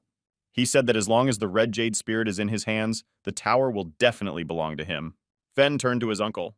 He said that there was no need to explain anything to him because he knew everything himself. He told Fang that he shouldn't have let him learn from the old man. He was only capable of low and dirty tricks, and now that it was all about power, he was useless. Old Fen said that lucky for him, he knew what he was thinking, because he had made a deal with the Alliance that ordered him to keep an eye on him. Fen was shocked to hear this. The old man added that in the worst-case scenario, the tower would go to someone else today. Fen asked what happened to his father. The old man said that he would explain everything later, once he had taken care of these people, but now Fen had to leave. Zi told Beiming that the Imperial Grunge Hunter had arrived, that their strength and power were much higher than the others, and asked him what they should do now. Beiming looked at the ceiling and said that Snowball hadn't found anything yet, and they didn't know what the enemy was capable of, but it was better not to start the fight first, but to try to delay its beginning as long as possible. Beiming mentally asked the snowman to hurry up as the situation was quite dangerous. Tianqin went to Old Feng, bowed, and said that even in the heavenly demon city, the elders had told him about the achievements of Third Master Feng, and he paid his respects to him. He then smiled and said that today the Third Master, Fen, had unfortunately stuck his nose into their argument and that he had better not intimidate him or he might regret it. Old Fen answered him that just because he had brought the Red Jade to their fight and allowed himself to speak to him so boldly, it did not mean that he could win today, and added that today he would either go with him to the heavenly city of Phoenix and become a slave or be destroyed right now, the choice being his. Tianqin just smiled when he heard his threat, and then summoning the power of the Jade Spirit, he said that he was going to kill him. Old Fen called him a newcomer and asked if he really thought that this Jade could destroy him. He said that it was the half-body of a heavenly demon city, and if he decided to use this power on it so early, he had no right to fall face first into the mud and teach it a lesson on behalf of his people. The old man began to cry out for the power of heavenly rapture. Fen shouted that from now on his jade would belong to him. Tianqin exclaimed, "If he wants it so badly, he will give it to him." He saw that Feng's celestial hand grabbed his jade sphere. Old Fen laughed and said that he had managed to stop the heavenly hands of delight, but he had underestimated it. Tianfeng also had a strange smile on his face as their powers balanced each other in the moment. Then he ordered the red jade to destroy his hands. It was as if the jade began to burn and burn the heavenly hands that tried to hold it. The red jade expanded and grew bigger and bigger, and Fen tried to hold on to its power, but it was getting harder and harder. In the end, it all exploded in an explosion, creating a powerful blast wave. Fen would pull out of Qin's hands to try to help his uncle, but Qin would stop him and tell him he was not allowed to interfere. Gudao asked Beiming if this hunter was really so easily defeated, but Beiming felt that this was not the end. Tianqing rested his hands on his sides and started laughing, saying that the highest-ranking hunter was just a small fish in front of his red jade. Tianqin was extremely proud of himself, and his brother said it was very beautiful. Suddenly, amidst the ashes and smoke, a voice was heard. He said that for so many years he had never thought that anyone could hurt him. Sweat broke out on Tianqin's forehead, but he was very impressed when he heard old Feng's voice. Fen said he did not expect to be looked down upon by a kid like Tianqin, but with a smile he said that, but now he had something interesting in his hands, a jade sphere hovering above his palm. All those present who watched this battle were amazed that after the attack with the red jade, there was not a single scratch on it. Tianqin started shouting at old Feng and telling him to return the red jade immediately. After that, he immediately summoned the coffin of the deceased and pointed it at him. That Fen only gave a mocking laugh. He ordered the coffin to attack and crush old Feng. She immediately headed in his direction, but Fen raised his hand and gently stopped her with ease. Tianqin could not believe his eyes. Qin and Fen were incredibly pleased to see Tianqin's defeat. Meanwhile, Beiming and his friends also watched the master's strength in awe. Old Feng said that this coffin looked like some cheap shit, but he thought he deserved better. He mocked Tianqin. He told Tianqin that he was returning the coffin to him and offering to use it himself, and then easily destroyed it with an explosion using jade. Tianqin was shocked to the core but could not believe that his toy had been broken. His younger brother immediately started asking him what they should do now. Old Fen said that now they would see how long the people of the Heavenly Demon City could resist him when they had no artifacts left. Suddenly, Fen began to feel that the jade was beginning to break out of his control. His resistance became stronger and stronger. The sphere that broke free began to attack him and hit him right in the face. The blow was so strong that Fen even lost the ground under his feet. Snovu's friends were confused and did not understand who was doing it or what was happening. It seemed that the jade spirit belonged to itself and did not obey anyone. Suddenly, a red silhouette appeared next to him. Then, as if out of thin air, a man came out of it and said that you shouldn't talk about what you don't understand, and that even without the red jade, the people of the Demon City are not so weak. So we could just step over them, General Wei said. Old Fen approached Wei and told him that the Alliance was looking for him and he had the nerve to show up here. Wei just covered his eyes and didn't say anything to him. The Black Widow was shocked to say the least, and Gudao asked if the Alliance was involved and why they always hear about it. Beiming was also shocked when he saw General Wei. He knew that the fact that they were all connected to the Alliance was not a coincidence, so they could learn a lot today. The younger Wei excitedly began to tell his brother that it was his grandfather, and it turned out that he had been in Jade all along. Tianqin said unhappily that he knew it without him. He thought that if his grandfather hadn't told him to stop while in the red jade, he could have destroyed Beiming back then. General Wei suddenly laughed out loud and said that he did not expect anyone to remember an old man like him after so many years. Old Fen said he was very popular at the time, because he destroyed members of the Star Alliance for a half-body and then pretended to be dead for 10 years. Fen smiled and said that if they found out that he was alive and reported it to the Star Alliance, there would be fun in the City of Demons. The general also smiled and replied to Feng, saying that a dog of the Star Alliance like him was about to be destroyed, but still remained loyal to his master. Fen replied that they would see about that. Old Fen said that since they were both of Imperial rank, they could test their skills right now. He said that it is not yet known who will win and who will lose. Hearing this, the general smiled and said that he was right. Then his eyes turned black with rage. He told Fen that he would show him his strength. Suddenly, someone stopped them. Wei turned around and asked who was there. It was Beiming, and he bowed respectfully and introduced himself to them. Beiming said he wanted to learn something from them. Gudao and the Black Widow looked at each other warily, but they didn't realize that if things went this way, they would have to fight these crazy old men. But Beiming was very serious. Old Fen asked his name in surprise and displeasure. Old Feng was immediately approached by Qin and told to be careful with him because Beiming had killed all his general-level soldiers when he was only a junior officer. In addition, he was able to reach the level of a military general in just a few days, Qin said. Fen looked at Beiming and asked if it was even possible. Tianzan also told his grandfather that Beiming once used one of his attacks, and even his brother couldn't handle him, but he had to be careful with him, expecting that they will immediately start complaining about him. The old people immediately began to look at him with condemnation because he had chosen their grandchildren. Fen thought if he could handle general-level soldiers while he was on the front lines and reach the military general level in a short time, it was really impressive. But since he was an imperial-ranked hunter and much more experienced than he was, this little shit would never be able to create a problem for him, the old man thought. General Wei also mentally evaluated Beiming, and he could tell that this young man had great potential, and if he took him with him to the Demon City, he could easily wipe out the heavenly city of Phoenix in a year. Old Feng approached Beiming and said that he must be from the Heavenly Star City, and if he thought that a hunter general level was an important person there. There are many hunters of the martial heroic level here in the Phoenix Heavenly City who were stronger than him. General Wei told the Beiming that he was strong, but also rude and impulsive, and that he interrupted the elders' talk, and they could not forgive him. And if he wants to ask them about mentoring, it depends on his sincerity. Beiming thought it would be difficult to negotiate with these old people. He knew that time was running out, but they had no choice but to fight. Suddenly, an explosion went off over their heads. Everyone immediately looked up to the mountain to see what had happened. It was the work of Snowball, who was holding a crystal. He jumped up and flew towards Beiming. Beiming was very happy that Snowball managed to find this thing. He said that he had finally returned. The old people also looked at the crystal carefully. Fen rushed toward it as if to snatch it away, saying that it was the heart of the purification tower. He said that Beiming could become the owner of the tower as soon as he cleansed his heart and it began to obey his will. When Tianqin saw this, he rushed towards Beiming and said that the purification tower was his and he had no right to desecrate it with his own hands. But his brother held him and told him to calm down. Wei immediately approached Beiming. The general told Beiming that if he gave him the heart of the tower, he would tell him everything he wanted to know, and he also said that he had great potential. But he could even break the rules and make him the second in command of the Heavenly Demon City. Beiming pretended to think about his suggestion. Old Fen stopped him and expressed his opinion. He said that the Tower of Purification originally belonged to the Fen family, and if he gave his heart to the tower voluntarily, his feud with the Heavenly City of Phoenix would be considered over. And he can even make him a part of the Fen family and give him everything he wants. Beiming Snuvu looked thoughtful and asked if he would give him anything he wanted. He looked down and looked at the heart of the tower, shrugged his shoulders and said that their offers were very tempting. But he refuses.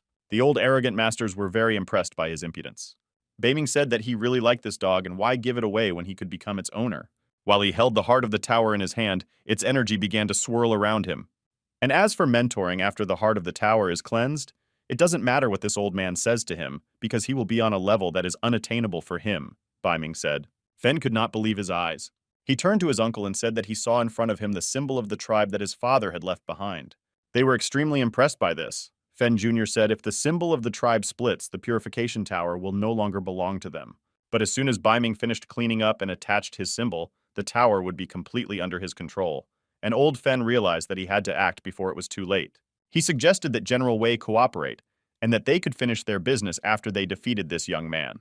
Wei thought about his suggestion. Beiming, meanwhile, was finishing the purification of his heart, and soon the tower was to come under his control. The younger Fen started shouting that he was already trying to destroy the symbol.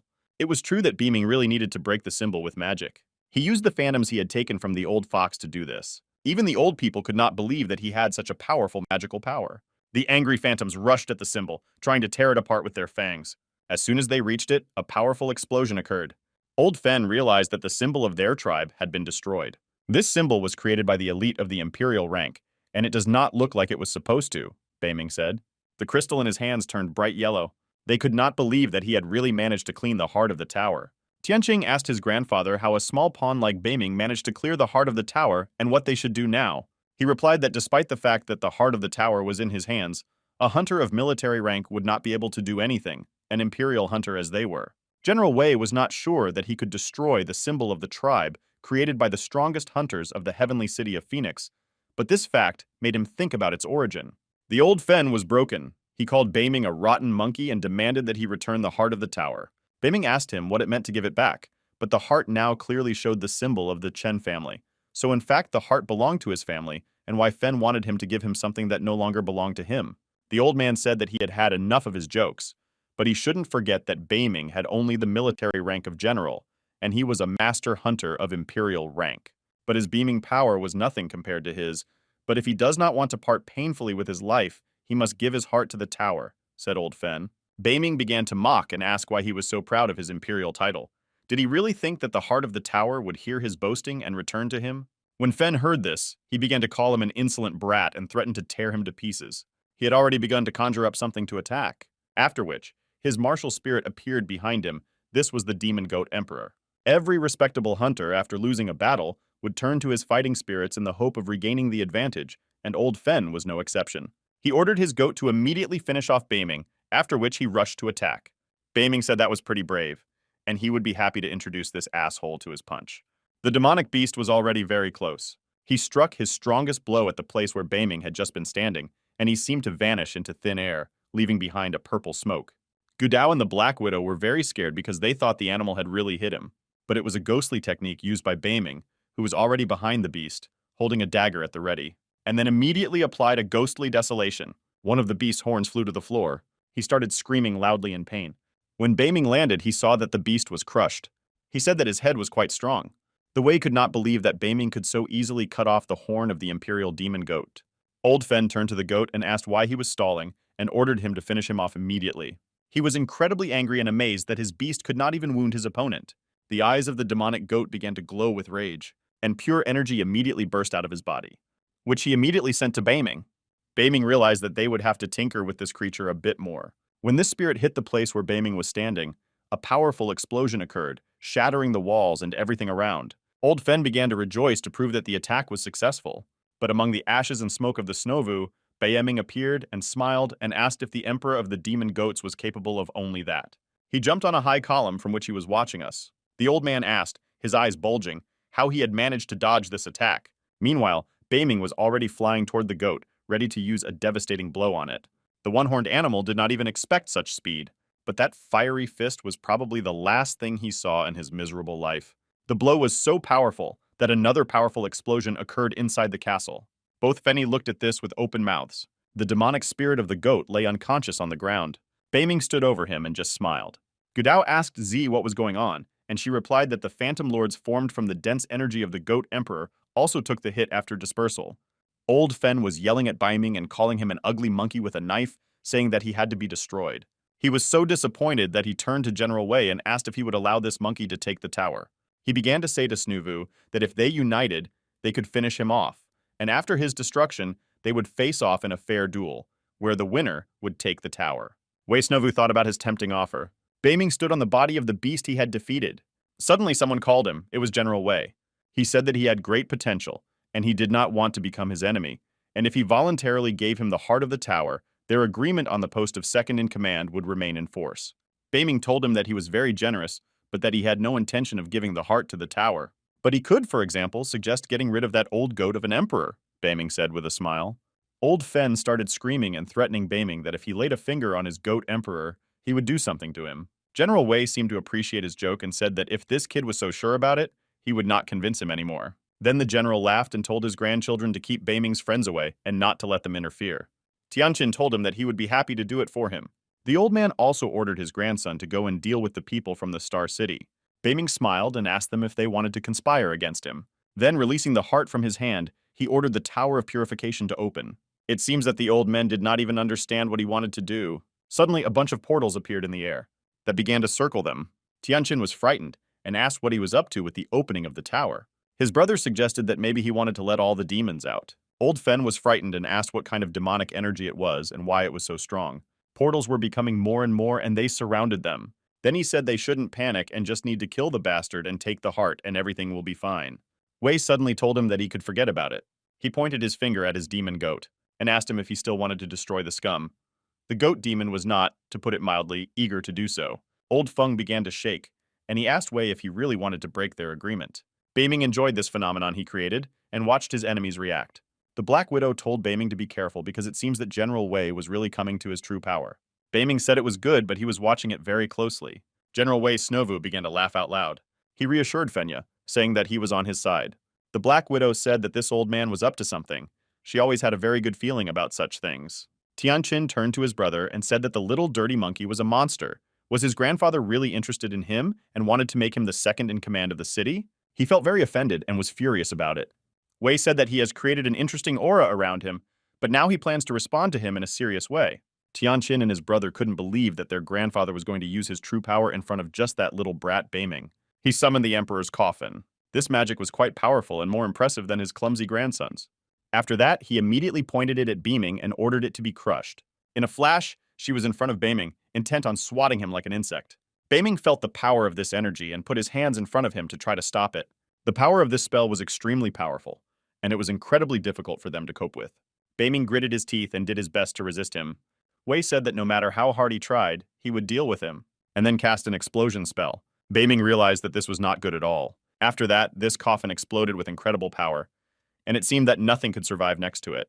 Old Fen watched with joy and said that it was finally over. Fen and Qin seemed to have been shocked when they saw it too. The Wei brothers rejoiced and said that now he was definitely doomed. They waited for the smoke to clear and the dust to settle to see with their own eyes that Beiming was over. Suddenly Wei heard something. It was a joyful Snowball who, having cleared the rubble, freed his master. Tianqin and his brother screamed in horror. Their eyes bulged out of their sockets. They couldn't believe that Beiming was able to block their grandfather's attack. They shouted that it was impossible. There wasn't even a scratch on the beaming, and Dad just smiled when he saw their reaction. Beiming petted Snowball and thanked him, saying that he had saved him. Wei finally realized that he was facing a true master who could block the blows of his phantoms and not even be wounded. Also, his fighting spirit did not give him rest. It was an extremely strong and mysterious creature. He really wanted to take Beiming with him to the demon city, but he needed a plan for that. Fen looked at Wei and realized that he no longer planned to destroy Beiming. He suggested that if they united, they would have no chance of getting out of here.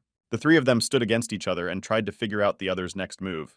Wei sensed that Fen wanted to attack with all his fighting power. Suddenly, Beiming and his friends heard someone come out of the portal behind them. It was the old fox, but it was not clear what he was doing here.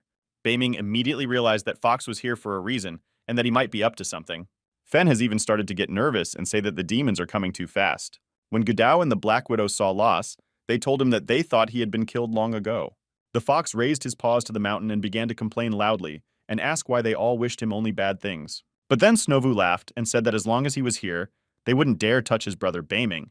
Hearing this, General Wei said that this guy intrigued him more and more. Fen couldn't take it anymore and asked Wei if he was going to kill the guy, but essentially nothing has changed. And even with this Imperial-ranked beast Wei still can snipe, they still have a good chance of defeating him, Fen said to Wei. The fox said that a 2-on-1 fight would suit him perfectly. But then Lis Snob began to laugh hoarsely and say that they had miscalculated after all. Fen and Wei looked at this old crazy demon with amazement and incomprehension. Suddenly a bunch of portals began to glow and vibrate, and Fox said that he was not alone. Fox, Beiming, and his squad members began to smile, feeling the advantage shifting to their side, and his enemies still did not understand what was happening. Qin asked the Elder Fang what they should do if a bunch of demons burst out of the portals. Would they have to fight them? Fen looked at him and replied irritably that they had nothing else to do, and that they would make their next plan after they got out of the tower. Qin pointed to Beiming and said that he controlled the tower and they would not be able to leave it unless he allowed it. Fen Jr. reassured them and said that they had entered through a back door his father had installed for difficult cases. And Beiming can only control the entrances to the tower, but not the doors, which were created by the Fen family, and smilingly said that they would escape through this door. Fen Sr. asked what they were waiting for and said they should hurry up and get out of here. He expected that the demons would attack Beiming and his friends on their own. He turned to Luo and Zhang Shi and ordered them to hurry up if they did not want to be destroyed, and then made 2 waves of his hand, and his own portal appeared in front of him. He pointed to it and told Uncle Fen that they could go. Fen even approached Wei and invited him to follow them through the portal to escape. Wei turned to his grandchildren and told them that they should leave and that they should follow him. They started running to the portal one by one. Gudao started shouting that they were running away and should be stopped. Beiming ordered them to stop and not let anyone get out of here, otherwise there would be bad consequences. Zhang Shi and Lo also ran at full speed to the portal across the hall. Beiming's voice was loudly heard from the castle, shouting that they had to be stopped.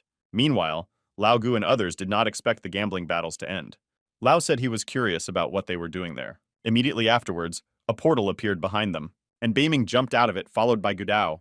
Beiming looked quite worried, but they did not expect to see him. Lao greeted him joyfully and said he was very happy to see him, and then asked how everything went and how the battle ended. It was clear that Bemin was very disappointed.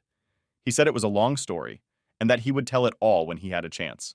But right now he wanted to know if he had seen the people from the heavenly city of Phoenix and the demon city. Lao replied that they had come before him and disappeared immediately, and that they had probably already left the city.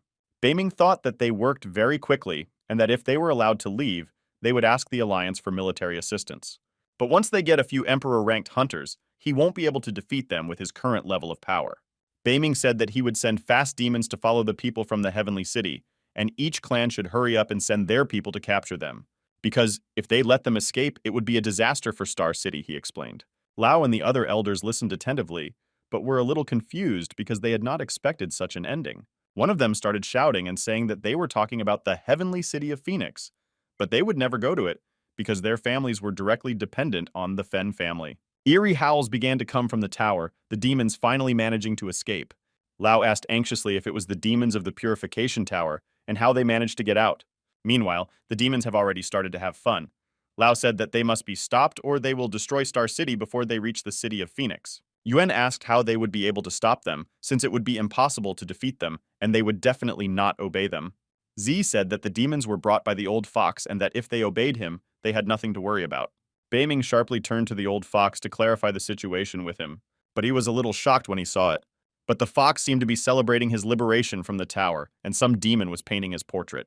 He smiled and told Beiming to wait for the rhino to finish his memorial portrait, as they were leaving the tower, and he wanted a souvenir to commemorate the occasion.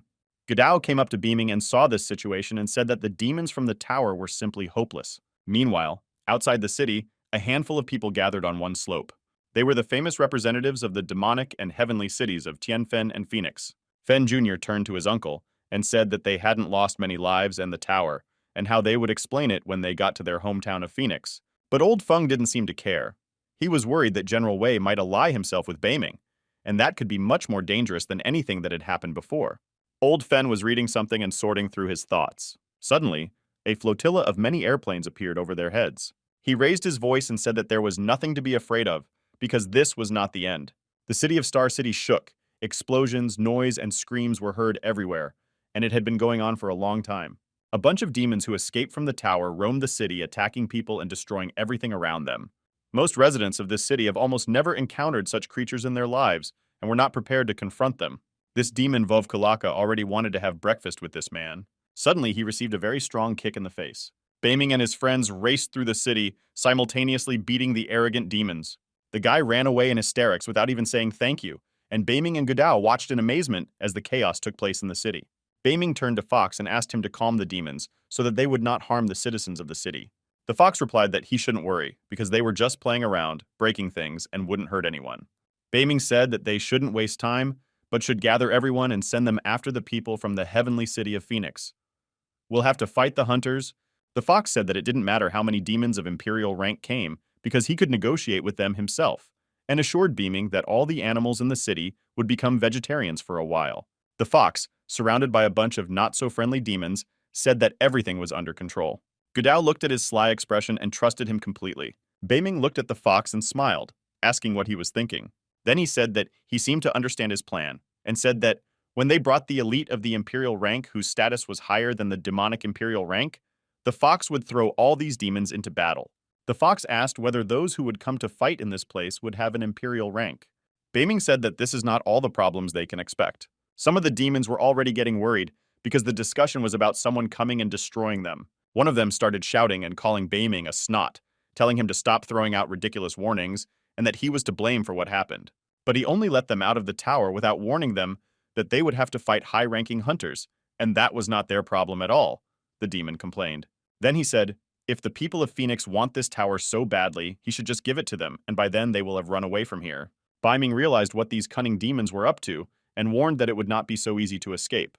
Beiming immediately summoned the heart power of the tower and ordered the demons to immediately carry out his order and capture the people from the heavenly and demon cities. And if anyone refuses his order, he will personally send that demon to the tower for the rest of his life, Beiming sternly warned. He said that he would not warn them, but they should not force him to do so. And the beasts and demons were immediately numb with terror when they heard Beiming's words. But not everyone was afraid, and some even took it as a challenge to themselves, threatening him and doubting his words. One of them even started laughing and saying that Beiming was just trying to intimidate them and that he was not capable of anything. In response, Beiming only raised the heart of the tower and smiled calmly. Suddenly, demonic chains broke out of the ground. They grabbed the legs of one of the most disobedient demons and began to tie him hand and foot. Beiming said that he tries to stay calm, out of respect for his fox friend, and does not even use force against them, but if they do not understand the good, he will just take them back to hell. This demon resisted, and could not believe that he would be returned to this prison. Demons bound in chains knelt before Beiming. He looked at them and smiled and said that if he let them out, he could always take them back. The demons immediately began to beg him for mercy and promised that they would serve him until his last breath. Suddenly, there was a very powerful explosion. The Black Widow asked anxiously what it could be, and Godao said it was near the main gate of the city. Beiming turned to Chichiong and told her to bring Lao Gu and the others to organize the evacuation of the locals together, and he asked her to look after Shui and Wu. Beiming also addressed Fox and told him that he was in charge of the demons, and Godao and the Black Widow were to check what had happened at the city gates. Meanwhile, a flotilla of planes from the city of Phoenix was already over Star City. Beiming and Godao saw this and realized that it would soon be very hot here. Godao looked at his friend, waiting for him to say something. Someone approached old Feng, calling him Supervisor Mei, and told him that almost all the people had already left the city, and that their leader seemed to have expected them to show up and was prepared. They watched beaming from the window of their airplane, and this man said that this guy was not as simple as he seemed. Beaming immediately realized that it was the Star Alliance people. She was a white-haired woman in a white uniform armed with powerful modern weapons. Many airplanes landed near the walls of Star City, and many soldiers came out of them. One of them came out, and she was the supervisor of the Star Alliance, Mei Ting. Beaming was very impressed when he saw it. She was wearing first-generation mechanical robotic armor made of black gold. Gudao asked him what it was, as he had never heard of such armor before. Beaming said that some of these technologies were used several hundred years ago, and that neither martial arts nor Buddhism could compare to them. But for the research on the development of the Star Alliance, they would have been lost in history, Beaming explained.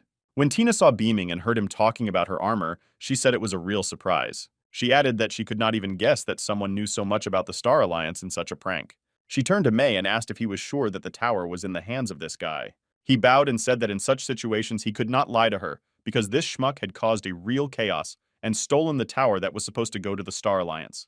His friends were shocked by his words, as they did not understand why the tower should go to the Star Alliance, since their representatives did not even take part in the battle. Fen Jr. started shouting at Uncle Mei, asking what he was talking about, because the tower was their family treasure, and what they would tell their father if he gave it to the Star Alliance. Mei started shouting at him irritably, and saying that even his father had been planning to give him a chance to join the Star Alliance for a long time, and that it would only be to his advantage in the future. Fen did not seem to expect this, and his face showed disappointment. Someone approached Tina. It was one of her subordinates. He said that this guy Chen Beiming had tamed several demons and she should be careful. He pointed to the fox and said that it could summon ghostly phantoms and had the highest rank among demons, so they should be very careful. The fox was very pleased to hear that he was being spoken of as the most dangerous demon at the party. But Tina, on the contrary, was not afraid, but even more interested. She referred to Beaming as a hunter, a military general who managed to take the tower from Supervisor Mei and General Wei, and was able to tame the strongest demons. She said that his abilities were truly amazing. Then she called him a baby, and told him that if he voluntarily gave up the purification tower, she could even break the rules and offer him to join the Star Alliance. Black Widow and Gudao were very impressed to hear this. After that, she looked him in the eye and asked him how he felt about the deal. Suddenly, someone started shouting them loudly right into his ear. Beiming Snovu had to consider some dubious proposals that he was already tired of. It was the old Mei who shouted that Beiming was their enemy, and that there was no question of any invitation to join the alliance. She flashed into a rage and looked sternly at Mei and asked if he had any further objections. When he saw her reaction, he humbly lowered his voice and said he was sorry and did not dare to tell her. Her subordinate approached Beiming and told him not to stand still, but to immediately thank Sister Tina for her generosity and magnanimity and to do whatever she asked. Beiming thought, what the hell is he talking about? These tricks only work on those who don't know the story, because once she gets the heart of the tower, she will do everything to get rid of it. Beiming smiled and thought, would such simple messengers have the audacity to abuse their authority? He decided that he wanted to play with them, but his face showed a smile that was typical of him when he was planning something terrible, and Gudao noticed it too. Beiming made a face like a trusting puppy and asked Tina if he could really join the Star Alliance. She told him that of course she was, and she always keeps her word. Beiming took the heart crystal of the tower out of his pocket. He said he intended to give them the purification tower immediately. Gudao and the Black Widow didn't understand what was happening and started shouting that he couldn't do it. The soldiers from the Star Alliance began to mock Beiming because from what they had heard he was supposed to be some kind of epic fighter, but instead he was immediately scared and ready to do anything they told him. Tina said that he understood what was best for him and that this would allow him to become a great warrior in the ranks of the Star Alliance in the future, but first he had to give her the tower. Beiming smiled and said that he would put the heart in her hands right away. Suddenly he shouted a spell of shadowy desolation. Tina was shocked by this unexpected attack. The blade of the beaming dagger was already at arm's length from her, but she managed to block the blow with her armor. The force of this attack was so powerful that the energy was spreading away from them in waves. He looked into her eyes, smiled, and told her that she was mistaken if she thought she could repel his attack completely. She didn't understand what he was talking about. Beiming yanked the dagger out of her armor, simultaneously hitting her with the energy blade. She jumped several meters but managed to stay on her feet. She was still incredibly impressed by his unexpected attack, and even more so by the strength he possessed. Her subordinate worriedly asked her if she was okay. She started shouting that he was a parasite and that he did not understand what was best for him. Tina started to say that she had been kind to him and offered him a good deal, but he decided to attack her instead. Its armor began to glow and accumulate energy, as if it was preparing to attack Beiming in return. She said they would be destroyed now, then directed her mechanical armor at Beiming and his friends. A mighty flame began to fly out of it, immediately burning everything in its path. Baming told his friends to be very careful. Then they immediately heard a shot and an explosion, but their friends managed to jump away and escape. Baming asked if everyone was safe. Tina shouted and ordered everyone to gather around. Star Alliance soldiers immediately ran up to her, and she said that if Baming wanted to stay in this land forever, she would arrange it for him. When the old fox heard her threatening Z, he started laughing out loud and said that their words made a lot of sense, but she didn't dare to talk to them like that, and then ordered the demons to immediately attack the Star Alliance soldiers. Everyone, including Baming and his squad, also rushed into the thick of the battle. Tina ordered to burn everything to the ground and leave no survivors. The Alliance soldiers started shelling the city with their mechanical gloves, explosions were heard everywhere, and one of them almost hit Gudao. Jets of flame cut through the air. Baming dodged them along the way, trying to reach Tina. Suddenly, Tina's servant appeared next to him and pointed his weapon directly at his face and ordered him to disappear, calling him a scumbag. Unexpectedly, Baming immediately stood behind him and asked who he dared to threaten, and applied shadow desolation to it, and in a moment cut off his arm along with his armor. He fell to the ground in a state of shock and could not even move. Baming looked at his severed arm and said it was a good weapon. He stood next to Tina and said that he was sorry that she had given this weapon to such weak and incompetent creatures. She was furious, screaming and calling him a parasite, accusing him of killing the people of the Star Alliance and of stealing their weapons. She turned to her people and said she had a new order. Tina, they said they should split up and form a group of defenders. The other group was to take up firing positions and shell the battlefield, and then ordered them to go and kill them all. She was approached by one of the soldiers who said that if they continue to fire at the battlefield, they might hit their own people. She asked him if he was afraid, and if he was not destroyed, she could immediately return him to normal as soon as they returned to the Alliance. After that, she started shouting, ordering everyone to get ready. Gudao heard Rick and asked him what they were up to. The Allied soldiers raised their guns to the mountain. Baming immediately realized that things were bad. A moment later, a volley of shots rang out. Tina, with a frantic expression on her face and fury, ordered the shooting. Baming immediately ordered everyone to go immediately and take cover in the dungeon. They felt the air begin to heat up, as if in an oven, as explosion after explosion approached them. This massive attack turned into a single powerful flash, as if a powerful bomb had been detonated nearby. The walls of the Baming estate began to shake, and it seemed as if an earthquake had struck. Shui was very scared and asked what was going on. Chichiyoung tried to reassure her, saying that everything would be fine. She said that she was just really scared by the explosion. Chichiyoung immediately realized that something bad was happening, and Baming was at the center of it, as always. Most of the buildings in Start City were destroyed, with walls and windows smashed everywhere. The Star Alliance soldiers complained that they could no longer keep shooting, but they were already at the limit of their capabilities. The city was still burning in some places and was shrouded in smoke. Some soldiers started having problems with their hands due to overload. It seems that even Tina did not expect such consequences. Old May approached her and told her that he congratulated her because she had managed not only to capture the wanted General Wei, but also to destroy the enemy of the Star Alliance by taking back the Purification Tower. He smiled and said he was sure she would be promoted. She replied that it was all thanks to the help of the heavenly city of Phoenix, and they too would be rewarded for it when she reported to her superiors.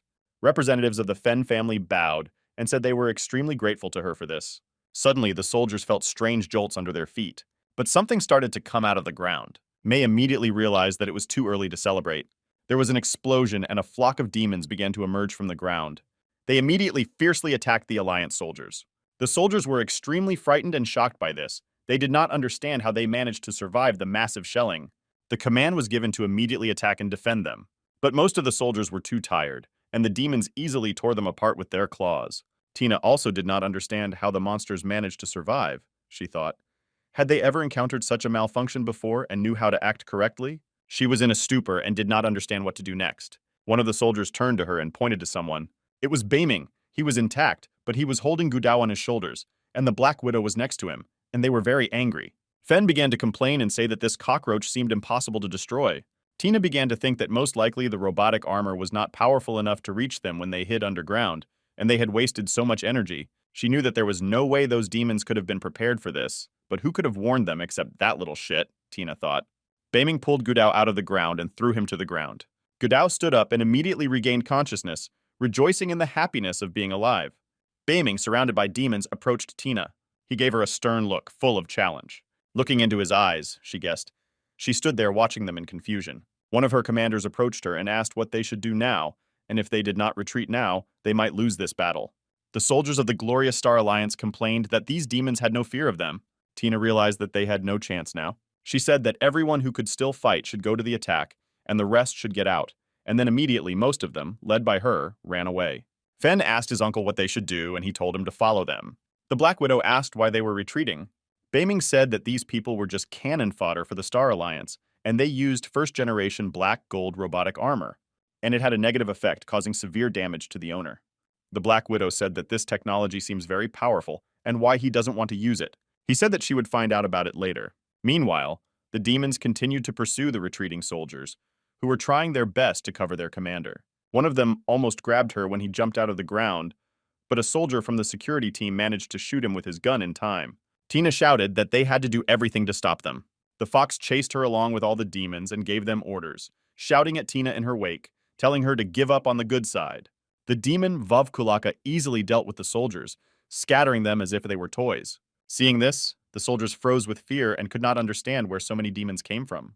When Tina boarded the plane, one of her soldiers told her that most of them were already on board, but those who were holding back the waves of monsters would probably not be able to go with them. She didn't care, but she said she understood that they had no other choice. A bunch of soldiers had already been killed and could not continue to fight to hold back the monsters. She realized that they had very little time, and if they waited any longer, they would suffer the same fate. She ordered one of the soldiers to report to the control room and tell them to finally take off.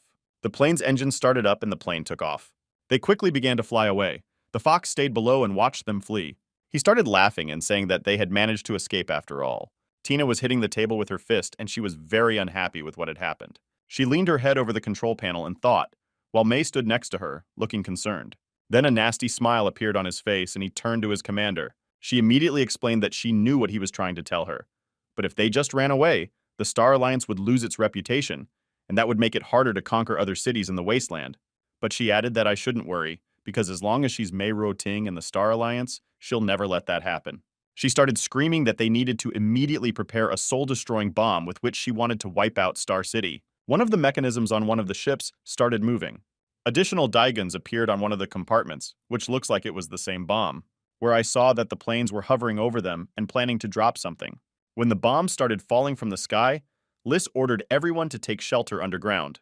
The bombs fell from the air, piercing the concrete road and going deep into the ground before exploding. The demon of the werewolf said that they had no chance against such weapons, and that as long as they were in the air, they would not be able to reach them. The Black Widow ran up to Beiming and told them to get out, but she had something important to tell him. In the meantime, Beiming had a good idea. He decided to use the Alliance's armor. She said, if this continues, they will most likely all be destroyed. When everything was exploding and there was real chaos everywhere, Beiming sat down on the ground and started to make something out of the armor they had taken from the Alliance. The frightened fox ran up to him and said that they could no longer hold back the attack.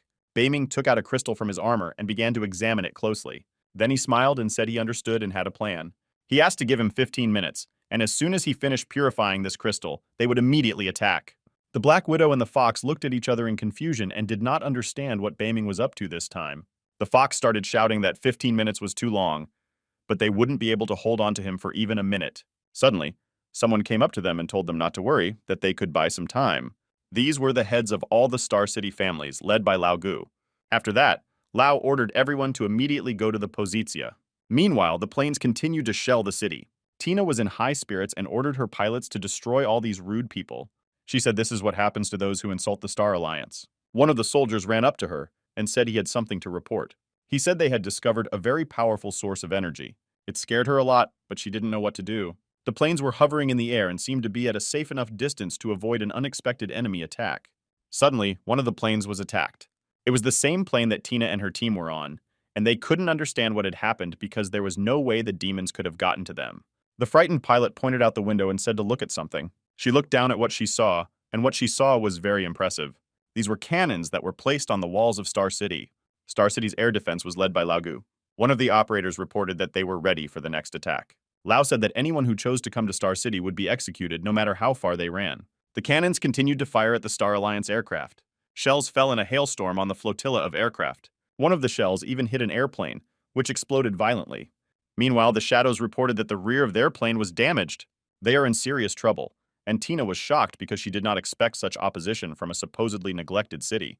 But after collecting her thoughts, she ordered everyone to prepare for the battle and destroy the cannons on the city walls with bombs.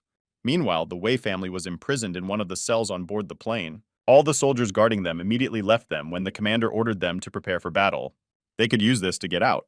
Tianqin realized that this was the time to act. He and his brother turned to their grandfather and told him that they had to escape while the alliance was occupying Star City. General Wei sat quietly and did not react to what was happening. Then he said that if they escape, they will be found and destroyed anyway, unless they agree with the Star Alliance right now. Tianqing replied that a conspiracy was being built against them, and that the Phoenix Sky City and the Star Alliance were cooperating together, but they would still want to destroy them anyway. General Wei replied that they still had hope, and that if they activated the spirit of the Red Jade, they could defeat them. Tianzhan asked his grandfather if they could act it out now. Tinachin said if you just need to activate it, he knows how to do it. Then he smiled and said that he had a good plan for this. Meanwhile, the planes moved away from the city to a safe distance, but continued to drop bombs. The fox laughed and told him to never guess that these people might have a backup plan up their sleeve. But he smiled and said that they could still hold out for a while, and then asked Beiming how things are going with his idea. He continued to make something diligently, but asked them not to rush him. But then he came back and smilingly said that they were in for a good show. The planes, having moved to a safe distance, continued to drop bombs in an attempt to hit the walls of the city where defensive guns were placed. Lao ordered his men to continue firing. A soldier broke into the command post and reported that they had little ammunition left. Lao knew that the ammunition was low, but he did not expect it to be used up so quickly, so they needed an additional plan of action. He told me it was bad news and ordered me to check the warehouse to get everything in stock. As the fire resistance of the city became less, the enemy aircraft began to approach the city. The Black Widow said that despite such heavy shelling, most of the planes were intact and not damaged. Tina kept an eye on the city and began to feel superior, calling her enemies ants and promising that she would not let them live today. She started laughing and saying that no one dared to oppose the Star Alliance. She added that their attacks on their planes were absolutely worthless and useless. She contacted the control room and ordered them to maintain speed and continue to advance on the city. She said that these ants must have fully experienced the loss of hope and the taste of suffering. One of the city's defense operators pointed to the screen and said to look at something. The screen showed one of the planes spreading some kind of destructive energy around. One of the commanders ordered to protect Lao and told them to come down to the shelter immediately.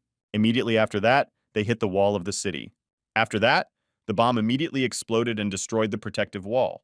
The explosion happened right where Lao was with his squad. His assistant asked Lao if he was okay, and he said he was fine. When they looked up at the naked woman, they were extremely impressed. This bomb completely destroyed the thick concrete walls of the fortification they were in. Lao said that they have serious problems, and he hopes that Beiming is close to realizing this. Tina ordered them to keep shooting, and that she would not rest until they left one stone unturned from this city. The soldiers obediently and without complaint agreed to her orders. Suddenly, they too felt a strong jolt and impact on the airplane. She asked loudly and almost in a panic what had happened to her. The control center reported that the plane was hit by an unknown attack. He smiled and said that unfortunately he missed. It was a Beiming that was armed with an incredibly cool and powerful cannon. After that, Snovu took aim and said that this time he should hit the bull's eye. It was as if this gun began to collect energy from the surrounding space, charging and preparing to fire. After that, a loud shot was heard, and a fire laser flew towards one of the aircraft. It looked really impressive, and the power of this weapon was just incredible. One of the Alliance aircraft was burned through by this shot. An emergency alarm sounded on the plane, and the voice of the dispatcher reported that the power systems were damaged, and they needed to turn on the backup engine. Tina looked out the window to see what it was, and when she saw the Beiming's weapon, she realized that it was using their mechanized armor. But she couldn't understand how she could destroy the Star League ship, and then immediately ordered to use all available means to destroy the bastard. Suddenly, she felt someone standing behind her and turned to see General Wei. It seems they were able to activate the power of Red Jade, but this had its consequences, as Tianqin could barely stand on his feet, leaning on his brother's shoulder. Tina didn't expect them to be able to get out of the cell, and that would be an additional problem. When she saw the general, she immediately prepared her mechanized armor for a possible battle.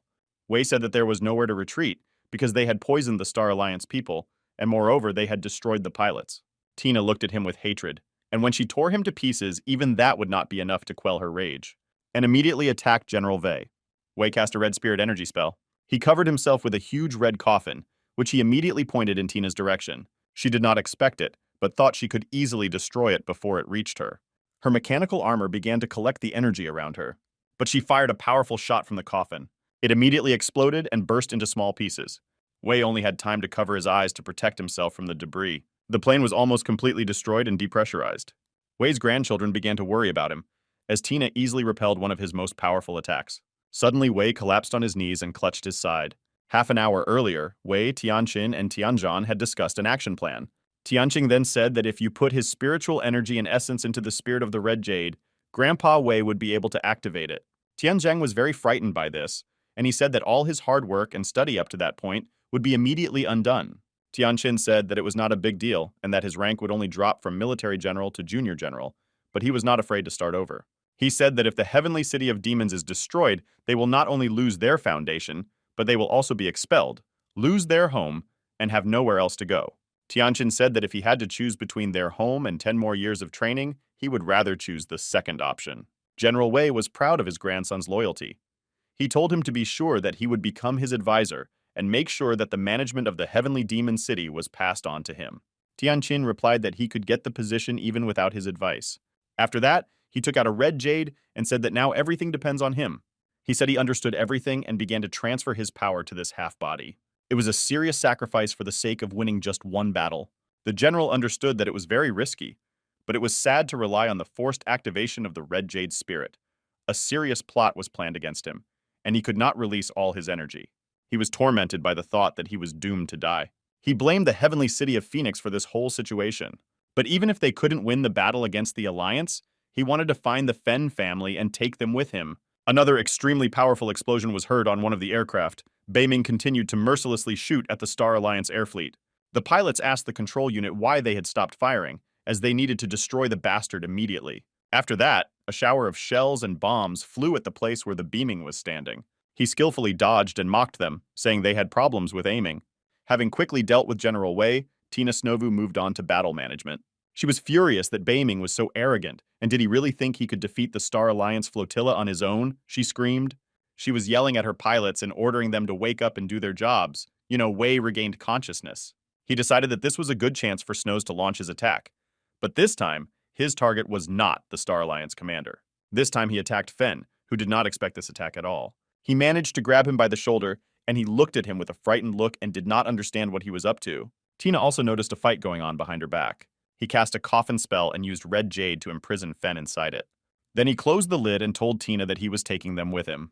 He stood calmly and waited for her reaction, perhaps thinking that she would resist. She didn't have time for their family disputes right now, but she was still angry that someone was trying to kidnap her advisor and asked why he needed him. Luo and Qin were also angry and did not understand what was happening. They demanded that their master be released. General Wei destroyed the wall of the plane and said it was none of their business and he had his own plans for them. Then he called his grandchildren and told them to get out of here. They jumped out of the plane and flew down to the earth. The Qin shouted in his wake, demanding that he return them. One of the pilots reported to Tina and said that some of the boarders were seriously wounded and asked for permission to retreat. She was furious to find out that they were starting to have losses. Meanwhile, Z was circling in the air with her people sitting on huge eagles. One of her men told her to pay attention to something, and he pointed to General Wei, who had just jumped off an allied plane. She smiled and said that it looked like they were people from the demon city of heaven. Many of the Alliance's ships were damaged and could no longer continue the battle. Tina saw that Feng's men were still on board and ordered them to get off. She explained that her master had been captured, and they were of no use to her, and Qin said he thought she was here to help them. But finally he realized that she was not going to save their owners, but had her own plans. Tina said that they were not worth saving, but she came here only to take the purification tower that was supposed to be handed over to her by the Fen family, but they lost it shamefully. She was furious, but she said that now the purification tower was in the wrong hands, and she saw no use for them. So for the last time, she suggested that they leave in a good way. Qin and Luo and Jiang Shi were offended by her words and realized that they really should leave. They shouted at her and went to the destroyed wall to jump out of the plane, and then immediately left the ship. Zhanshe smiled and said it was a very big disappointment. She concluded by saying that even Beiming was able to scare the Star Alliance, and she thought they were omnipotent, and smilingly said that it seemed she was wrong all along. Tina was about to start a fight over this insult, but Jinshe had already left the plane, jumping out of it. She was furious that the Star Alliance was afraid of someone, that the Star Alliance was the most powerful force known, and yet they were being caused a lot of problems by a little brat. He had some incredible knowledge because he was able to improve the mechanized fight in a matter of minutes, and it became more powerful than their own. She even suggested that maybe he was some kind of god. The thought frightened her, and in any case, he was a threat to the Alliance and had to be destroyed. So she decided that she had to report it immediately to her superiors. After that, she turned to the control unit and did not tell it to immediately return to the Star Alliance, using full speed. Suddenly, the ships began to turn around and fly away. Beiming looked up at the sky and watched it, but realized that it was still far from endless. The Black Widow was also very surprised to see the Allied planes leaving. Beiming said this was because he had redesigned the robotic armor to make it second generation, and if he had more materials on hand, he could have brought it up to third generation, and then it would have been the end of them for sure. He wonders why they left, because if they had to report on the situation, they could have done so remotely without leaving the battlefield. But he knew that if they came back and continued to bombard them with blows, neither he nor Fox would be able to resist them, even with robotic armor, because the energy it took was destructive to the owner. Suddenly, someone approached Beiming. It was Z who, together with her squad, was able to capture people from the heavenly city of Phoenix and the demonic city of Tianfen. Gudao was amazed to see that they had such important enemies in their hands. Beiming said it all depended on their behavior. For the first time, Zhang Shi's face was frightened. She realized that Beiming was much more dangerous than the current Star Alliance. The capture of these families came as a surprise to everyone. Suddenly, the Black Widow saw something and told everyone to pay attention. Through the smoke of the destroyed city, someone was approaching them. Beiming was very concerned when he saw this silhouette.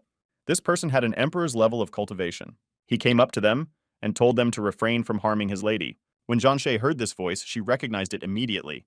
It was Jin Shi Nu. This guy looked quite threatening and immediately began to prepare for an attack. He chose Beiming as his target and immediately began attacking it. The Black Widow was scared and told Beiming to be careful, and he realized that this guy's level was very dangerous. The fox also began to howl and worry about his brother.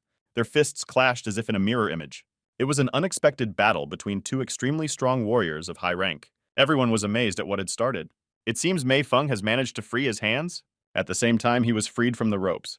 After that, he immediately dismissed his people. He shouted that this was their chance and they had to run, and was immediately kicked in the face. It was Gudao, and he said that from the very beginning, as soon as he saw it, he dreamed of doing it. Gudao smiled and said that no one had ever managed to escape from young Master Gu. He pointed at them with his finger and ordered them to be seized immediately. Immediately after these words, Luo took a black ball out of his pocket. He threw it on the ground, and it immediately exploded. It was a small grenade, distracting their enemies, thus they immediately fled. Qin turned to Feng and told him that his grandfather had been captured, but that they would not help him. He replied that first they had to return to the heavenly city of Phoenix, and explained that their enemies now had the upper hand, and that it would be suicide to try to help the old man. He promised that they would return with reinforcements and finish them all off. Meanwhile, Zhang Shi yelled at Qi to stop, saying that Beiming was her friend. He stopped abruptly and asked if he understood everything correctly. They stood there looking at each other in confusion. It was a rather awkward situation. He bowed and said that he had made a mistake and apologized to the young master. Beiming bowed back and said there was no problem. He still didn't fully understand what was going on here, and was surprised that Zhang Shi called him a friend. Beiming thought she might be up to something, and Fen and his men had left her here alone. She was released from the ropes, complaining that they had kept her tied up for too long and that they would regret it next time. She turned to Qi and told him that she had ordered him to clean up all the dungeons from the Heavenly Phoenix to the Heavenly Star City and asked him what he was doing here. He explained that he had almost carried out her order, but when he learned about what had happened, he immediately came to save her. Mei Fen started yelling at them, calling them scumbags and saying that they had betrayed the Fen family. He shouted in frustration and anger that his family's future depended on Jean's, and if she ordered her slave to kill these monkeys now, he would forget about what had happened. For this, he will have her family honored for their great contribution. When she heard him say that, she started laughing and said that the third Fen talks too much, that she doesn't represent her family, the Jean family, and that she doesn't care about any family disputes. She would like to help him, but unfortunately she cannot. Mei Fen changed his shoes again and turned to General Wei, telling him that he was wrong to plot a Star Alliance war against him. Then he asked General Wei if he would agree to surrender so easily to the capture of these maps, he said, adding, if he helped him destroy them. When he returns, he may even turn to the Star Alliance and ask them to forgive him for all his crimes, Mei told Fen. Wei started laughing and asked why the Fen family was so friendly. He said that they were just a bunch of unconquered enemies to the Alliance and didn't care about it. Suddenly, Beiming ordered General Wei and his men to be untied. They immediately untied him from the ropes and he became free. General Wei told Beiming that he was grateful for it, but that he was not going to turn against him as long as they were enemies of the Star Alliance. After that, he invited him to come to the Heavenly Demon City and become the Lord's deputy, saying that they could fight together by joining forces against the Star Alliance. Beiming bowed and said he was very grateful for the offer, but he was used to being free, so he would have to refuse it and continue his confrontation on his own. General Wei said that he was sorry to hear that, but he accepted his answer. Unexpectedly, the general said that if he did not join the Wei family, they were ready to follow him themselves. His grandchildren immediately began to protest and told him that he should think about it. But Wei didn't pay attention to them. He said that Chen Beiming was now considered their ally. He was a rare genius and the main threat to the Star Alliance. Wei said that he no longer intends to go against him and that they can learn a lot from each other in the future. They bowed to each other, and Beiming told General Wei that he was grateful for his high opinion of him, adding that he was impressed and promised not to let him down. Mei Fen realized that he was now alone. He fell to his knees and begged Beiming to let him go, swearing that the Feng family would not bother him again, nor would the Star Alliance, and assured them that they would leave him alone. Beiming replied that his credibility depended on his sincerity. He could more or less understand the Starry Alliance. They are always hiding in the sky and unexpectedly come to their aid. Then he asked Feng why they couldn't just make a deal with a Star Alliance instead of these intrigues. Fen lowered his voice and said that it was difficult. Beiming said that he would have a hard time trusting Fen, so he would rather put him at the disposal of General Wei. Mei Fen immediately asked not to do this. He said he did not know what was going on between the Fen family and the Alliance, but he knew that they had entered into an alliance several decades ago. They were surprised to hear this, and Beiming told him to continue telling them what else he knew. He said that he remembered that at that time the ruler was Fen Qinqiang, who had not even reached the rank of Imperial Hunter, but later it turned out that he was not even the ruler. Zhang She said that it was probably only because of the Alliance's help that the Fen family was able to take over the government. Beiming asked if it was really 10 years ago. They'd been in touch with the celestial city of Phoenix for a decade, and he hadn't even heard of it during his time in the Star Alliance, Beiming thought. Though he sensed that the Star Alliance had a plan for the abandoned wasteland, he was too absorbed in his cultism to learn more about it. Beiming asked Mei Fen what were the motives of the Star Alliance for this deal. He swore and said he knew nothing about it, because he was only a distant relative, so they didn't tell him about their dealings with the Star Alliance. He only knows that their connection was that they received some items and materials from time to time, and he in turn was responsible for their safety. General Wei was listening carefully to what Fen was saying, and he went on to say that if he was to believe his guess, the Star Alliance was helping the Fen family to make them their puppet. This was necessary to take control of the ruins, Mei explained to Fen. Fen continued to tell everything he knew. He said that one day he overheard his brother saying that he had to catch someone in the destroyed lands and bring him back, and that some clans of the Star Alliance planned to turn the destroyed lands into their hunting grounds. Beiming wondered what kind of hunting grounds we were talking about.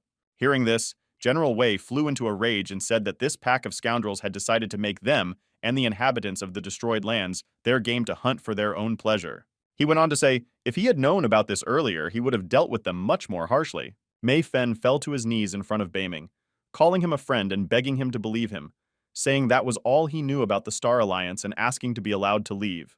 And when he returns home, he will ask the Fen family to follow him to confront the Alliance together. Hearing this, Zhang Shi started laughing and said that she didn't think he would have the strength to do it. He was screaming and begging us to trust him because he was telling the truth. Suddenly, his body began to behave strangely, vibrating and changing color. Seeing this with his own eyes, Beiming was even a little worried. Mei Fen fell to the ground and started coughing heavily. Suddenly he saw that his chest was pierced by a vine. Then it was pulled out of his body, leaving a hole in his chest. It was Qi's handiwork. His hand turned into a poisonous vine and destroyed Mei Feng. Beiming looked at him and asked what the hell he was doing. Jin She said that she ordered him to do it, and explained that he had told everything he knew anyway, so he was useless, and she didn't want them to negotiate with the Star Alliance. Beiming sternly replied that whether he would live or not, and what they would do next was not up to her. Did he tell Beiming to calm down? Explained that if it was about the Star Alliance, then, according to his information, this old man was very dangerous, and had always been a loyal slave of the Alliance, and he knew many secrets. Beiming immediately asked what secrets we were talking about. Zhang Shi said that because these are secrets, she could not tell him, and his grandfather, who was the head of the Jin family, could never share it either. And then said that if he wanted to know about it, he should ask him personally. Beiming immediately asked her what she was up to. She replied that she wanted to capture the city of the Heavenly Phoenix herself. Everyone was extremely shocked to hear that. General Wei said that this girl was full of ambition, but did she really think that the Fen family would be so easy to deal with? She replied that when they became allies with the help of his heavenly demon city, and with the power of Chen Beiming, it would be easy to do. General Wei turned to Beiming and asked him what he thought about it. As he realized, the Star Alliance had secret plans between the three cities, and they obviously had a more serious plan than just creating hunting grounds. And the mystery remained who this person was that they wanted to catch according to Mei Feng, Beiming thought. But most likely this person was the Black Widow's younger brother, and they needed him to learn the secret of his blood.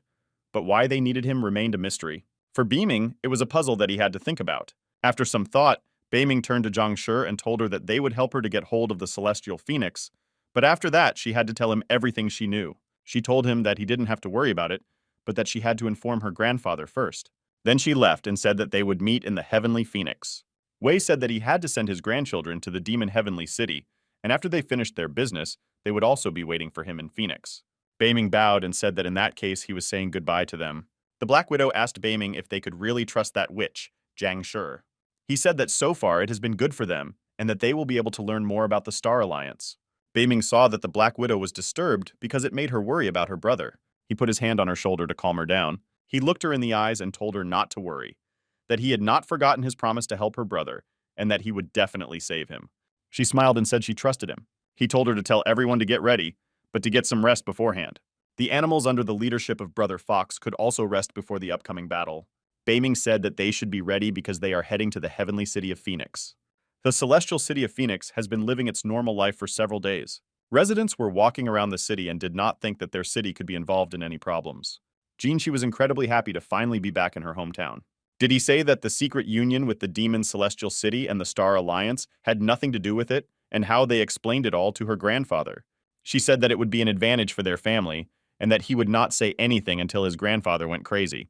Or said that the Fen family has been running this city for generations, and now it's their time. She said that when she gets the head of the Fen family's voice, she will be interested to see the look on the faces of these arrogant bastards. She couldn't wait for Beiming to arrive in the city because she missed him so much. Or did he tell her that she should be careful because someone might hear her? Suddenly, she was recognized by people walking down the street. She told them to be careful and asked what they were talking about. They told her that when she became the wife of the seventh young master, she should not forget about her subjects. When she heard the news, she was shocked. After that, she immediately went to her family estate. Kicking the door in our direction, she informed everyone of her arrival home. But instead of congratulating me, she shouted and asked why everyone was talking about her marriage to the head of the Fen family. Zhang Zhou-sen, her grandfather and the head of their family, stood in front of her, smiling and saying that he was very happy that she was back and that she was fine. He told her right away that he knew everything that had happened in Star City. He also said that no one could have guessed that the Star Alliance would suffer such losses, but fortunately she and the others were unharmed. She immediately said she was not going to marry a member of the Fen family. No one expected to hear this from her. One of them began to tell her that young Mr. Fen wanted to propose to her when he returned home, and he also said that he had always had deep feelings for her and that she should take this chance. Besides, he will surely become the future ruler of the city, and she can become the ruler's wife, and this will be a great pride for her family, they continued to convince her. When she heard him say that he had always had deep feelings for her, she immediately suspected something, but it seems that he is up to something and wants to ruin her plans. The family's counselor, Jean, approached the head of the family, Sen, and told her that she should agree because the marriage contract had already been signed, and the townspeople already knew about it.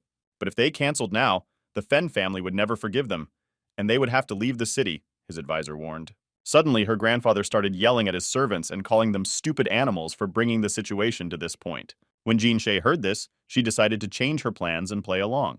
She said if he really wanted to, she would marry him. But I warned him that there was something else important that he should know about. Suddenly, her grandfather stopped her and told her to slow down. He said it was better to talk about it in private. John Shay even started to get a little worried. Everyone was cautious about what they could talk about in private, since the marriage was already inevitable. Some even said that they never liked her, that she always did what she wanted and was always on the old man's back. But marrying her would be a good way to get rid of her, so she would stop getting under the Jean family's feet. Meanwhile, a scandal of its own was gaining momentum at the Fen family estate. The younger Fen Wu did not shout loudly throughout the palace. He was very surprised that Zhang Shi was still alive. Luo said that he could confirm these rumors because he personally learned about everything himself. Feng Wu started to cry and say that he never thought that this witch would be able to get out of Star City alive. He wanted to use this marriage stunt to unite their families. Fen Sr. smiled and said that there was nothing wrong with her surviving, and on the contrary, it was a good thing. It was the head of the Fen family, Qing Xiang, surrounded by his loyal guards. A motorcade of wedding cars was racing through the city. The locals rejoiced and discussed that it must have been a new bride in the Fen family.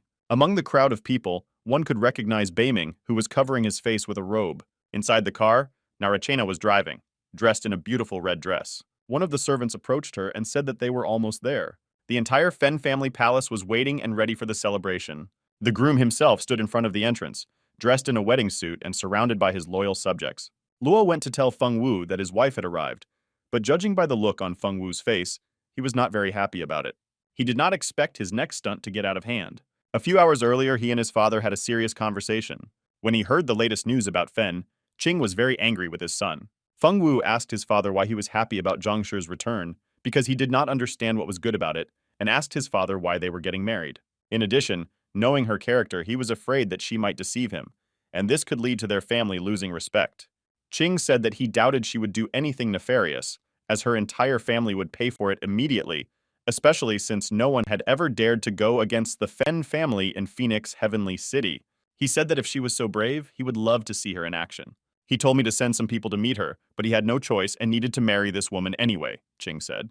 Feng Wu could not contradict his father's decision, and he had to do whatever he said. Feng Wu was approached by his servant Luo and pointed to the car from which Zhang Shi was to emerge. When she got out of the car, she didn't look like herself at all. It was like a different woman. She went up to Feng Wu and asked him if he had a meeting to see her. He saw her as if she were a ghost and thought only that she must be trying to deceive him and make him angry.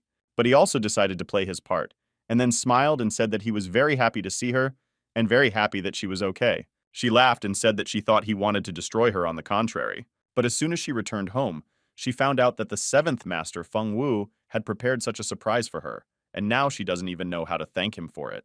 He whispered in her ear and told her that the deal was done and that her complaints would only harm the relationship between their families.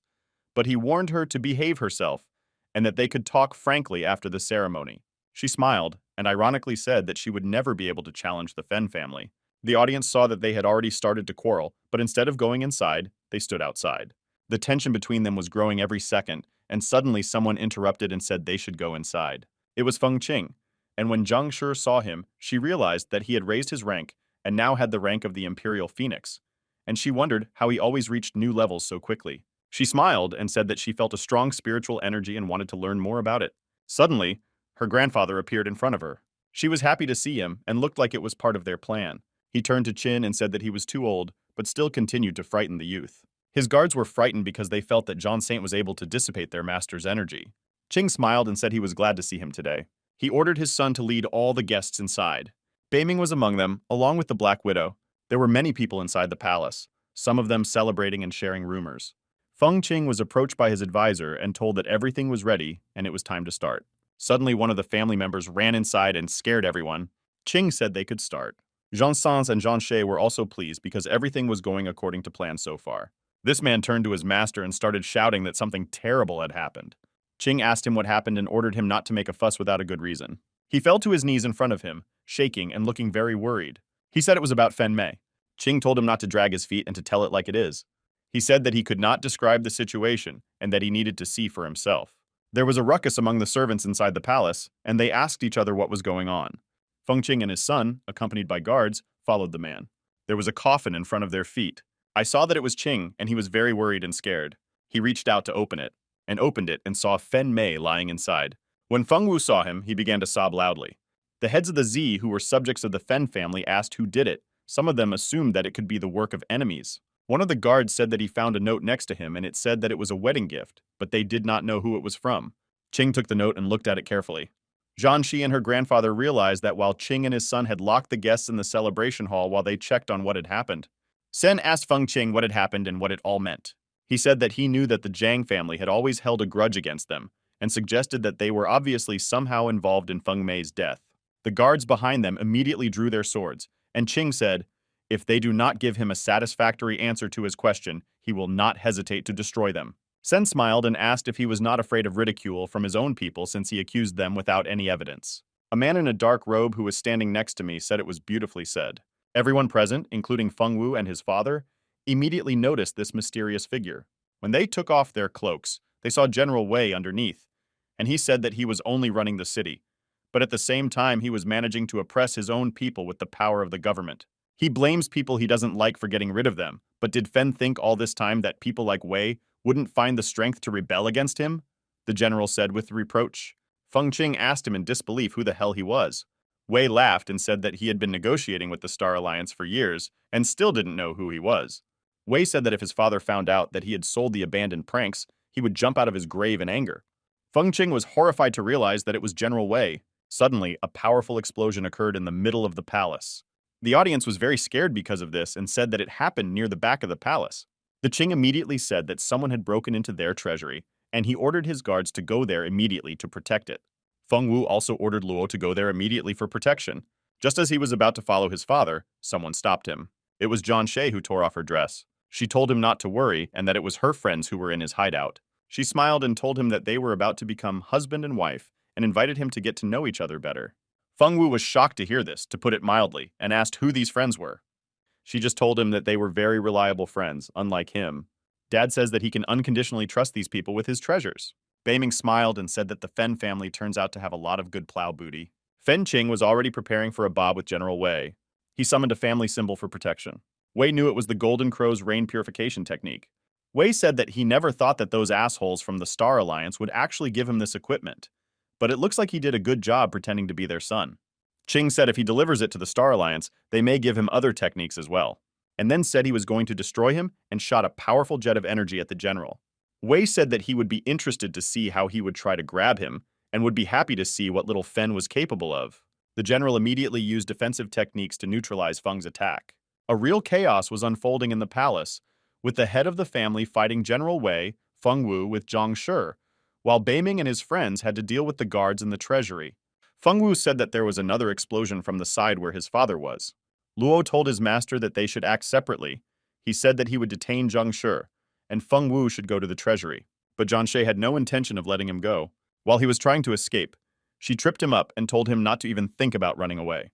But Luo was already flying at her, saying he would destroy her for her betrayal. She immediately used a spell of death chains on him.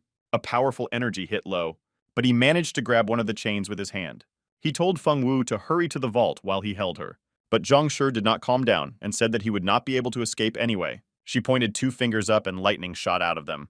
It hit the top floor of the palace wall, causing an explosion. Gudao was very impressed because he didn't even know she had such powerful magic. But boulders immediately fell in front of him, blocking his way. She smiled and said that this path was closed and he would have to find another, and suggested that he go on the road to hell. Fengwu realized that she was not playing with him and would fight to the end. He was furious, but he said that she had forced him to do it. Meanwhile, Beiming was with his friends inside the treasury. Snowball was running around trying to find something interesting. He pointed out a dagger to Beiming and began to purr with satisfaction. Beiming realized that there was a lot of good loot here, but for the Star Alliance, it was just marketable goods, and the Fen family was unlikely to be surprised. Beiming remembered how one of the 5 lords, the great weeping Emperor Crane, was able to get a skeleton-like demon spear. At the time, he terrorized the Star Alliance and became the head of 5 lords. There were many chests filled with jewelry, but there was nothing among them that could even attract attention. Beiming had been trying to find this thing he had been looking for half a day, but where it was hidden, he was sure that this time the Emperor could not get to it. He was disappointed because after all this searching, he could not get what he wanted. But as he was running his eyes through the treasury, he suddenly saw something. He came to a chest that was different from the others. It was bigger and longer, and then carefully opened it. In the middle of it, he saw a skeleton-like demonic spear, and he could not believe his eyes. Beiming thought that this was finally what he needed. But the only thing that bothered him was that it was a little different from what he had seen in the Star Alliance. It looked quite worn out, but there was a possibility that the Fen family had put a fake there, Beiming thought. In the end, he will have to find out for himself. He closed his eyes to feel the energy of the weapon and combine it with his soul, and suddenly he saw a dragon. He saw a vision in which the golden dragon leaped out of the sea. Beiming raised his spear up and felt the power of the dragon pass through his body. This energy was very destructive and dangerous and made his friends worried. Beiming said that this spear does not stop sucking up his spiritual energy. He found it difficult to stand on his feet and needed to concentrate his spiritual strength. The cleanup process has begun. Gudao said that Beiming used his spiritual power to suppress the will of the spear. It was very difficult. The power of the spear was incredibly powerful. Sweat dripped down his face and his body shook with fatigue. At first, he felt that this artifact was too dangerous even for him. His friends asked him anxiously how he was feeling and whether he was okay to reassure them.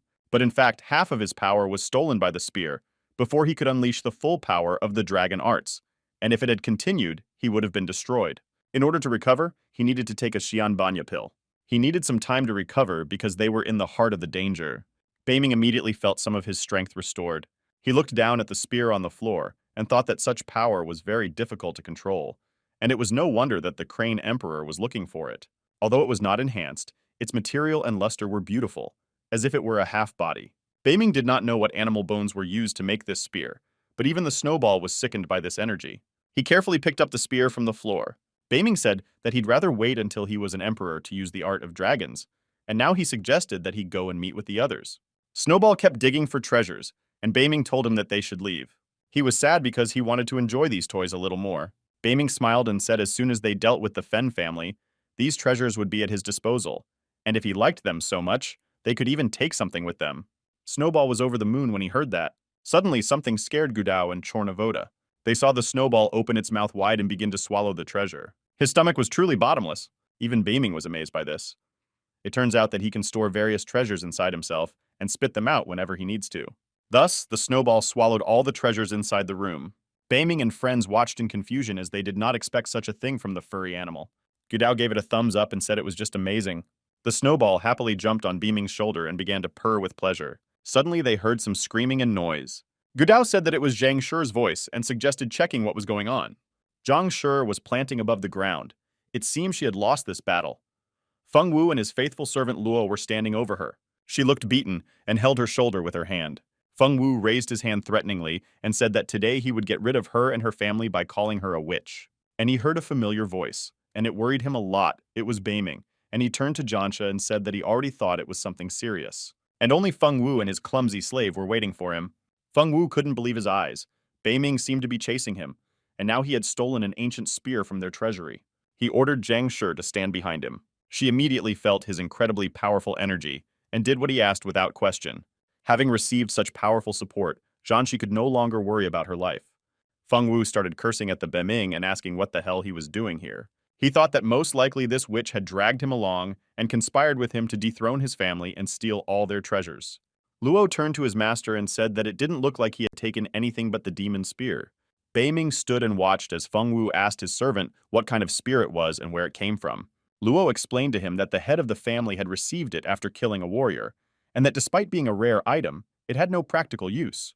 Feng Wu asked, did he really break into the storage room to steal this old spear? He smiled and said it meant that Beiming knew its place. Lo asked him what he meant. Feng Wu began to smile mysteriously and said that his father was well known in the abandoned ruins. He called Beiming an idiot and said that he may have had an advantage in Star City, but here in Phoenix he will be defeated, Feng Wu said. Wid also added that if Beiming did not want to be destroyed, he would not create trouble for them in front of his father. He began to pull out a scroll from his pouch and tell me that, on the one hand, Beiming wanted to please the Jin family, but on the other hand, he was afraid of his father, so he took only a useless spear. Holding the scroll in the air, he said that in the Fen family treasury it would only be destroyed, but given its perseverance, he would allow it to be destroyed without pain. Beiming pointed at him and asked what he was muttering, and added that he hoped Feng Wu wouldn't run away with his tail between his legs this time. But unexpectedly for Feng Wu, Beiming asked him another question that could have hurt him a lot, whether he was afraid of ending up like his uncle Feng Mei. Hearing this, Luo was very angry and told Beiming not to think that he was allowed to do whatever he wanted, and since he was now in the Phoenix Heavenly City, he would definitely pay for everything, and immediately attacked him with the power of red blades. Beiming raised his spear to block this attack. He quickly began to rotate it in his hands, easily deflecting every energy blade that tried to hit it. Luo was very impressed when he saw that he managed to block all the blows. He asked Luo, who was his older brother, if he had anything more interesting in his arsenal. Feng Wu told Luo not to interfere and that he would deal with him himself. He opened his scroll and said that if Beiming wanted new techniques so badly, he could arrange it for him. Beiming's friends did not expect this from Feng Wu and were surprised, trying to guess what he was up to. He started laughing madly and said that Beiming would now feel the power of the heavenly scroll of inducement. They felt as if an earthquake had started under their feet. Beiming said it was an ancient half-body. Feng Wu enjoyed the strength and power of this artifact. He said that he received this heavenly scroll from his father, and his insignificant spear would never match the power of this scroll. He continued to threaten the Beimings and said that now he would find out the full power of their family. He was laughing madly and telling Beiming not to even resist because he would be instantly chopped to pieces.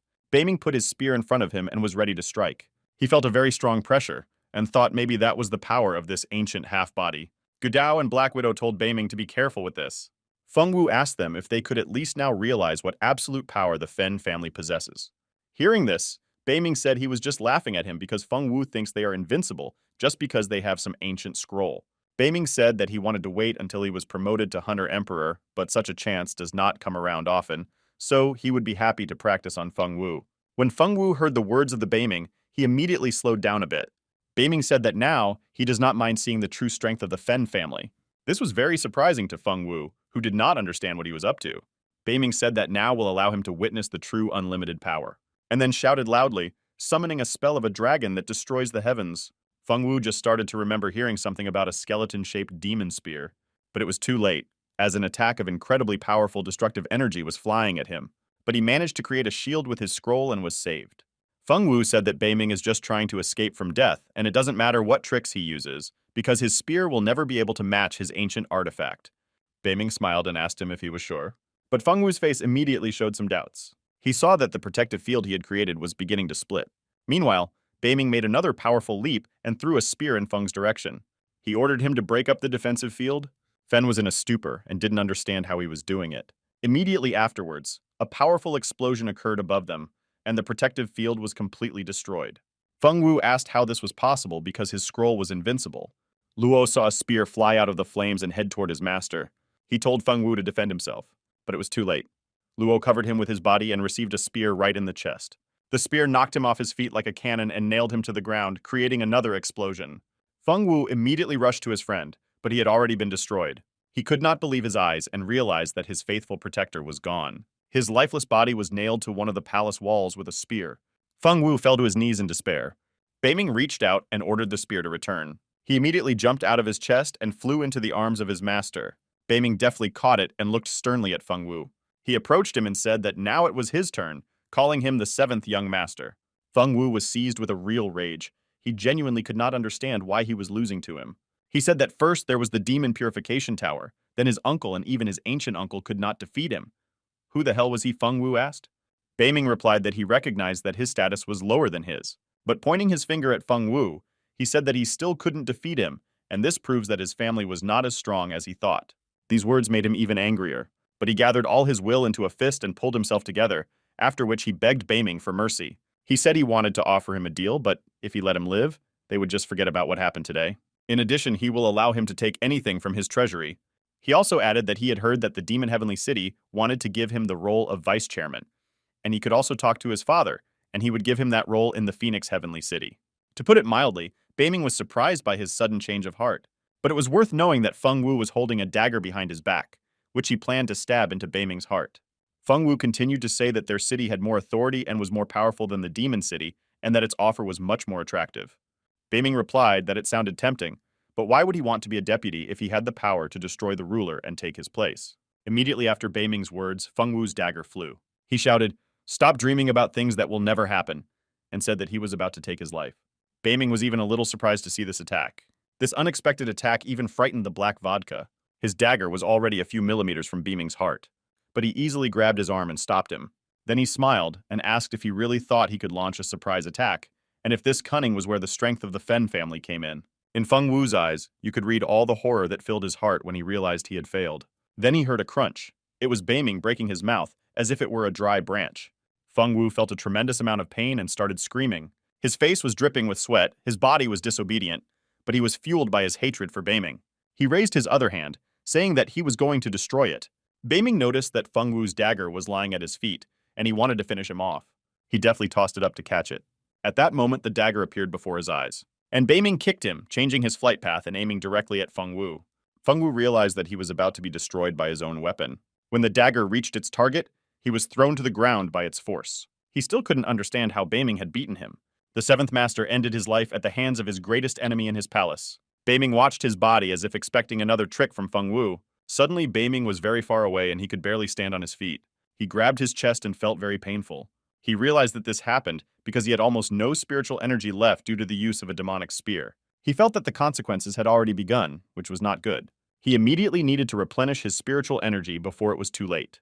He took out his bottle where he kept his Xianban pills, but I couldn't even hold it, and it fell to the ground and broke. Beiming said he couldn't even move. He lost consciousness and fell to the ground, which scared Gudao and the black vodka very much. A frightened Snowball jumped on him to try to help. He heard some strange noises that woke him up.